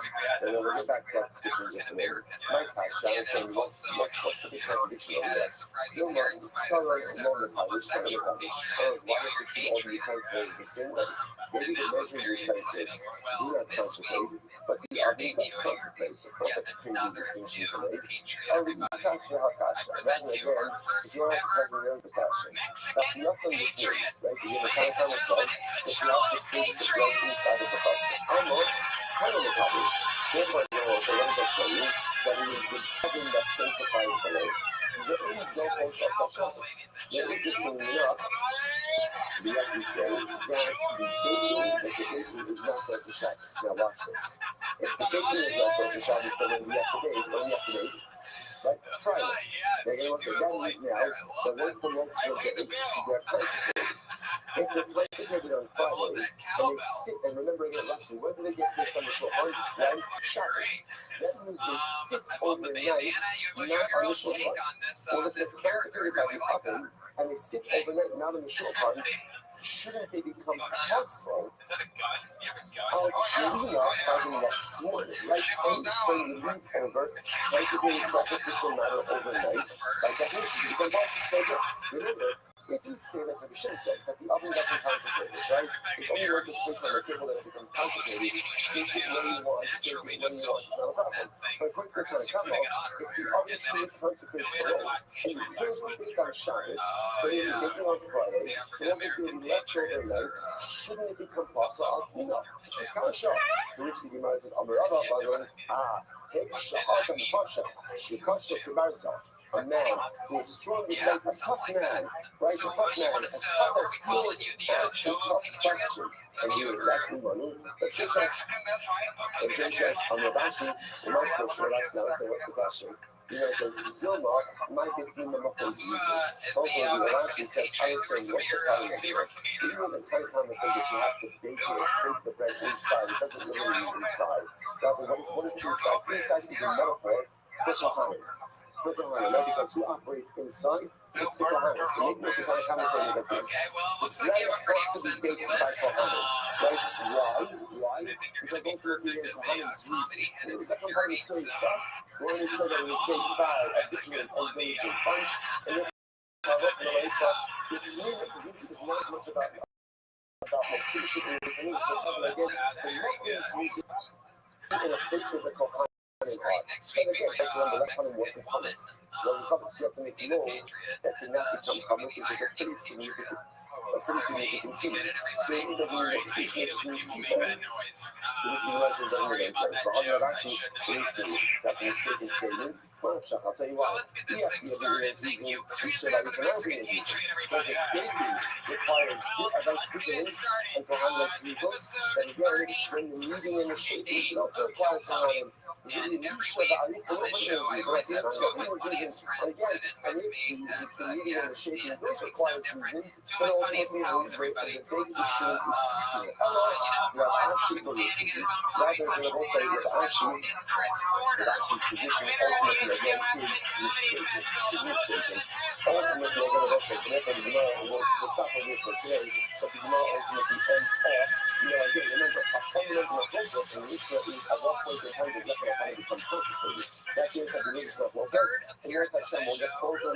Also tomorrow, I owe you an understanding of Rabbi's description of Restream. Who is this man who is described as tough as steel, who asks difficult questions, like the original man of steel? Who is this original man of steel? Why does he get that description? And yes, I should stay tuned for tomorrow. I got locked out of my apartment.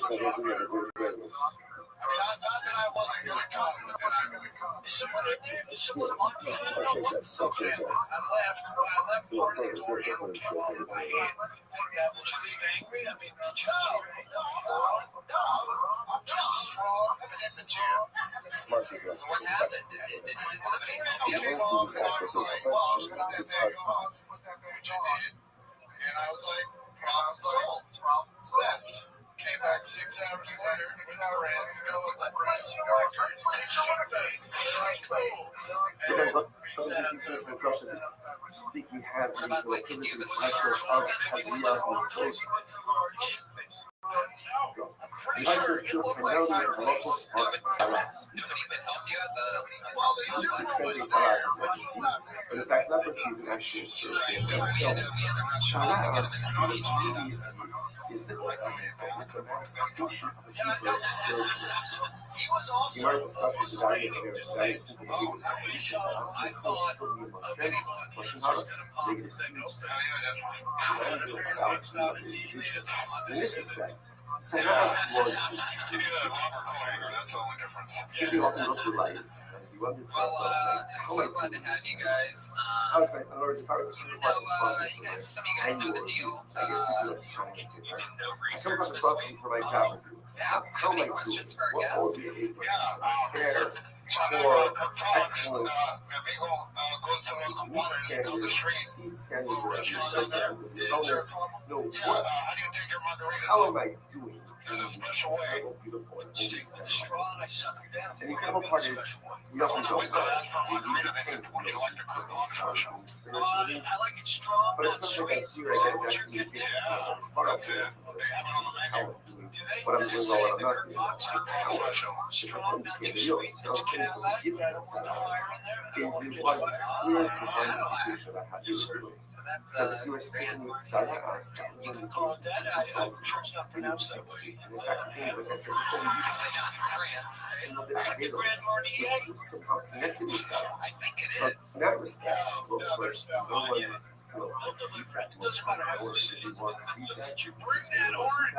No one really wants especially if it's quote unquote constructive or in any way critical, but when you get it, it's a tremendous gift. Because the control is way of telling us, listen, you're doing fantastic, you're one I love, but you need to improve this, you need to work on this, you need to focus on this. And as such, the tree wasn't pulled up. This is right. Remember the content, incredible amount of time discussing what is Saras, what type of learning, what type of illusion, when is it problematic, the process, the waiting process, the checking process. But then it goes to the solving. This is it. All right. Chapter 13, verse 45, consequence.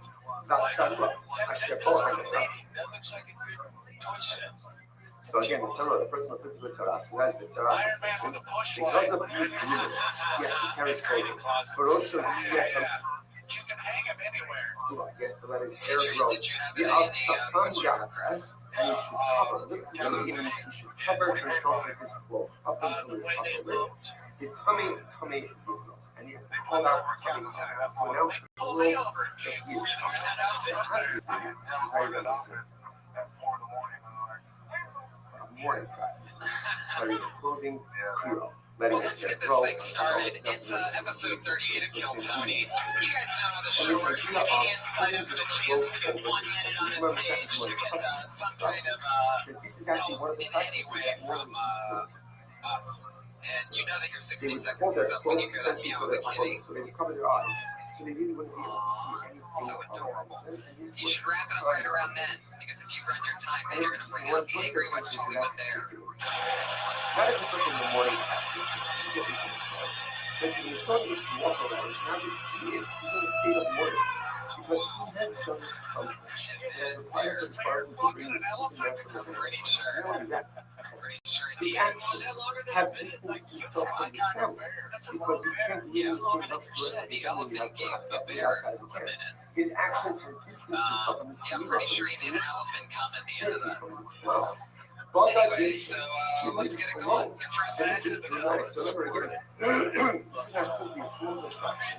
This is something nature and literally out of fabric of your being. That is cause for you. And that is a cause for incredible. Because I'm taking a step back. I'm distracted. I'm looking at how am I living my life? What am I doing? How do I need to do better? Or how did I get here? And what do I need to extricate myself from this situation? Mission of a sewer, it's only And in never words get for. back to this spot. An incredible, it's not just moments, it's days, potentially weeks, of profound intensive soul. We got momentum. Let's get our first What struck comedian me up when I here. saw this And is they go by practice the name taking of the soul into Gian Whitney. this is the idea of energy. That is not the one practice. The one thing is so practice hanging up his clothing when he's letting his hair grow up and even more he's coming from the Negro, he has to announce his So I realized I can't call my family for 3 weeks now. One time I did an open mic and I just and the next day I called my brother and I was like, James, no, maybe. Torah speaks about the halachos of kashrus. Torah said, And he goes, for yeah, holy maybe. al-gachor, whatever slivers are in the stomach, Maybe you're for only holy funny to like your al-arba, family. anything It's like, sinking okay, sex, thanks. Can like you put down on the that phone? walks on 4 So feet. my dad gets Again, on, the he Torah goes, says, hi Gene, you how are can't you do doing? so boom, He's like, you I'm okay, shekes, but for we got a 8 is speeding ticket. And he shekes. goes, what? He called me You are screwing your life up, They're not aren't you? Son of a bitch! What is this thing? What? This No, woman I'm not a called porno. what is this thing that's slithering? You need to come home, damn it. You need to come home and be a nurse. This is something very interesting. He says, So now when I'm feeling down, I just keep my feelings inside. I don't call them. Right? In other words, snake has a lot of qualities. Right? It slithers, but it's not shut. It's Give that exactly a minute. What? Wait, they'll never be told first this. Okay, how long have you been out here? I've been out here about a year. I've been doing this for about 6 months. Where are you from? Southern Indiana, Evansville. Evansville. I've been there. So I said, Really? no, I know, it's so bad. whenever you see the snake is always There's a comedy club there. There was, it closed. Because it was and the reason Zona understands in a very beautiful way is because one of the things about her gifts Yeah, I'm very sorry that you had to experience that. material, I should go carnal, to that. I did. And one of my worst experiences, I showed up to the gig, and there was a giant, like, wheel. how does it come out? Worry about What's keeping that your all about? stomach They full, said, worrying about the stuff everyone on the here ground, worry about the is in a earthly, raffle material, taking you to the Super Bowl. pleasurable, carnal And stuff. right before And you then when go you do on that, it's totally stage, distracts you they're from gonna focusing on select spiritual the winner. pursuits. And I said, you mean after? They said, no, Something before. absolutely So ridiculous. right before I go on Never stage, says, they give this guy the Super Bowl tickets, he says, and everyone else is in a shit mood because they just lost. So two get Super Bowl tickets for fans. And I walk up, and I'm a dick, so I just went, what's up, losers? And it was an uphill battle. always have your always have. So it's probably good that you started comedy out here and not Now, there. the Nucky Shiny says, look upwards so you can remember who the creator was. Look upwards so you can have God awareness. Look upwards so you can see Hashem and that you summit. Because when you have God awareness, when you're constantly looking upwards and who created all of this, the world, all of this me, who created all of this, and I know that it's HaKadosh Baruch Hu that keeps me on the right path. But again, remember to consider that it's not just about God awareness. God never said something amazing. He says, "Sha'adam sarech lamos lo." A person has to live life with their head always looking upwards. Why? Because Omer Yitzhahara Adam, Lahorid Rosho, Lilios Polish Self, by the death, Yahweh Yitzhahara. The Yitzhahara says one thing: look downwards. Look downwards. Now, of course, looking downwards means look at the physical, look at the material, look at the carnal. Pay attention to the spiritual. Meanwhile, another says, no, always look upward. But it's not just about material versus spiritual. It's about looking downward means all you see is what is in front of you. And looking upward represents looking towards potential. What can be? You know that expression, the sky is the limit? Well, like everything else that is good in this world, we had it first. It's the Navi Shaya. What is the Navi saying? Not just look upward to create and cultivate a constant God awareness, of course. But look upward because upward, that's where you can get to. That's your potential. There's no ceilings in life except the ones that you create for yourself. Yes, there are external circumstances that are visited upon us. But in terms of your self-actualization, in terms of who you want to be, what you want to be, the sky is the limit. So listen to this. There's a constant tug of war. And I'm in the middle. The Yitzhahara, the Nachash, is saying, look down, come on, stop it. And that's why the Nachash is always up. You know, when you slither on your stomach, you're very little head, right?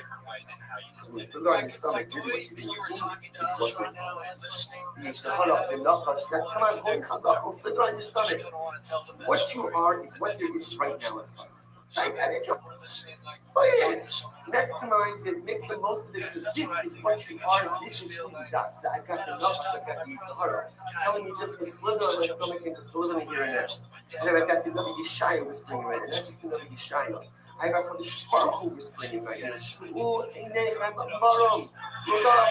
Look up, do you know what you can do? Do you know who you can be? Do you know what you can accomplish? The sky is the limit. Yes, cultivate a constant set of God awareness.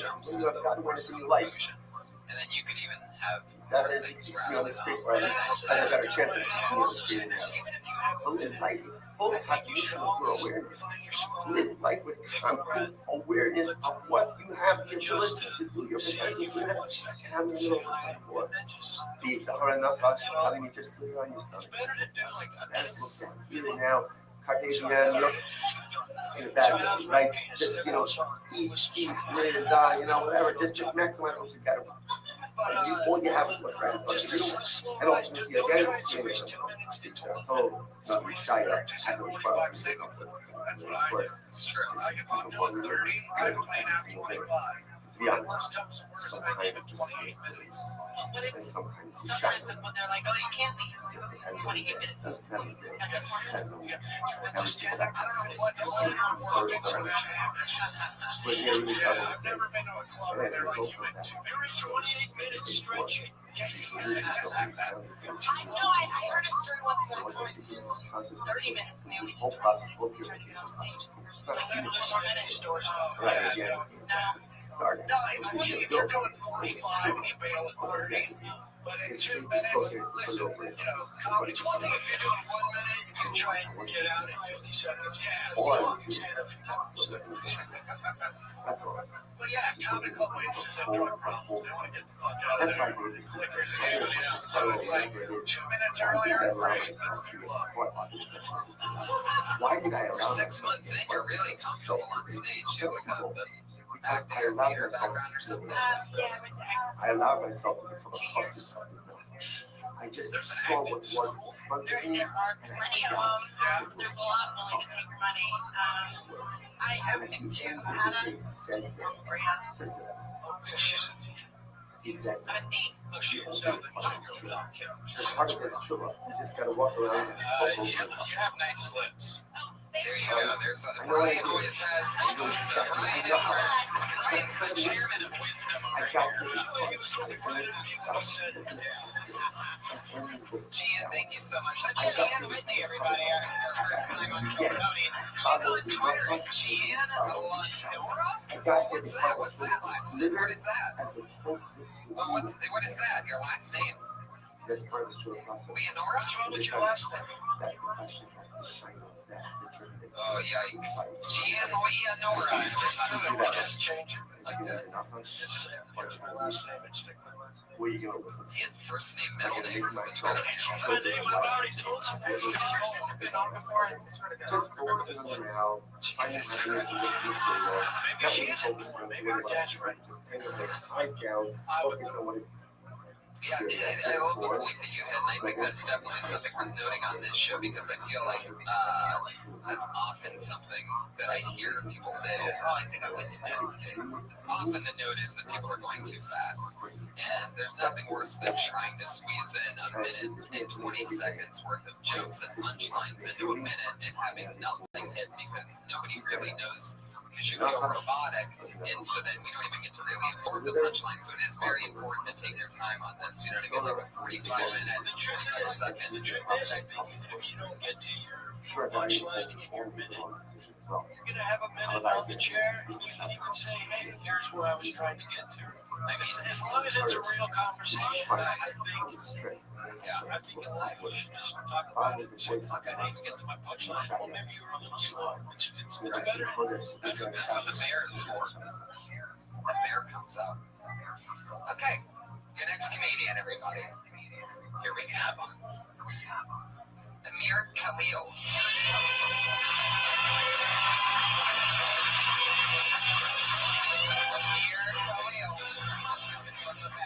There he is. He's already wiping the sweat. Love it. And here, everybody,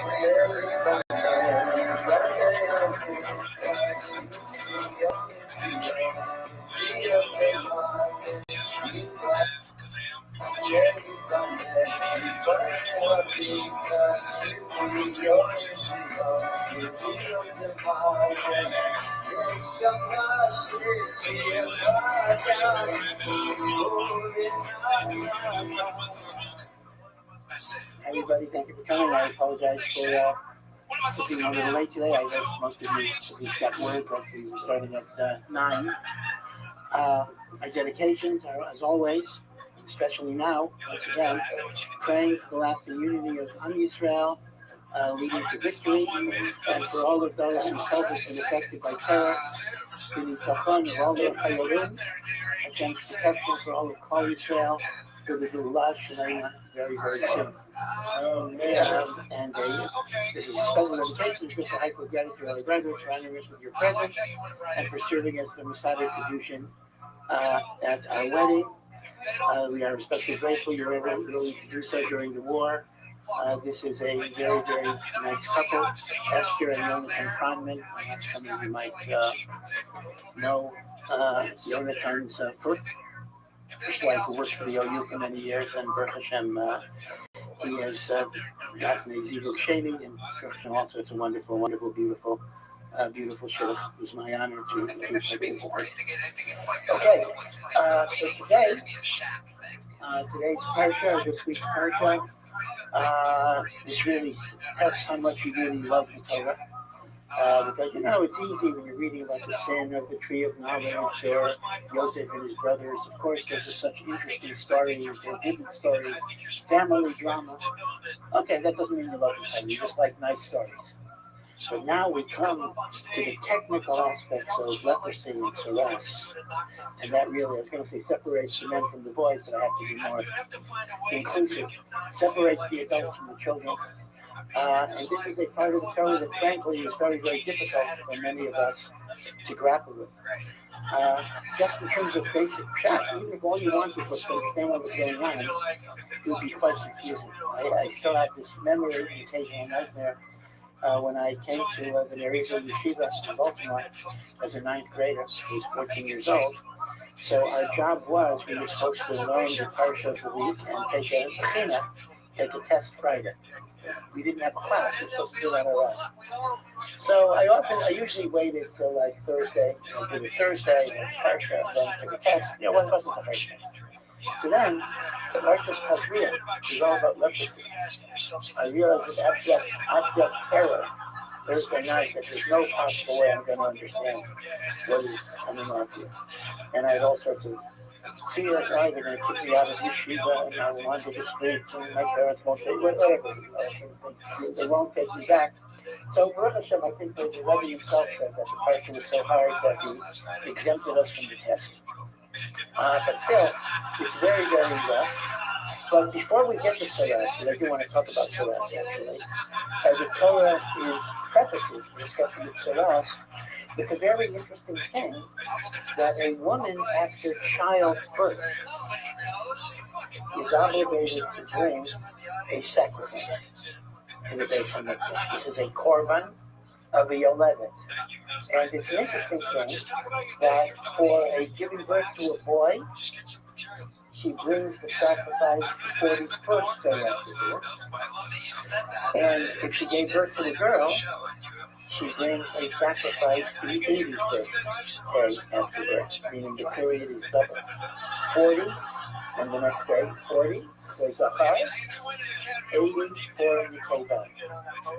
In addition, there's kind of a two-track system, and that is 7 days after the birth of a boy, she is forbidden to be with her husband, like Anita. For a girl, it is 14 years. Now remind me, if this sounds totally unfamiliar to you, it's because we don't practice these time periods at all today. Today, typically, for various reasons, a woman after childbirth is generally not able to go to the mikveh until around 2 or even 3 months after. So these periods are very, very unfamiliar because they're not practiced today. We have a much stricter regimen. But according to the Torah, 7 days after the birth of a boy, a woman goes to the mikveh, she can be with her husband. 14 days after the birth of a girl, she goes to the mikveh, she can be with her husband. But there's no korban that's there until 41 or 81. Now, it's an interesting point. The first has a point. Why is the period for a girl twice as much as the period for a boy? Both in terms of the restrictions with marital intimacy, 7 versus 14, and in terms of when you bring the korban, 40 versus 80. So it first points out that when a woman gives birth to a child, because blood comes out, etc. She is tameh, right? Ritually impure. She can't go to the Beit HaMikdash and the like. And ritual impurity, what first says, is always a connection to death. Because death is a reenactment, we spoke about this a number of times, death is a reenactment of the expulsion of Gan Eden, and therefore you get expelled from the temple, and therefore you need to purify by the ashes of the Torah and Duma, which is humility, and the mikveh water, which is a return to the womb, etc. All Truma is connected to death. In the case of a dead body, that's obvious. A ceremony is also a potential death because it could become alive. A dead animal has a level of Truma. But the question becomes, in what way would childbirth be connected to death? Childbirth is the opposite. Childbirth is bringing a new life. Why would there be Truma that's connected with the birth of a child? So one answer might be that childbirth is connected to death in the sense that every childbirth, we don't have to think about it this way, is a brush with death. Because childbirth is a very dangerous condition. We violate Shabbat and take a woman to the hospital and the like. So its connection to death is the risk of death that can exist in a childbirth. But your first offers another explanation, which is really quite striking. He says every child's birth is the death of the life that was within the person's body. It's a strange way of looking at it. There was a life in the woman's body.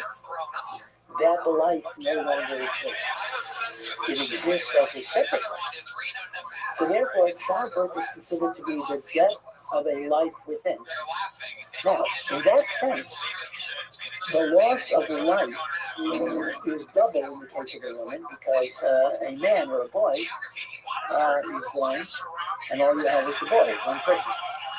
With a girl, the girl at birth contains all of the eggs that she will need for her life. So therefore, a girl represents not only her life, but all of the lives that can come out of her. Therefore, that's signified by doubling the contact with death. In fact, it's an amazing thing that they have developed in vitro fertilization technology. They can harvest eggs from aborted female fetuses, like 1 million eggs. So as a result, it's possible for a person who is never born, to be the mother of many, many children. So, where did your mother live? Well, she never lived. She wasn't born. She was aborted. But that's the idea, that even an aborted fetus, within a late term death, the ovaries are already developed, and there are eggs. So first says that is why there's a double loss of life. Now, why does a woman in childbirth bring a korban? Now, the instinctive response you might give is, it's a Thanksgiving offering. It's expressing thanks. But in truth, that's not true. The korban is not a Thanksgiving offering. The korban is a sin offering. Why a sin offering? Why should you bring a sin offering? And Rashi brings to the Gemara, because the pain of labor might be so great that perhaps she made a shavua. She took an oath. I'm never going to do this again. And as a result, that would be sinful. So she needs the atonement, so to speak, of making that. And that's why the halacha is. It's a very interesting halacha. The chiyuv, the obligation of a yoledet, a woman after Shabbat, to bring a korban, is not only if it's a live birth, it's even if it's a stillbirth or a miscarriage, because it's not a Thanksgiving thing, it's a question of atonement for things that may have been not properly expressed. Therefore, in the time of the Beit HaMikdash, if there was an abortion even, either spontaneous or even if it was a medical abortion, it would still have to be the korban of the yoledet after the 40 days, or after the 80 days, which are part on the case. So that's the idea of korban yoledet. Now, in addition, when the Torah describes the yoledet, it mentions, as an aside, for 7 days she can't be with her husband. On the 8th day, we do circumcision. This is the second place in the Torah where there's a mitzvah of Restream. The first place is Abraham, and this is the second place. This is the post-Sinai mitzvah of Restream, B'yom hashmini yimo b'sorah lesson. And the Gemara gives a very, very interesting drasha. There are many, many reasons why a bris milah is on the 8th day. But one of the reasons is that it's not right to have a joyous occasion when husband and wife have to be separated. And since for the first 7 days after the birth of a son, man and wife are not able to be physically together, so their joy is not strong enough to justify their brit milah. We want the brit milah to be at a time when husband and wife can be together. Now, that logic totally fails today, given the fact that our periods of separation are much, much longer. As the Torah was concerned,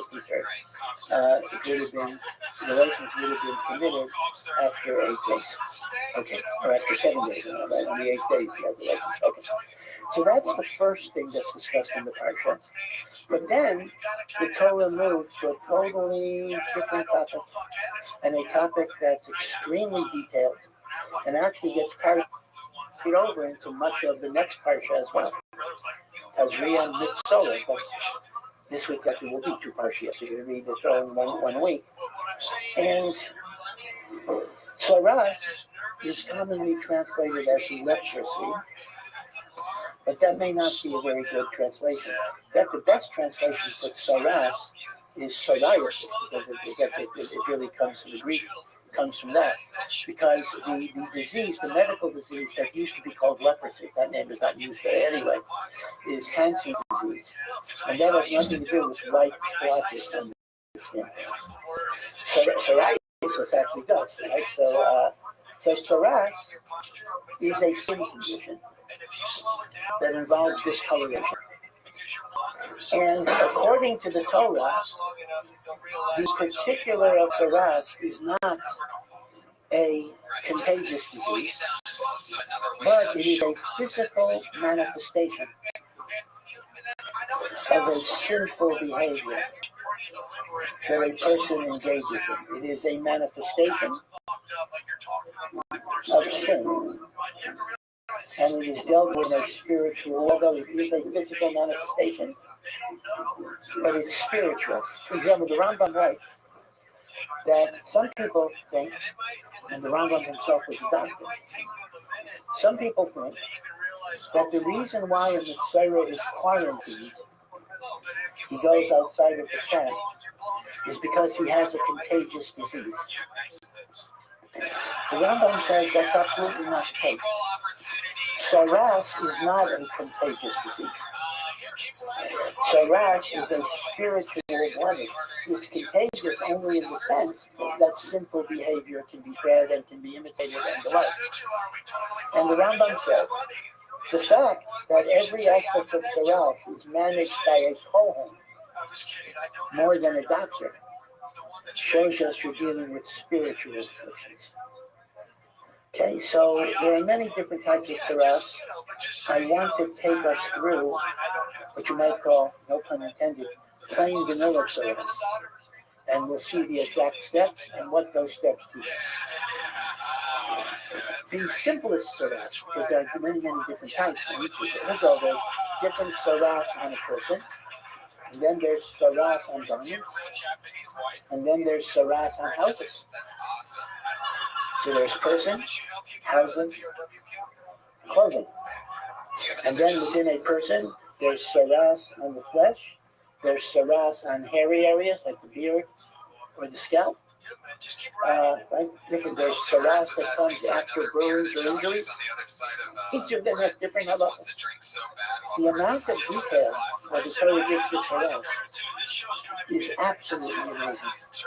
If you think about the amount of chicken the Torah devotes to Shabbos, or kashrus, or tarat hamishpacha, that we consider to be the fundamental observances of Judaism, Saras is either double or triple those areas. Even though you would think it's a relatively marginal area, you have to put those into detail. It's still very obscure, but it gives it much more detail than virtually every other mitzvah in the Torah. So the Saras I'm going to talk about tonight is called Saras or Basar, or with an iron. Saras on the skin, not on the scalp, and not coming from bruises or burning, which is a separate thing, but regular saras on the skin. So what happened? A guy wakes up in the morning, guy or a woman, man or a woman, wakes up in the morning, and they notice a patch of white on their skin. Now, at that point, they're not yet in the soda. What is the saying of baseball umpires? It's not a strike until a call is strike. You're not a Mitzvah just because you have the condition.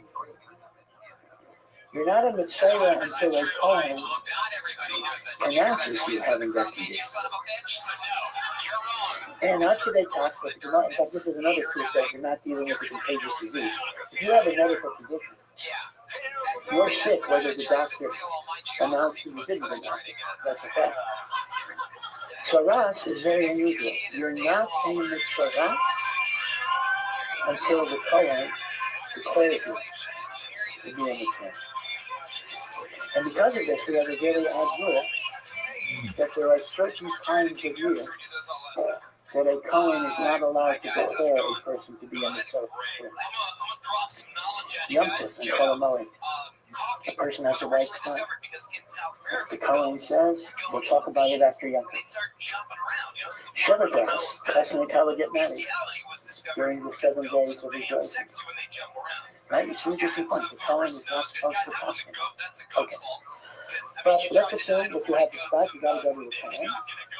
So the Kohen looks at the spot. So there are two things the Kohen is looking for. First of all, he's looking for the shade of light. Now, this is something that, we just know light. There has to be a certain brightness of light. There are many, many different shades of light. And a lot of shades would not be so that. And there's nobody today that really is an expert in this area. But the Kohen is looking for a very bright light. And number two, it has to have a certain size. It has to be the size of, it's around, well, if you're the old half dollar, that is replacing the old U.S. Kennedy half dollar. Right? So, if the person either doesn't have the requisite shade of light, or it's not big enough, he goes home, nothing happens. If, however, there is both the requisite shade of light and the requisite size, so the Kohen declares him to be a provisional Mitzvah. Meaning he goes into quarantine and he remains in quarantine for 7 days. On the 7th day, the Kohen examines him. And the Kohen looks to see what happens. So here's the thing. Again, I know this is a technical, I promise you there is going to be a spiritual message at the end of this. You're going to have to bear with this for a while. So, step 1 is quarantine, if there is the requisite size and color. Step 2 is first examination on day 7. So the Kohen looks for one of 3 things that might have happened. Either the nega, the saras, expanded, it grew a little bigger, or there had been a black hair in the area of the nega, let's say on his arm, and that black hair, the 2 black hairs turned white, or, this is counterintuitive, in the middle of the nega there's some clear flesh that had been totally covered, and then a part of it looks like it seems to be getting better, but that's considered to be a bad sign. These 3 things are called simane tuma, and again, they are either pisayon, expansion, or 2 hairs, black hairs turned white, or michya, healthy flesh in the middle. If any one of those 3 signs happens on day 7, he is no longer a provisional Mitzvah, he is a definitive Mitzvah. And as a definitive Mitzvah, he remains Kamen until the nega goes away.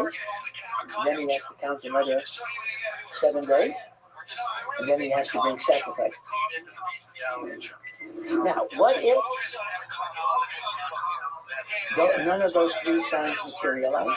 He still has the nega, but these signs didn't materialize. He then is quarantined for another 7 days. And on the 14th day, he undergoes a second examination for those 3 simone tuma. If one of those simone tuma are there, he is upgraded or downgraded to be a permanent mitzvah, meaning until it goes away, he's tame, and when it goes away, he has to count 7 days and bring a sacrifice. If, on the other hand, after 14 days, he still has the tzara, but there's no sin in tuma, he just goes home. So he can go home, even though he still has the tzara. If there's not a sin in tuma, by day 14. Okay, if there is a sin in tuma, he's upgraded. He remains a pene dika mitzvah until the nega goes away. Then he counts 7 days and brings a bunch of sacrifice. Okay, this is the basic halacha of tzara. Now again, there are other types and other halachas and other waiting periods and other signs. And the Chumash itself is complicated, and there's a whole tractate of Mishnah that's extremely complicated in Sefas Negoim. I just want to go over this because this is the relatively most common. So the question is, what does all of this mean, and what particular methods can we get from all of this? So remember that the idea of tzara, that's why today, by the way, there's no way you can become a mitzvah, because even if you have a splotch that might be identical to tzara, you have to have a base of mikdash, and they come in and you can declare it as such. So that's why one doesn't have to worry today if they have tzara, right? Is it tzara? But tzara is a message that God is sending a person, that there's a sin in your life that you need to correct. And Chazal say there are many different things which tzara can come for, but the most well-known is Lashon Hara. Lashon Hara is when you speak derogatorily about other people, even if it's true. And one of the punishments of Lashon Hara is tzara. How do we know this? We know this that when Moshe Rabbeinu said to God, the Jewish people are unworthy of redemption, at some point when he was arguing with God, so God said, put your hand in your chest, and he pulled it out, and his hand was leprous, tzara. And we also find it with Miriam, that when Miriam said Lashon Hara about Moshe Rabbeinu, she became a mitzvah. Now, granted, both Moshe and Miriam, their tzara did not follow all of the halachic protocol that the Torah lays down, because it was a special divine type of thing. But it does show you that there's an association between tzara and Lashon Hara. And the very word mitzvah means that, because mitzvah is motzi ra. It's a composite of 2 words. He who brings out bad about other people. Either Lashon Hara if it's true, or motzi shame if it's false. That's mitzvah. So you eat your faith of tzara is Lashon Hara. Now you might ask the obvious question: if the ikar faith of tzara is Lashon Hara, since almost everybody occasionally speaks Lashon Hara, how come everybody wasn't speaking Torah? I mean, how many people were in Torah?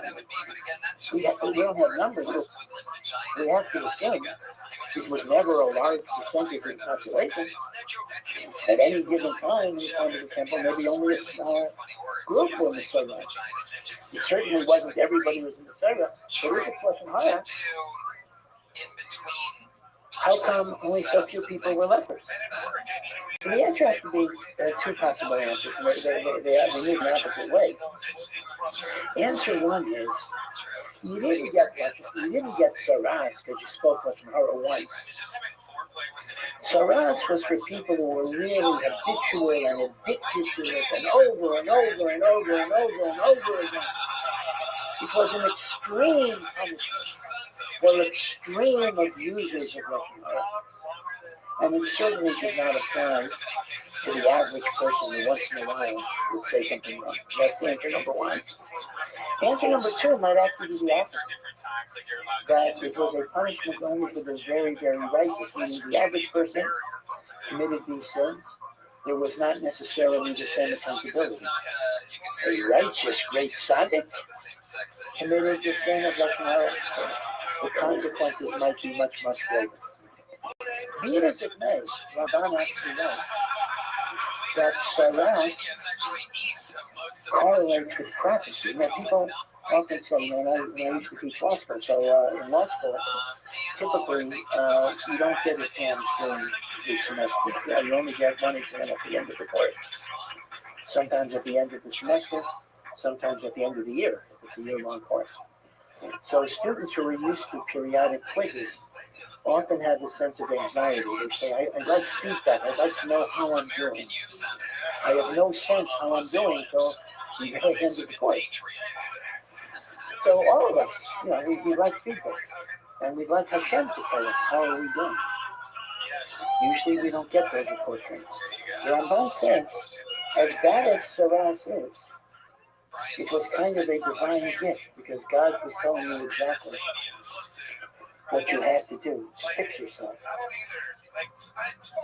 And as a result, Ramban says, Saras existed only in the age of prophecy. When prophecy existed, so God was giving direct messages to man. So Saras, you might say, is an inferior type of prophecy. You're not good enough to be a prophet, but you'll get your messages this way. So it's an interesting thing that Saras, which we would see as negative, was seen as a form of prophecy sometimes. Feedback.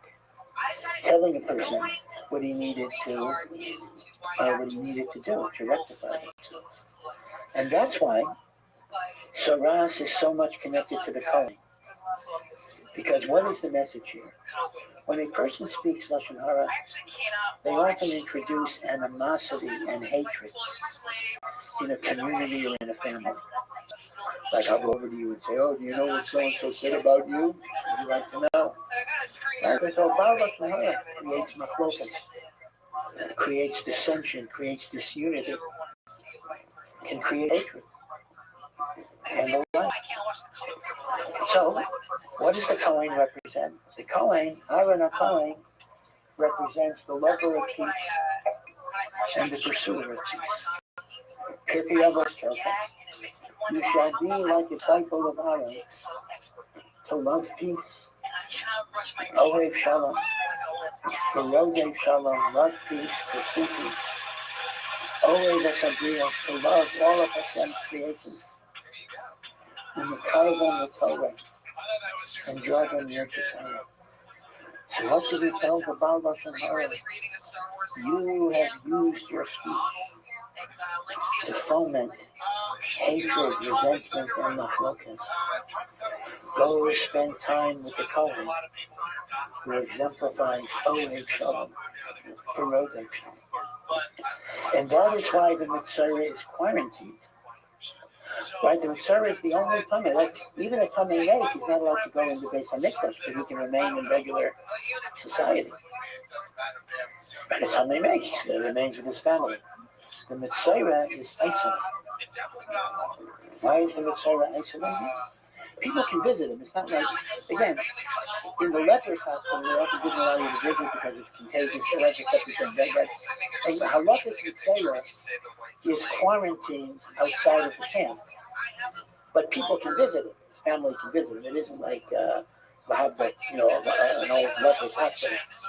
But why is he quarantined? So it's good.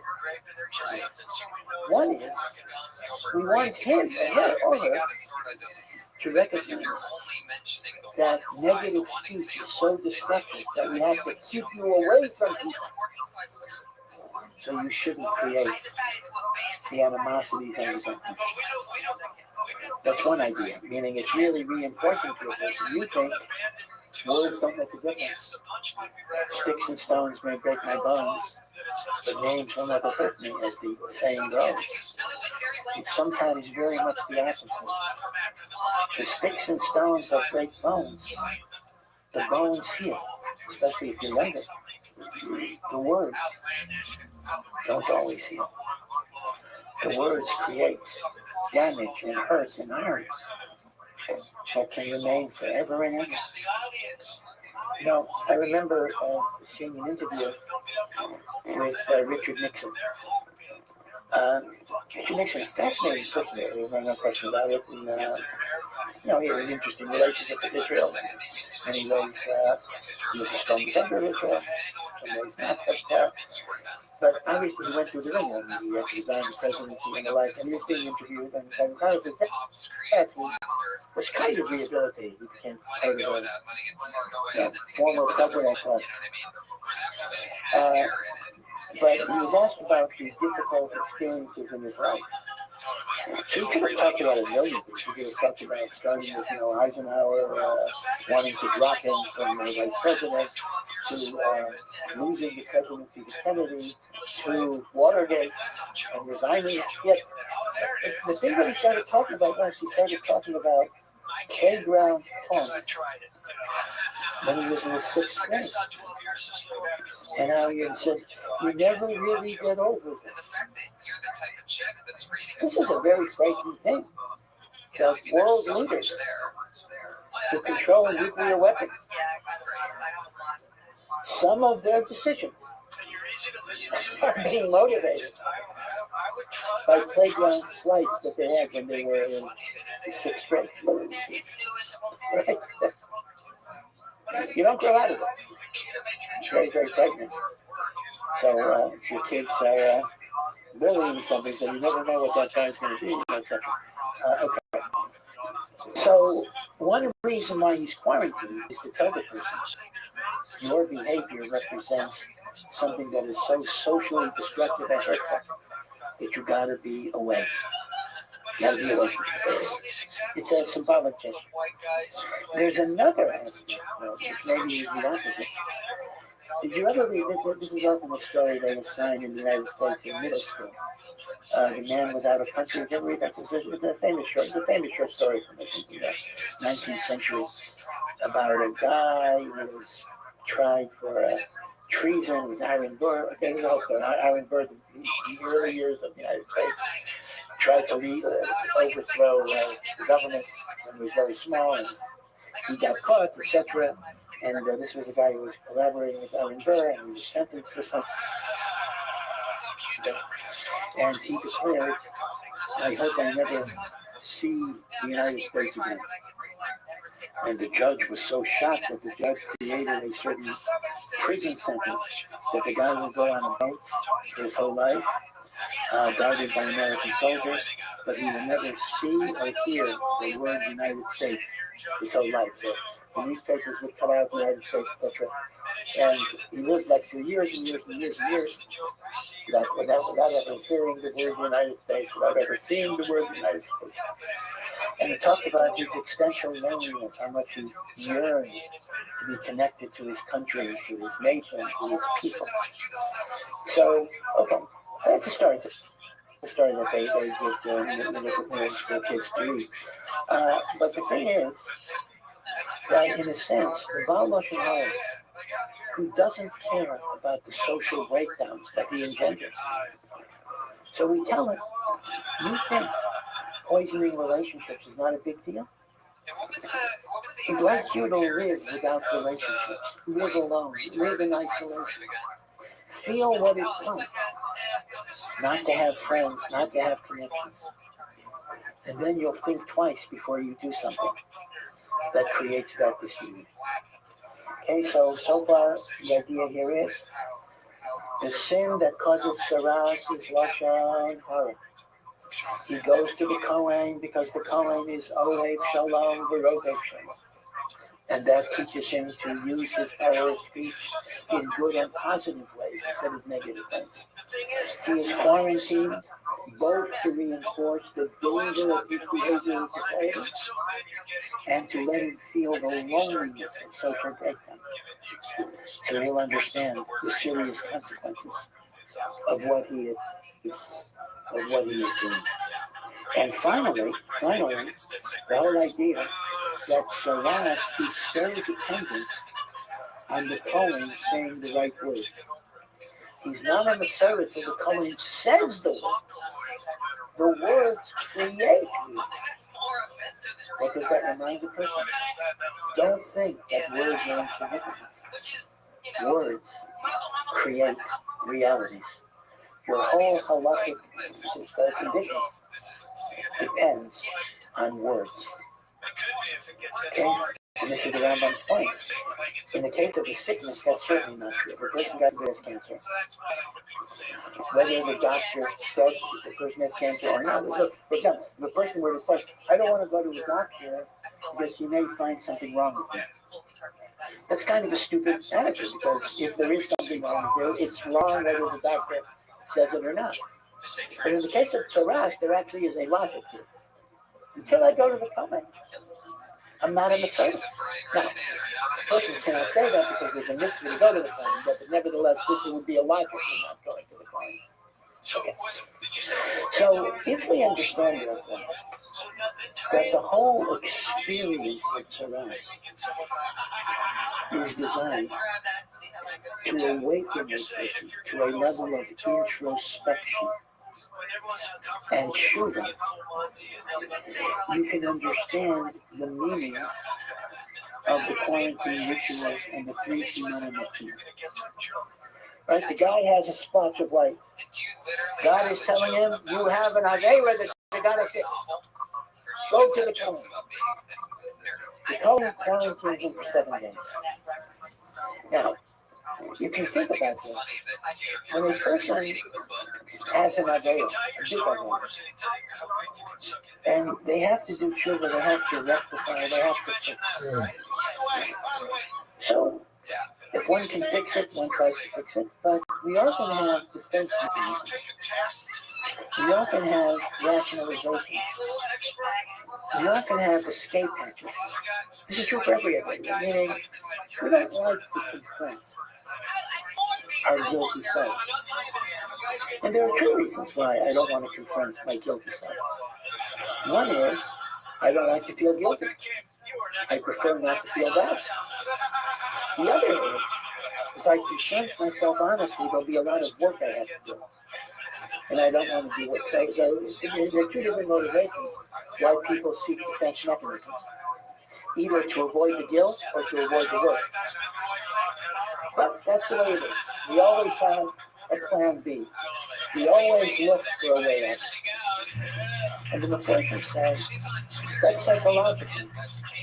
When a person is confronted with averos, there might be 3 types of excuses that they will provide to themselves. We're not talking about excusing yourself to other people, to yourself. What narrative are you going to tell yourself to change the story? So narrative 1 will simply call denial. I really didn't do anything so bad. Not so bad, it's not a big deal.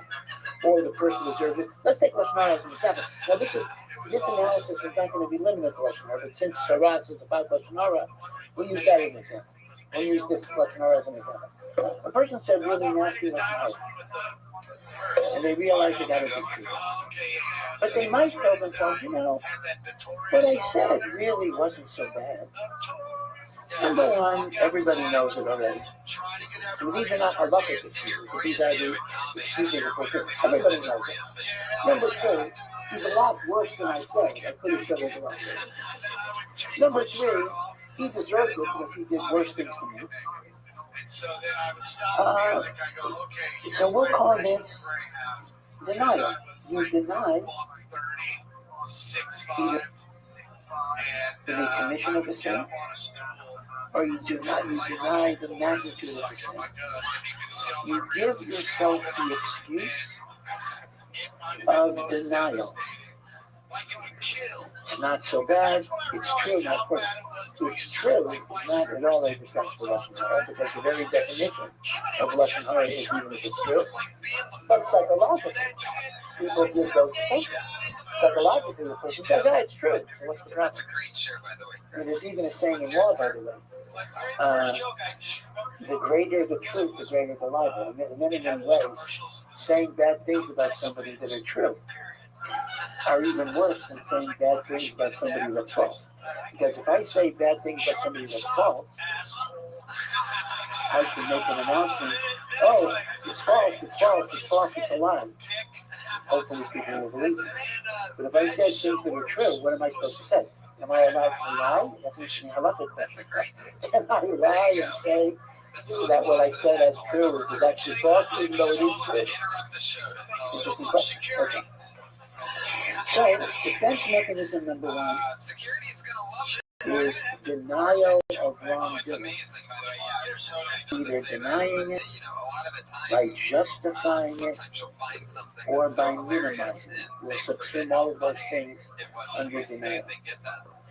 One of the English terms we use for denial is whitewash. You whitewash. So the first simon of tuna is, I mentioned the second charge, the two black hairs turn white. Meaning that the person goes into quarantine for 7 days to do tshuva. At the end of the 7 days, the Kohen examines him. And the external simunim of tuna are God giving him the report card. How is your tshuva progressing? You see?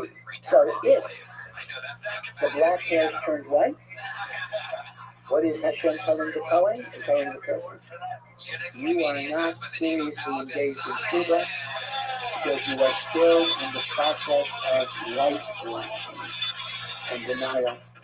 You're going to be tamei until everything goes away and you complete your tshuva. The whole mega goes away. So that's simon tuma number one. So the reason why the black hair is turning white, upgrading or downgrading to be a full-fledged mitzvah, is because it represents denial, whitewashing, denial of sin, or justification of sin, or minimization of sin. All of that is denial. That's excuse number one. Excuse number two may actually be in the opposite direction. And that is, a person is so hypersensitive to their avera that it crushes them. And they're surrounded by a sense of despondency, hopelessness, inability to change. And they're able to say, I'm so far gone that I might as well continue in this path because there's no way I'll ever get better. This is actually the opposite of denial. Denial is the person telling themselves, I did nothing wrong. This is the opposite. This is hyper, excessive, obsessive guilt and self-loathing that paralyzes you and makes you unable to change because you feel there's no way I can improve. That is the second simatama. The saras grows bigger. Growing bigger. What is the attitude? I've already sinned, I might as well keep on going. Because there's no exit ramp. There's no way out. Okay, so once again, what is it telling the Kohen? This guy has not done his tshuva because he is seized with despondency and depression and hopelessness. See what's going on, meaning these are markers. These are external markers measuring, gauging the person's tshuva. The two white and black hairs turning white. He's denying his wrongdoing to himself. The nega growing bigger is the other way. He is so hyper-consumed with remorse that he's unable to change. So he simply says, I'm just going to keep on going. What's the use? And that's an attitude that can be very common. A person may say, why should I even try not to do a certain area if I know I'm going to fail over and over and over and over and over? Are you happy where you're at? Who am I fooling? What am I pretending? Would you like to work? That comes from a hopelessness. That comes from a despair. I do. And that represents Pisayon. Pisayon is the Yaga expanse. Now, there's a third response to fate. And that is a person simply doesn't want to think about it. Now, often it's precisely because he's the type of personality that if he thinks about it, he'll get despondent. So instead, he simply doesn't think about it. I mean, it's not in my mental space. Symbolically, that's represented by the healthy flesh, meaning you're surrounded by the wrap of Sarat, but there's some healthy flesh in the middle that indicates you don't allow yourself to be affected by these negative thoughts. But not in the positive sense that you're going to change, in the sense that I don't think about it. So the Kitzur, the Neda itself indicates a sin which needs correction. The three Simone Tuna are measures of how well the tshuva is proceeding or not proceeding. The two black hairs turning white indicates the man is in a state of denial, justification, rationalization, denying the wrongdoing, minimizing the wrongdoing, justifying the wrongdoing. The expansion of the nega indicates hyper guilt, in which the person feels change is impossible, change is hopeless, and therefore might as well keep on going. And the third is emotional distancing and inertia. So if any of these three signs are present, the Kohen's message is, go back into quarantine. You have not completed your tshuva, and you're going to be at Sarat until the whole nega goes away. If, on the other hand, after 2 weeks, the nega is still there, but you don't have one of the three simanim of tshuva, so that means he's in the process of tshuva, although he hasn't completed it yet. He can now become an outpatient. He can go home, he can complete it at home, meaning he's on the right track. He doesn't need the quarantine anymore. So you see the meaning. It's a very meaningful point. The technicalities are quite powerful because they do indicate, even though we're talking about Lashon Hara, they apply to everything in life. The different types of strategies we have to evade responsibility in life. Whitewashing, hyper guilt, paralyzing guilt, or emotional inertia, in which I just don't think about it. And although I will say there is room for that third category, the third category is actually sometimes legitimate, but there are times in life in which we're not yet ready to go something. And it is legitimate to put things on the back burner. But you don't leave it on the back burner. In other words, there's a time and a place, and eventually you got to do something. Think about the alcoholics prayer, the AA, the 12 steps.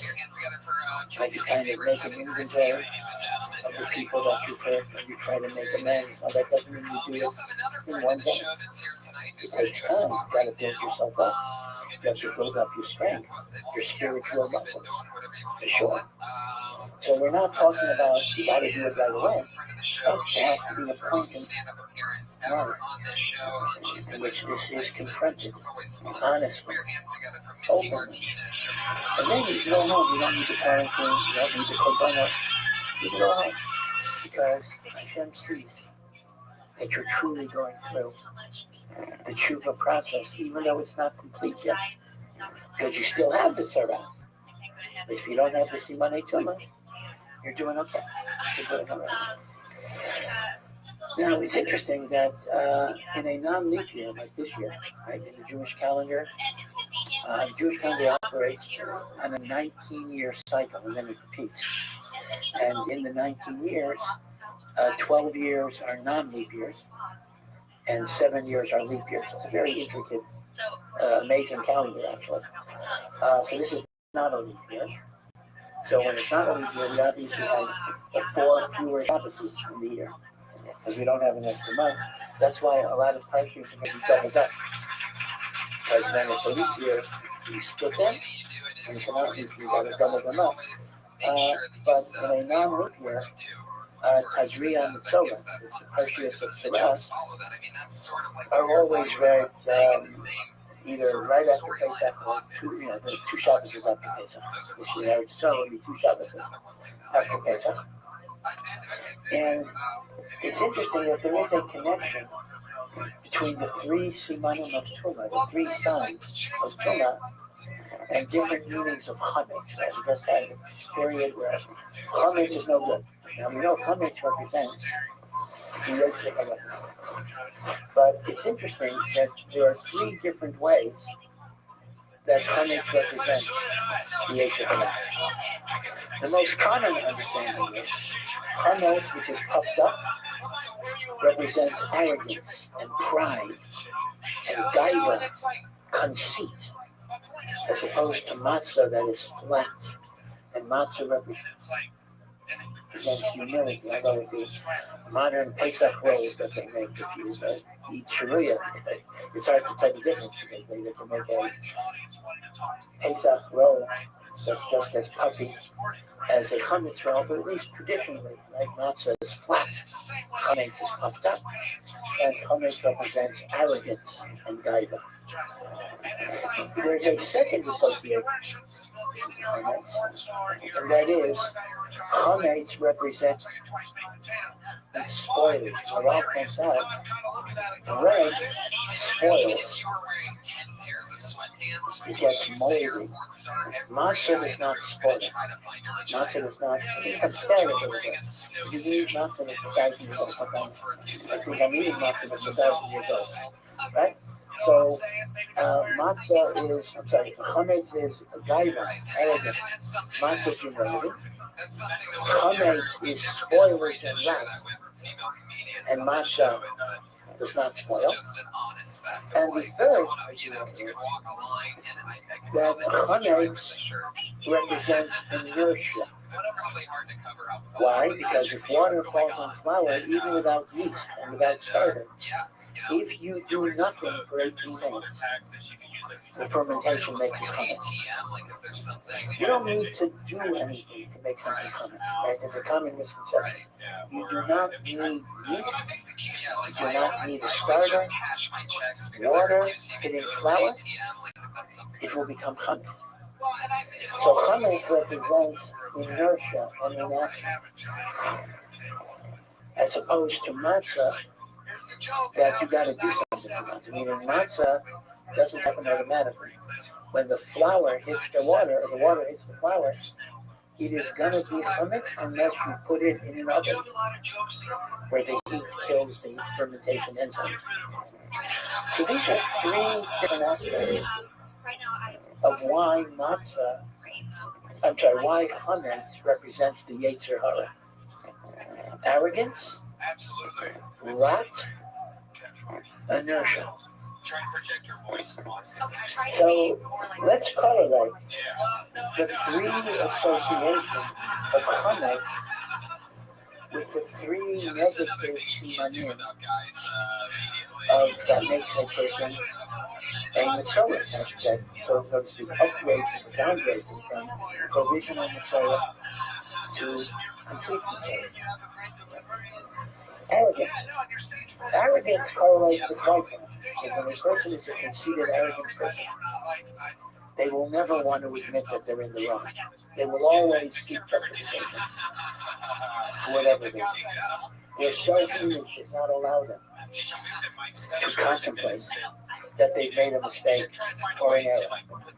So therefore, the sin in Tumah of the black hair turning white, with whitewashing denial, correlates to the comment of the time of arrogance and guidance. Now, the second association of comment, which is rat or spoiler, that corresponds to the expansion of the nega, and that is the notion of hopelessness. The person feels so consumed by guilt that they feel they can never change, so they keep on going and going and going. I've sinned and I'll sin again. So there's a correlation between the expansion of the nega and the rock and the mold. Anyway, this is encapsulated in a very powerful message. The Medrash tells us that Hashem said to Adam, did you eat from the fruit that I commanded? And Hashem knew, but he wanted Adam to own up to it. Did you eat from the tree that I commanded you not to eat from? So the Medrash has Adam Harishon saying to God, I ate and I'll do it again. Talk about chutzpah. I ate and but the answer is this is not chutzpah. It's bad all depends on how you say it. The word doesn't convey the focus down. No, I wasn't done. I can't say I know what the focus on was. But it seems to me that the Medrash is conveying the difference. He's not arrogantly telling God, I did it, I'll do it again. That would be stupid. He is crying. He says, I sinned. And I know it's not going to be okay. It's the helplessness of feeling. You have no way of getting yourself out of your predicament. That's the expansion of the nega, and that's the rock of the chametz. Now, the third association of the chametz is inertia, and that corresponds to the emotional distance of the healthy friend. Inertia basically says, I don't want to get involved, I don't want to think about it, I don't want to penetrate my consciousness. That represents inertia. So the point basically is that the three aspects of chametz, as they connect to the Torah, correlate pretty well to the three Simonei Tumah that make a person of the Torah, which is essentially God's report card. God's report card. That the person's teshuvah has not really begun yet. Therefore, they have to be in quarantine until the nega goes away. Okay, so this is a lesson, I think, that even the hyper-technical parts of the Torah contain very, very important lessons in how we build our character, how we build our strength, how we grow in our mitzvot and the like. Today, of course, was Yom HaShoah. Yom HaShoah, everything in Israel becomes a controversy. Yom HaShoah, maybe not so much today, although people still argue over it. But back in the early years of the state, the early 1950s, this was a very, very controversial commemoration. One reason is a technical halakhic reason. The month of Nisan, you're not supposed to have sad commemorations. So it's a funny thing. Yom HaShoah gets knocked, I can't win. Yom HaShoah gets knocked because during Sfiras Omer, you're not supposed to have happy celebrations. Yom HaShoah. And Yom HaShoah gets knocked because in the month of Nisan, you're not supposed to have unhappy commemorations. So either way, if you reverse Yom HaShoah and Yom HaShoah, this would be accepted. But there was another deeper reason why Yom HaShoah was a very controversial holiday. Yom HaShoah is linked to a very specific date, and this is the fall of the Warsaw Ghetto in 1945. And this day was chosen not as an accident, and that is, in the early years of the state, the founding father, founding mother, I don't know if there was more than not a single woman, but the mayor, they had a lot of problems with the 6 million Jews who died in the Holocaust. This was a paradigm of going like sheep to the slaughter. They couldn't understand the passivity, not fighting, just accepting your fate. The whole idea of the state of Israel, we're going to have a new Jew, not a Golos Jew, not a Golos Jew, a Jew that fights, a Jew that's strong, a Jew that is heroic, a Jew that's tough and doesn't get pushed around. And all of that is good. I'm not saying that that's not good. But as a result, there actually was, on some level, a lack of respect for those who went to the slaughter, so to speak, passively.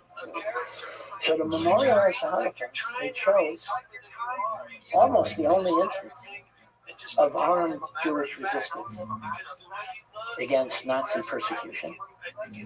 That, of course, was the Warsaw Ghetto. And obviously the people who died in the Warsaw Ghetto were very, very heroic. And they deserve to be remembered and admired. But you have to understand, in the atmosphere of the time, and remember, in the early 1950s, there were many Holocaust survivors who were still alive. Not like today. And many felt this was a deliberate slap in the face, in which those who didn't fight because it was impossible, they had no resources, were somehow inferior and were not worthy of being remembered. And that's why Yom HaShoah, linked to the Warsaw Ghetto, was very, very specifically a very controversial decision. You can look it up. You can look this up. It was a very controversial decision. It hurt the feelings of people who felt that their spiritual resistance was not being respected, and they were even being denigrated that way. So in Israel, everything has these political overtones. But as far as we're concerned, we obviously admire and remember with love and with reverence everyone. Those who died by fighting, and those who died in the dignity of going to their deaths when they knew there was no choice. And they still went. Many, not all, went with belief in Hashem. Many went without fear of Hashem. So we don't need, I'm bringing you up because historically it's interesting, but we don't need to get involved in what dichotomies between who was a hero and who was not a hero. My dad did this They trick were one all time where he heroes. vanished. But the thing to remember is, as the Chavis Chaim used to say, that how you live your life is even more important than how you die. And we sometimes think about the Holocaust, we think only about the deaths. Give a man a fish, And play for a we need day, to and teach remember. a man to fish. But we also have to remember the lives that they had before the war, during the war, and the lives the survivors built after the war. My dad didn't let me watch The rated courage that movies it took. because he thought they were too violent. Because But he ultimately, didn't have a problem hitting my mom. we're not here to just remember death. We're here to remember life. I think there's And when the advantages to Torah growing says, up in a household with "Ubacharta domestic b'chaim," abuse. Because you now have I to have that choose life. reflexes, you know? It basically Anytime is anyone communicating a starts message. yelling, I run to the nearest Doesn't TV matter and how put the dark voice. the moment is, Oh, an the extra Jew loud. chooses life. And the Jew affirms life. That's awesome. And strangely enough, although Baruch Hashem, we are very far from the Holocaust. We're not facing a Hitler right now. But we are facing somewhat analogous situations in the world.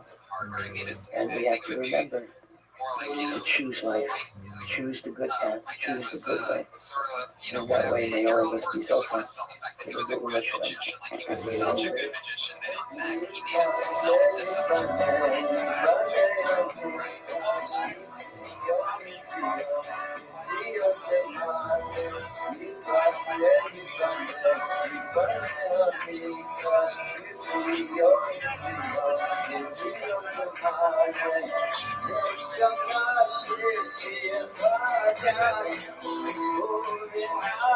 That's the question I asked her. I was like, if I had never seen that movie, were you not going to tell that joke? I'm like, no, don't ask me. Just go. Yeah. That was an awesome minute. I can't wait to see what you and Sarah Weinshank do down in La Jolla on March 1st when we take this on the road to the La Jolla Comedy Store. That's Kimberly Congdon. She's at Kimberly Congdon on Twitter. Thank you guys so much for being on the show. Anything you want to promote coming up?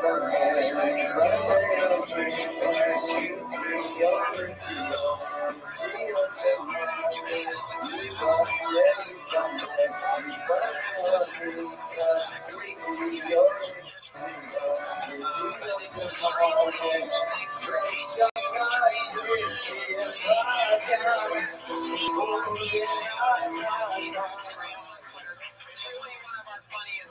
everybody, I'm sorry a little late today. As always, we are praying for the victory excuse me, of our soldiers in all the fronts of the war, the last community of Am Yisrael, and for all those whose have been affected by the war, the safety through all the hospitals. Many before Shlema, for Yishai Ovio, Daniel Nick. I would also like to add another name, Hadass Bastinina, who's a young mother that has a very aggressive brain tumor, and she's undergoing some major surgery tomorrow. And that's what she should also have her for Shlema. Aliyah Neshama, Moshe David ben Pinchas Yosef, and Mendel ben David, and Yitzchak, Mendel ben David Yitzchak. Jeremy Bernstein's late mother's yahrzeit, the 26th of Tammuz, and it is the 22nd yahrzeit of Mr. Jack Gazo, a Yehuda Chaim ben Yamin, a Holocaust survivor, by his son, Dr. Mitchell Gazo, and Jeffrey Gazo of New York. Jeffrey is a friend of mine, and he sent me a very, very beautiful short video about his father. His father was a printer in the one of the day schools in Queens, and someone, the principal and the assistant principal asked him, why do you spend all your time with all of these kids? And he said that he was a child during the Holocaust, and he thought there were no Jewish children who were even alive anymore. And he dedicated his life to working with these children because this gave him the greatest comfort in the world that Am Yisrael had. And finally, Aliyah Neshama for Sarah, Bat Aliyah Halevi, and all of the Divrei Torah be referred Shlema for Kol Cholei Israel and Aliyah Neshama for all these people and all the needs and all these. This week we actually have the largest parsha in the Torah. We have a double header. We have Matos and Masai. So when they are together, not always together, this is the largest number of psukim. It's hard to choose a topic because there are many, many topics in these parshiot. But first, I want to start with a general observation about the 3 weeks that we're in, and then we'll move it over into the parsha itself. The 3 weeks, which started from the 17th of Tammuz through the 9th of Av. These are 3 weeks in which we focus on the destruction of the Beis HaMikdash and the tragedies of Golos, and we pray to Hashem to rebuild the Beis HaMikdash, and we also focus in our own lives what we can do to merit the building of the Beis HaMikdash. But Rav Tzadok is a very interesting observation in which he focuses on the respective haftarahs of the 3 weeks. Just by looking at the first word, more or less. The first haftarah of 3 weeks that we read last week is called Divrei Yirmiyahu, the words of Yirmiyahu, at the beginning of the book of Jeremiah. This week's haftarah is Shinu, also from Yirmiyahu, Shinu Devar Hashem. Here, listen to the word of God. And the haftarah next week, which is right before Tisha B'Av, the day before Tisha B'Av, is the haftarah from Yishayahu called Chazon Yishayahu, vision. So look at the 3 functions that are being encapsulated in the haftarah. We have speech, we have hearing, we have vision. As if to say, speak no evil, hear no evil, see no evil. There are 3 functions we have to correct. First and foremost, we have to correct our power of speech. Now again, the goal of speech is not to be silent. Hashem gave us speech for a reason. And we tell the story, the Chafetz Chaim wrote the whole Sefer and the laws of Lashon Hara, what you're allowed to say, what you're not allowed to say, Lashon Hara. So people used to want to test the Chafetz Chaim. They wanted to kind of get him into conversations and see what he would do. It's almost a surreptitious way of gotcha, I love it. which was It's so nice to have a little a bit of phenomenon female even with the energy Chafetz over Chaim. there rather than the And crazy. somebody went to the Chafetz Chaim for Shabbos. He was sent on this mission to kind of infiltrate the Chafetz Chaim. And he reported back Solomon and said, you know, I think the Chafetz Chaim's son-in-law was much more righteous than the Chafetz Chaim, because the Chafetz Chaim was talking and telling stories. The Chafetz Chaim was constantly We convicted. decided to give him a shot, let him run around and work things here, and he just But spilled his straight son-in-law remained totally silent, except for learning Torah. So I think that's a greater accomplishment. there you go. Son-in-law guards his speech. Chafetz Chaim wasn't guarding his speech. Then he realized that what the Chafetz Chaim was doing is much, much greater.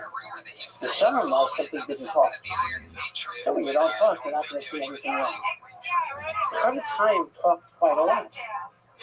But in talking, as much as he talked, it was always for constructive reasons, to build people up, to give them feedback, to convey a Torah message. And that's really the goal. All of these consciousness-raising ideas of guard your tongue, control your speech, that's important. But the ultimate goal is not simply to be quiet. The ultimate goal is to recognize that speech can destroy and speech can build up. This is the pasuk in Mishlei. Hamavet v'hachayim, yad halechem. Death and life is in the hands of the tongue. It doesn't just mean physically, although indeed, if you give away military secrets, people can die, etc. But death can be many different ways, and life can be many different ways. You know, a kind word can build a person up, can give them hope, can give them courage. And a harsh word can destroy them. And that's a form of death also. Death and life is in the hands of the tongue. And when we think of the power of speech, we're not just looking at the next picture. We're looking at the confidence of speech to uplift, to give chizuk, to give courage. So the first Torah is focusing to you have the last week is focusing on the power of speech. This week's Torah and the next ones I'm not going to talk about so much now, because I'm going to talk about it later. Talk about the notion that you also should try to control what you hear, because that means the news that you take in and the like. And of course, the last one is perception. How do you perceive the world? Now, in many, many ways, all of these laws are touching hard. We think it's about controlling speech. But on a deeper level, it's about changing the way you perceive reality. Instead of saying, oh, I have such a desire to talk about all the bad things in this guy, but I'm going to bite my tongue. You kind of change the way you look at it. And at some point, you have no interest in that. It's not even a struggle. I mean, why do I want to degrade somebody? Why do I want to embarrass them? Why? I don't look at people in that negative way. So what starts off as controlling your speech ultimately turns into redefining your perception of reality. And people say about words, sticks and stones may break my bones, but names will never hurt me. We were told this as children, but that's absolutely not true. If anything, the words can hurt more. The bones, when you're young especially, can heal. The hurt from words can be so permanent. So permanent. I remember years and years ago when Richard Nixon had left the White House in disgrace.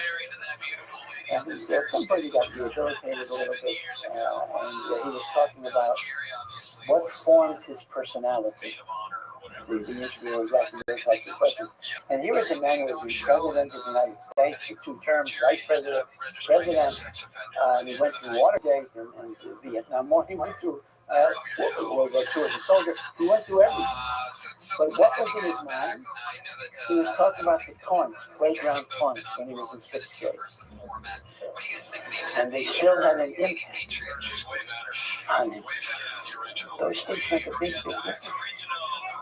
I like to tell your kids, you got to be careful who you make fun of, because these guys might become presidents later, or whatever it is. You never know who you're messing with.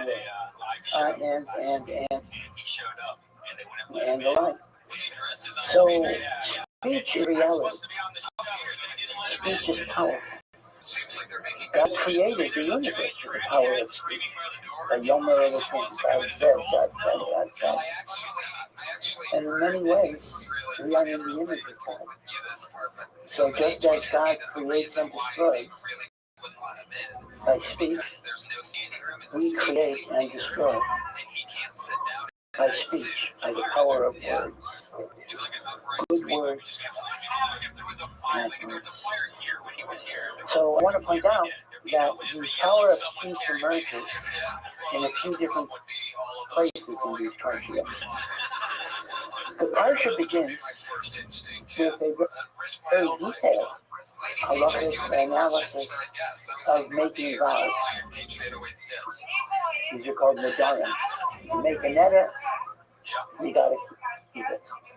Now today, when people say a neder, they usually mean a pledge for charity, but that's actually not the neder the Torah is talking about. The Torah is talking about a person who makes a vow to prohibit something on himself, for whatever the reason. A person might say, apples are forbidden to me. Chocolate is forbidden to me. And it can take many different forms. It could mean all chocolate is forbidden to me. Or it could even just be, hey, any chocolate he gives me, I'm not going to eat. You can make the neder in any type of form. You know, you could say chocolate or raisins, whatever it is. But a neder is a person takes a vow, and the Torah says you're not allowed to violate the vow. Now, if you think about this is extraordinary. If I make a neder not to eat chocolate, the chocolate is just as prohibited to me as if it would be a piece of pork. So a neder represents an extraordinary power that is normally reserved to God alone. It's God alone who decides what is permissible, what is not permissible. And yet, through the power of my speech, I can create the godlike function of making something as prohibited as a piece of pork. And not only can I do that to myself, I can do that to you, because the halacha is, I can make a neder prohibiting my property to you. I could say, for example, all of my possessions are forbidden to you. Whether it's chocolate or fruit or all of my possessions. And if you violate my vow, you are sinning because I made my house forbidden to you. So to grasp this example, that's what a neder is. A neder is the power of human speech to create divine prohibition. That is a godly use of speech. Now, Lamaita, halachically, we very much discourage the making of vows. As Shlomo HaMelech says in the book of Kohelet, better that thou shalt not vow than to make vows that you're not going to keep. So, generally speaking, we strongly discourage making vows. But there may be extraordinary situations where, for example, if a person is facing an illness or whatever, so he might make a vow to do a certain thing. But generally, this is why in common Jewish speech, people who make commitments will typically say, believe neder. I'm making this commitment without a vow because you don't want to, God forbid, make a vow that perhaps you will not keep. That's a very, very serious avera, not to fulfill a vow or to violate a vow. Again, if your vow is the affirmative, I will give $1,000 to tzedakah, then you violate the vow by inaction. If you made a vow that for whatever reason chocolate is object to you violate the vow by action. So you can violate the vow by doing something, or you can violate the vow by not doing it. So nether, I think, is a very interesting example of the co-op. But now, let me give you another example. This is not from the first of the Parshas, but the second Parshas, Parshas Masai. And at the end of Parshas Masai, the Torah for the third time now talks about the institution of Ir Miklat, city of refuge. What is the city of refuge for? It is for accidental homicide. That if one person kills another person with a lack of premeditation, a lack of intention. So the Torah says a very interesting thing. The Goel Hadam, the closest relative to the deceased, actually has the power to be a blood avenging. It's a very difficult question of how the Torah legitimate that type of blood avenging. But the Torah gives us designated places in Eretz Israel that are called cities of refuge, or Rein Miklat. And if the homicide perpetrator, I will not call him a murderer, can reach the Ir Miklat, he is now in a zone of safety. And if the Goel Hadam, if the blood avenger were to kill him in the Ir Miklat, the Goel Hadam would be guilty of murder, etc. And the Rotzeach, however, as long as he remains in the Ir Miklat, he is okay. And even if he leaves the Ir Miklat, but if he is within the Tachon, if he is within a radius of 2,000 amos from the city, he is protected. If he takes one step beyond the 2,000, he now becomes vulnerable. Right? This is the Ir Miklat. There are actually a total of 48 are Ir Miklat. There's a primary group of 6. I'll discuss what I mean by primary, and a subordinated group of 42. And it's very important to know that the 48 are Ir Miklat are exactly the same cities as the 48 cities given to the Levim. Remember, Jacob Levi did not get a designated portion of Eretz Israel, but they were given 48 cities that are scattered in all of the tribes. The 48 cities are the Ir Miklat. In other words, the Rostrim came to the Ir Miklat, they shared that city with the Levim who lived there. So the Lubavitcher Rebbe is a very interesting essay about this. He was discussing the role of a prison system. And why are there prisons? Now, there are different reasons for prisons. A prison can protect the public from dangerous people. A prison can be a basis of punishing people for their bad deeds. But the Rebbe suggested that one of the roles of a humane prison system would be to rehabilitate and try to bring people to a place of tshuva. In fact, one of the original words for a prison is penitentiary. You know, the very word penitentiary comes from penitence, which was supposed to give a person time to reflect and perhaps change their life. In that sense, the prison system is largely a failure. Because what it often does is to take minor criminals and make them real criminals. And the recidivism rate of people going back is like 85%. But there are some cases of people who literally turn their lives around. And the Rebbe was talking about the idea that should be the goal. That don't give up on the community. Try to, again, maybe not 100%, but try to build people up. Try to make them productive. Try to make them better than they were when they entered. And he pointed out that in the culture, there really is no prison system. But the closest we have to a prison system is the Year Miklat. Now, the Year Miklat is not really a prison because the Rotzeach cannot leave the Year Miklat, but it's a regular city. They have stores and probably not movie theaters, but whatever you would have in an Israeli city, so to speak, you had. So a Year Miklat is not really a prison, but it is a confinement. And why did the Torah indicate that the Year Miklat should be a city of Levium? Because the truth of the matter is, the accidental homicide that goes to the Year Miklat, they're not talking about a pure accident. If it's a pure accident, Mamet, an uncontrollable accident, the Rotzeach doesn't have to go to the Year Miklat, he's not responsible at all. So Year Miklat is not for intentional homicide, but it is for what we would call in legal terms manslaughter. A person is careless, a person didn't stop at a red light, a person threw a heavy rock outside of his window, not knowing there were children who were playing there.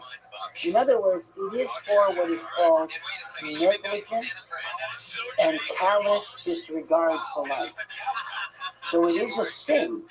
It's not a sin that warrants to get something, but it's a sin that warrants to be in the class as an atonement. And where do you put people who don't have enough respect for life, who act carelessly, who don't have responsibility? You put them with the greatest and best of the Jewish people, the Levians, who are the teachers of Torah and the spiritual leaders. In other words, you don't put them only with bad people, you put them with good people in the hope that things would rub off, things would influence them. So Rebbe was suggesting that there should be some way to create a prison system that would somehow expose people to good influences, to beneficial influences, to influences that could bring them to some level of sugar and eventual productivity of life. You know, sometimes it's a real shame. Sometimes you see kids as young as 14 years old. They can be tried already as adults. They're given life without parole. And you think about, well, what could be done for a 14-year-old? I don't know. I mean, some might be so evil that maybe there's nothing you can do. But it would seem that in a lot of these cases, there's something that can be solved. Now, yes, I understand. A 14-year-old killed somebody's 4-year-old daughter. Little thing. There's a very strong desire for revenge and vengeance. But as I said, is that truly the goal of it? Or should it be rehabilitation? The Torah kind of accommodates both of these ideas. It gives the goal of Adam the right of blood of vengeance, but at the same time it gives the Rotzeach the protection of the Year Miklat. So the Rebbe used the Year Miklat as kind of a paradigm for what a prison system might look like in some situations. But there's a very unique peculiarity of the Year Miklat. How long is the Rotzeach sentence? Right, he's the Rotzeach to Shogeg, negligence, manslaughter. He is sentenced to go to the Year Miklat. How long does he stay? So it's an indeterminate sentence. He stays until the death of the Kohen Gadol. How long is that? Okay. If the Kohen Gadol dies the next day, he goes free. If the Kohen Gadol dies 20 years later, he goes free after 20 years. If he dies before the Kohen Gadol, he is buried in the Year Miklat, and when the Kohen Gadol eventually dies, he's assumed to be buried in his family. Okay? So it could be a day, and it could be decade, and it could be never, meaning he'll die in the Year Miklat. A very, very strange type of sentence in which the sentence is totally indeterminate, it's unknown. The Gemara has some fascinating shilas. The Gemara says the following. Imagine this question. A person could be a Kohen or even a Kohen Gadol, and then discover he's ineligible to be a Kohen. For example, if a Kohen marries a divorced woman, which he's not allowed to do, the child who is born from that marriage, even though genealogically he's a Kohen, he is called the Halal. He is a desecrated Kohen. He is not a Kohen. He's not a mamzer. I mean, he's a regular Jew, but he's not a Kohen.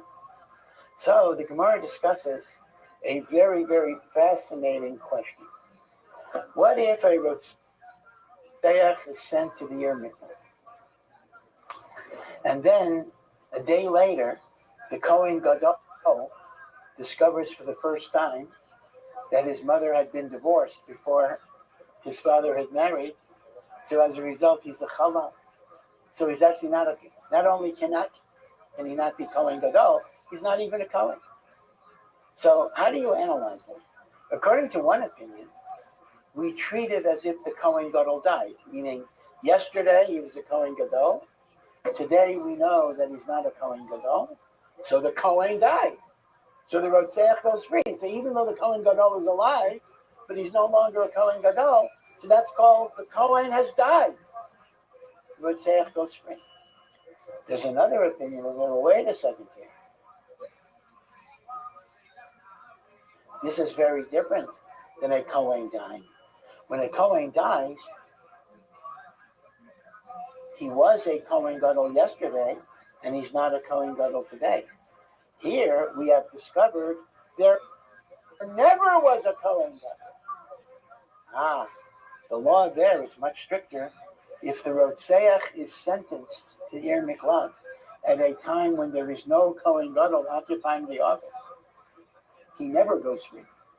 So according to one opinion, if a Kohen Gadol is discovered to be the son of a divorced woman, we treat it like a death and he goes free. According to the other opinion, we treat it like a retroactive invalidation of kahuna, in which case there was no Kohen at the time of his sentence. That's the other way around. He stays there forever. Now, the Mishnah says in Maseches Makos, an interesting thing. The Mishnah says that mothers of Kohanim Gedolim used to bring food treats to the inhabitants of the Yer Miklat, care packages, in order that they shouldn't pray that their children would die. And I would have been a little more cynical. They shouldn't hire hitmen. But the Gemara, the Mishnah does not say they would do that. The Mishnah says they shouldn't. Now, the Gemara asks the following question. The implication is that the Kohen Gadol was kind of vulnerable, meaning if they needed to buy off the Rotzeach, that they shouldn't pray that the Kohen Gadol would die. What is the implication? That if they would pray,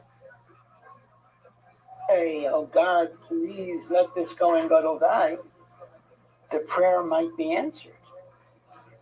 So the Gemara says, why should that be?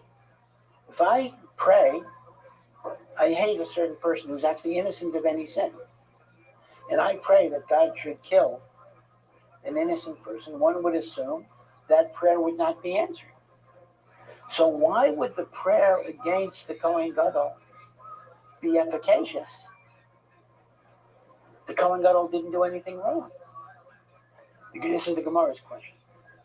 So the Gemara's answer is not really true. The Kohen Gadol is in a vulnerable, compromising position.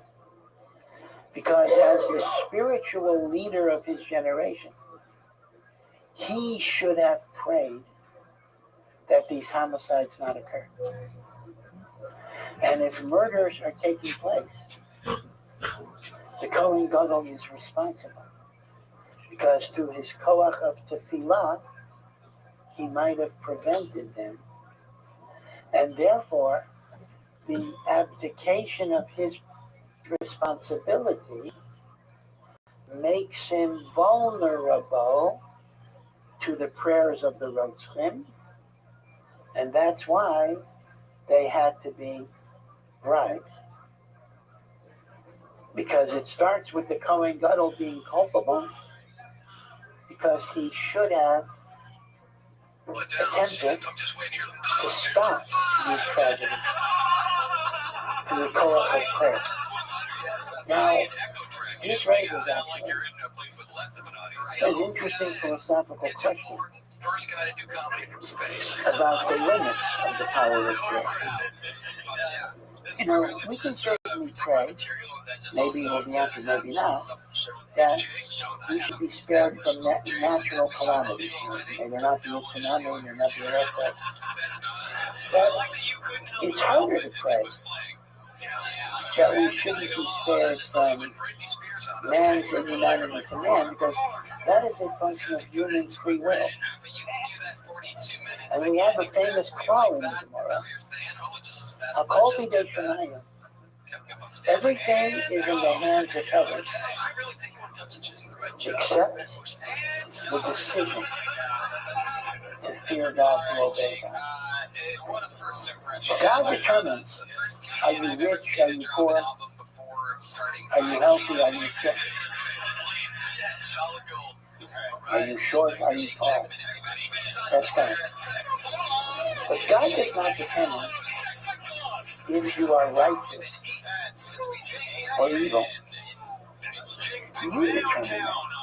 And this is what is called Bechira Chassid, free will. The Rambam addresses free will extensively in the Hilchos Philological Contention. And the Rambam argues very logically that without free will, there is no logical basis for reward or punishment. Why should God reward me if my goodness is automatic pilot? And why should I be held accountable? So I went to go see my grandmother. She's like, wow, you're a whole different person. You know, I like the way you are. You're not. If I'm pre-programmed, You're a nigger. You're graduated. like a computer, I was like, wow, predestined to be evil. Human accountability is predicated on moral autonomy. This is just a fancier way of saying free will. So, you can't pray to God, please God, don't let this person be a Russian. That's their decision. That's not God's decision. So given the fact that the people who killed the Shogeg, it's not a true accident, it's not an act of God, it's an act of their negligence in not stopping at a red light or not looking out of the window. But God is not going to, you can't say, please God, stop that man from going through a red light. God's answer is, that's his free will. I don't stop that. So the question is, what is the Kohen Gadol supposed to be praying about to stop these events?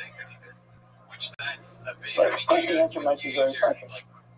God is not going to make the careless driver careful, because that's free will. But God can determine if they'll be chosen in the interest. So, right, there are plenty of people who go through red lights. But Baruch Hashem, there happens to be nobody in the interest. So you see the difference.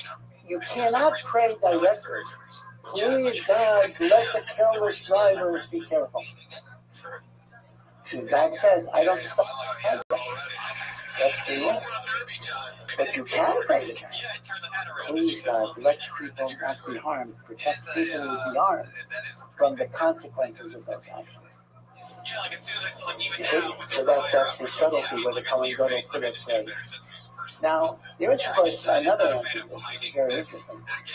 You remember, this is a very famous Gemara in Masechet Brachos about the Gloria, the very wise wife of Rabbi Meir. Rabbi Meir had enemies. We don't know exactly what his enemies were doing. And he wanted to pray to Hashem that they should die. And Rabbi Meir's prayer presumably would have been efficacious in some level. So Gloria, his wife, Okay. That's not the right attitude. You should not pray that evildoers die. Pray that they do tshuva and they're no longer evil. And Gloria proved it from a verse in Tehillim, Perek Kuf Dalet, which is in Borshinashi that we recite every Rosh Chodesh. Yitamu Chatoyim Minoret.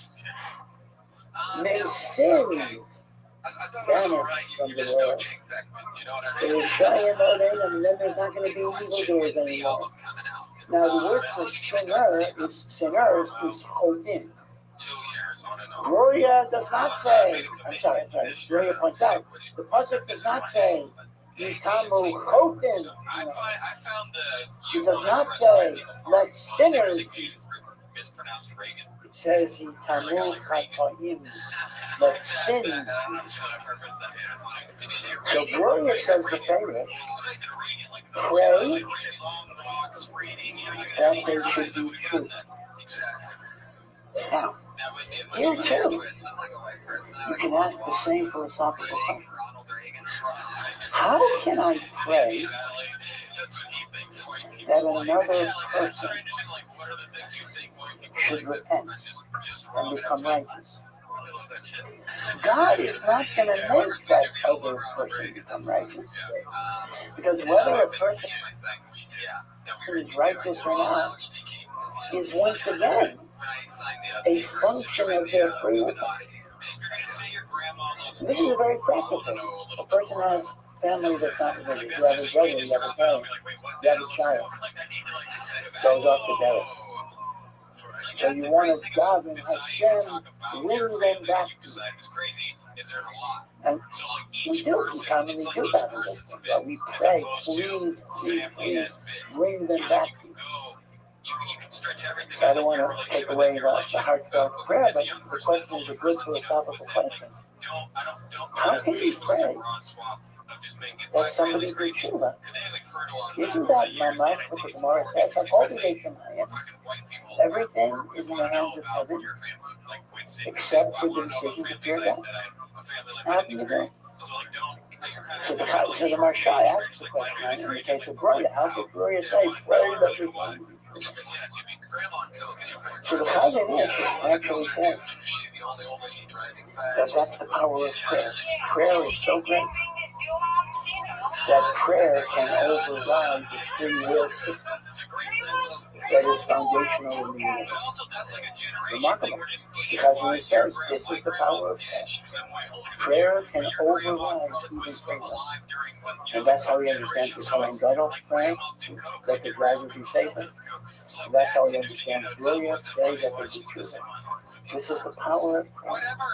You pray for your child to keep the mitzvahs. You pray for your parents. You pray for your brother. Feel a break. Now, there's another answer, which is a bit more rational. It's also a very good answer. Rabbi Yosef says the following. Rabbi Yosef says, if you look at people who, let's say, were not raised following the Torah, but they come to it in later life, teenagers or even older, it's always connected to people they met or experiences that they had. I mean, I see this all the time. I mean, college kids come to us from there, but a lot of their classmates don't come to us. So what exactly is the difference? Why do these guys come and the other guys don't come? Same background, more or less same family. The argument is, well, I met this rabbi, or I had this experience. It's kind of, although everything is from Hashem, but we would describe it almost as the luck of the draw. Some people encounter experiences that direct their life along a certain channel, and other people, for reasons I don't know, don't have those experiences. So says Rabbi Yosef, when Gloria says, pray that they do tshuva, he actually said you can't directly pray that somebody does tshuva. But you can pray that God put into their lives the experiences and the people that are likely to inspire them. Now, it's going to be their decision, and they could decide. What up, forget dude? about it. But at least give them the opportunity. So we have, in effect, I think, two Zoo. closely connected but distinct explanations for why you could pray that Dude, can somebody you hear me? does tshuva. Can you hear me? Either the Chazon Ish who says explicitly Okay. that the power of prayer is so strong that it overrides the foundational principle of free will. Are you ready to Or we lose? have Are you a ready to second lose? explanation, which is you can't pray directly that another person is Shit, do whatever makes you but happy. you can pray that God gives them the experiences in life that are likely to inspire them. And again, this is actually Are you ready to lose? Are you ready to lose? Great. Why do some people get those experiences? Dude, They happen you're to doing be your the thing. You're right your teacher. person You're just at the asking right questions. moment. And the other guy took another bus. Are you ready to? Are you ready to lose? Are you ready to lose? Now, some say, by the way, that's connected to prayer too. Because this kid's great-great-grandmother prayed for him lighting candles 100 years ago. You know, some connected, some earlier prayer that has that effect. All of it's connected to the power of prayer. So I'll just end, then I'll go on to another point, but I want to end with, again, prayer is also the power of speech, the power What the fuck are you talking the power of saying words to God. Sincerely, of course. And getting all of these blessings, all of these benefits. No. You know, it's really a chaval, that we don't treat prayer You're in a very easy as spot. the privilege that it is. We look at it maybe as a little bit of a burden, saying words all the time. In fact, we even use it as a pejorative comparison to other things. You know, in yeshiva, when we talk about learning Gemara in a superficial, unthinking way, so the expression we use is, he just davens up the Gemara. In other words, davening, prayer, is used as a synonym for unthinking, superficial, going through the motions.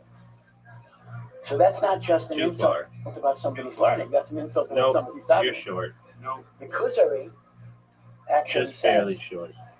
that just as a person needs 3 meals a day, you need 3 feet. The neshama needs nutrition.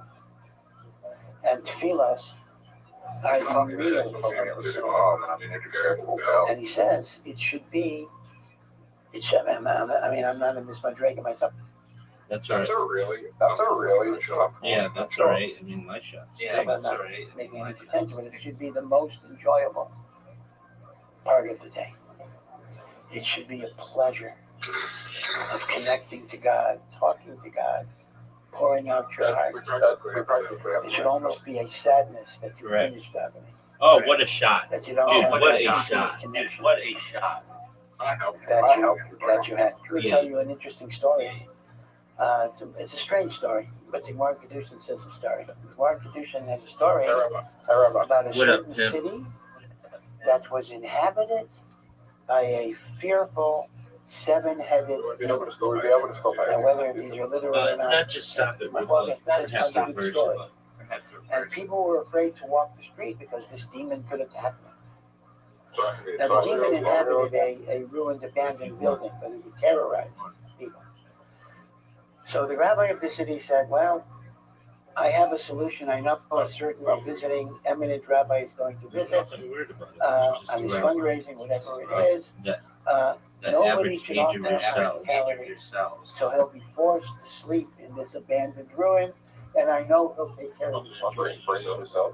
So this great rabbi shows up. What'd you say, Big Man? Everybody refuses to give him a place to sleep. He doesn't know about it. You don't freeze yourself. There are like different medications that you perhaps take. And lo and behold, this 7-headed monster comes to destroy him. And he utters a prayer, and each prayer severs one of the monster's heads. 7 prayers, monster You need one of dead. the best shots Next you morning, can the shoot city is right now. liberated from the dragon. Dude, you haven't won it. You haven't This gotten a rabbi single point. did this miracle. He goes over to the rabbi of the city and said, I could have died in there. I mean, you're setting me up to be in an extremely dangerous Look at this shot, situation. Zoo. He says, what gave Look you at the the right to brilliance. engage in my life? And the answer was, I knew you'd get your way out of it. I knew your tefillos. I had faith in you. I knew your tefillos would be Super effective. Mario. But the Marshaw, the great commentary I Marshaw, don't know. Do you asked do the like the following ball from Pong? even if we assume that the rabbi who gave the instruction Maybe. not to give us God was so sure that the tefillos would work, it still wasn't the right thing to do, because the Gemara says in Masechet Tainus What? that when you benefit from miracles, then They it's should taken add the out ball of your from own Pong. life. What? If you get God's blessings Oh, Sonic the Hedgehog? in a physical way, you Oh, may Shadow the find Hedgehog? that does not come out Why of your Shadow? Olam Haba. Because Olam Haba is spiritual, this is physical. Physical does not diminish your spiritual life. But if you're getting the supernatural miracles of God, that partakes of the spiritual life. So that comes out of your Olam Haba. Make it. Let's see you make So it. even if they were Batuach, Oh, that is beautiful. that he would be answered, but they're But it's putting still him in a impossible for you to situation where win. he's going to lose some of his So I'm Olam not Haba. sweating it. And you're bad. And you're Mice bad. and Nisan, things you get from miracles. And you're bad. Remember, the Gemara says this by Hanina ben Dosa. Oh, bro, I who was did a very terrible. great miracle worker, and he and his wife were very, very poor. Yep. And his wife complained once, and he told his wife, "Well, listen, I could That is get you beautiful. a whole bunch of gold right now. I could bring gold out." But then he showed her that in Olam Haba they would be sitting on a throne that only had 3 legs. Meaning, yeah, I'll get you the gold, but it will come out of the throne of Olam Haba. So the Marshall's answer is the following. Listen to what the Marshall says. It's true that whatever you get from miracles comes out of your Olam Haba. No, you lost. But whatever you There's my get from prayer is 1500th not win. quite That's a big win. miracles. I have It's part of 1500 God's wins, dog. is the nature of work. So therefore, he wouldn't lose anything through what he got. You know, it's reminiscent of a Good job. story, which is almost certainly not true, but it's a cute story. They tell a story of the Ger Rebbe. Zoo, be careful, the timer's on this. Who escaped the Warsaw Ghetto and eventually came to Israel. So that No, is time true. is on. He died in Eretz Israel. Making you aware that in time is on. 1948. In fact, he's buried in Machane Yehuda, but he's not buried in cemetery. I think this is a tourist attraction that's very little known. That is, in 1948, people who died back during the war, they didn't have access to Har HaZeisim, and Har HaMudas wasn't invented yet. So there were a few great people who were actually buried in downtown Jerusalem.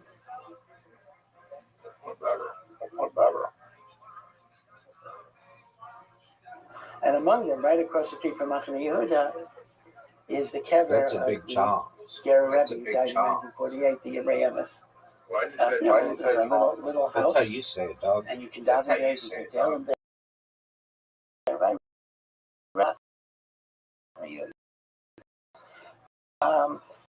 So just gotta so this is strike all one true. strike.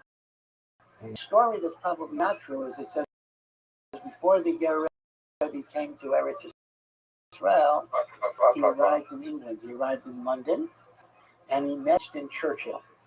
Again, probably not true. They have an interpreter because the Ger Rebbe was a holy man. Churchill was about Britain. Churchill was looking spiritual I help. was aware of something. And through an interpreter, because Yiddish English, Churchill asked the Ger Rebbe, "What can we That do guy to with get the God's mercy girl in his on our Tesla. struggle against the Nazis?" So the Took Ger them long Rebbe enough. said I'm to surprised they didn't us, arrest him like "Do you want to hear the a miraculous week, way within a week. or the natural way?" So Churchill said, "Well, I want to hear both. Give me the miraculous way. It The took him like a miraculous year. way is that your army and your navy and your air force are strong enough to beat the Nazis. That Oh, would they be a shouldn't have taken miracle." out long. He had So the what's body the in his natural car. Open up the book of Psalms and say, "Taylor, that's going to be That's the best normal way evidence you you do it. need. To win with your military might, that would be the supernatural miracle." It's mamash what the Yeah, Maharsha yeah, said, you got first that what comes through tefillah Teslas is have not even cameras. considered to be Teslas have cameras. Maisha Nisim. Okay. Again, obviously there are a lot of questions we're leaving What are you open going to for do with this now. full house? Because obviously everyone knows Cameras all that over. not every tefillah will be answered. There are tefillahs for the ill in which people do die, etc. Dude, But once again, the Panavich Rav used to say, what are every your tefillah thoughts? is answered. Sometimes the answer is no. And this is not just a verbal game. There's a very big difference between God saying no and God just ignoring me. Every tefillah, You God need listens. five. God connects. God wants to give you strength. God then makes decisions that we don't understand. But it's a decision. It is not being ignored. It's not that I don't matter. No. It's not that I don't count. And then can give a person a lot of peace. My prayers matter. Then there are cheshbonos. Some say as well that every prayer is stored. If it's not used for the immediate purpose, it might save another. I mean, it's a strange idea. I pray for this person. Okay, Yeah, it is. Hashem doesn't give me this. But this prayer may work for some other person. I never know. That's great. It's stored up. It creates a certain kedusha in the world, and a certain power of mercy that Hashem will make available at various occasions. And of course, even the answer no is an answer. A person suffers a tragedy. He thinks God has abandoned him. God has forgotten about him. But if a person is able to get up the next morning, go back to work, rebuild, step by step, that's also God answering, giving a person the strength to go on. That doesn't come out of nothing. That also comes from Hashem answering our prayers, not in the ways we hope. I don't know, big man. But it's still a reality. So in this connection, I want to go backwards a little bit and go to the very beginning of the parsha. Now, the very beginning of the parsha is very, very interesting. It is a travel along. Right? The parsha is called Masai. Masai means the journeys. And it gives you all of the stops that the Jewish people made over the 40 years of the desert, till they got to the plains of Moab, where Moshe died. So that's the list does not include crossing the Jordan, because that didn't happen till Moshe died, but it completes all of the journeys that they made in the lifetime of Moshe. These are the journeys. In fact, among many Ashkenazim, it was actually a custom, although in Eretz Yisrael, as much, that the Baal Koreh, when he reads the 42 stops, there's a certain festive truck that's used, similar to the Song of the Red Sea, Shiva Siyam, the same type of festive truck. So I think it's mainly an Ashkenazi custom, and in the yeshivas, they don't always follow it, but if you go to a Yaki show, whatever it is, that they'll certainly do this. Now, it's interesting Because I have 2.5. that there's a total of 42 journeys. 42. Now, here's the interesting point. And by the way, it's interesting. If you study the journeys, you actually see, we get the impression that the Jewish people were wandering around in the desert for 40 years. The truth is, in some of those stops, they stayed 20 years. Meaning, they weren't always moving around over there. There were times that they stayed for very long times in the desert. Okay, so it wasn't like every day wandering around with only a rest stop for lunch. But be it as it may, there's a total of 42 stops.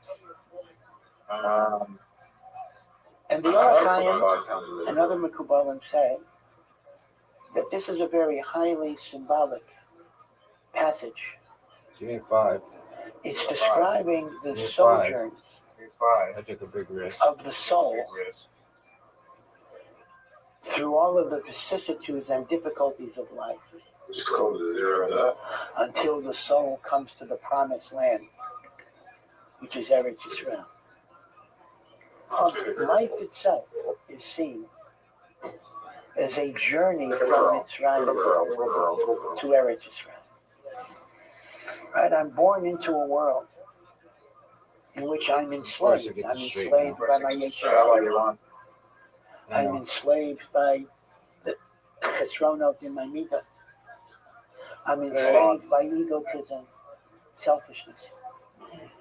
And all of life is a journey to get away from the Mitzrayim. Come back in an hour and I'll play. Get away from that inner slavery till you finally reach Eretz Yisrael, which is Kabbalistically seen as Olam Haba. You've completed the game of life. I think there's a board game, that game of life. Used to be. I don't remember. But you've completed the game of life. And you qualify for Olam Haba.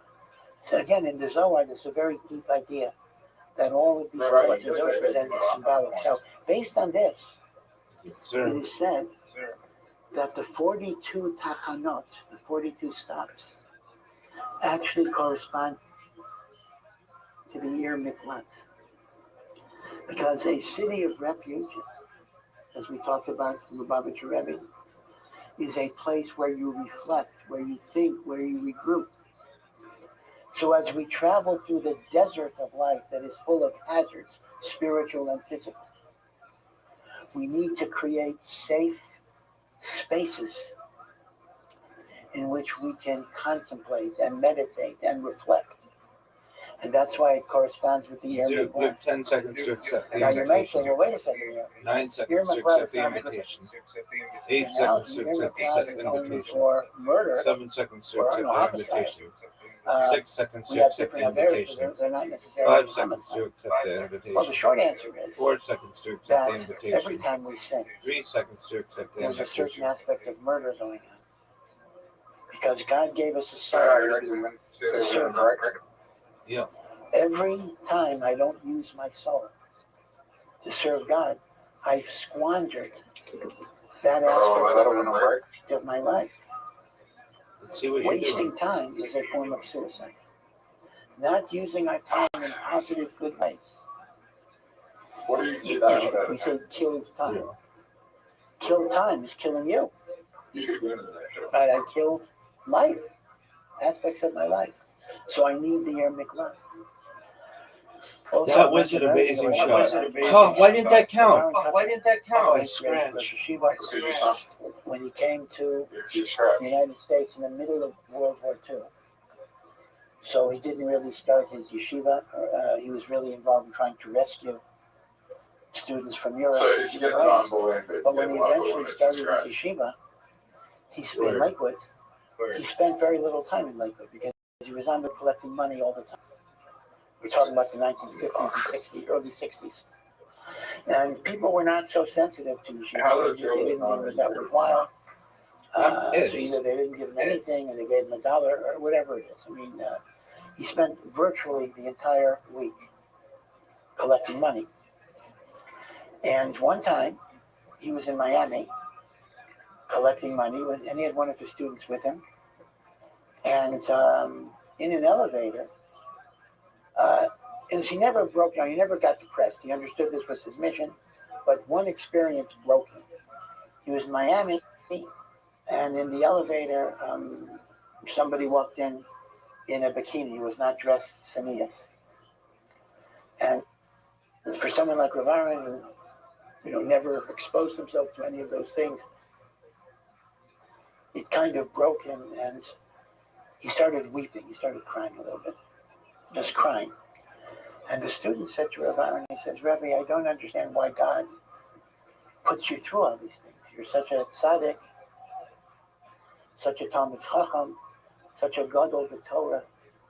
Why do you have to go through humiliation after humiliation after humiliation? Why Doesn't Hashem give you a yeshiva? You stay in the yeshiva, you teach Torah, you learn Torah. So Rav Aaron said the following. The Torah says, when you kill somebody b'shogeg, you have to go into exile. That's the term that's used for near miklat. Exile. That's the technical name of the sentence. So he says, every teacher of Torah She's kind of been into some weird is stuff. So I potentially don't an know. unintentional murderer. We didn't stick a knife in anybody's heart, but our words could destroy a person. It's not premeditated. We didn't do it on purpose, but accidentally. How many lives did we kill? So as a I'd say, result, well, I wouldn't read Shariah like a Rosh Yeshiva has to go into exile, either because of the victims that he killed in that way, or as representative of his yeshiva on behalf of all the other teachers in the yeshiva. May ascend. Goes back to what I said at the beginning of the share. You can Look at murder this people shot. in a lot of Look at different this ways. shot. You ready Than for with the a gun or a knife. winning shot, dude? Winning shot. So be it as it may, it's a beautiful Impossible to allegory. miss. Impossible to miss. That Game life over. is I'll give this envisioned as Yitzias Mitzrayim impossible to to miss. Olam Haba. Impossible to miss. And the 42 tachanot of the Jewish people are the That's gonna 42 be there, absolutely. tachanot I'll see you in an hour, that dude. give I'll us see you in an time hour, to dude. reflect, to contemplate, I don't want to talk about it. I don't want to talk about do it. mitzvot. And it's through those higher mitzvot that we eventually get to the finish line of Eretz Yisrael. So now that I want to share with you a thought from the Orev Yisrael, the afterlife. He points out, Okay. so if you look at the first paragraph of Shema, Shema Yisrael, Hashem Elokeinu Hashem Echad. When Those are 6 words. It's They good from correspond to the episode Yisrael. 1. There are 6 on the Miklat, primary, which I'll define that in a minute. So Shema Yisrael, Hashem Elokeinu Echad, People corresponds say to the one the is 6 primary on the funky. Miklat. And then the Whatever that lady's Parsha name after is, Baruch funky Shem, thing. you'll have to, it's 42 words. And that corresponds to the 42 are in the Miklat. So the first Parsha of Shema, not counting Baruch Shem, which is not in the Torah, is 48 words.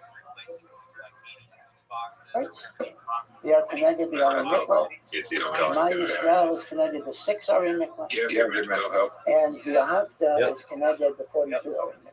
Now, I want to explain this. I alluded to it before. What is this division between the 6 and the 42? I did mention all 48 are Levite cities. But what is the nafkamina? What is the difference between the major 6 and the other 42? So the Gemara in Makkos does explain it. There is a difference. The 6 cities protect their website, even if he is not aware he's in a Miklat. Meaning, let's assume he's running away from the Gola Gadol, and he wanders into the city, and he gets a hotel room. He doesn't even know where he is. He might be in Tel Aviv, which is not in the But the halacha is, if Lamaisa is in one of the 6, they protect him whether he knows that he's in there or not. Meaning if the Rotzach were to kill him, the Rotzach would be guilty of murder. The other 42 are more limited to that. Now, I don't know how you prove this. I prove it in a factual question. But the 42 only protect him if he has awareness. Not if he doesn't have awareness. Now, if you remember, in the Parshat Masai, where we talked about the Tachanot, the stopping point as Oren Miklat, we're only connecting them to the 42, not 48. And it makes a lot of sense, because if you looked at the Oren Miklat as a place where you need to contemplate, to meditate, to think, then you understand it's only going to work if you have awareness that this is what you're supposed to do. Now, we come to Shema. So we divide in the Shema, the Shema Yisrael are the 6, and the Ahavta are the 42. So the Shema Yisrael represents the Pintel Yid. Pintel Yid is the spark, meaning even the Jew who's ignorant, even the Jew who doesn't know anything, even the Jew who does not consciously think they're serving God.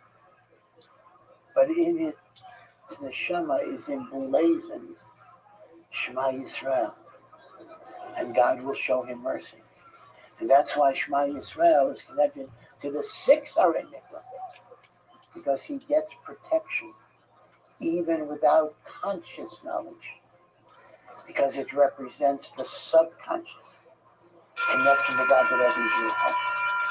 Now, the Ahavta is already the imperative of learning to love God. That takes thought, that takes contemplation, that takes work. So that's why it's connected to the 42. Those are the Arei Mikvah that protect you only with consciousness and mindfulness. And that's not an automatic process. But there's a certain level of divine connection that goes beyond your awareness, it goes beyond your mindfulness, it goes beyond your external commitment. You are hardwired. That's it. That's the Pintala, that's the Pintala Yid, that's the Pintala and you can't escape that. You're a Jew whether you like it or not, whether you know it or not. That's the Mitzvah of Shema Yisrael, Hashem Elokeinu, Hashem Echad. So, as I say, I also want to point out that some even say that the 42 stops represent the 42 day-night portions of the 3 weeks. That's a bit of a stretch. The 3 weeks is 21 days. 21 days can be divided into 42 days and nights, and they make the point that the 3 weeks as a whole are therefore the Arei Mikvah that give us the ability to focus and concentrate in terms of our avodah. And this is a very, very holy, elevated time, a time of contemplation, meditation, thoughts, Ahavat Yisrael, of course, and may HaKadosh Baruch Hu help us all to utilize this precious time, and in that way we be agents to bring the Ula Flame of the Meir of your name.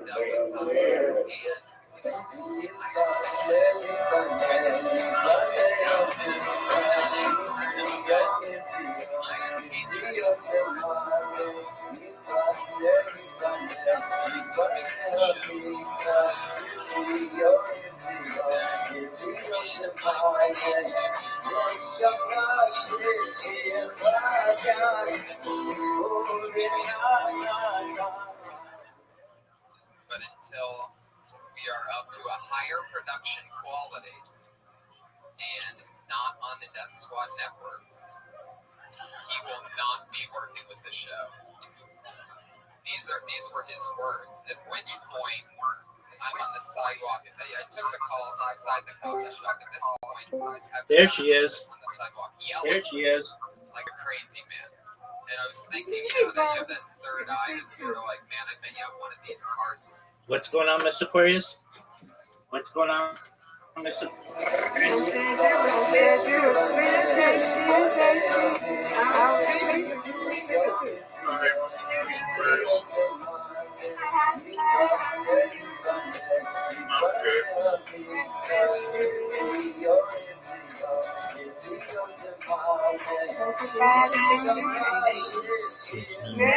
Okay, hi everybody, thank you for coming.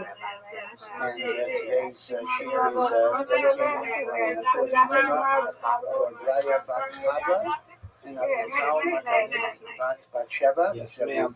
Apologies, I missed you. And in addition, Aliyah Neshama. All right, you have an invitation. For Tzvi and Avram Halevi. and Sarah Bas Eliezer Halevi. Her yard site is the 26th of March. That is the mother of Jeremy and Jillian Bernstein. We can very much appreciate the Hafsakas Torah, and may the learning be Look at you, Miss Aquarius. Nishmata. This is Parshas Masai. This is the very last parsha of the book of Bamidbar. Most years, Matos and Masai are read together, and indeed in Chutz La'aretz, they are going to be read together, and this is the great catch-up in which all of the Parshios Eretz Yisrael and Chutz La'aretz will be at the same page after a break of 3 months ever since Pesach. But since the vast majority of years, Matos and Masai are read together, most of the Hebrew Torah, if one look up some Torah on the internet, the Parsha, you will find it on Matos. And I was talking to him about putting out a press release. And basically, I said, I'll write the press release if you allow me to plug myself in it. And they're like, sure. And you'll see there's some very, very profound. And so I did. It's going to be out in the next like 12 hours or so. And it's going to be in the Boston Globe and next drive. And a bunch of other newspapers, and you have two which will be parshiyot really that are read cool. together. The second parsha gets shortchanged, and in truth, that is not justifiable. The same thing is true in Gemara. If you go to any yeshiva based medrash and you pull out a Shas volume, you will always see that the first half of the tractate is very, very well learned, and the second half is barely touched because no one ever gets there. That's why I have a little Mishudas. When I learn a Masechta, I start in the middle, because I want to be sure I do the second half. Then I go backwards. I do the first half later. What a bad role. Thank you, man. What a bad But role. as it may, the parsha starts off with a listing of all of the places the Jewish people stopped from the time they left Mitzrayim till Arvot Moav, the plains of Moav, which is the last stop before Eretz Yisrael, which is what was, of course, will be after Moshe Rabbeinu dies. These are called Masei B'nai Yisrael, Masei Nisiyah, the travels, the journeys of B'nai Yisrael. And some of the places are very familiar. Mentions Har Sinai, for example. Get this. Take the lead. We know nothing about, She just other than the fact took that the lead back. She's got the lead. Happened there, or whatever. But all of them, of course, are really going with this, starting with the Zohar. Talk about the idea that there are 42 journeys, there are 42 stops that the Jewish people went through over a 40-year period. Now, what's interesting is, if you look at Rashi, you will actually see that many of the journeys were in the first year, and many of the journeys were in the last year, meaning we tend to think that for the 40 years in the desert, they were wandering around constantly. That was not the case. They actually spent more than 20 years in certain locations. The vast majority of the wanderings were year 1 and year 40. In the middle, they were kind of positioned in the desert, and they remained relatively constant. This is, if you look at Rashi, you will see the cheshbon that Rashi makes. And in fact, Rashi points out that the reason for the enumeration of all of these stops is to show us God's compassion, that when you add everything together, they were not moving around that often. And HaKadosh Baruch Hu gave them a certain amount of repose and rest in the midbar. So it's, I think, very different than the common picture that we would normally have. But the number 42 is very significant, because the Mefarshim point out there are a number of correlations. 42 is a significant number in a few ways. 42 journeys through the desert. There are 42 cities of refuge, which are also in the Parsha, for the one who kills B'Shogeg accidentally and he goes to the Ir Miklat. There are 42, now this is already maybe a stretch, but the Mefarshim bring it.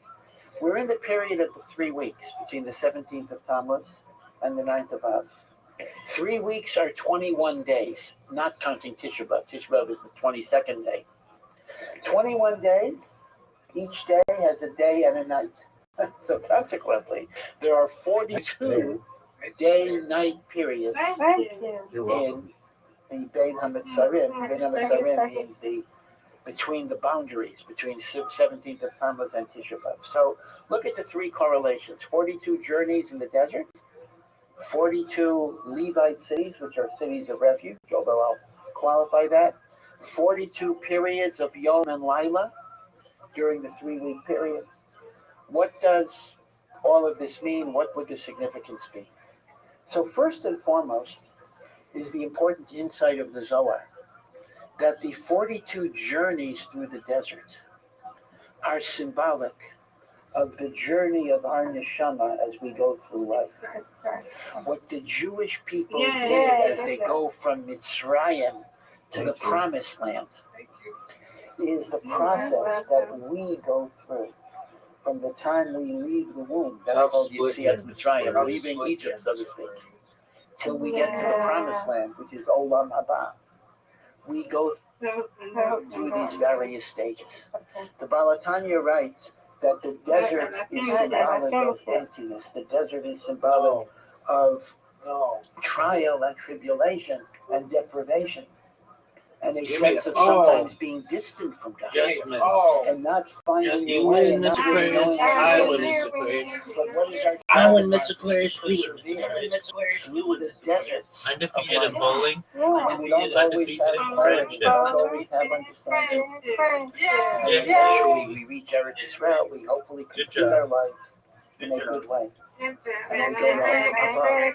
And therefore, in a very deep level, now again, we're not going to be able to spell out. See you guys. I'll see you in the morning. But the 42 levels of going through the desert, the Zohar says, is the neshama struggling Best through wishes the with the mikor of Eilam Hazeh to reach the kedusha of Eilam Haba, which is symbolized in this world with Eretz Yisrael itself. And indeed, the Mefarshim also point out that the 4 Goliaths, we know that from the book of Daniel and from the book of Zechariah, and from many Midrashim in Chazal, that the Jewish people are going to undergo, or have undergone, and will continue to undergo until Mashiach, the 4 great exiles. The exile of Babylon, and which destroyed the first Beis HaMikdash, and then Persia, which was the genocide of Haman. And that's when, after Haman, the second temple was built. And then Yavin, the Greek rule. And then eventually the Roman rule, which is called the Golus of Asa. And the Golus of Asa destroyed the second temple, and we are still in that Golus until Mashiach comes.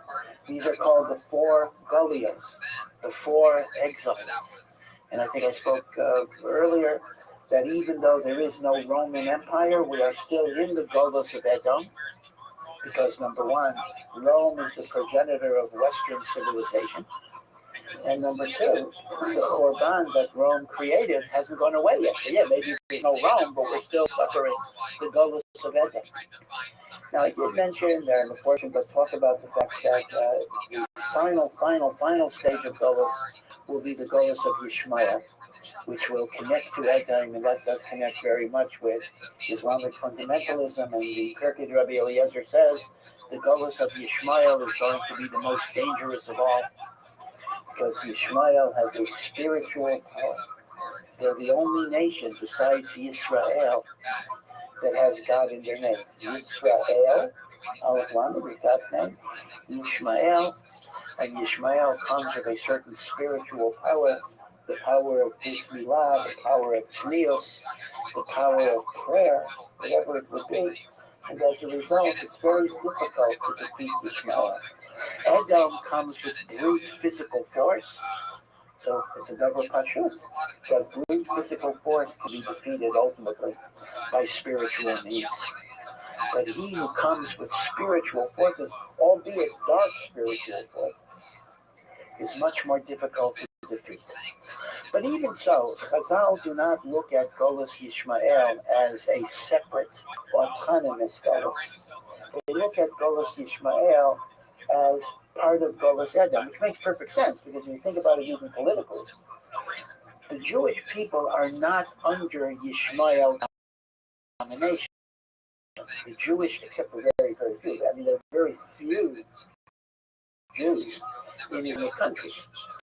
As Jews, Galut, we are under the domination. So we are still laboring under the Galus of Edom, but the influence of Yishmael, both in terms of oil and in terms of terrorism and fundamentalism, is all pervasive in its acting upon the Galus of Edom. So the typology that Galus Yishmael is not a separate Galus, but it is an aspect and an enhancement, so to speak, of the Galus Edom, actually describes the reality that we're living in, because Jews are not directly under the Memshalah of Yishmael, but Yishmael is having an effect on the entire world, not just Israel, of course, but whether it be Europe, England, Germany, France, whether it be the United States. That people say, oh, how can you condemn all Muslims as terrorists? Most of them are law-abiding, peaceful people. Even if it's true, but when you're dealing with 1 billion people, so let's assume 95% are tzaddikim and wonderful people. I'll give you 97%. Okay, 3% of 1 billion is a pretty large number. That's already larger than the entire population of Jews in the world. But be it as it may, we have these 4 Goliots, and the Medrash Rabbah says that the 4 exiles are merumaz, they're alluded to, at the very beginning of the Torah, where the Torah talks about Eretz HaYisrael, the world was desolate, low, confused, in a confused jumble. The Choshech, and there was darkness, al Panei Tehom, on the face of the depths. And the Ruach Elokim, and the Spirit of God, was hovering over the water. That's the pasuk, right? That's the second pasuk in the Torah. So the Medrash says this is an allusion to the 4 Golios that were built into the fabric of creation. The world was desolate. That is the Golos of Babylon. Vayu, confused, is Persia. Choshech, darkness, is Greece. And Panei Tehom, the depths, is the Golos of Edom, because it is so long, it never seems to end. It's like an infinitely deep ocean that you never hit the bottom. But the Spirit of God hovering over the waters, never says, is the Spirit of Mashiach that will bring Geula. So the concept of the 4 exiles is a very fundamental idea in trying to understand Jewish history, what the exiles represent. Obviously, different nations come from different spiritual forces. There are nations that get their power from Yishmael. There are nations that get their power from Esav. But we have these 4 Golios. So the Meforshim say that since Parshas Masai, the journey of the Jewish people through the desert is symbolic of the journey of our neshamas through the desert of life, and symbolic of the Jewish people's journey through the desert of Galut. The 4 exiles are merumaz at the very beginning of the Parsha. The first 4 words of the Parsha are Eile Masei B'nei Yisrael. These are the journeys of the children of Israel. Look at the first letter of the 4 words. Aleph is Edom, the Golos of Edom. Mem is Madai, which is another word for Turkish, because Paras and Madai were co-kingdoms. B'nai, Beis, is Babel. Yud is Yava. Now, of course, it's out of order. I'm not sure how you explain the change of order, but the Meforshim point out that the Dalit Golios are kind of our desert struggle. And of course, Mitzrayim is our own inner Mitzrayim. Mitzrayim means our limitations, our boundaries, our constrictions. Now, when we talk about leaving Mitzrayim, we're talking about leaving the Mitzrayim that enslaves us, our own inner enslavement. So you can see that there's a very deep symbolism. The journey of the soul, the journey of the Jewish people through those. Now, let's talk about the other associations. I had mentioned 42 cities of refuge, I need to qualify that a little bit. That must have cost more than In truth, there are 48 cities of refuge. Let me explain how this works. The Torah says that when someone kills inadvertently, shogeg. Now, inadvertently does not mean an unavoidable accident. An unavoidable accident, there is no punishment. But if one is negligent, one is careless, one committed what might be called manslaughter. They didn't look when they went through a red light. They didn't stop at an intersection. They threw something out of their window without looking who would be passing by. So they don't get the death penalty because it was unintentional. But there is a certain circumstance where they go to what are called cities of refuge. Now, it's important to understand that a city of refuge called Ir Miklat has a double function. There are two separate functions that are assigned to an Ir Miklat. Function number one, which I think is the one that most people are familiar with, is it is a protective function. Because the halacha is that if I kill somebody, the Goel Hadam, a relative of the deceased, is allowed to kill him. That is kind of a vigilante, and yet it's not some explanation, but the Goel Hadam can kill me, but when I'm in the Ir Miklat, I'm in a safe zone. So if a Goel Hadam were to, number one, there's security in the Ir Miklat, and number two, if the Goel Hadam would breach the security, he would be a murderer. So one aspect of the Ir Miklat is it gives you a kind of protective custody so that the Goel Hadam cannot get you. Now, if that would be the only function of an Ir Miklat, then you would think that the Rotzeach could waive it. Let's assume the Rotzeach is a rich guy. He has a nice house. He has his own private security guards. He might say, thanks, but no thanks. I'd rather stay in my mansion, and I'll have my guards, and I don't really need to go to the Ir Miklat and elect. But you have to understand that that's not going to work. Because the Ir Miklat is not only protection and security. The Ir Miklat, you can call it punishment, you can call it atonement. And that is, it is a mandatory atonement process that a person must go through. You don't have the choice to stay in your mansion and hire your guards. You must go to the Ir Miklat, and you remain in the Ir Miklat until the death of the Kohen Gadol, which might be a day later, and it might be 50 years later.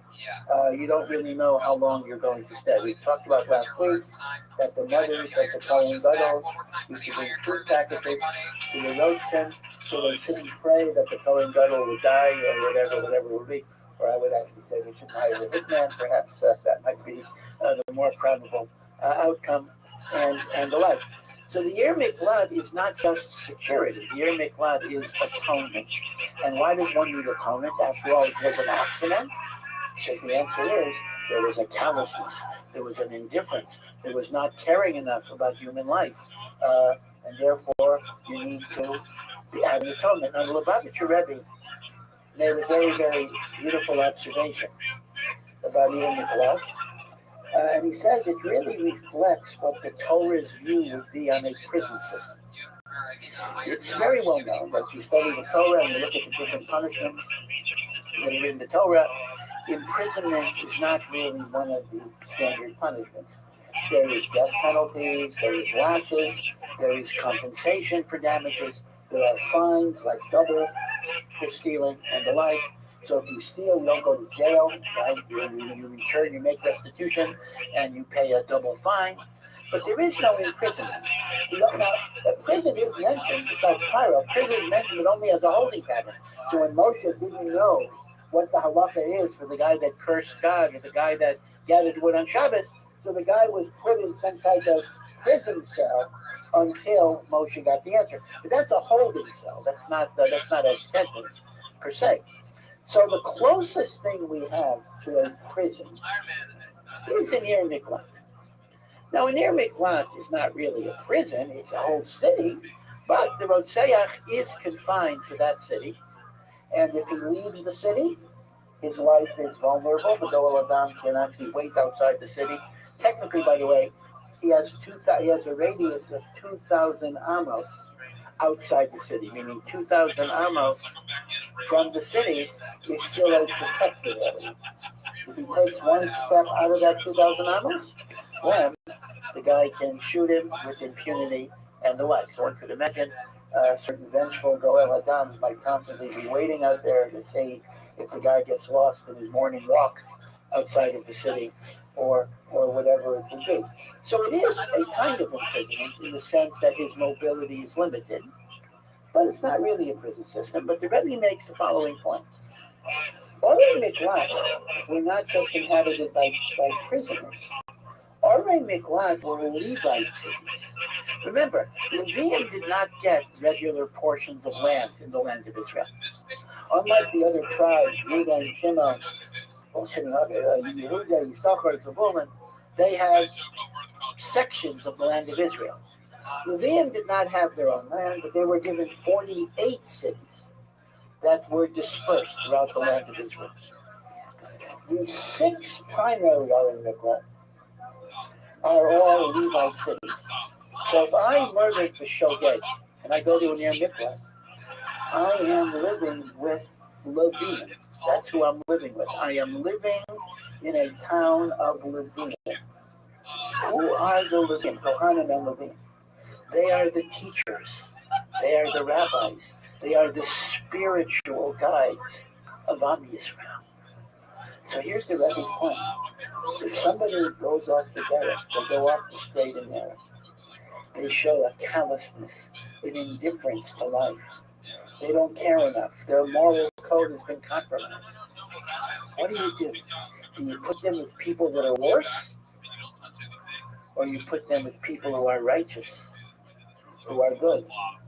We get influenced by our environment. Everyone knows that the recidivism rate for prisons is extraordinarily high, meaning the 17-year-olds, I know more about the United States prison system than Israel, although for sure I have not been in either.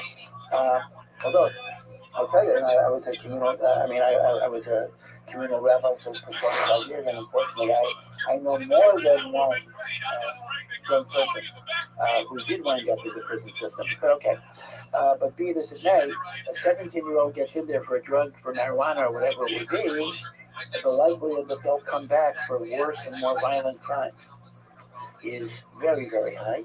And the reason is, who are their friends? Who are their colleagues? What is their environment? What influence are going to be upon them? So what does the Torah say in the one institution where the Torah does have a prison system, or something close to a prison system? What do? Put the guys with the people who are the best about Israel and not the worst. And then the person will learn, the person will grow, the person will change.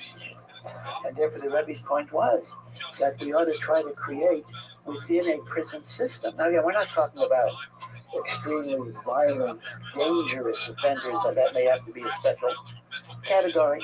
But we're talking about tax evaders, we're talking about careless people, we're talking about shooters. No, non-violent people. But they need to learn, they need to internalize values and ethics. You put them in a good environment, not a bad environment. And that's what the Yer Miklat teaches us. Now, let me explain one thing. I'm going to come back to the journeys, you'll see the correlation. There are 2 categories of the Yer Miklat. There's a 6 and a 42. Remember, the total number of Levite cities are 48. 6 of them are called primary Orei Miklat, and the other 42 are called secondary Orei Miklat. So all 48 are Orei Miklat, but they are divided into a 6 and a 42. So the Gemara in Marcus explains, what's the point of this division? If, after all 48 cities are Orei Miklat, what is the halakhic difference between the first 6 and the remaining 42? So the Gemara in Marcos explains that the first 6 operate as Orei Miklat, even if the Restream is not aware that he's in Yer Miklat. The other 42 only protect him if he has awareness. So let's imagine, for example, that the Restream doesn't really have a sense of direction, protection, he finds himself, actually, Hebron is actually one of the Ari Miklat, one of the 6 Ari Miklat. He finds himself in Hebron, but he doesn't know he's in Hebron. He doesn't know. And the Goel Adam kills him in Hebron by convincing him that he's in Tel Aviv or whatever it would be.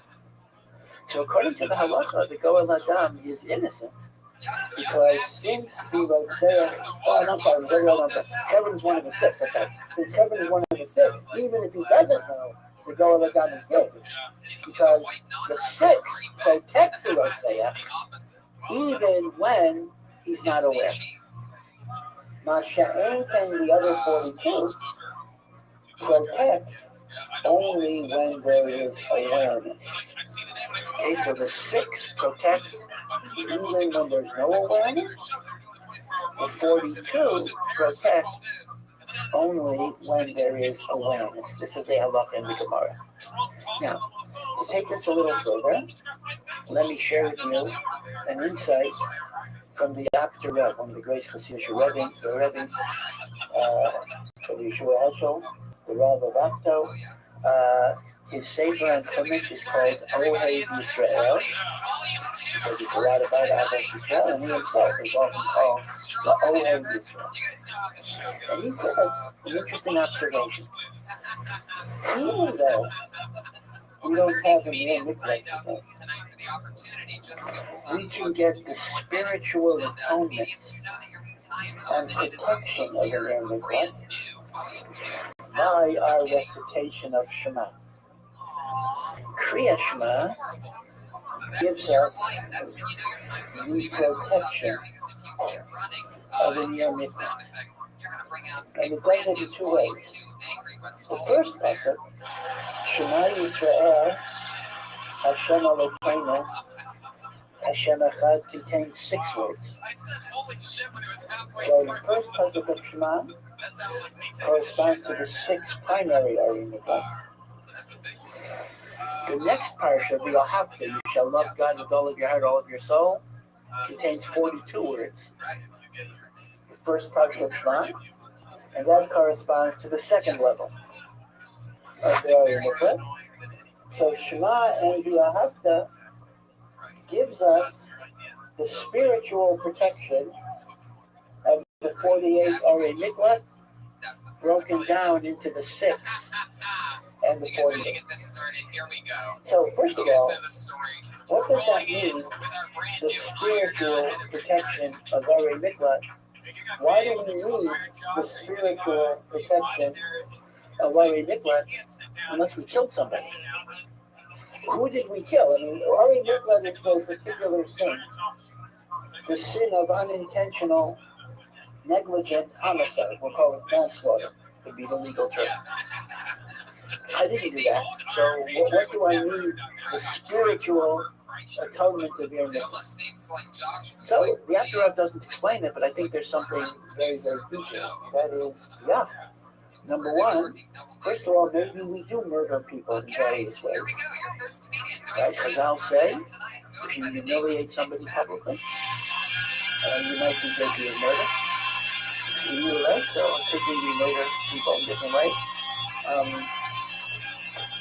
I don't remember if I said this last week. Forgive me if I'm repeating something I Mama said. I don't think I said it, but I don't know if anyone will remember. There's a story about Reverend Cutler, where when Lakewood started, when the yeshiva of Lakewood started, after World War II. Do you remember that? Did I say this story? No. You don't remember? Okay. If you don't remember, I'll say it. That's the advantage of people not remembering sometimes. I can get a chance to repeat. It's a very powerful story. When Reverend Cutler started the Lakewood Yeshiva, it was very small after World War II, but during the war he was actually very involved in trying to save people. So he didn't start anything until after the war. So the idea of Torah Lishma, the idea of a place just to learn Torah, was very, very foreign in the United States. There were a few yeshivas, very, very few. There was YU, Yeshiva University. There was Torah V'das. There even was my alma mater in Eretz Israel. But basically, few and far between. And Rav Aaron, who had already been a great gadol even in Europe, great genius, brilliant Talmudic scholar, spent most of his time collecting money. He was only in Lakewood on Shabbos, and most of the week he was collecting money, and he was not getting big donations, $5, $1. Okay, in 1945, the dollar went further than it went today, but not so much. A dollar was a dollar. It wasn't a huge amount of money. And, he realized that it was a job to build up Torah, a very difficult job, and he did it. But there was one experience that broke it. He was in Miami collecting money, and in a hotel elevator, a woman entered who was not dressed properly. And at some point, this really kind of broke his spirit. And he started weeping to himself. He started crying to himself that Hashem had to put him into such a situation. So the Talmud that was with him said, Rebbe, you're such a Gaon, you're such a tzaddik, you're such a Talmud Chacham. You could be giving shiurim to hundreds or thousands of Talmidim. You could be writing svarim. And God gives you a mission to collect $1 here and $1 here. And to be humiliated and exposed to all sorts of things that you spent your whole life trying not to be exposed to. Why does Hashem put you into this? So Rav Aaron said the following thing. You know the halacha that when you kill accidentally, you have to go to the city of refuge, and that's called exile. You have to go into exile. He said, every teacher of Torah might be guilty of killing somebody accidentally. Not by taking a knife or firing a gun, but by harsh words, by not building somebody up, by saying even an offhanded comment that could crush their spirit. We talked last week about the pasuk in Mishlei. Life and death is in the hands of the tongue.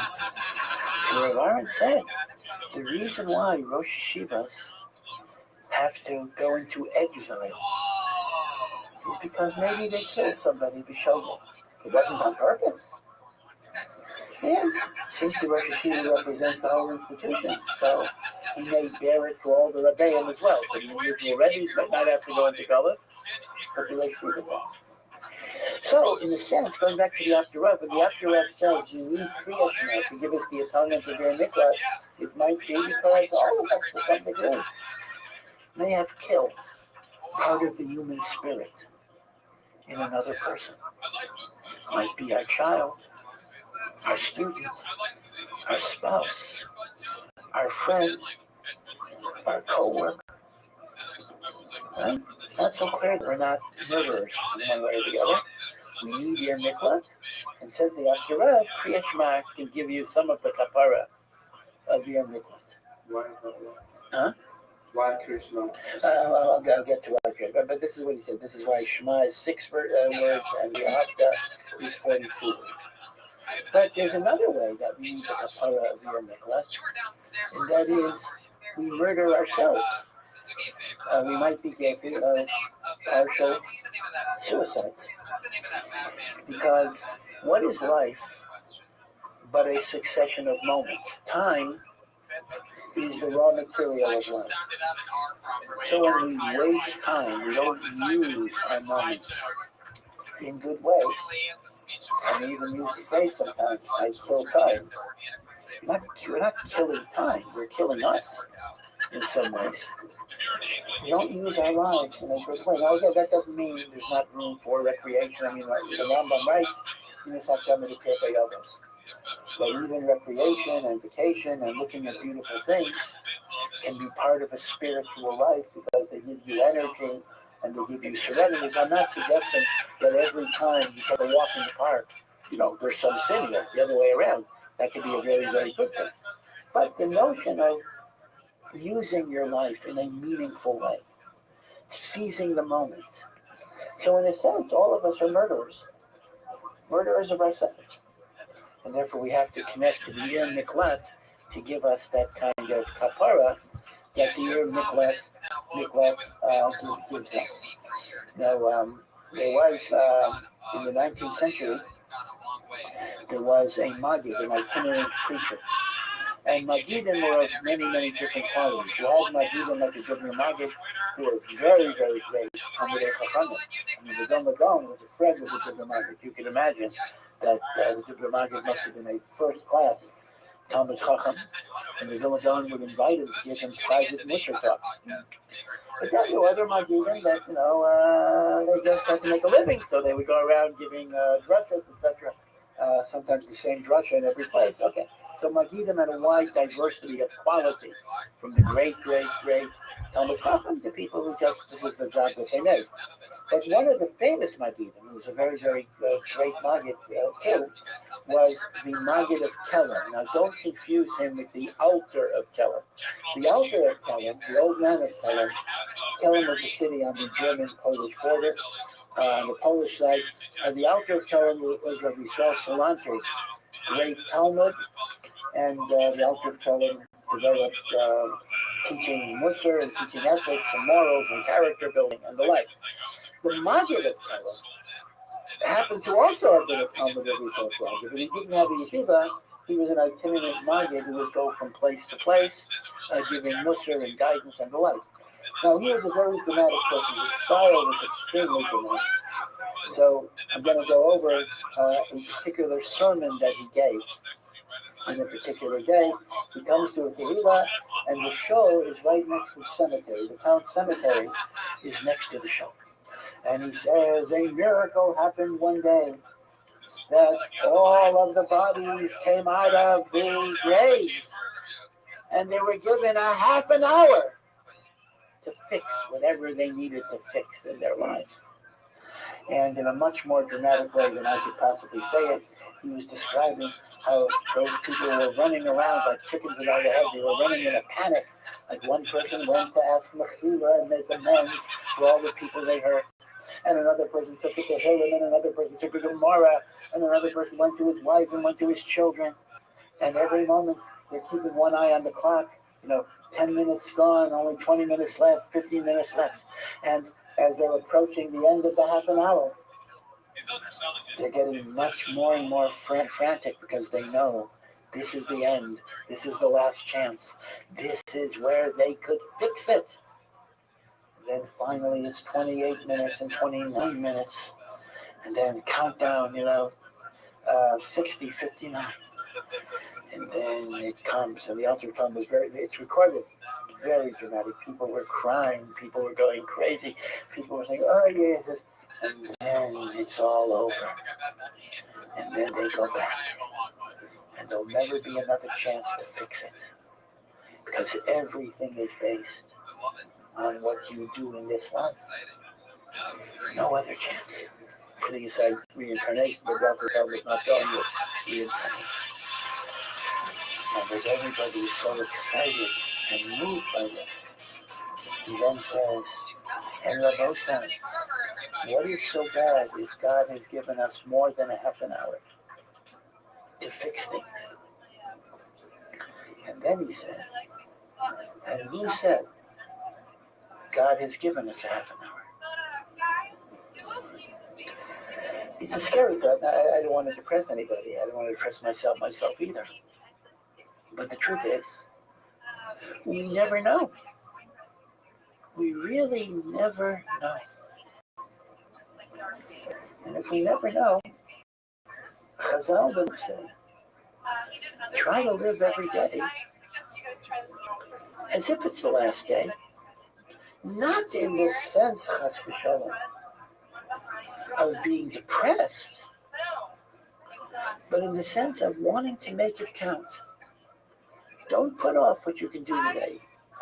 Make that phone call to the people that you have grudges with, your kindness with. Fix it up.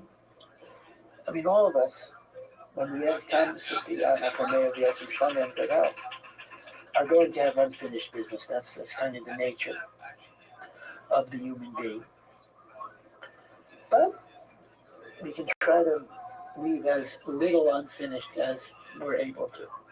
Take care of things. So, in a sense, all of us are murderers. We need the Ir Mikra. Now, and this is the Kriya Shema. Again, I'm going to segue back to the 42 stops. We'll connect it. Now, But note that the Kriya Shema is broken up into those two segments. The Shema Yisrael Hashem Elokeinu Hashem Echad corresponds to the 6 primary Ari Mikvot, and the Ahafta corresponds to the 42 secondary Ari Mikvot. Why would it be divided up in that particular way? So here too, we know that the difference is the 6 protect you even when you're not aware. Like the 6 Ari Mikvot. There's a beautiful passage in the Tanya. The Tanya points out an interesting idea, a very powerful idea, that you will notice often that even a Jew who is very unconnected to God, who doesn't keep mitzvahs, doesn't go to shul, eats chazir, doesn't keep Shabbat, maybe even says he's an atheist. When push comes to shove, they will be willing to give their lives for even the God he thought he didn't believe in, and the Jewish people.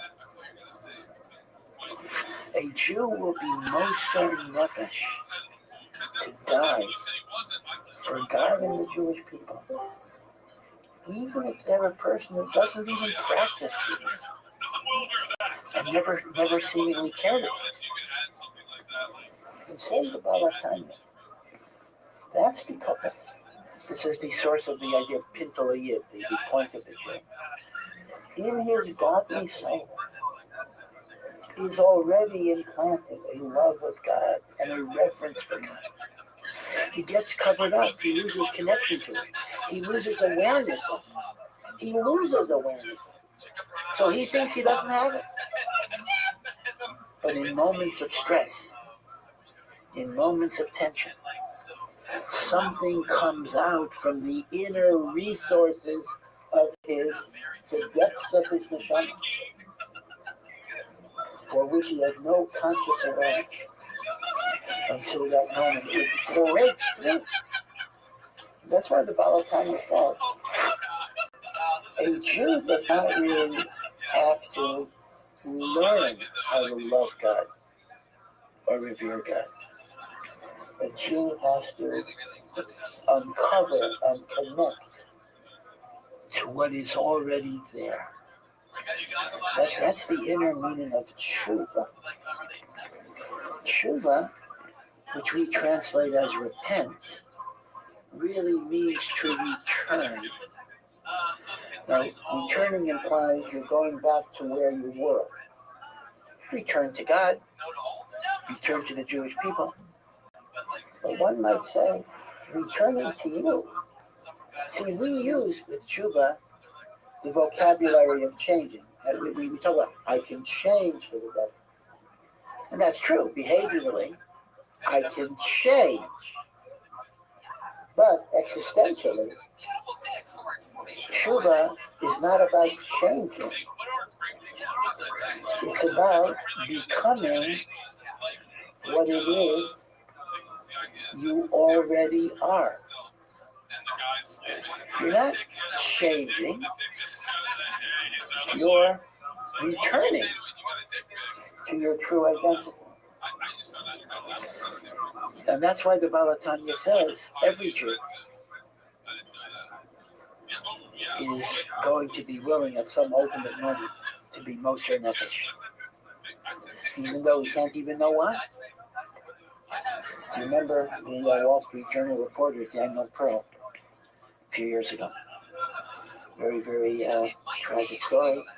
I don't remember if it was Al-Qaeda or before that, but he was kidnapped by terrorists, and he was literally beheaded on YouTube. They took down the video, they didn't leave it up, but they put like a sword or a knife to his neck, and they wanted him to proclaim his belief or allegiance to Islam, and he said, I am a Jew. They slit his throat. They killed him. Now, Daniel Pearl was not observant, and I believe he was even intermarried. But that is a person who died al Kiddush Hashem. Indeed, when Chazal say a person can get his Olam Haba in 1 second, this would be a classic example of that. He gave his life rather than deny his connection to the Jewish people. In spite of the fact that he wasn't observant and mitzvahs were not part of his life. Where does that come from? Says the Baal HaTanya.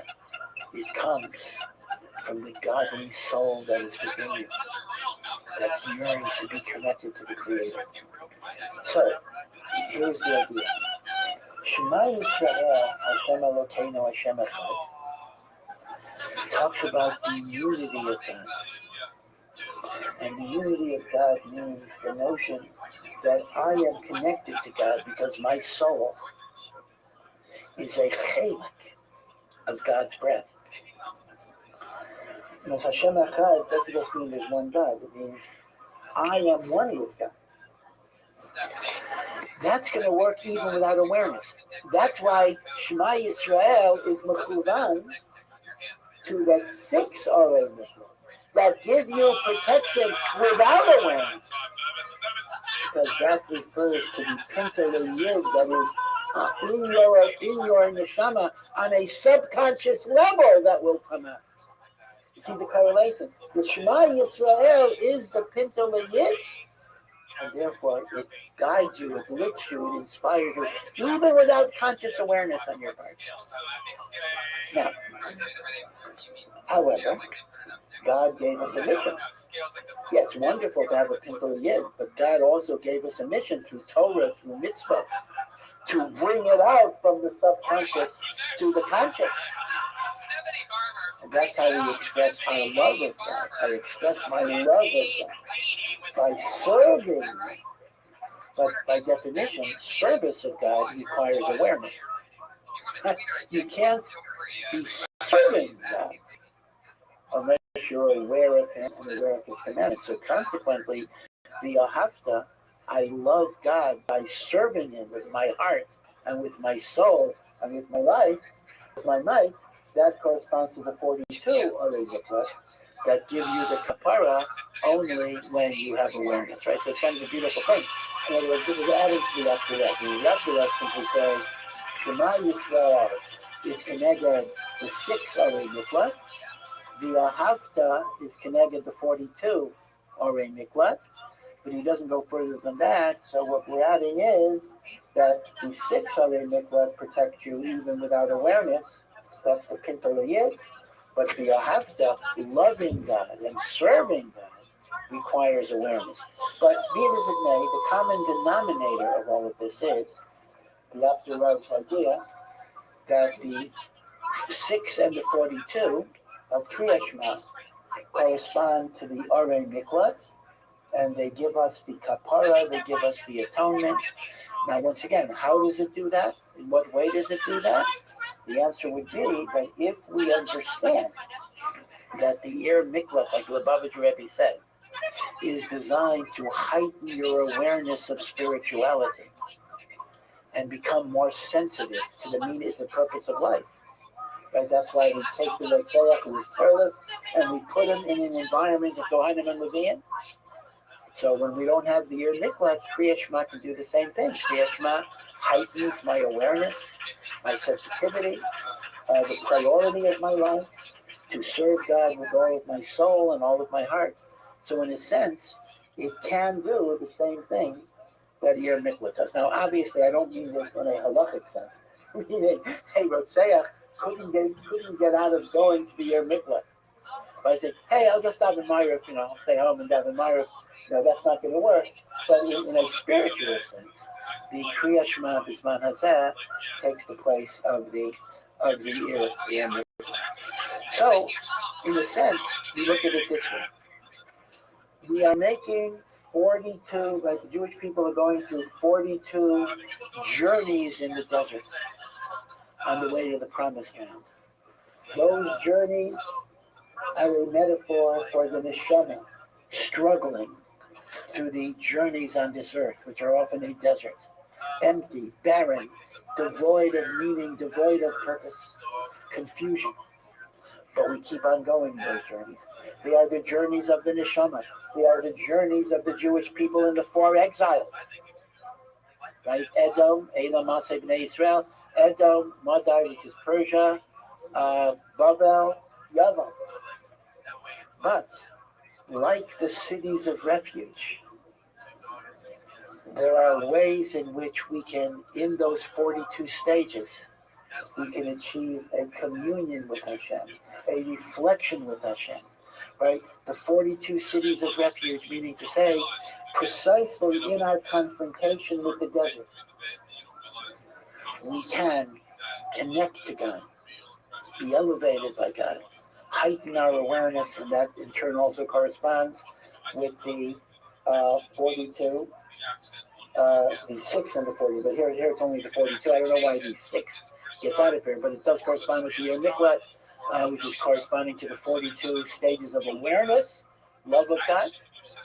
And finally, I think the last correlation I mentioned was the 42 day-night periods of the 3 weeks.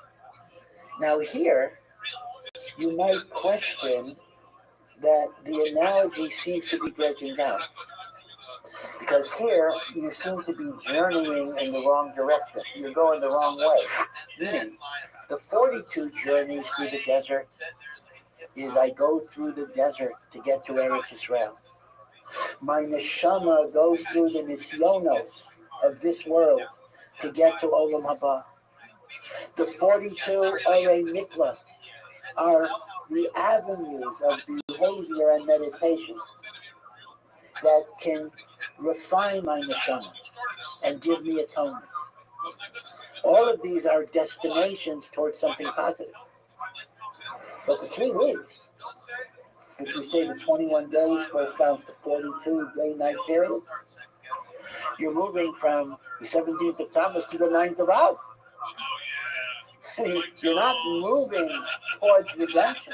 You're not moving towards life. You're not moving towards atonement. You're moving towards destruction and mourning. So why would we correlate the 42 journeys towards Eretz Israel to the 42 stops towards the 9th of Av?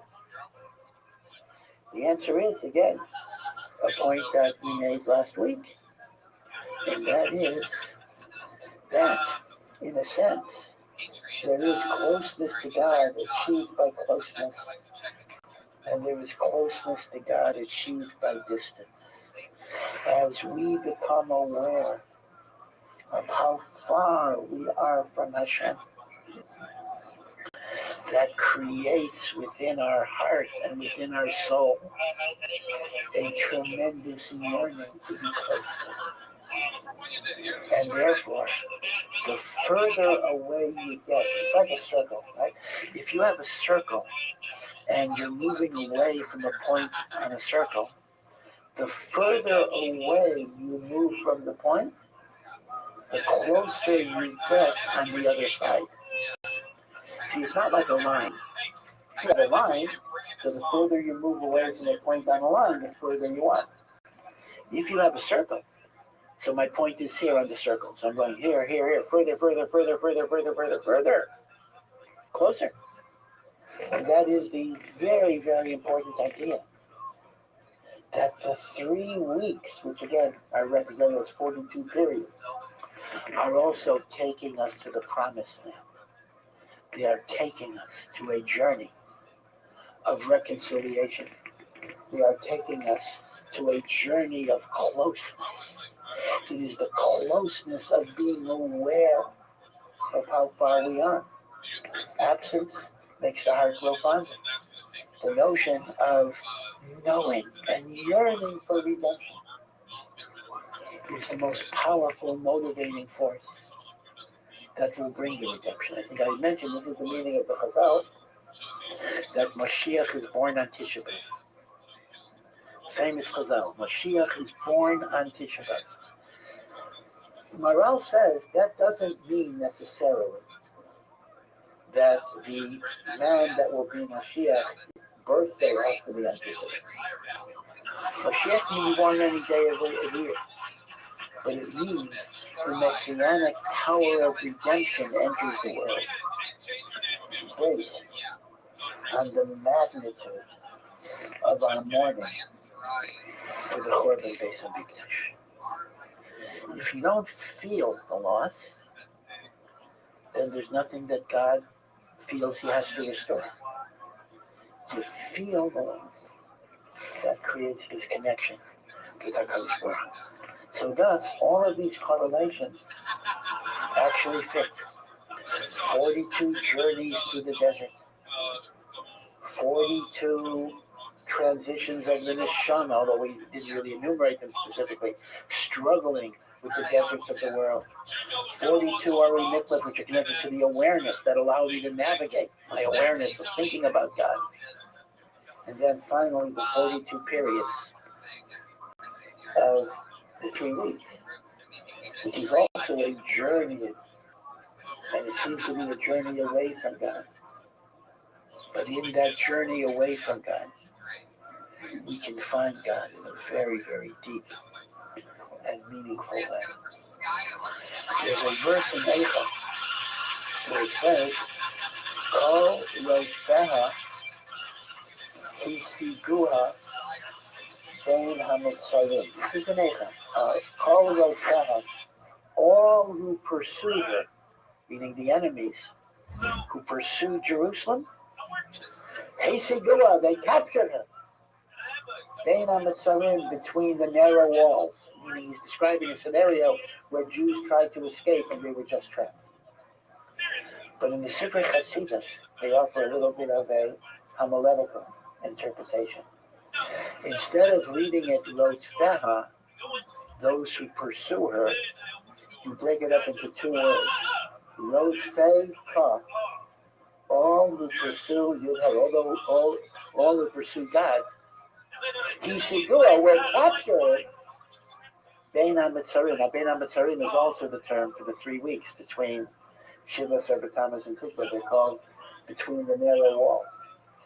So what is the pasuk telling me according to this drush? If you're seeking Hashem, this is a time when Hashem can be found. You find Him through distance as well as closeness. And sometimes finding Him through distance can even be more powerful. I think I mentioned last week, forgive me for repeating, that Footner's famous statement that he said the one thing he missed about Aliyah was the yearning to live in Eretz Yisrael. And there's something, actually something that resonates very true there. You know, a person's in Chutz La'aretz, and they're dreaming of when they can come to Eretz Yisrael. And they think about it day and night, and they have such a love for the land. And then they come here, okay, they come here. And then we have to deal with, everyday life, the frustrations of everyday life. And we don't always have that same passion. We take things for granted, we take everything for granted, right? So this is Bein HaMitzarim, to learn not to take Hashem for granted, not to take Eretz Yisrael for granted, not to take the Beis Hamikdash for granted. And through that yearning, we can achieve an incredible closeness.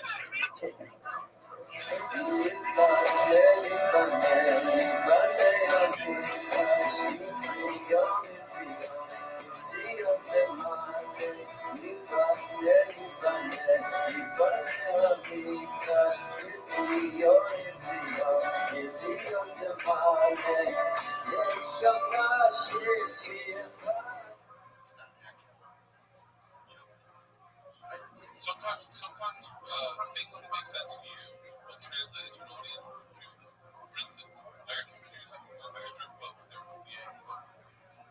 Because I was like, I don't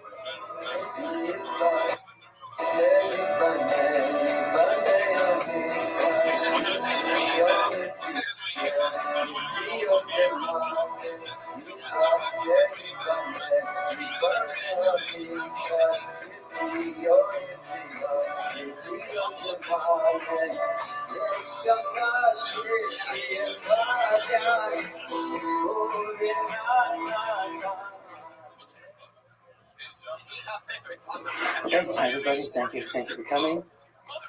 And let me just read our dedications. As always, we pray to the victory of our soldiers and all fronts of the war, allow the unity of the people of Am Yisrael, and for all those whose health has been affected by the war, and of course for the safe return of all of the hostages. Also a refuah shalema, in gratitude for 6 months, Tova, the lawyer's ongoing refuah shalema. Happy to hear that. And then I mentioned Joey Writers is on flagging energy and dedication and sharing his Torah, knowledge of Torah, and guiding people. I will accept the unflagging energy as a bracha. I can't say that it's a reality, but there's this attempt. It should be Mukuyim. 2, anonymous contributor. It's supposed to be quick, meets a home at the Chayolin, that you all come home physically and mentally safe. The safe return of the Chatufim. And very important, the zechus that all those who are struggling with shidduchim should find their basher b'kavod with clarity and without admat nefesh name. And finally, by Alex and Masha Sherman for the unity of the Jewish people. Again, as always, we're very grateful for the Hafsakas Torah. I want to wish everybody a Chodesh Tov. Our last year was before Rosh Chodesh. Now we're in the month of Elul. And as I mentioned last week, Anilu Dodi Dodi Li. I am for my beloved is for me. Shira Shira. The first letters are Elul. Elul is the month of love. And as I said last week, again, the theme will be repeated over and over again. One does tshuva not out of a sense of inadequacy, but out of a sense of feeling Hashem's love. As you feel Hashem's love, you want to give Hashem nachas. You want to give Hashem pleasure. So you'll want to be a better person simply because you feel Hashem's love for you. It's a totally different motivation. It's not the motivation of I'm bad, I'm broken, I'm deficient, I'm defective. The tshuva comes from a recognition of your greatness and your worth and how precious you are in the eyes of God. It's the old commercial used to say, a life is a terrible thing to waste. It was commercial from the 1960s. And that's the sense. A person has a hakara of the preciousness of existence. Then they want to use every moment. That just to digress for a moment, Chazal, Masechus Brachos, talk about something, well, in Latin it's memento mori, which means Zechirat Yom HaMaveh, that one should remember the day of death. Remember the day of death, and that will keep you righteous. So for many people, maybe most people, that sounds a little depressing. Remember when you're going to die. You're saying, nobody gets out of here alive. That's right. That's the nature of life. But the truth is, Zechirat Yom HaMaveh can also be seen in a very positive light. Meaning knowing that we are not going to live forever. And knowing that we never know really when our last day is. We want to make every moment matter. We want to make every moment count. We can give a person an enhanced sense of the preciousness of life.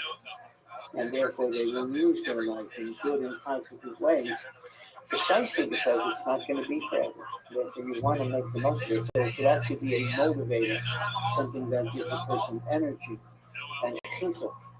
And that's the idea of Zechirat Yom HaMaveh in a positive way. So this parsha, as all the parshas of the Torah, this parsha is very, very interesting. In some ways, you might summarize it as a parsha that creates authority structures, creates legal structures of various ways. Now, for example, it talks about the establishment of courts, a judiciary.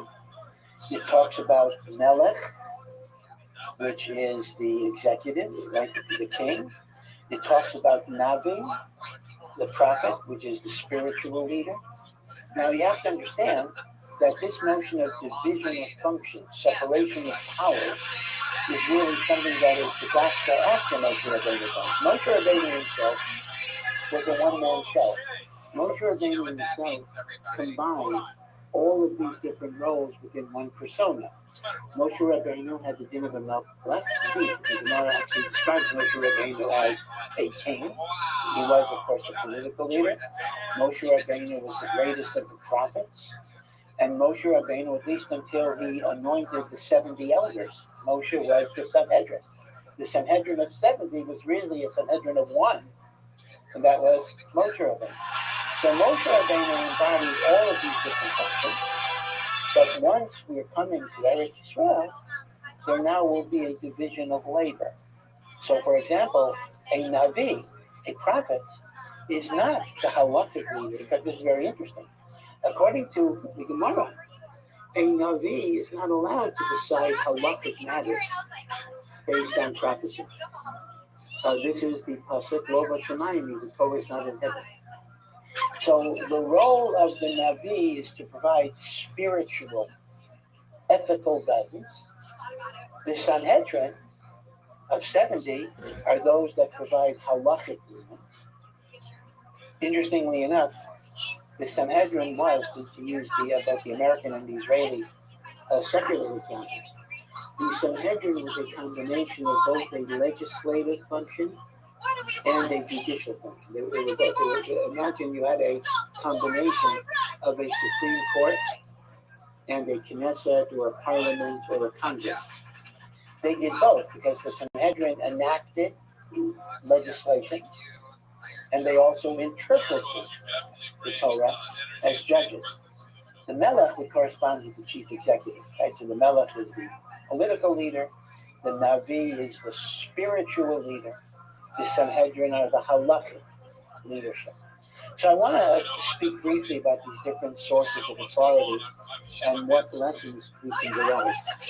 First of all, this parsha is a very, very important source of a fundamental concept in halakha, and that is the concept of rabbinic authority. And every student of halakha understands, when we learn halakha, so we use two terms.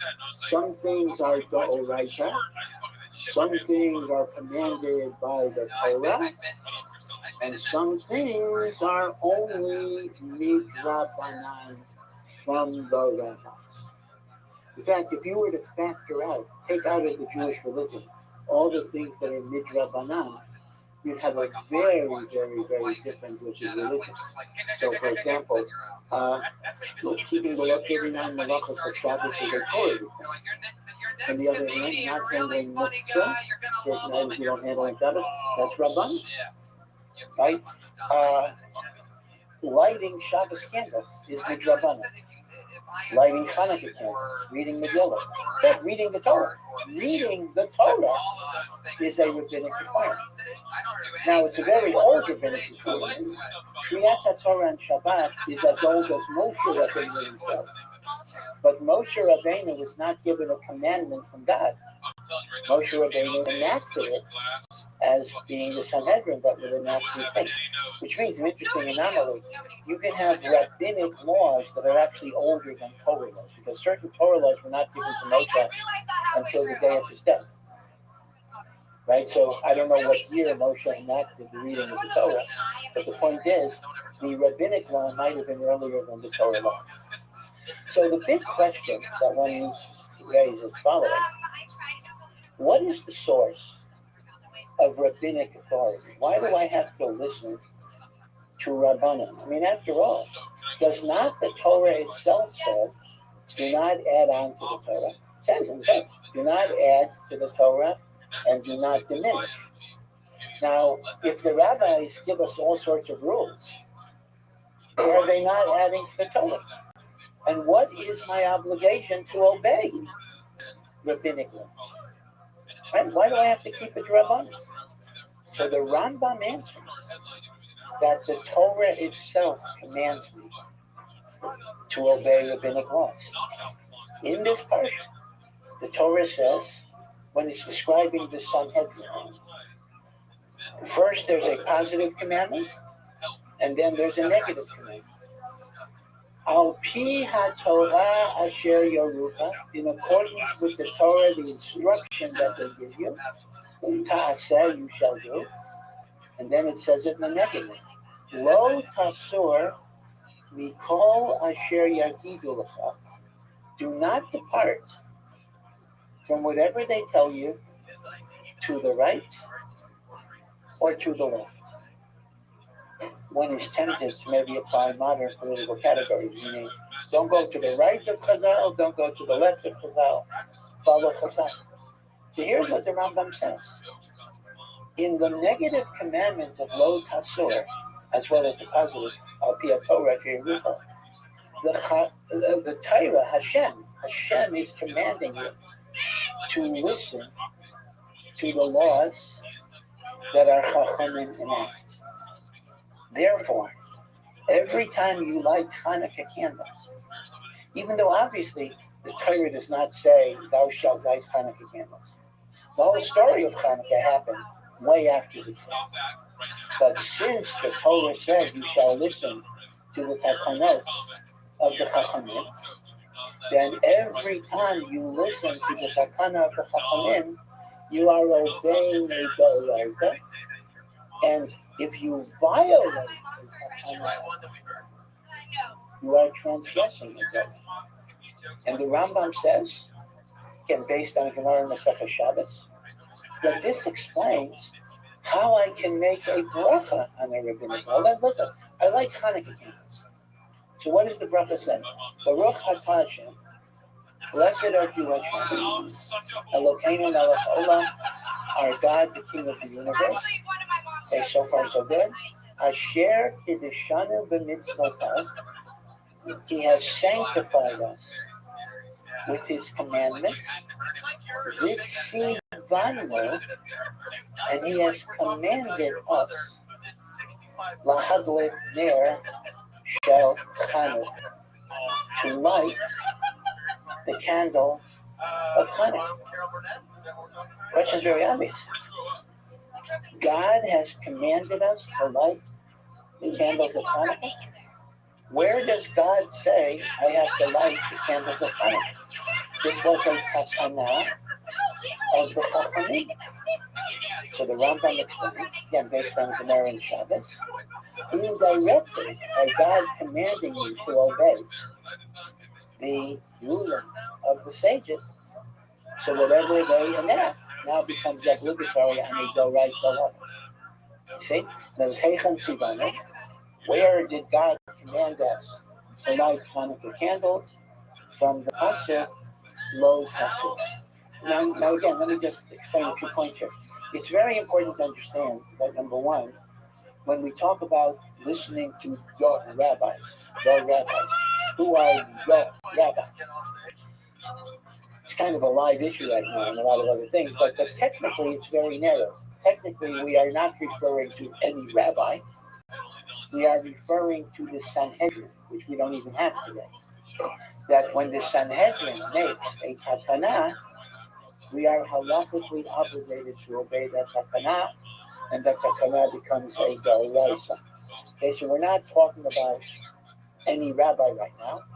The Torah specifically is talking about the Sanhedrin, also called the Beit Din Agadol, the supreme Beit Din, which is given the authority over the Torah Shabbat. That's point number one.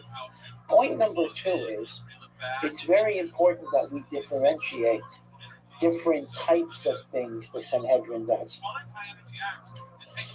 There is, as I said before, both legislative activity and judicial interpretive activity. Legislative activity is quite literal when the Sanhedrin, by a vote, passes a new law. They enact, they make a takana that we should light Hanukkah. They make a takana we should read the book of Esther.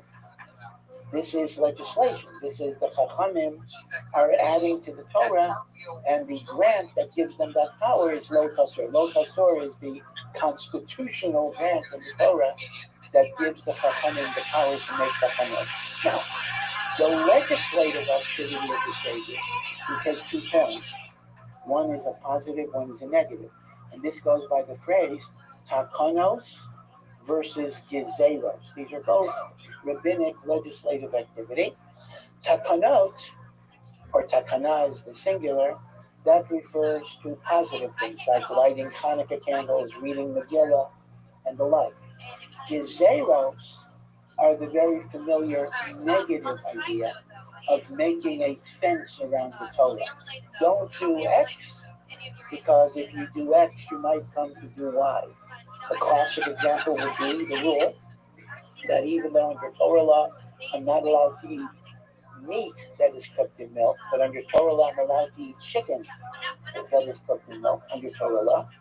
But Chachamim made a gezerah, do not eat chicken in milk, lest you come to eat meat and milk. This is the famous rule of making fences around the Torah. So again, rabbinic legislative activity can fall under either takanot or gezerot, but it's only rabbinic. But then there's a whole other role of the Sanhedrin, and that is they have to interpret Torah law. Whether it's a certain issue of whether something is covered. Let's imagine a shaila. It can even happen today, although we don't have a Sanhedrin, so we don't have definitive resolution. The Torah says you're not allowed to have fire and make fire on Shabbos. So you immediately have a question, well, is electricity fire? So theoretically, a Sanhedrin would adjudicate that. But when they're adjudicating it, they're not legislating. They're not passing a new law. They are interpreting and applying the Torah. Now, it's important to understand that when we say some laws are rabbinic and some laws are doraisa, rabbinic, the term rabbinic only applies to Takanos and Gezeros. When the Chachamim interpret the Torah to cover a certain situation, that is a doraisa, and it's not a. Okay? So the dichotomy between doraisa laws and rabbinic laws will be the difference in Takanos and Gezeros versus judicial interpretation of what the halacha is. That will often be a doraisa. That's a very important distinction. But the point that the Rambam is making is that even in the legislative area of Takanot and Gezeros, it becomes doraisa because of lo sasor. Now, the Rambam articulates this idea in two places.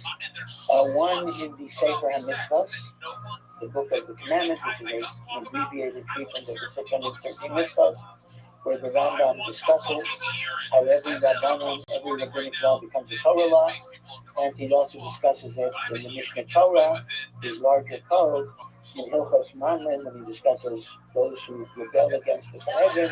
The Rambam makes the point that Takanot and Gezerot, that people sometimes dismiss as only with rabbinic, they're making a big mistake because every rabbinic law becomes a Torah.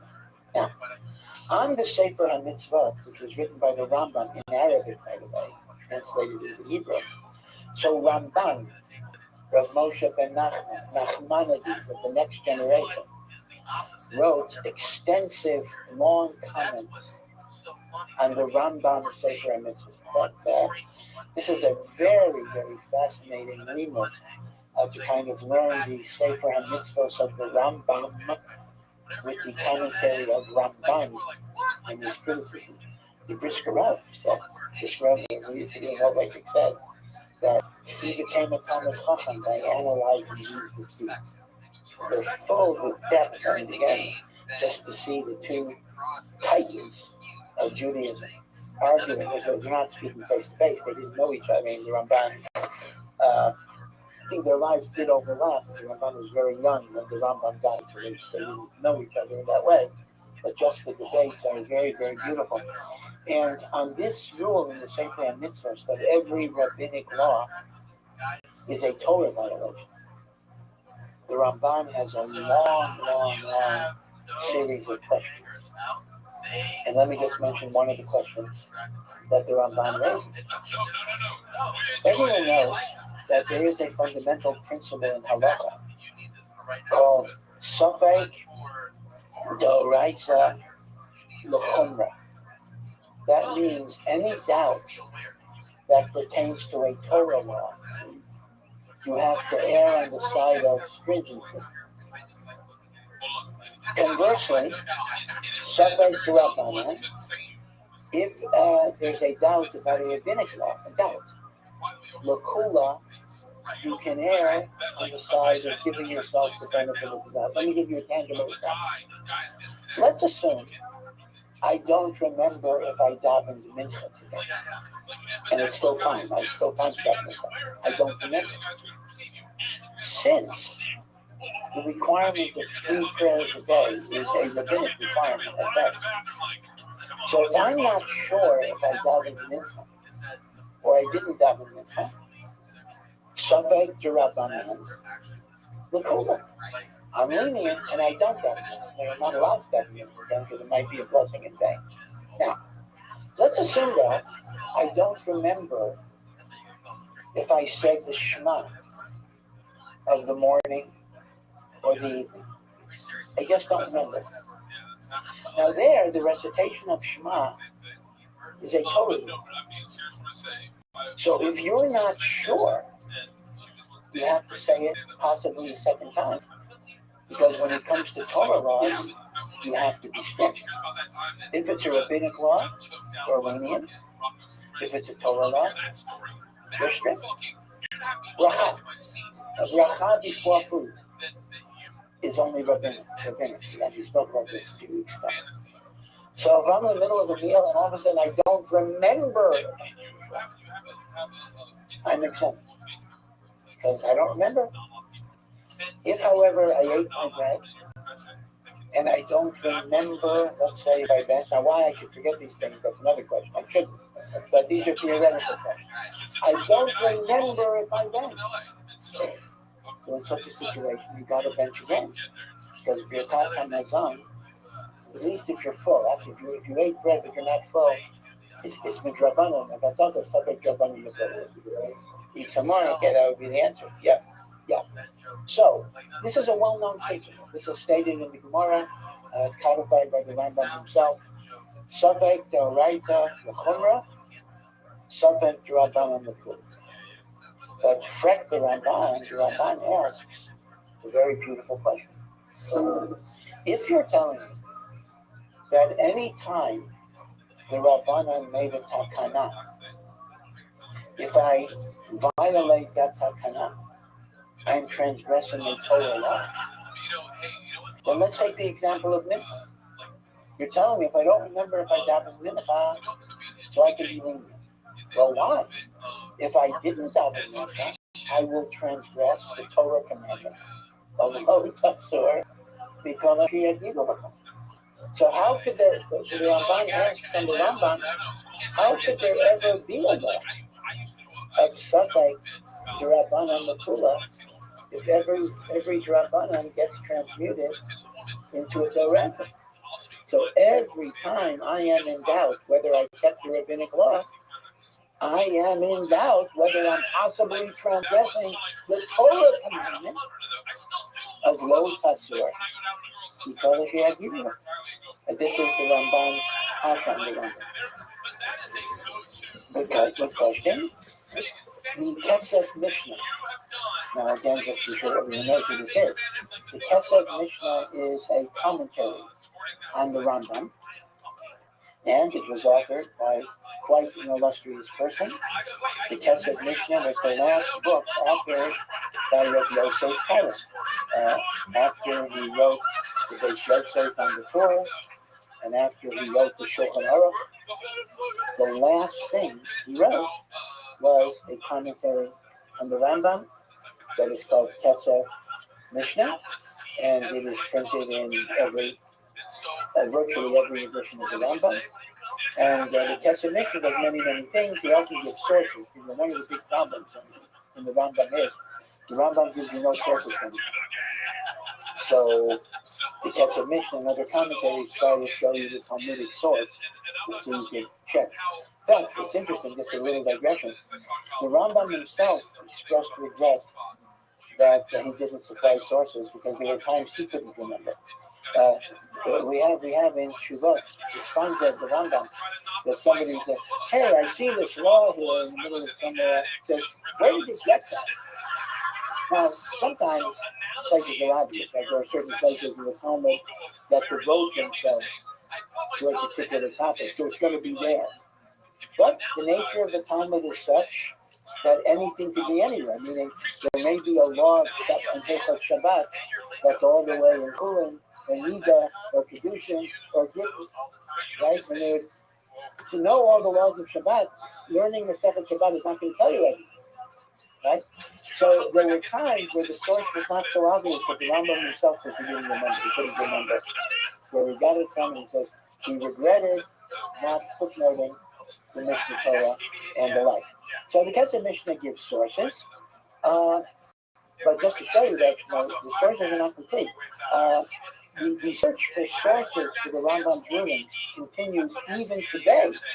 The Chaim Kanevsky wrote a book supplying sources that were not given by earlier authorities, and there are people even after Chaim Kanevsky who are still looking for different sources. There are a number of rulings in the Rambam that are very, very obscure. So that's one thing. But other things the Kesef Mishnah does, which is an example I'm going to give you now, is he tries to answer different questions than commentaries ask on the Rambam. And here he actually tries to answer this question. Again, what's the question? If, as the Rambam states, every rabbinic law is, if you don't keep it,